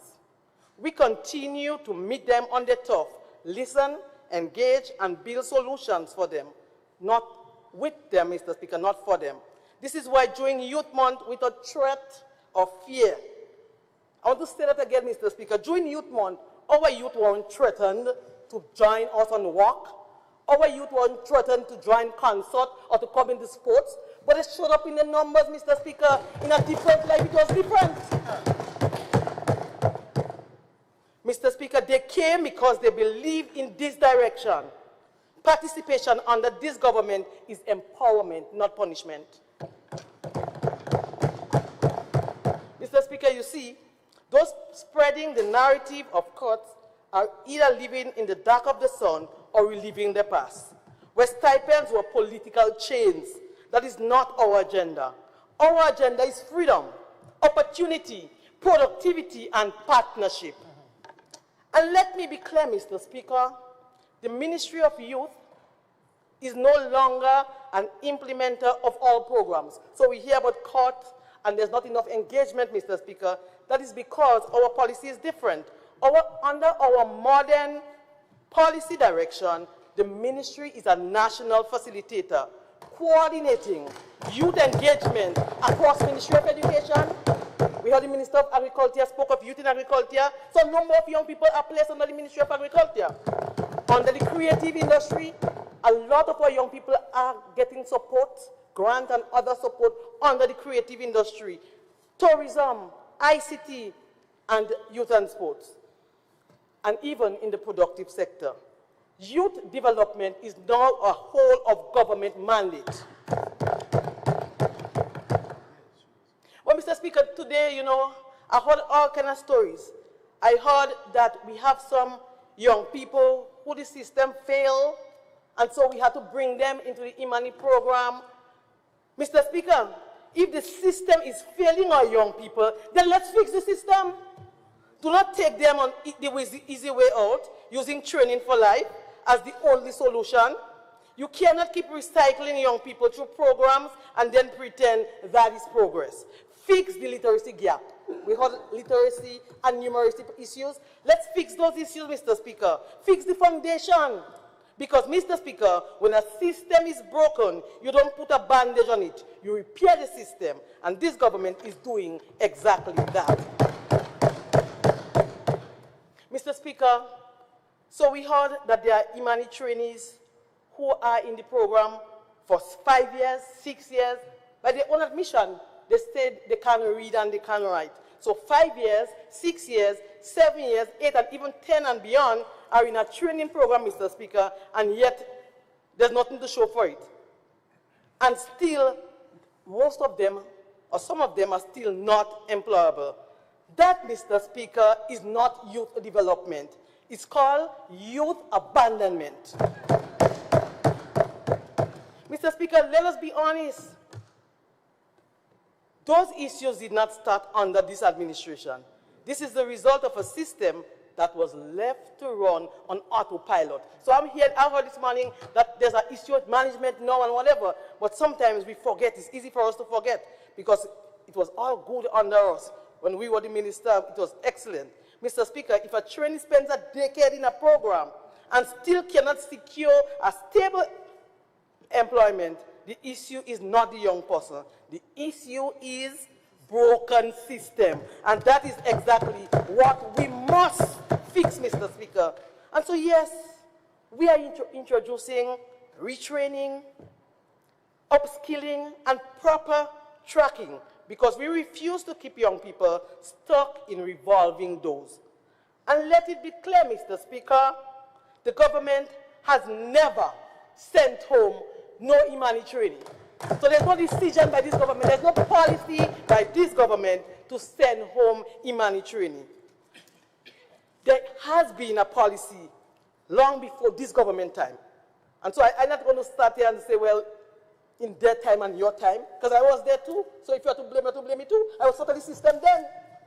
So there was a policy, Mr. Speaker, if you did not attend the job placement and you stayed home and you misbehaved, you will be deactivated. So if you was going to maybe 2 months past and you didn't, there's no show, you are deactivated, and the same thing apply now. So why talk about when young people are sent home?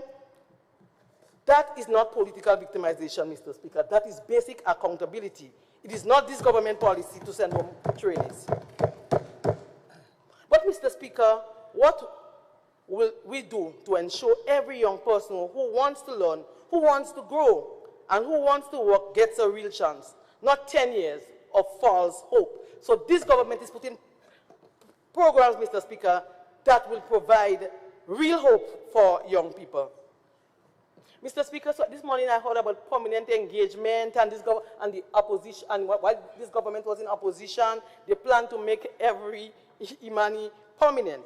Well, Mr. Speaker, we could say that without having the information, but let's be clear, Mr. Speaker. If you get into government and then you realize that 300 or 400 or more trainees are in the private sector, are we seriously saying that this government can make them permanent in the private sector? Let's get real, Mr. Speaker. So are we saying that this government should pay from the national coffers and pay trainees or make them permanent in the private institution?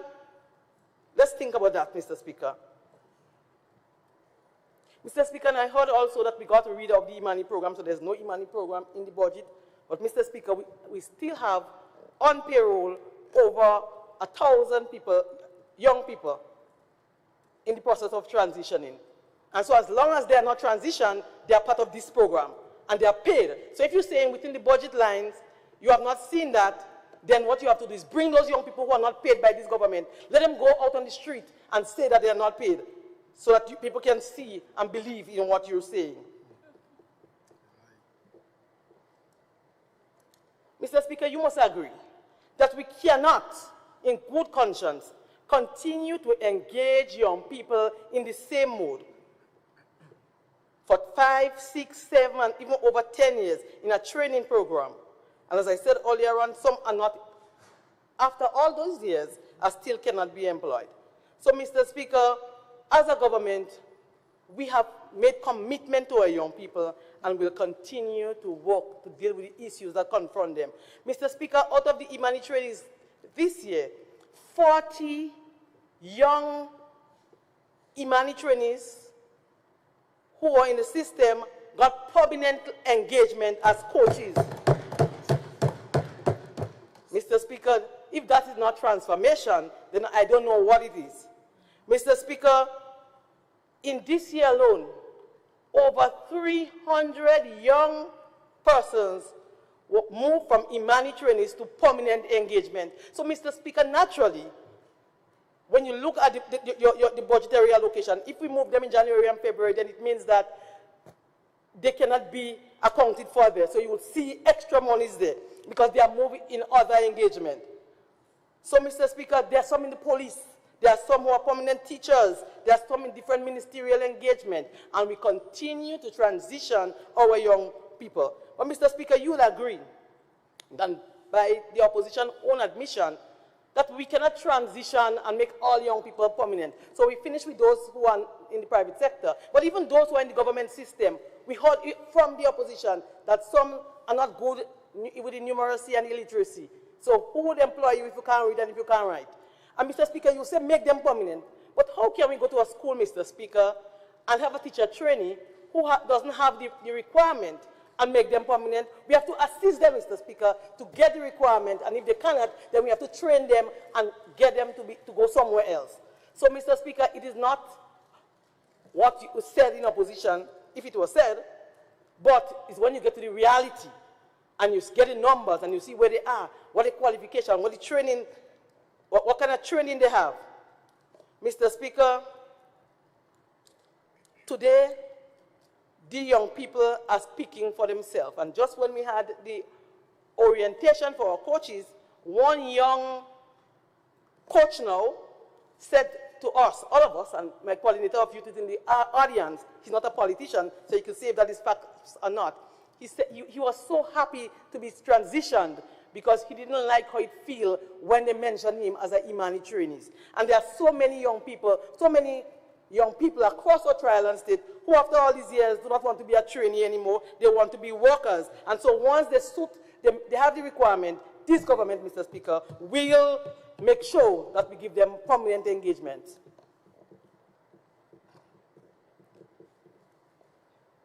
So, Mr. Speaker, the Empower program.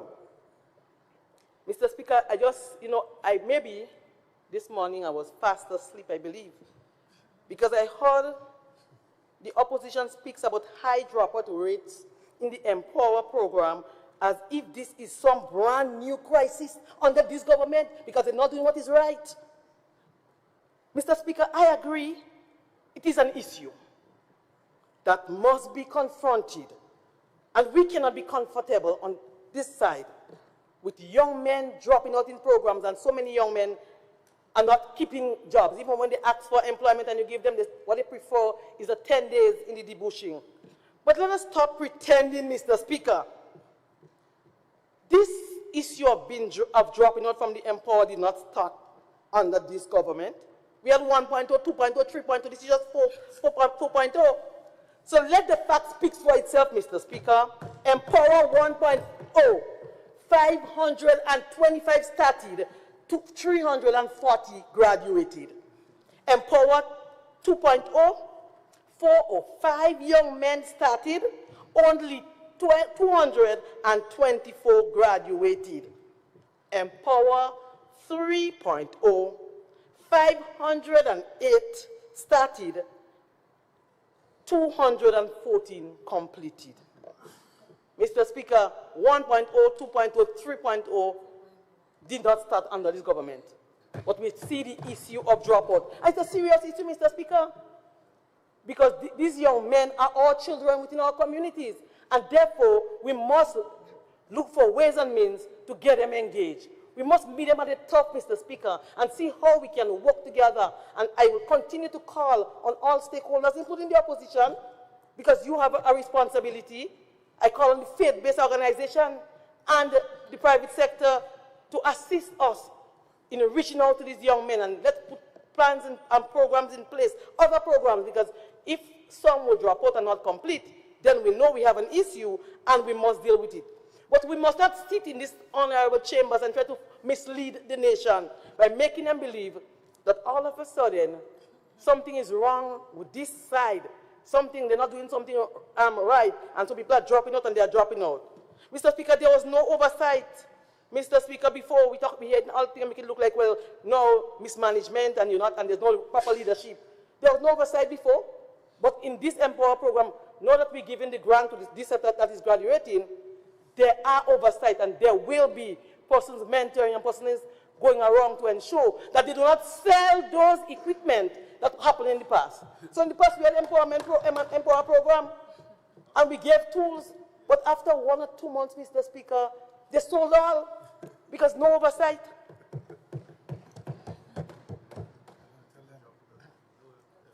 So, Mr. Speaker, they can't come here today acting shocked. They presided over the same challenges. But what we are doing, Mr. Speaker, we're not complaining. We are finding solutions to deal with the issue. What is new is not dropout rate. What is new is a government that refuses to be comfortable with failure. A government that will confront the issue head-on, strengthen mentorship, improve support system, and engage our young men with intention and respect. So, Mr. Speaker, we had a little over 400 young men involved in 4.0, and yes, just over 200 graduated, and who are eligible for 3,000 grants for business or to further their education. And so proper oversight and mentorship will be provided to them.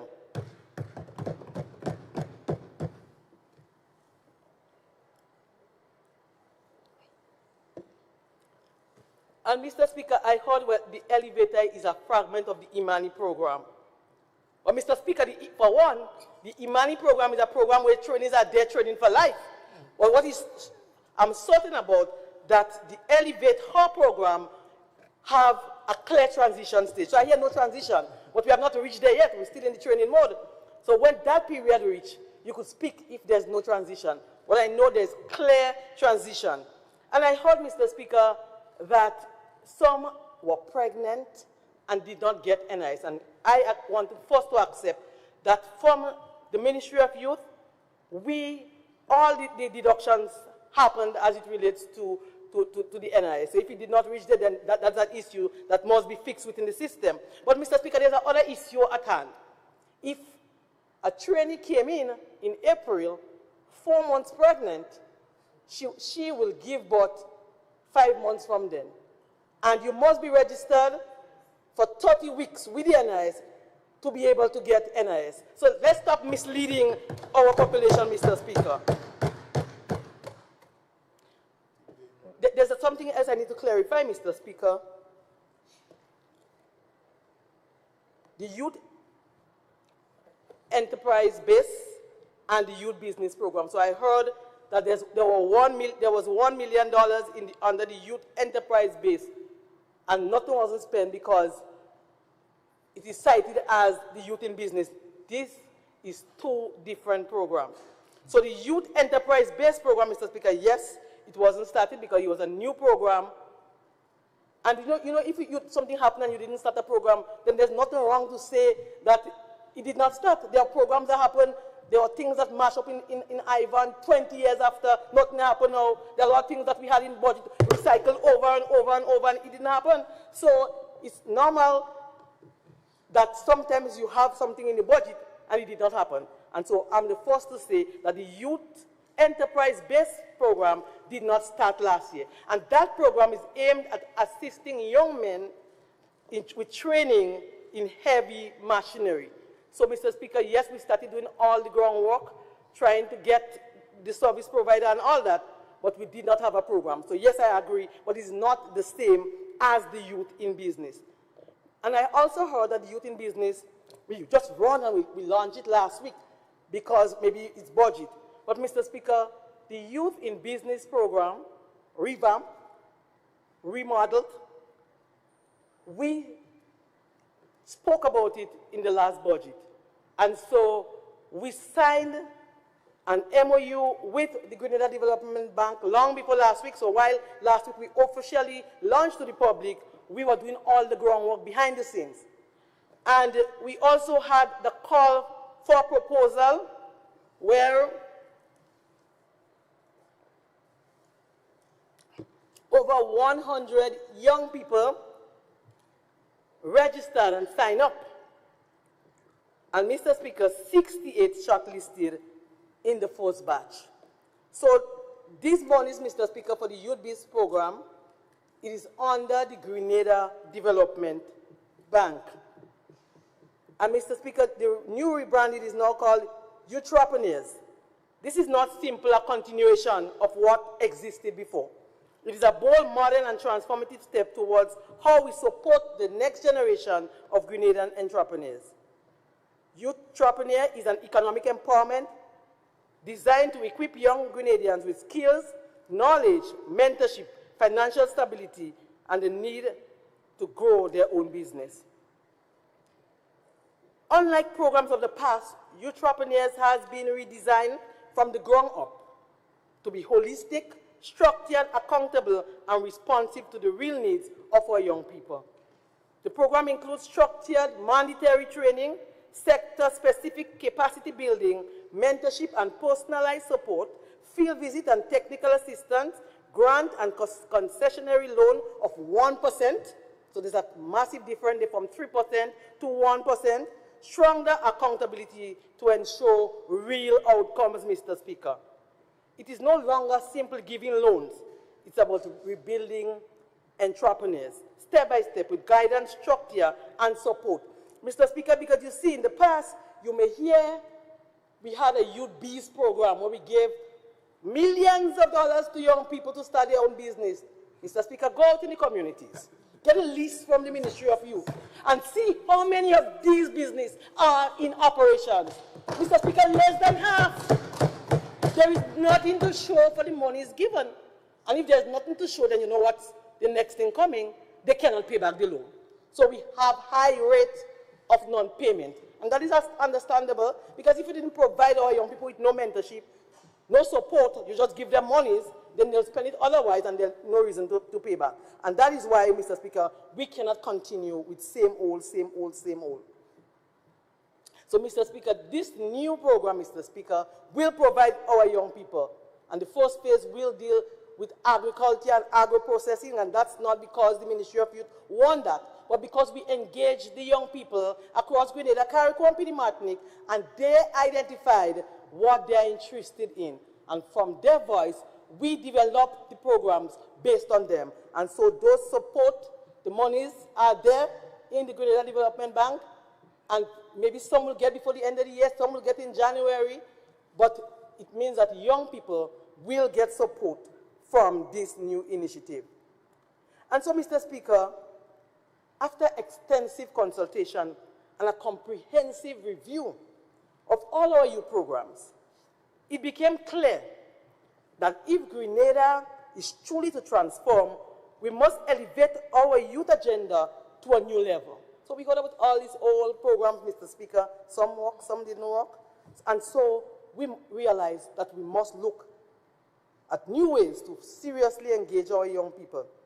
And the government, Mr. Speaker, will establish the Youth Empowerment Agency, a statutory institution designed to take youth development from scattered programs to structured pipelines, from good intentions to measurable, life-changing outcomes. Will focus on 3 pillars: entrepreneurship, supporting innovators with business incubators, accelerators, access to finance and school-based enterprise program, leadership development, create pathways for young Grenadians to develop character, discover their voice, and prepare to lead at home, school, and community. Civic participation, introducing National Volunteer Corps, providing youth with real-world experience, fostering civil responsibility, and engaging them in nation building. The 2026 budget, Mr. Speaker, allocates EC $15 million to establish the full rollout of YEA.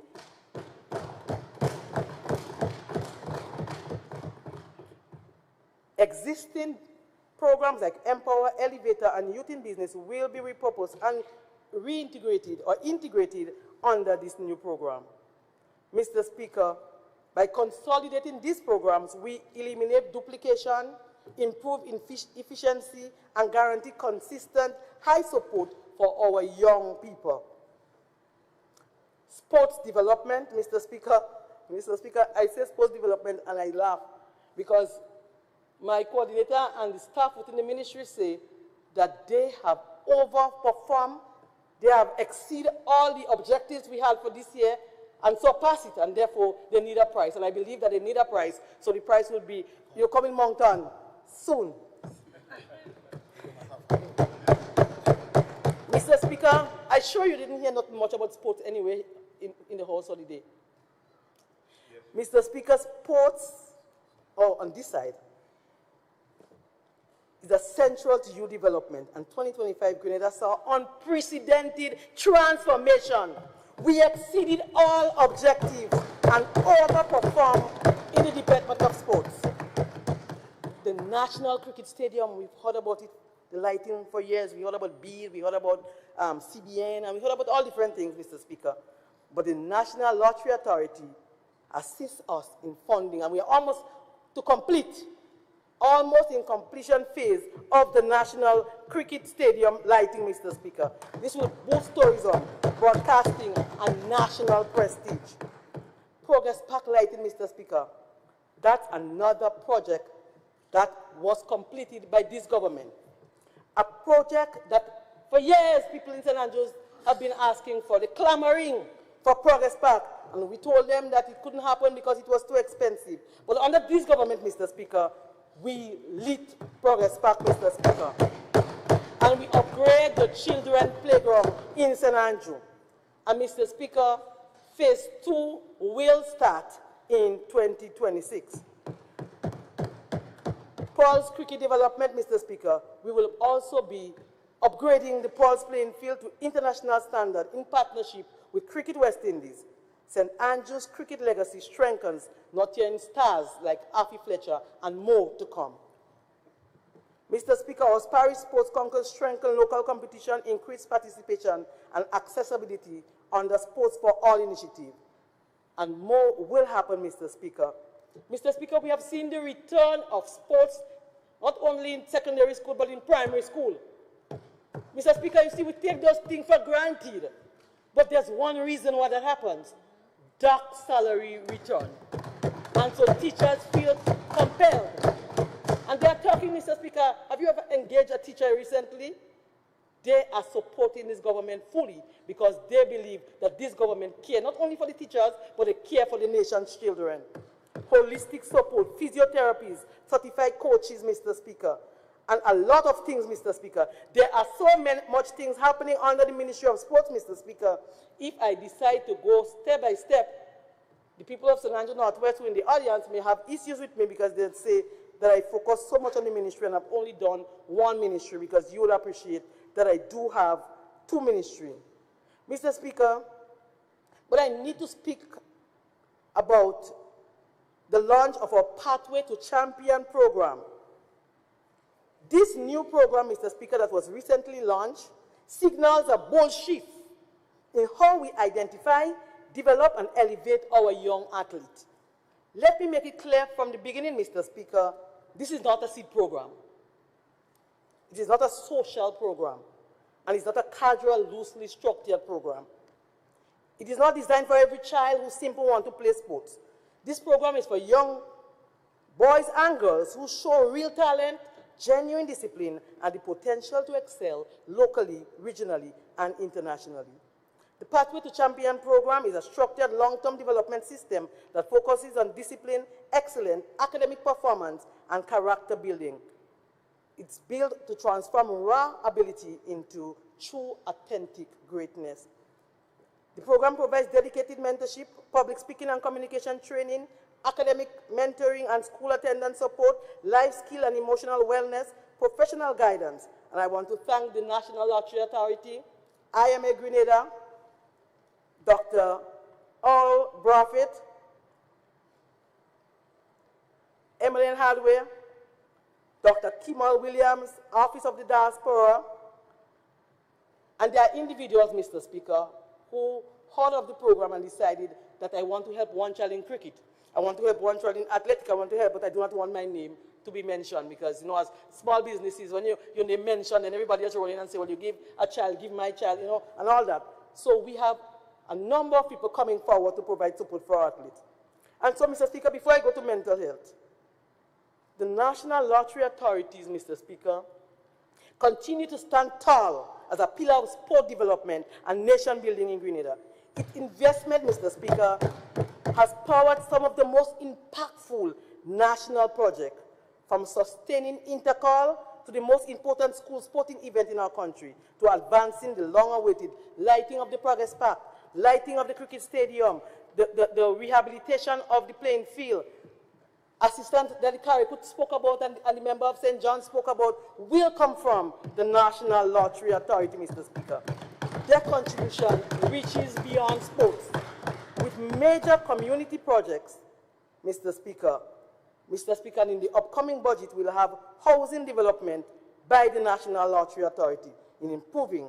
That is the mandate, not just about games. It's about strengthening communities, lifting families, and building a nation prepared for the future. Mr. Speaker, let me go to mental health quickly, because I realize I have to rush through. In a time when misinformation runs wild, when some continue to weaponize fear, doubt, and when too many still pretend that mental health doesn't matter, the government has chosen courage over convenience and action over talk. While others are busy playing politics, we are building systems, saving lives, and transforming the nation. For decades, Mr. Speaker, mental health was pushed to the shadows, underfunded, under-resourced, overlooked. But under this administration, those days are gone. This government took a bold and unprecedented step to create the Ministry of Mental Health, Wellness and Religious Affairs, the first of its kind in the region. Because the mental well-being of our people is not a side issue, it's a national priority. Mr. Speaker, we did not develop this ministry because we wanted to have headline in the news. We established it because a stable nation requires stable minds. We established it because our children, our families, our workers, our officers, our elders, even every Grenadian deserve support, dignity, and care. And we established it, Mr. Speaker, because we understand that there is no true development without mental health. Today, as I present our priority, Mr. Speaker, I do so with pride because the ministry is really functioning, Mr. Speaker. Things are happening in the Ministry of Mental Health. Our mission, Mr. Speaker, remains clear: to build comprehensive, accessible, dignified mental health system and that empowers every citizen, guided by our local realities and our international partners, PAHO, WHO, and the World Bank. Mr. Speaker, we will continue to bring mental health care directly to communities, especially underserved and remote ones, ensuring no Grenadians left behind. modernize mental health infrastructure, Mr. Speaker. This government continues to modernize and strengthen our mental health facilities. And so, Mr. Speaker, this morning I heard someone talk about, well, the rehabilitation on the other side, Center for Maribor, nothing happened this year. And Mr. Speaker, you know, I too, I mean, it didn't mean nothing happened because we fenced the place, we cleared up the place. But the truth is, I was expecting start of work in the last quarter. But Mr. Speaker, I am optimistic because remember, this is a facility that was damaged since in Hurricane Ivan. So, Mr. Speaker, well, I agree that somebody could mention, well, you said you were going to start in the last quarter and have not seen construction work. I do not believe that the opposition have this moral authority to speak about that. Mr. Speaker, because 20 years this facility on the ground. And so, Mr. Speaker, we appreciate that sometimes the system is slower. But, Mr. Speaker, I feel good where we are at this time that we are ready to really implement the project very soon. In the next 2 weeks, documents will be out for rendering and a contractor will be identified. Mr. Speaker, well, I want to thank the minister who's responsible for infrastructure. I want to even thank the PSMO, because if you know me well, Mr. Speaker, I could be seen as a troublemaker because I'm calling every time, every week. And so, Mr. Speaker, but I learned in education there's something that calls stick-to-itiveness, staying on task. And it's important because that helps you to achieve results and be successful. So I continue working along with the Permanent Secretary and the CTO in the Ministry of Infrastructure so that we can see work starting. And so it did not start, as we said before, at the end, but I am very optimistic that early in the new year, work will start, and we have in the budget $4 million for this initiative. Mr. Speaker, we have done a lot of work as it relates to Monge Mental Hospital fencing and all that. We have advanced legislation, or we are advancing legislation to reform decriminalizing suicide. There's some old laws on the books since in colonial time, and we need to get it out, Mr. Speaker, because criminalizing does not deter suicide, but compassion, treatment, and modern policy do. And so in 2026, we are looking to launch what we call a national suicide prevention hotline, and we are working to see zero suicide in Grenada. Mr. Speaker, we are also looking to launch a modern space featuring a counseling unit and a gym as it relates to our wellness agenda in 2026. This will help to promote physical, mental, and emotional well-being. Mr. Speaker, the Stronger Mind, Stronger School initiative in partnership with the Ministry of Education will be launched in 2026, where we provide psychoeducation, counseling, and early intervention for adolescents, helping them to build resilience, emotional intelligence, and academic success. Strengthening religious affairs and spiritual care.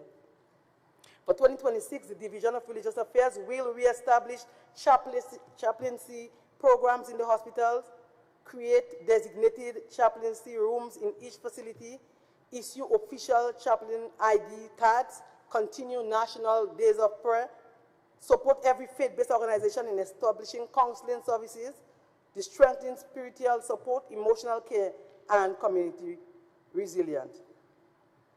Mr. Speaker, in June, the ministry relocated to a more accessible location, improving service delivery. The building was officially commissioned and blessed on the 26th of November. Training for key stakeholders. Capacity building as a major priority. Capacity building and major priorities. 4 nurses trained in post-basic psychiatric nursing, 68 training in disaster mental health, 2 in health system training, and 20 commenced quality rights training, 2 in NCDs and mental health. World Mental Day activity, we expanded outreach, 80 food hampers distributed to our clients, our outpatient clients. We also visited Carriacou and provide support to them, Mr. Speaker. Mr. Speaker, we have seen reactivation of our 20,000-gallon water tank, after years, Mr. Speaker, of no service, years, Mr. Speaker, this water tank was abandoned, it is now fully restored and showing continuity during shortages. So, Mr. Speaker, we can tell clearly who just talk for talk's sake and who delivers. And, Mr. Speaker, it is clear that this government is delivering over and over again, despite what the naysayers are saying. But, Mr. Speaker, you see, opposition will always oppose. Even if you do the best, you could paint the streets of gold, Mr. Speaker, they will find a loophole to say it is 10 carat, not 14. Mr. Speaker, I want to commend, there are a lot of things that are happening as it relates to Monge Mental Hospital in terms of our outpatient care and our nurses and stuff. But, Mr. Speaker, if I spend all the hours going to my long list, then I would not get there. So, Mr. Speaker, I want to thank the staff of the Ministry of Mental Health, Wellness, and Religious Affairs. I want to thank my permanent secretary and the entire team at the ministry. I want to thank the staff at the Monge and Richmond Home, Mr. Speaker, who work tirelessly, Mr. Speaker, who go beyond the call of duties, Mr. Speaker, who also have to deal with the issues of stigma and discrimination by the fact that they work just at the mental hospital. And so I want to say I see you, I value you, and will continue to work with you. You will get payments from this government, and I know that you have seen increase in some of the benefit packages, but your real reward will come from your Heavenly Father. Mr. Speaker, let me now turn to the heartbeat of our work, the people of St. Andrew Northwest. They are not just constituents. They are the reason why I stand here. They are the reason for every policy, every program, and every budget line that exists. Their dreams, their struggles, and their aspiration drive my decisions. And it is because of them that I labor tirelessly. Over the last budgetary year, Mr. Speaker, we have worked shoulder to shoulder with our constituents. And I say we because for me alone, there's no I in the word team. We have a team that works in the constituency. And when I outline the different projects, then you realize that it's a real team because we get more done because we have Sister Gloria in the Ministry of Community Development, then I'm in Youth and Sports and Mental Health. And so combining our effort with the team in the constituency, the team that goes with us house to house, the leaders within the different villages, we are able to bring real benefits for the people of St. Andrew Northwest. From the children to the elderly in our communities,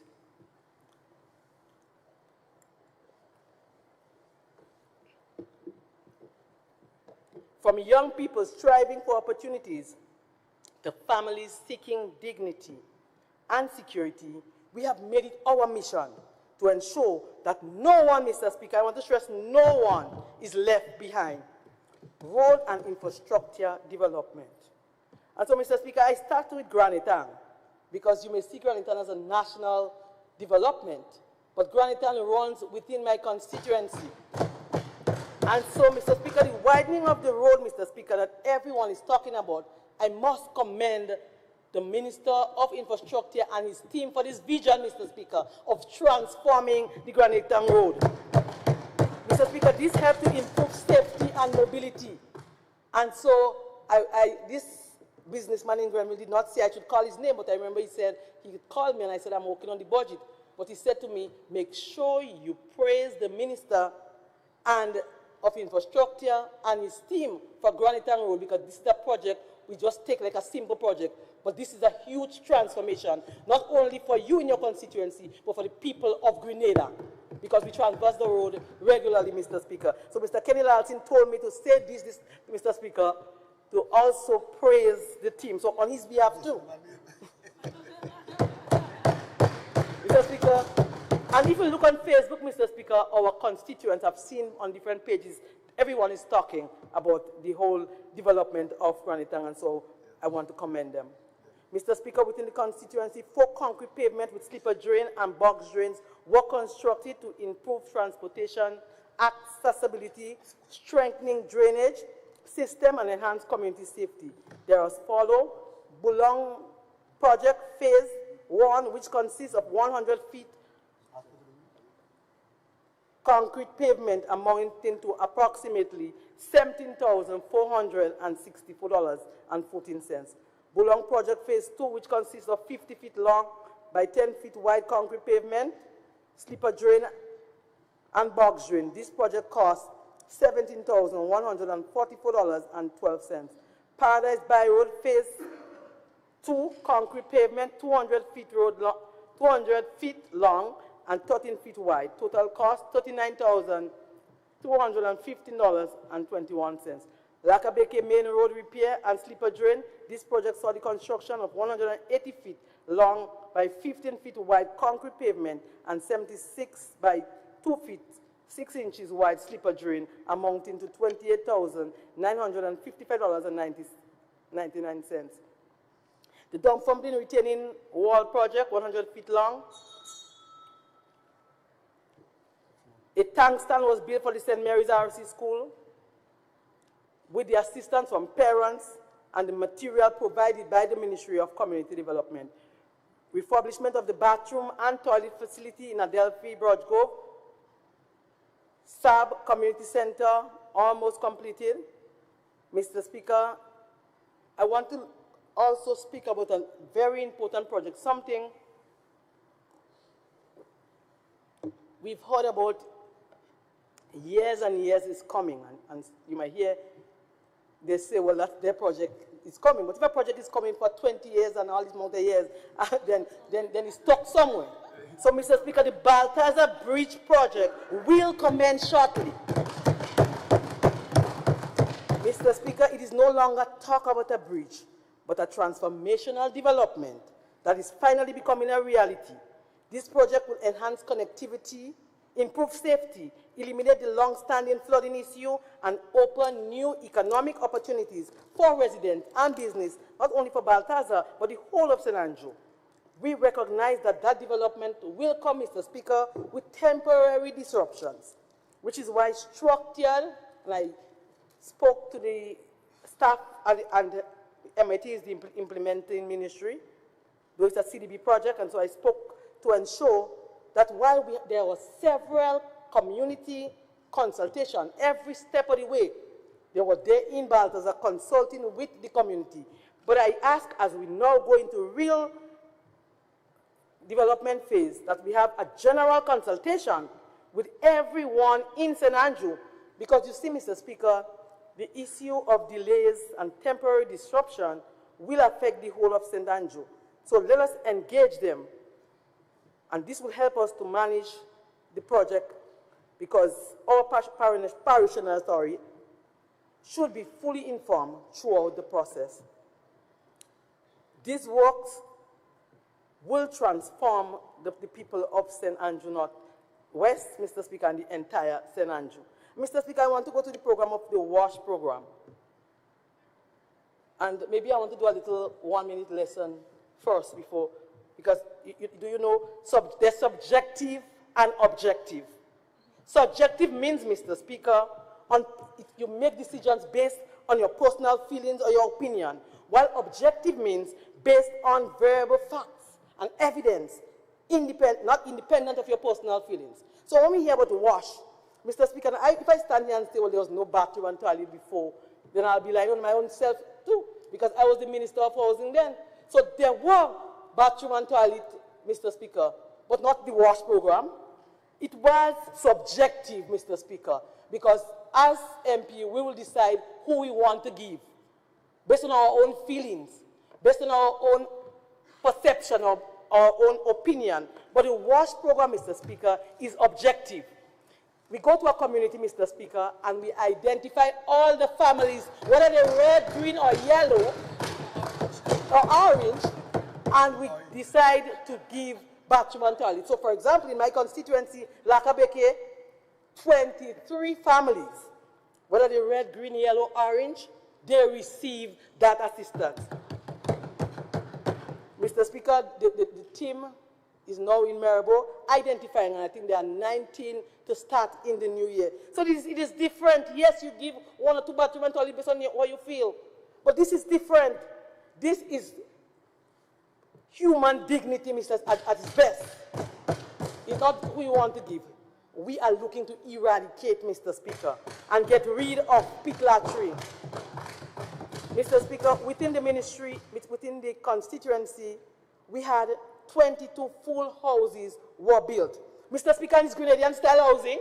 You know, sometimes, Mr. Speaker, sometimes we allow people to get away to say, well, you say Grenadian-style housing. But, Mr. Speaker, I've listened to different members here building houses for different families who never had a house before.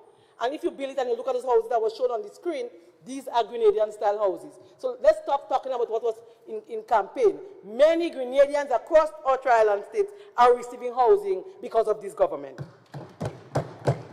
So, Mr. Speaker, apart from the 23 bathroom and toilet under the WASH program, under the Ministry of Housing, 30 additional families. No, I had a mistake. 47 additional families receive toilet and bathroom. So when you add 47 and 30 and 23, sorry, Mr. Speaker, you'll get 70. And, Mr. Speaker, 30 families across the constituency receive housing repair material. So, Mr. Speaker, we continue to deliver to the people of St. Andrew Northwest. Water connection provided for needy families, electricity and utility assistance, and we look forward to the solar for all within our constituency. Mr. Speaker, sporting clubs, we gave cricket gears, Mr. Speaker, and we heard the Prime Minister traveling. Well, I said to the Prime Minister, if you are traveling and able to bring back gears and bring back all the different developmental programs, then continue to travel. Because traveling becomes a necessity for us a small state. And so when I'm able to go to the schools and give out the gears, I am happy that the Prime Minister had traveled and seek this assistance for the people of the constituency of St. Andrew Northwest. We continue to provide breakfast assistance in the school. We have our elderly soup kitchen Mondays, Wednesdays, and Fridays. We provide CXC assistance from the constituency allowance. We have other private people who assist in giving that assistance. We gave tuition assistance to 12 persons for SGU and UE. We provide transportation allowance to 11 students at TAMCC. Mr. Speaker, we continue to provide assistance in all forms, shape and form, for the people of St. Andrew Northwest. We continue to rehabilitate our playing parks, Mr. Speaker. Maribor Play Park, playing field is lighted. This is a new. The playground in St. Mary's RC School is also lighted, Mr. Speaker, and other playgrounds. So, Mr. Speaker, in St. Andrew Northwest, I believe it's only maybe 2 more or 3 more fields that is not yet lighted. And in 2026, Adelphi will see the lighting of their playing fields. And Monlong, that's 2 we promise, will happen for 2026. For Adelphi, we already started the children playground, so that will be installed properly, and there's some rehabilitation work to be done at the playing field. All that will be done, Mr. Speaker. Sports development. Mr. Speaker, you see, this government is putting the monies where their mouth is. And so we are developing our young people across Grenada, but St. Andrew Northwest is getting their fair share. Mr. Speaker, we provide medical assistance for scans and medicines and other stuff for people within the constituency. Food support, healthcare, and nutrition remain priority. Direct medical assistance provided to residents. Distribution of food hampers to needy families to ensure no one goes hungry. Community engagement, Mr. Speaker. We continue to engage our communities, Mr. Speaker. So we are going everywhere within the constituency. And Mr. Speaker, we are going into the Christmas season. And so every village within our constituency will see us, will see the team, because we will be bringing chairs to the children, bringing hampers to the needy families across the constituency. So very soon, next week, please God, our list will be out where we go from village to village. Every village, we will be there with you on the ground, sharing for the Christmas. Mr. Speaker, over the last budget year, the residents of St. Andrew Northwest have experienced real transformative change because real things happened for the people of St. Andrew Northwest. Street lights, Mr. Speaker, all over. There are a few areas that still need some. We'll get them in 2026. We have seen the expanding of the WASH program. We have seen housing repairs and school assistance and food hampers and all that, Mr. Speaker.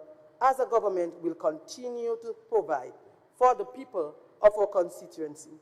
Mr. Speaker, as I close, I do so with a heart of gratitude and a love for the people of St. Andrew Northwest.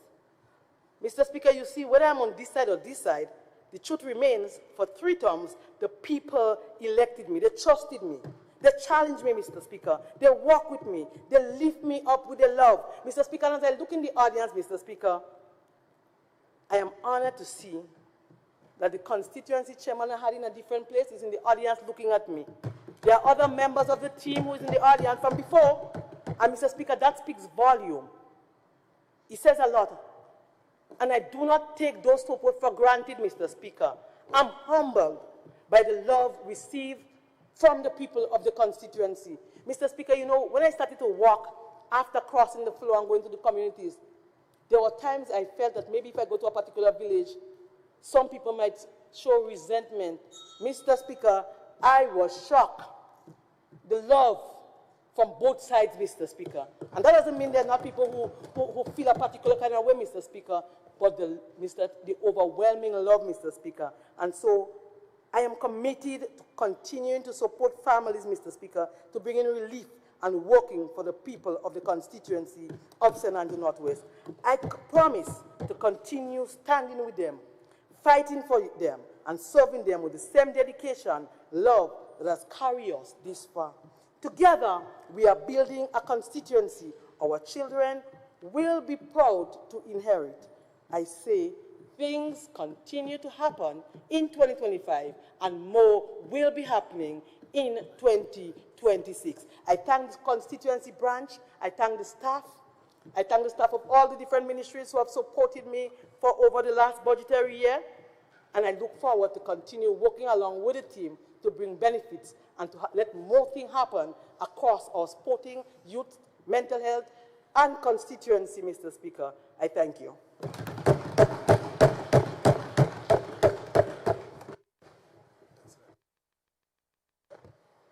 Thank you very much, Honorable Member for St. Andrew Northwest. It has been a very long day for everyone. I want to commend all the presenters for today, even those who stayed in the gallery to see the end of the first day's session. And I now invite the Leader of Government Business. Thank you, Mr. Speaker. I beg to move that this Honorable House stands adjourned until Friday, the 5th of December at 9 a.m. in the forenoon. Thank you, Mr. Speaker. Honorable members, the question is that this Honorable House stands adjourned until Friday, the 5th December at 9 a.m. in the forenoon. Those who are in agreement, say aye. Those who oppose, say no. The ayes have it. Indeed, the ayes have it. This Honorable House now stands adjourned.